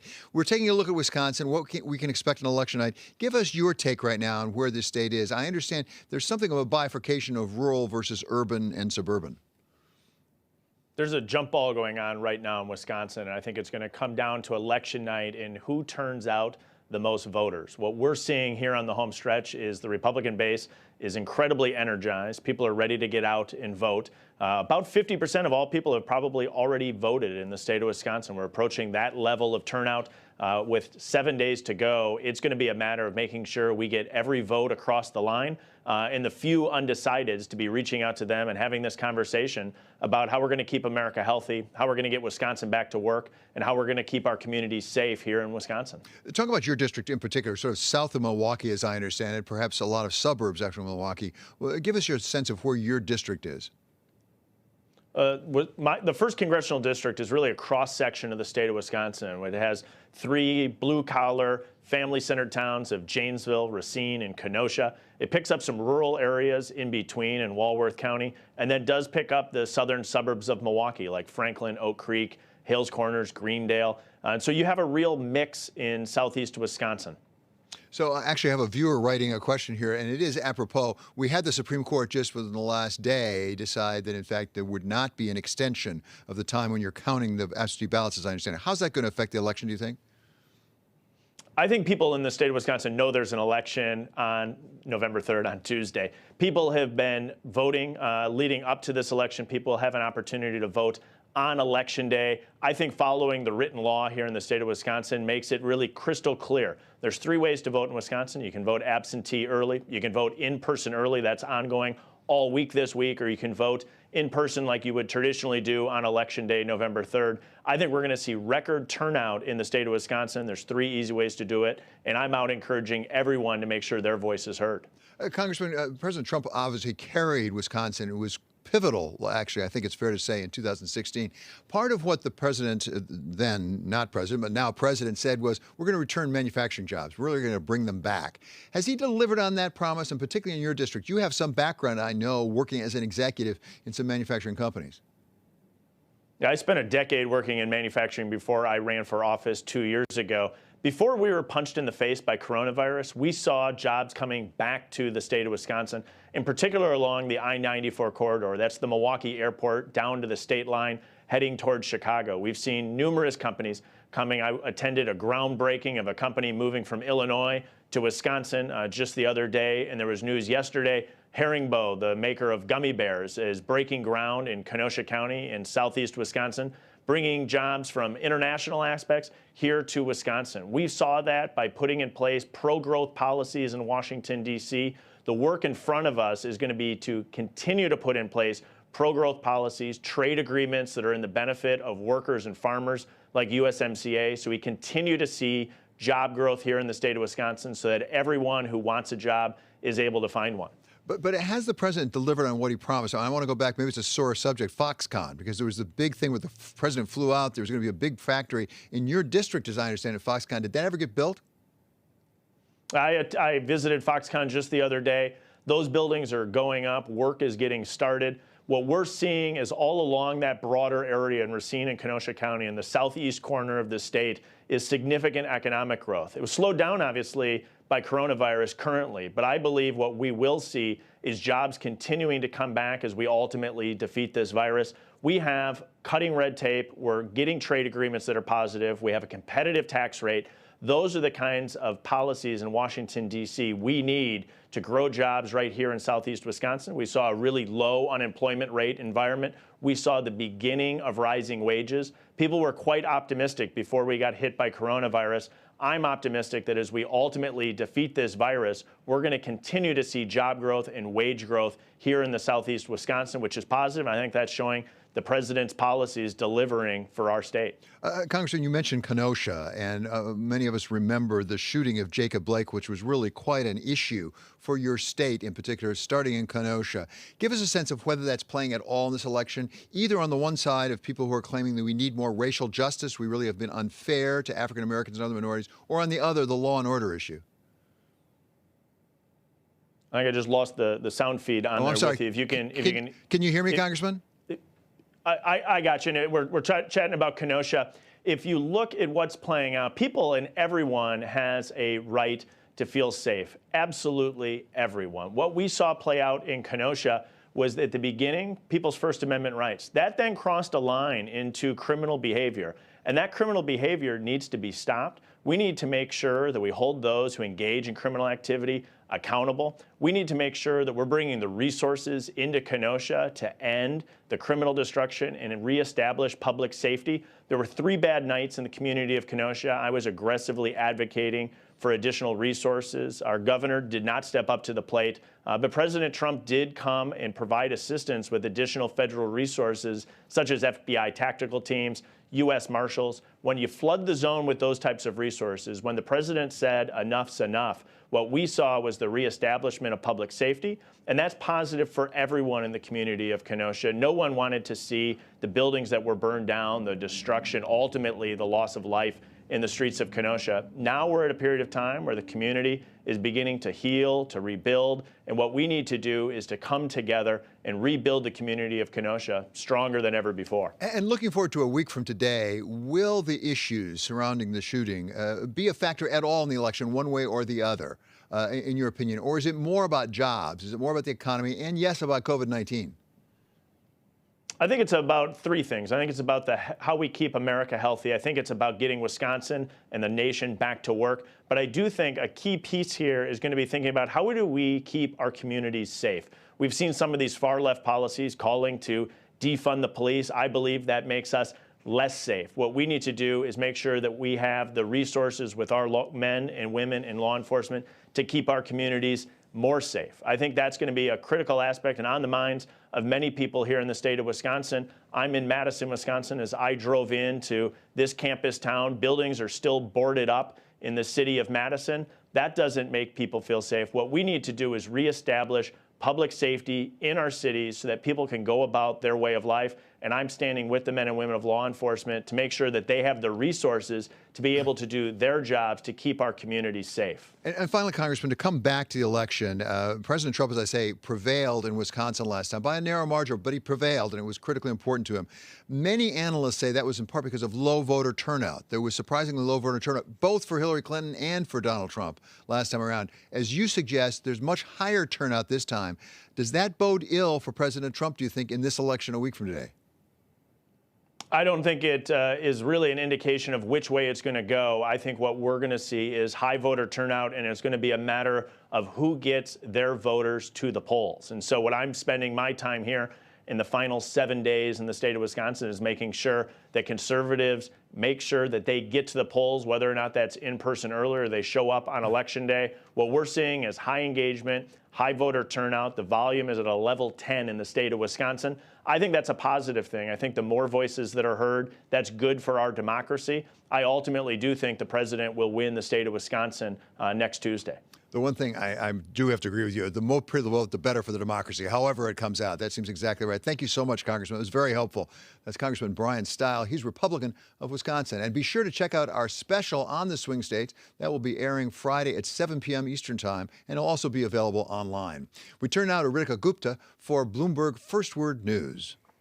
Thanks, David. Joe Biden thinks he may have a shot at doing something no Democratic candidate has done in more than 40 years. That is, win the state of Texas. The Democratic presidential nominee told an NBC affiliate in Dallas-Fort Worth the campaign has put out a major effort in Texas.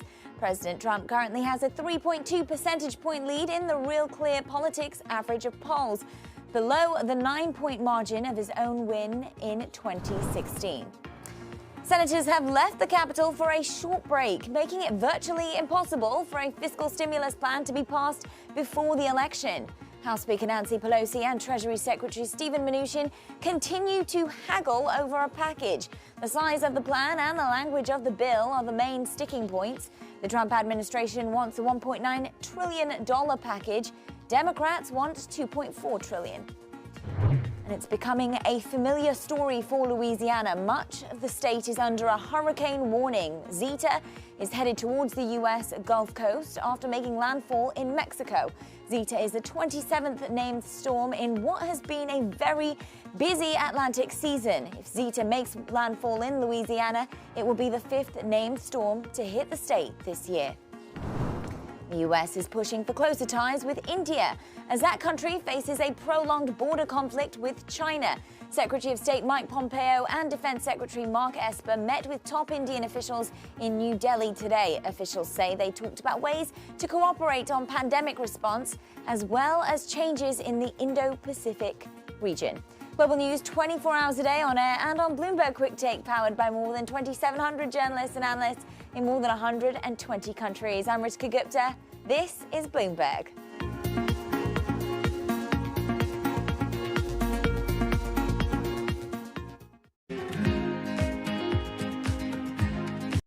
Korea became a global leader in sustainability, in part by supporting technologies that make green growth a seamless part of everyday life. The country continued this tradition with a Green New Deal designed to make Korea's post-pandemic economic recovery greener for people and businesses.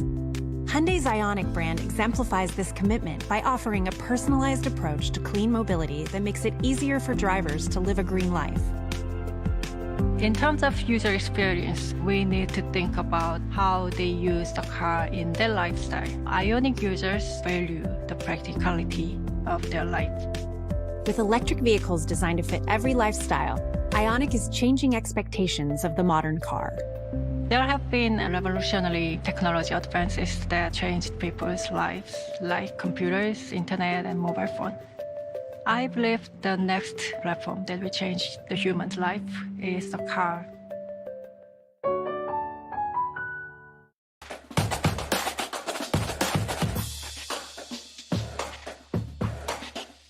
Give you a sense of the real-time action. The 10-year yield tumbling now 11 basis points, so continuing in this knee-jerk risk-off feel.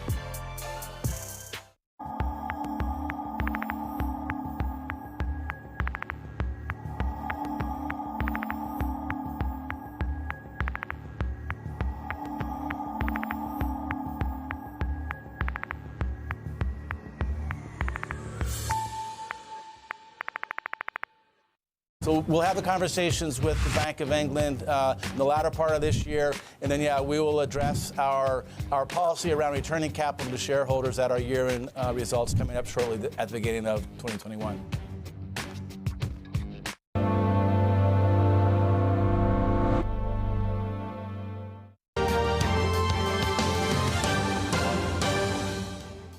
This is Balance of Power on Bloomberg Television and Radio. I'm David Weston. It's time now for Stock of the Hour. We're taking a look at Caterpillar. And the shares of the big machinery company are down, even though the company did better than expected in the third quarter. Joining us now to explain all this is Abigail Doolittle. Abigail? David, yeah, it is sort of an interesting reaction to have the stock down in one of the worst drags on the day for the Dow Industrials and even the S&P 500, even though they beat, and it was a big beat for adjusted earnings. However, although the company is cautiously optimistic, they're not providing a 2021 guidance or outlook. So investors really not liking that. And when we dig beneath the surface a little bit on the quarter, it helps to explain why they're not offering an outlook. And this has to do with the decline in machinery sales being down about 20% in September. So the growth, the demand, especially in energy and mining, still very tepid, weighing on this company. One bright spot, however, David, was China. They're saying that stimulus in that country is helping to boost demand. But overall, the company, the CEO, again, despite not being, being cautiously optimistic, they're not providing the outlook. And it reminds me of 2018 when they said this is as good as it gets.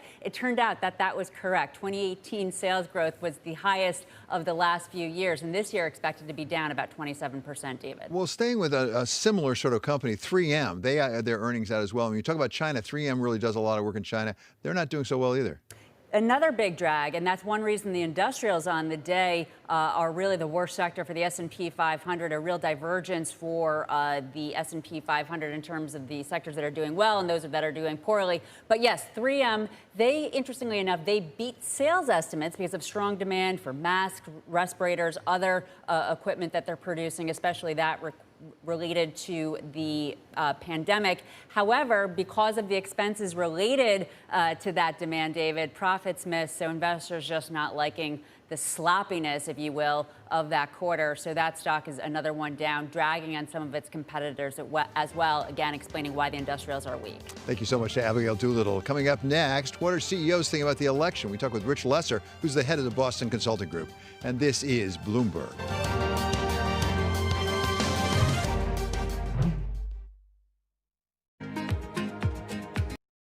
Korea became a global leader in sustainability, in part by supporting technologies that make green growth a seamless part of everyday life.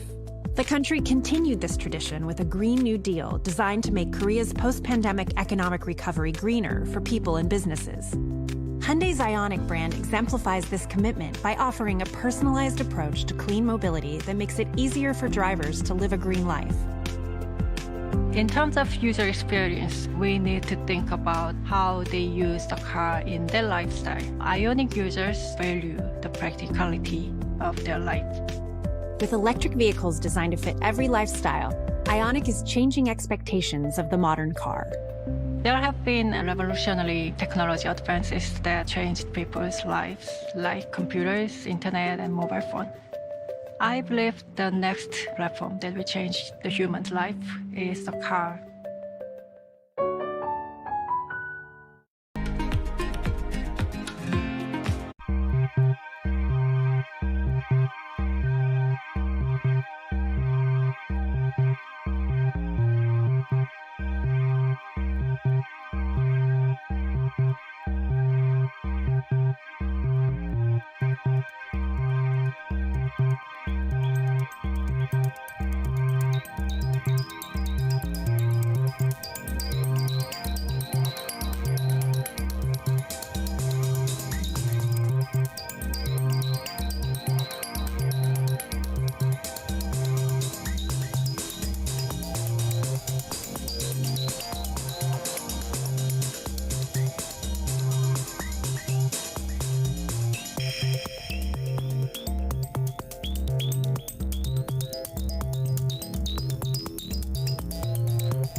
This is really a reminder, isn't it, just how sensitive the markets are to any commentary about trade. We did see some pressure on the yuan, we did see some pressure on the futures. That is now being reversed.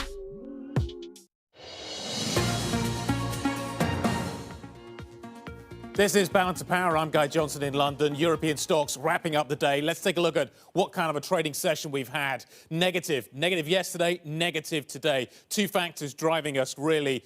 Earnings and COVID, and certainly COVID has been the prime driver.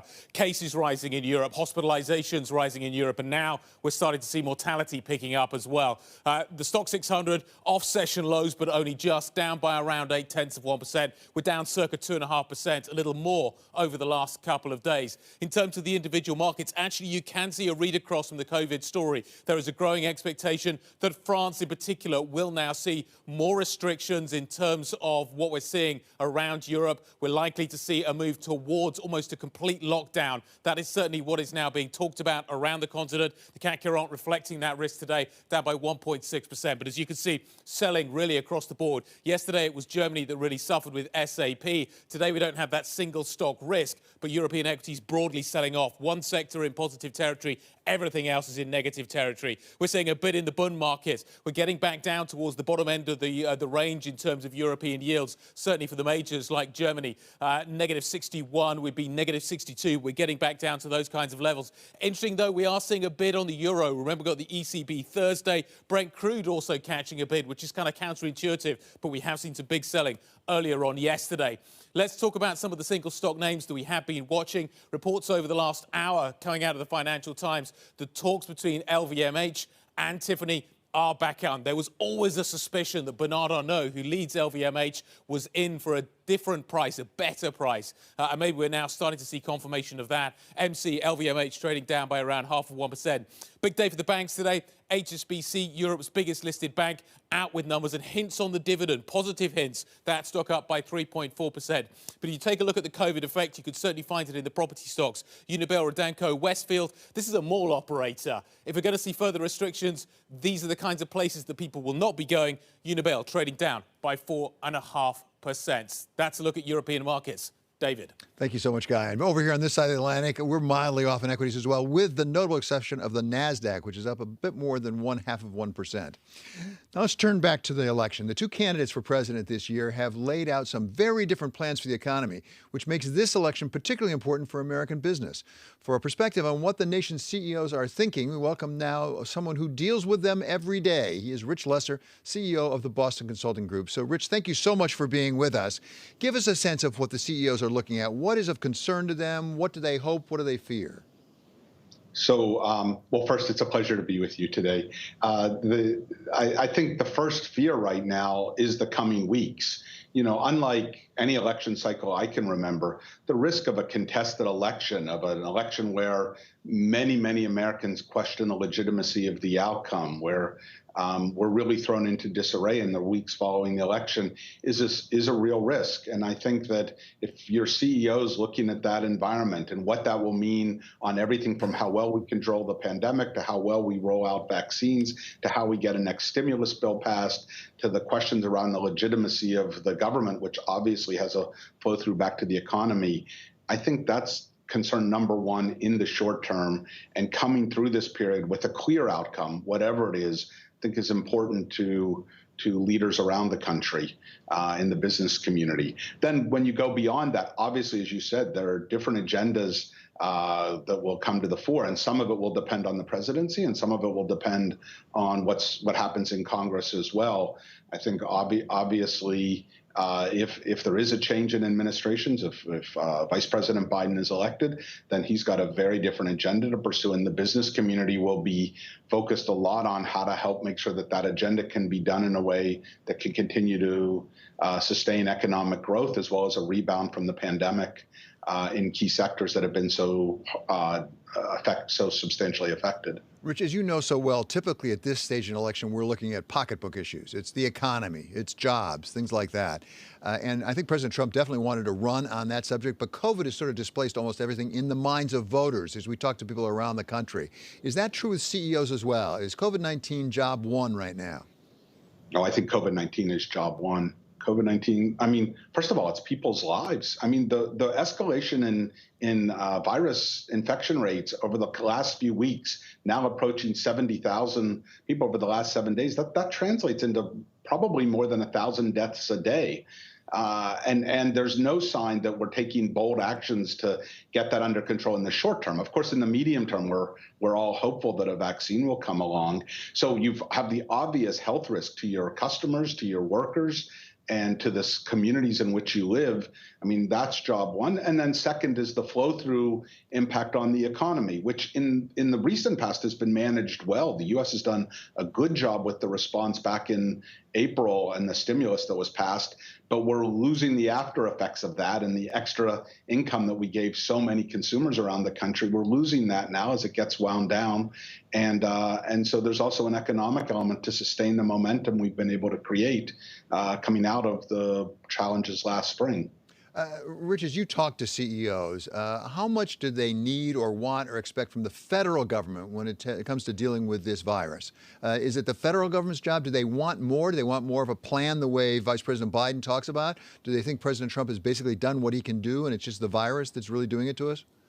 They want more than's been done already. I think that's a fairly safe. Of course, it's not a uniform group, but I think in general, if I think about the business roundtable that I'm a part of, and particularly on the COVID issues where we've done a ton of work, we need stronger response from the federal government. We need it in terms of encouraging mask wearing, which is one of the main things we can do to keep people safe, providing more guidelines to states around behaviors that will help protect the economy, but also protect people. We need it obviously in the next phase. I mean, on the work to date on getting a vaccine through, it's been unique in our history, the speed that it's been done. But the next stages are really hard as well. We need that to work well. We need better testing, tracking, and tracing. So I do think there's an important role, and I think the business community believes for the federal government to try to bring down the rate of infection and get us through this very difficult fight phase until we can have a vaccine, then we focus on accelerating the rollout.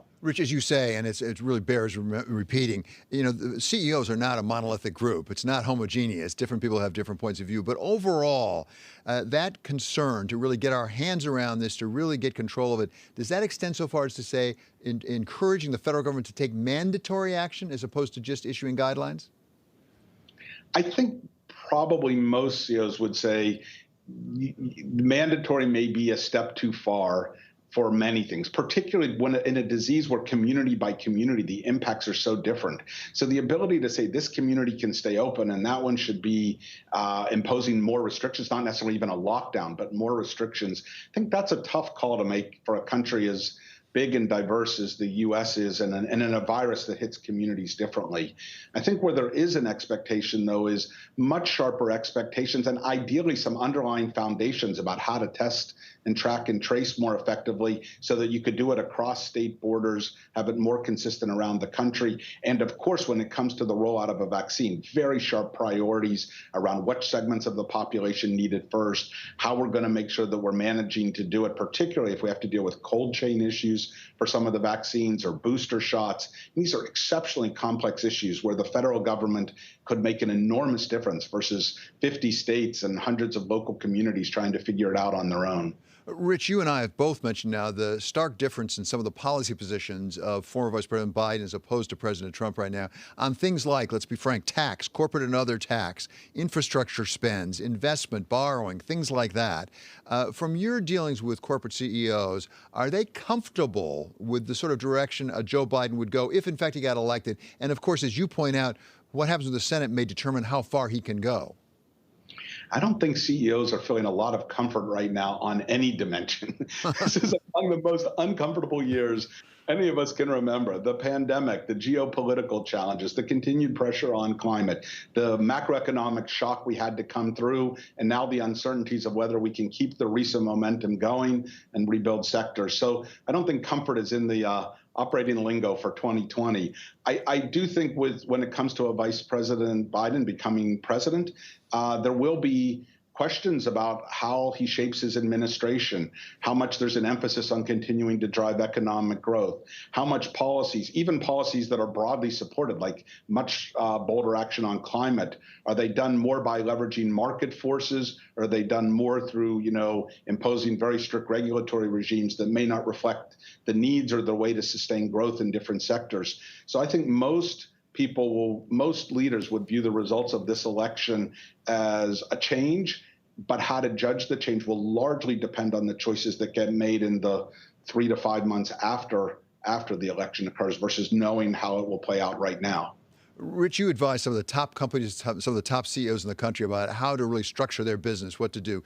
Give some advice to Vice President Biden if he gets elected right now. Would you advise him to have at least one former CEO or someone with some real business experience in there? Because it's been speculated that a lot of people on his staff don't have that experience. We remember in the early days of President Trump, he had all those groups of CEOs he'd summon to the White House and get together. Do you think that's important? I spend my life talking to CEOs inside BCG and in so many communities about how diversity in leadership teams leads to better outcomes. I believe it so deeply, whether it's diversity in men and women, across ethnic lines, in many ways. And in this particular case, in answer to your question, I deeply believe if there were to be a President Biden, if he were to build a more diverse leadership team of different perspectives in trying to do that, the country will go further faster. I think that there are massive challenges to sustain economic growth and take on the massive issues we have, whether it's racial equity and justice, whether it's climate, whether it's getting past COVID and sustaining the economy. I think the business community has a lot to offer, not alone, but as a part of a team that the new president would build.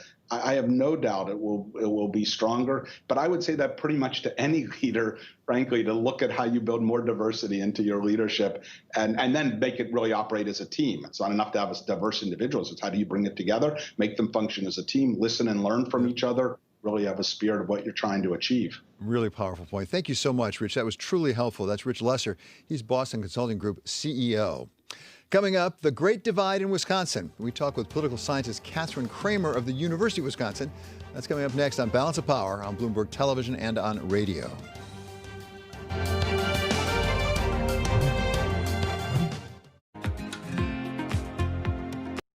Korea became a global leader in sustainability, in part by supporting technologies that make green growth a seamless part of everyday life.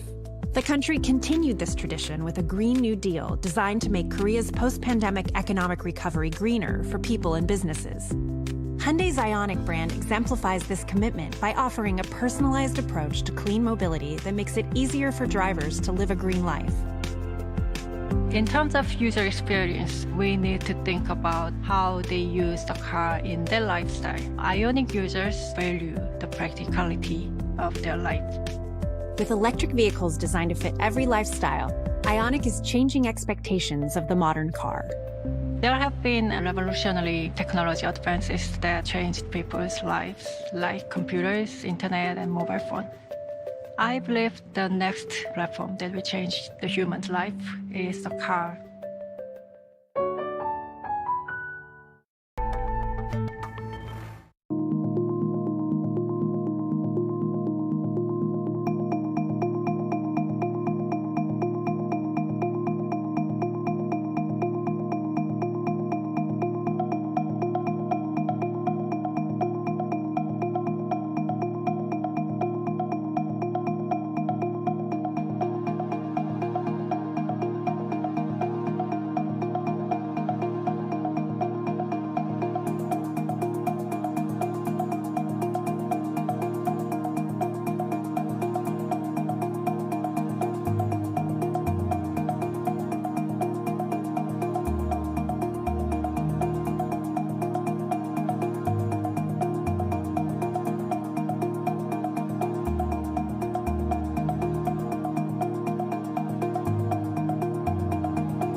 The Boston Symphony Orchestra presents BSO at Home. While you stay inside, enjoy a curated collection of archived concerts and behind-the-scenes stories from BSO musicians. BSO Homeschool provides lessons for music lovers of all ages. New performances and messages from musicians are added regularly. Enjoy these selections and much more at bso.org/at-home.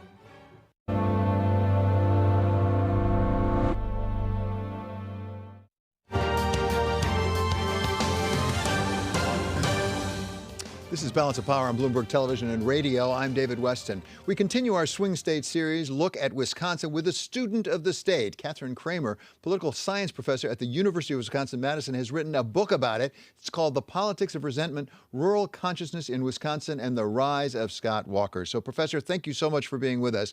We really are your students today. We want to learn as much as we can about Wisconsin, particularly politically as we go into this election. And I start with your book. Talk about the difference we've heard about between the rural part of the state and the urban/suburban. Sure. Thanks so much for having me on. So Wisconsin's a pretty rural state, and by that I mean there's roughly half of the population lives in what you could call a rural place and half in an urban place. And the divide that I wrote about, which many other states in the union are experiencing, is a perception among many people in rural places or smaller communities of feeling like they're not getting their fair share. They're not feeling like they're not getting their fair share of resources, of political power, of attention, of respect. And in 2016, that meant it was kind of fodder for President Trump's campaign, and he tapped into that sentiment pretty well. And many people are watching to see whether that's going to be the case again next week. Well, I guess I have two questions there. Are the people who were committed to Donald Trump last time as committed this time? Are they as enthusiastic in the more rural areas? Number one. And number two, are the people who aren't committed to Donald Trump are more likely to show up to vote? Because I think last time one of the issues was voter turnout, wasn't it? Yeah. All that's really spots of attention this time around. So people who supported Donald Trump last time around, I mean, many of his supporters are still very strongly behind him in Wisconsin. But I would say people who are a little bit more moderate or were a little bit more on the fence in 2016, it looks as though some of them are going for Biden. Part of what's going on here is a lot fewer people have yet to make up their minds. So this time, last time around in 2016, a week out, there were roughly 6%, according to polls, that hadn't made up their mind yet. And we see that number much lower this time around. And it looks like in early voting, which there's been a lot of in this state, that is trending towards the Democratic candidate. So it looks like there's still very strong support for Donald Trump. But the fact that Hillary Clinton is not his opponent this time around, I think, is important because she was pretty unpopular here, primarily in our rural communities and smaller communities. And Joe Biden seems to be a candidate that people don't have quite as visceral a reaction to. So looks like President Trump has a real challenge here in front of him in the state of Wisconsin. You mentioned the absentee ballots, and we understand it looks like a record for Wisconsin, as is across the country. I mean, there are so many people, 65 million or something like that, who have voted already. We had overnight the ruling of the United States Supreme Court declining a request to essentially, as I understand it, extend the period of time when you would count those absentee ballots. Will that have a material difference, do you think, in the election? It might. I mean, there are roughly, as I understand it, at least 300,000 requested ballots that are still outstanding. It could be more than that. And what it means is that people who don't get their ballot back to their city clerk's office by Election Day, or don't get it to their particular polling place by the close of polls on November 3rd, which is 8 o'clock Central Time, that ballot won't be counted. And that could be thousands of ballots. So it could make a big difference. Professor, you've described the difference between the rural part of the state and the urban-suburban part of the state. Are the issues important to the voters different in those two camps, or is it they just come out differently on who would handle it better? What are the top issues? Is it COVID-19? Yeah, great question. It's hard to tell in a way because how people respond to that question of what's the most important issue is so strongly divided along partisan lines. So people who are leaning Republican say that it's the economy by far is the biggest important issue, but people who lean Democratic are saying it's the pandemic. So, and those, partisanship is very strongly correlated with geography in Wisconsin as elsewhere. So the rural parts of the state tend to lead Republican. So it's a little bit harder to tell. And again, depending on how you lean in terms of partisanship, that affects who you think is best able to handle both of those issues. So Democrats say Biden is much better on the economy and the pandemic, and Republicans are saying President Trump is the one for them. I don't want to tempt fate here, but what about the possibility of some resistance or social unrest surrounding the polling places? We've heard rumors about people monitoring the polling places and things like that. There has been a history, most recently in Kenosha, of some unrest. Are you concerned about that in Wisconsin? Sure. A little bit, honestly. I mean, Wisconsin was known as a very kind of civil, nice state until relatively recently, but we're very divided along partisan lines here. I mean, it's a purple state, meaning there's strong opinions on both sides and roughly equal numbers of people on both sides. But also, mentioning Kenosha, I mean, racial justice and racial resentment, racial unrest is front and center in Wisconsin in a way I don't think it ever has been, or at least not in the last 20 years. And so, in Kenosha, we had a shooting of an unarmed black man by a white police officer, followed by the shooting of 3 protesters by a young white man, and 2 of whom died. And so, how that will impact Election Day, no one really knows so far. Most of the talk is rumors. But I have to say that the fact that there was, a kidnapping plan for Governor Whitmer just next door to us in Michigan has people really a bit on edge about what the possibilities really are. Yeah, it's a different Midwest from the one I thought I knew. Thank you so much. Really a delight having you with us, Professor. Thanks for having me. That's Professor Catherine Kramer of the University of Wisconsin. And be sure to check out our special on the swing states. That's airing Friday at 7 p.m. Eastern Time, and it will be available online as well. This is Balance of Power on Bloomberg Television and on radio.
This is Balance of Power on Bloomberg Television and Radio. I'm David Weston. With Amy Coney Barrett now seated as a justice on the Supreme Court of the United States, Democrats are weighing their options to reform the High Court, should they win control of the White House and the Senate.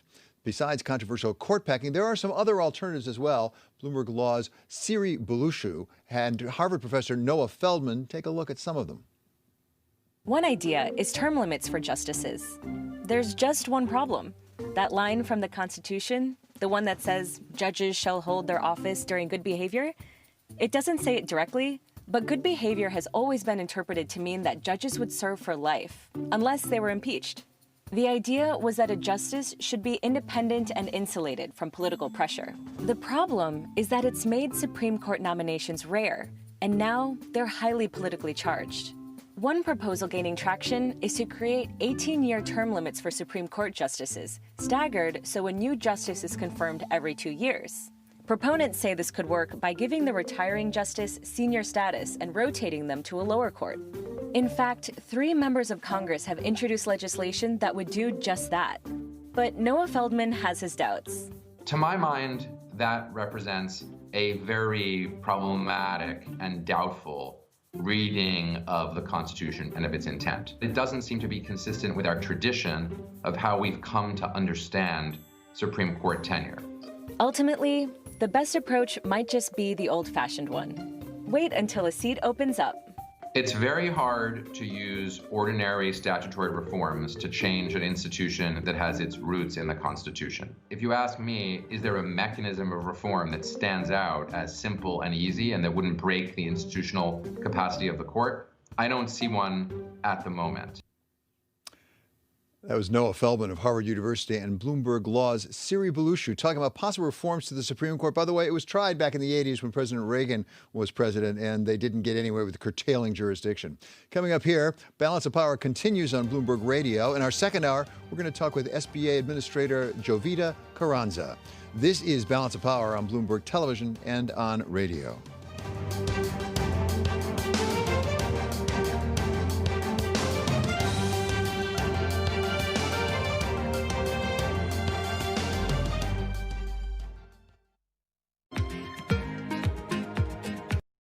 Korea became a global leader in sustainability, in part by supporting technologies that make green growth a seamless part of everyday life. The country continued this tradition with a Green New Deal designed to make Korea's post-pandemic economic recovery greener for people and businesses. Hyundai's Ioniq brand exemplifies this commitment by offering a personalized approach to clean mobility that makes it easier for drivers to live a green life. In terms of user experience, we need to think about how they use the car in their lifestyle. Ioniq users value the practicality of their life. With electric vehicles designed to fit every lifestyle, Ioniq is changing expectations of the modern car. There have been revolutionary technology advances that changed people's lives, like computers, internet, and mobile phone. I believe the next platform that will change the human's life is the car.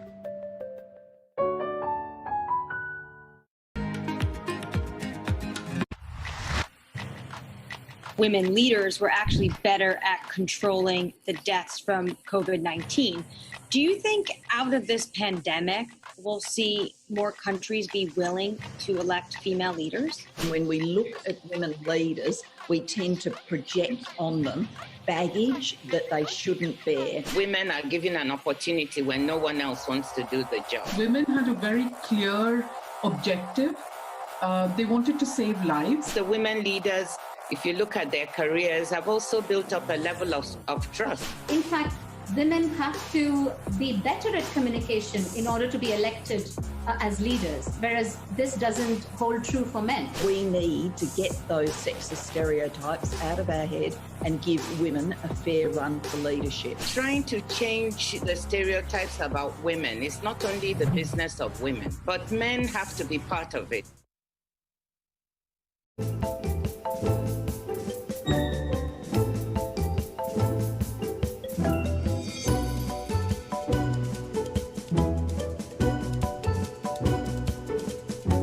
What would you say that the CDC or the FDA or the White House or HHS should have done differently? Almost all of us have underestimated the dramatic impact of this outbreak.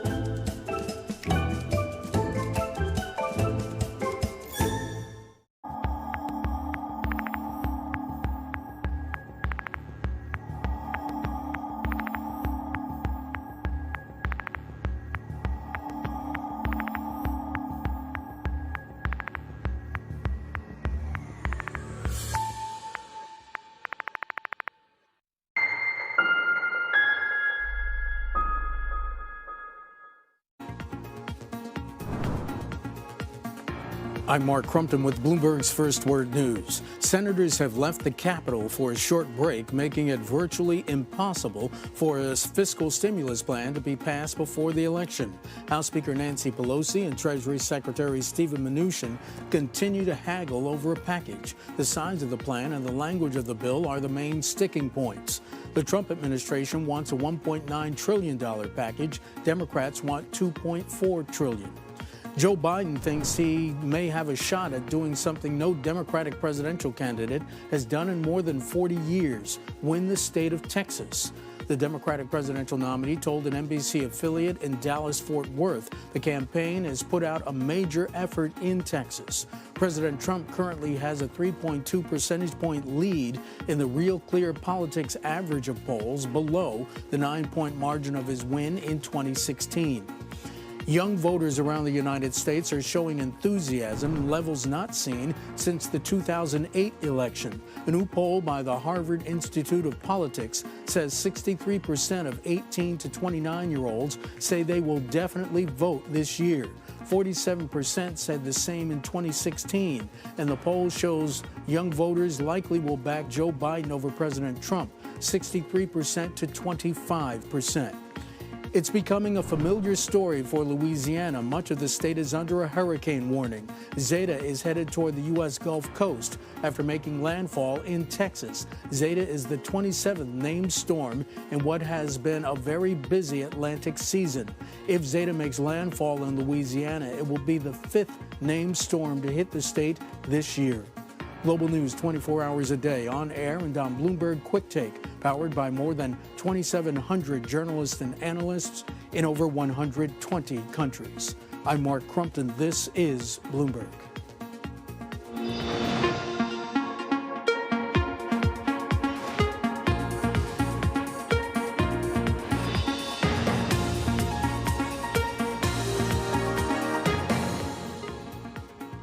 It's 1 p.m. in New York, 5 p.m. in London, and 1 a.m. in Hong Kong. I'm Vonnie Quinn. Welcome to Bloomberg Markets. Here are the top stories on the Bloomberg and from around the world we're following. First up, William Spriggs, AFL-CIO chief economist and Howard University professor, on how the AFL-CIO's 12.5 million members are coping in the absence of more fiscal stimulus. Big news in the semiconductor business, AMD buying competitor Xilinx for $35 billion in an all-stock deal. We'll have details. And an exclusive interview with Mandarin Oriental CEO James Riley on how the pandemic has hit global luxury hotels. So let's have a look at those markets now. We are not seeing the bounce back from yesterday's drop that really hit the market hard, but just not as enthusiastically down today. The S&P 500 down 0.1%. In fact, the Nasdaq, thanks to the Xilinx bump, is up 0.6%. The VIX, as you can see, very close to 33. And even crude oil, it's about the only thing that is bouncing back from yesterday's drop, but still below $40 a barrel.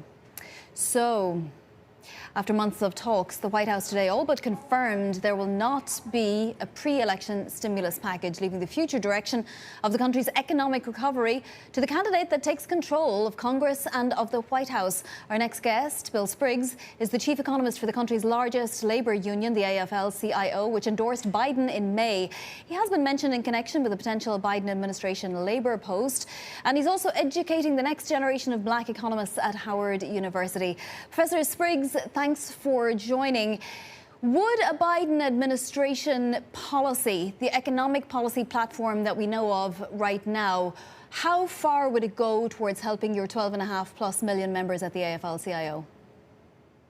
Well, for the immediate need, it would help a lot because Vice President Biden is in favor of the package that Nancy Pelosi has been having in place since May. we have an immediate need right now because millions of people who are unemployed have lost their health insurance, and an important portion of what Pelosi put forward included assistance for workers to make their COBRA payments so they could keep their health insurance. A number of workers are in states that did not expand Medicaid, and Vice President Biden has made clear that in those states, he's going to fill the gap that had been in Obamacare that left those workers unable to afford health insurance. So there's that immediate need. And then, of course, the unemployment insurance system is in shambles, and that will take quite a bit to heal.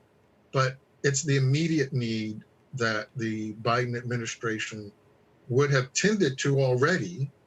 And unfortunately, the Senate Republicans decided back in May that they would prefer to wait out the election before providing relief to America. We know that at least 8 million people have fallen into poverty since the beginning of the pandemic. If we don't get something for some of these people until at least January, and that's assuming there's a turnover in power, what happens to the lowest rung of the economy, to those people that are already teetering on poverty? Well, this is going to be a catastrophe, both for those people and for the economy.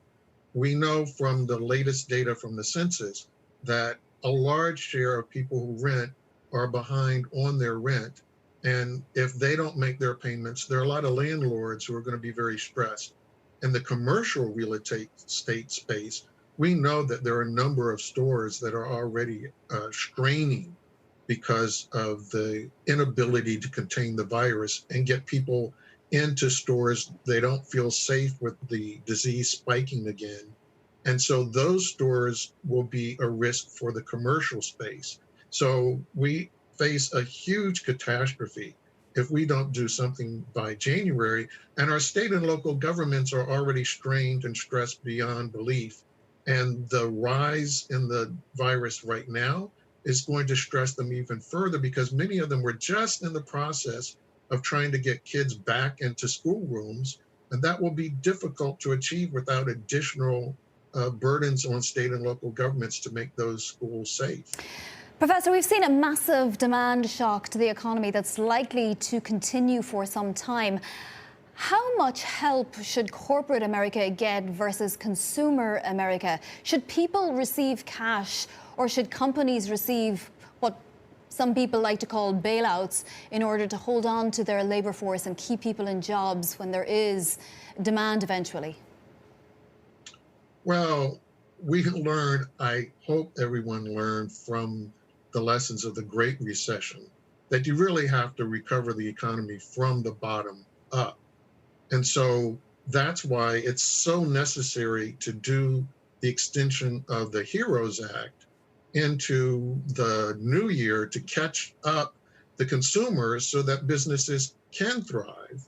And we've learned from comparison of what's going on in Europe that has been much more aggressive in protecting payroll than the United States, that we've created a nightmare for ourselves in trying to reconnect workers to the workplace. That process happened, it appeared quickly in the US, but then it stalled, and now we see that job growth has slowed tremendously. Our ability to reconnect workers is going to be very difficult. So keeping your eye on the grassroots is really the way to make sure that corporations will be the safest coming out of this. So you're saying send cash to homes? Well, you want the people to pay their rents and pay their bills. That's how businesses make profits. So it's better to make sure that the bills get paid. The AFL-CIO is generally opposed to international trade agreements. If there were to be a Biden administration, do we then just assume that we're not going to see that bilateral relationship with China improve, or at least that trade relationship improve anytime soon? Well, that's not correct at all. The AFL-CIO does not oppose international trade. What we oppose are trade agreements that race to the bottom, that don't provide protection for the environment or protection for workers. What we object to is having corporations sit around the table and secretly negotiate deals that favor corporations. trade is a winning proposition for everyone if you design it as a trade deal. What we have had are massive investment deals and tax loopholes written into agreements that have made it difficult for all countries. And you see countries around the world now trying to figure out how can they restructure international tax agreements, because these trade agreements are really disguised tax breaks. So I have to mention the speculation that you might be a contender for a post, Labour potentially, or in the Treasury Department. I mean, have you been having conversations with the Biden camp? No, I have not.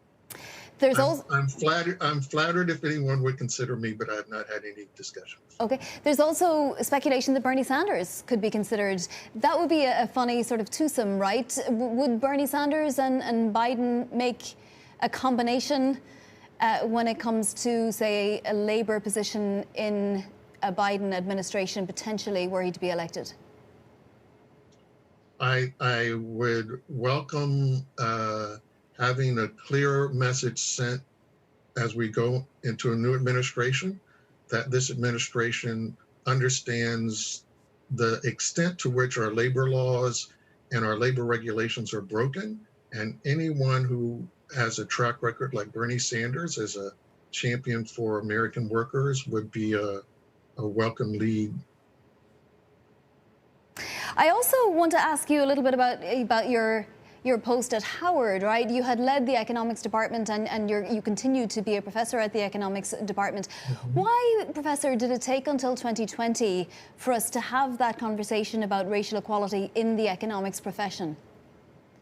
I think, like the rest of the world, economists were shocked and dismayed at the horrible tape of watching Mr. Floyd be murdered, and the almost pornographic nature of the police officer staring directly into the camera was so disturbing that even economists had to question themselves. And of course, this was literally, blocks away from the Minneapolis Federal Reserve Bank. And the president there is a very sensitive person. He's committed to equality and has worked very hard in the Minneapolis area to promote equality. And I think the institute that he established is testament to that. And so I think part of this was, it was in his backyard, and it helped to ignite a conversation because there were more powerful economists than just academic economists who have been deeply disturbed by that. And of course, we're very proud at my department because Kamala Harris is a graduate of the Department of Economics at Howard University. Yes, exactly. A very illustrious graduate, as is, of course, Shaka Hislop as well. We know the sporting field. But you're educating the pipeline, let's say. What's the thing policy-wise that you most want to impart to your students that they will need to take out into the world and implement if there's to be any structural change? Well, the key problem is that economists have made themselves slaves to marginal analyses. And as we've gotten better data and the ability to identify causal elements, we've gone deeper into that fetish of doing things on the margin. It makes you miss the bigger picture. And clearly, when you look at the situations that African Americans face, it's an institutional problem. It's not a problem on the margins. And it has diverted economists away from actually what's the obvious. And so I hope that our students at Howard will continue the legacy that other departments at Howard have contributed to, which is to get people to be well-educated, well-rounded, and to look at the total picture and not handcuff themselves into just looking at small parts of it. Professor Spriggs, wonderful for you to join us. Thank you, much appreciated, and do hope to speak again soon on the economy and lots more. That's Professor William Spriggs, AFL-CIO Chief Economist and Howard University Professor. Coming up, the pandemic created a shortage of many common household items, but now several manufacturers are benefiting from lean inventories. We'll discuss. This is Bloomberg.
are unconventional tools, asset purchases, forward guidance that expand what monetary policy can do. But there are some limits.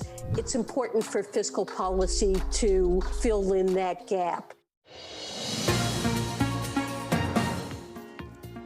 This is Bloomberg Markets. I'm Vonnie Quinn. U.S. durable goods orders rose in September by more than forecast, even indicating manufacturers continue to benefit from steady demand and lean inventories. While those inventories are benefiting manufacturers, it's not such good news for consumers. Early on, the pandemic created rolling shortages, as you know, everything from toilet paper to packaged meat. 7 months later, consumers now face a scarcity of larger household goods as they update their overused equipment and appliances. Bloomberg's Scarlett Fu takes stock of the shrinking stock.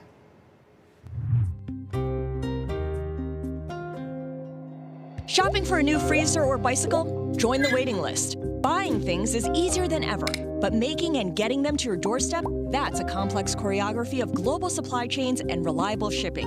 In the early days of COVID, few retailers anticipated any demand surge, while decades of just-in-time manufacturing kept inventories lean. Factories around the globe reopened from initial shutdowns, but often at limited capacity to keep workers socially distanced. The virus also gummed up trade lanes, resulting in a shortage of containers and congestion at ports. With demand climbing on the back of a booming U.S. housing market, an already stretched network is seeing even more stress. Repairing your aging appliances is just as hard, especially after the U.S. raised tariffs on Chinese-made parts. Economists say, get ready for the biggest restocking cycle on record, perhaps straining the system even more. As manufacturers rebuild inventory, GDP will get a boost over the next 2 to 3 quarters. But states that rely on logistics, manufacturing, and construction will outperform those with service-driven economies.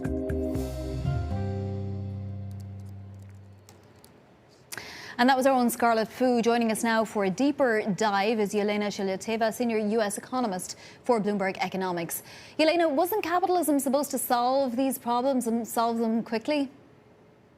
Well, look, this recovery has been anything but even. And the latest data basically highlights what is happening between the services and the goods sector. So as Scarlett mentioned, there was a lot of demand recently for goods, for durable goods, and that is what's driving business investment at this point. But aggregate investment needs to, they are set to fall short of full recovery until the pandemic is past going forward. It's just that right now, what we see is a significant rebound in durable goods, just simply because we have such lean inventories due to our earlier shutdowns. At the same time, the services sector, which is a huge sector of the U.S. economy, is still struggling simply because the companies, restaurants, hotels, other service sector related businesses cannot open. So there's a lot of there's a lot of divergency in the economy at this point. Yes, and Yelena, I mean, at some point, people aren't going to be able to afford to replace their durable goods anyway, right? So, I mean, that's unless we get more fiscal stimulus. So what happens in that instance? So what it comes down to is how much money people will have, right? Right now, there has been a lot of saving for low-income households that came from the stimulus checks, which, we know what happened. Fiscal measures expired, and there's no agreement on the new one. So I totally see, quite a catastrophic outcome in the first half of next year if nothing gets done. At the same time, higher-income households have been saving on not going on lavish vacations and things like that, so they can spend some money on goods. So whatever you want to name it, improving their houses and buying some stuff there. So I would say that these are all very temporary developments. Going forward, we need a steady stream of wage income and obviously some fiscal support for those who cannot work. Because if you look at the labor market, the recovery is only 50% done from a huge decline over the the crisis, in the midst of the crisis. So there's a lot of people who simply don't have income to spend. So going forward, the sustainability of recovery is what really is in question, and not this huge swing between the second and the third quarter, which we will get the results for the third quarter on Thursday. Yelena, how much is China playing into this, and pricing-wise, will people end up paying more for their durable goods because the relationship with China has deteriorated so much? It's been a question since before the pandemic, right? And we haven't really seen much of a movement in there, just simply because of tariffs. And I would say it's less of a factor for the U.S. economy at this point. It's more about the lack of income, really. And in fact, our group is not expecting much inflation on the horizon. We're in a deflationary camp, just simply because aggregate demand is so weak. We will probably not see the Fed getting to the 2% target on a sustainable basis anytime before 2024. All right. Well, doesn't sound all that great. Yelena, thank you very much. Yelena Shilyatyeva of Bloomberg Economics. From New York, this is Bloomberg.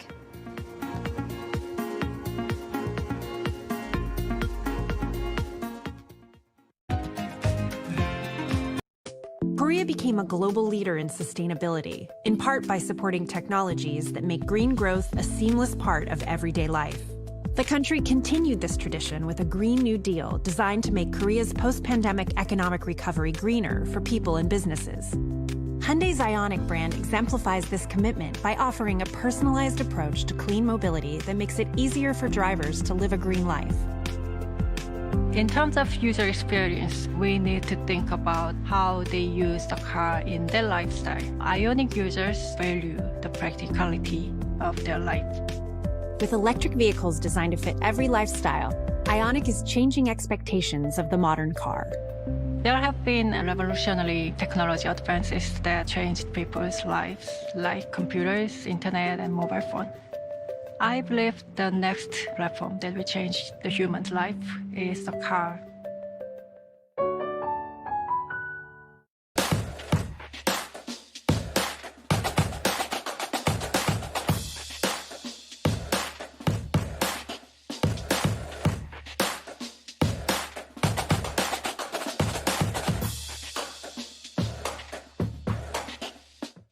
What is happening today in India is actually a determination to rebuild our economy. India has an opportunity not only competing in the space of the factory of the world, but a very big opportunity to compete in being the office of the world. I am David Weston. Bloomberg Television is reinventing one of the most iconic brands in financial television for a new audience.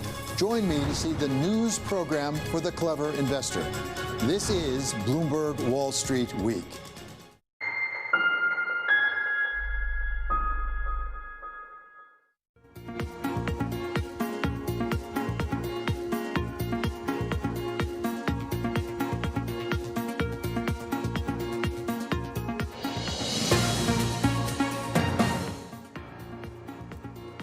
This is Bloomberg Markets. I'm Vonnie Quinn. It's time for your latest Bloomberg Business Flash. Look at some of the biggest business stories in the news right now. Record low mortgage rates spurring competition for an increasingly scarce supply of houses. U.S. home prices rose the most in 2 years in August, according to the S&P CoreLogic Case-Shiller Index of Values in 20 large cities. Prices rose 5.2% from the previous year. The cities with the fastest rising prices: Phoenix, Seattle, and San Diego. Airbnb apparently one step closer to its widely anticipated IPO. The sharing service says it will list its shares on the Nasdaq. Bloomberg has reported that Airbnb will seek to raise as much as $3 billion in an IPO later this year. In August, the company had filed for the offering confidentially with the SEC. It's a combination of two of the world's best-known toys. The company behind the Etch-a-Sketch is buying the maker of the Rubik's Cube. Spin Master will pay about $50 million for Rubik's brand. Like a lot of other toys, sales of Rubik's Cubes have soared during the pandemic. The company's CEO expects a 15 to 20% increase in revenue this year. And that is your latest Bloomberg Business Flash. So let's take a quick look at the market. The main thing to say is that the VIX is at 33 and change. We have the S&P 500 unchanged right now, so crawling its way back to flat. The Nasdaq up 0.6%. That's primarily on the Xilinx news. We're going to be talking about that in a few minutes. And as you can see, Xilinx is up 7%. It's the best performer right now in the major indices. We have not much movement currency-wise, although we are seeing the Chinese yuan continue to strengthen just that a little bit at 670.18 right now. And in terms of the dollar index, we're back below 93. This is Bloomberg.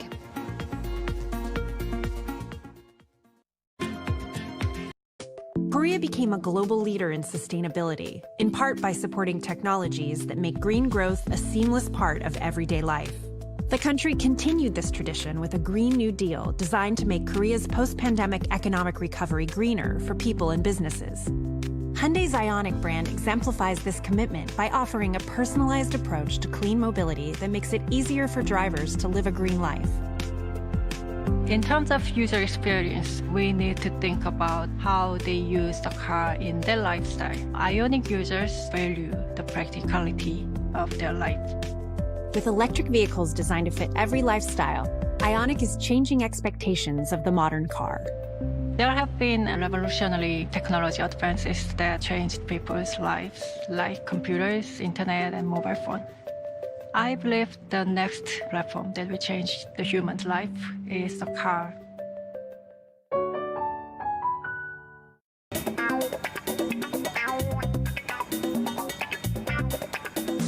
In a city like Tokyo, vending machines seem to be everywhere. There are literally millions in Japan, and it's a big business, selling $44 billion of goods in 2016. With COVID-19, those sales are slowing down, which means getting rid of unprofitable machines.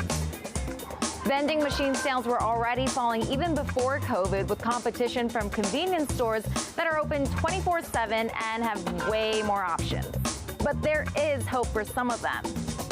About an hour away from central Tokyo is the Retro Vending Machine Park.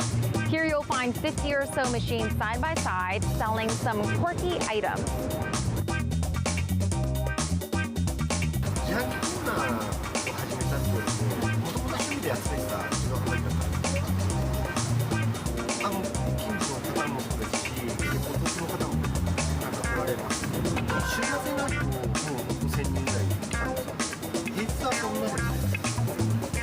Turning vending machines into tourist attractions may not be a solution for bigger business, though, since it requires labor and efficient distribution.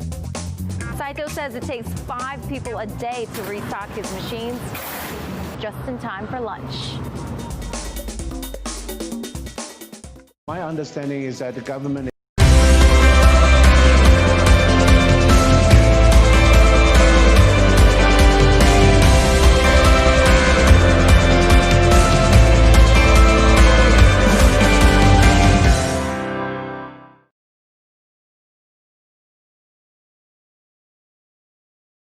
Bloomberg ETF IQ Europe.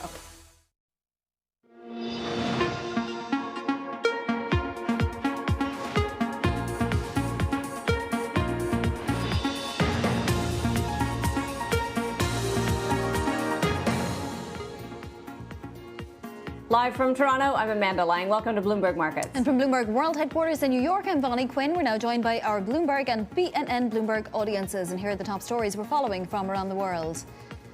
AMD to buy Xilinx for $35 billion stock. The chipmaker agrees to buy the company in that all-stock deal, which allows it to take on competitors such as Intel and break into the profitable market for data center computer components. Senators depart Capitol Hill. A pre-election stimulus deal looks to be near impossible as the Senate adjourns until after the election. We'll discuss that and the outlook for foreign policy with former State Department senior advisor Lauren Baer. Insight into the luxury hotel industry. We'll hear from the Mandarin Oriental CEO about the outlook for business and leisure travel as economies try to reopen across the globe.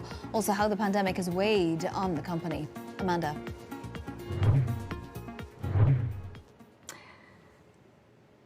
And we are keeping our eye on markets here. A bit of a mixed picture. The subgroups of the S&P 500 are decidedly mixed, about half up, half down. Tech is one bright spot. We are seeing a little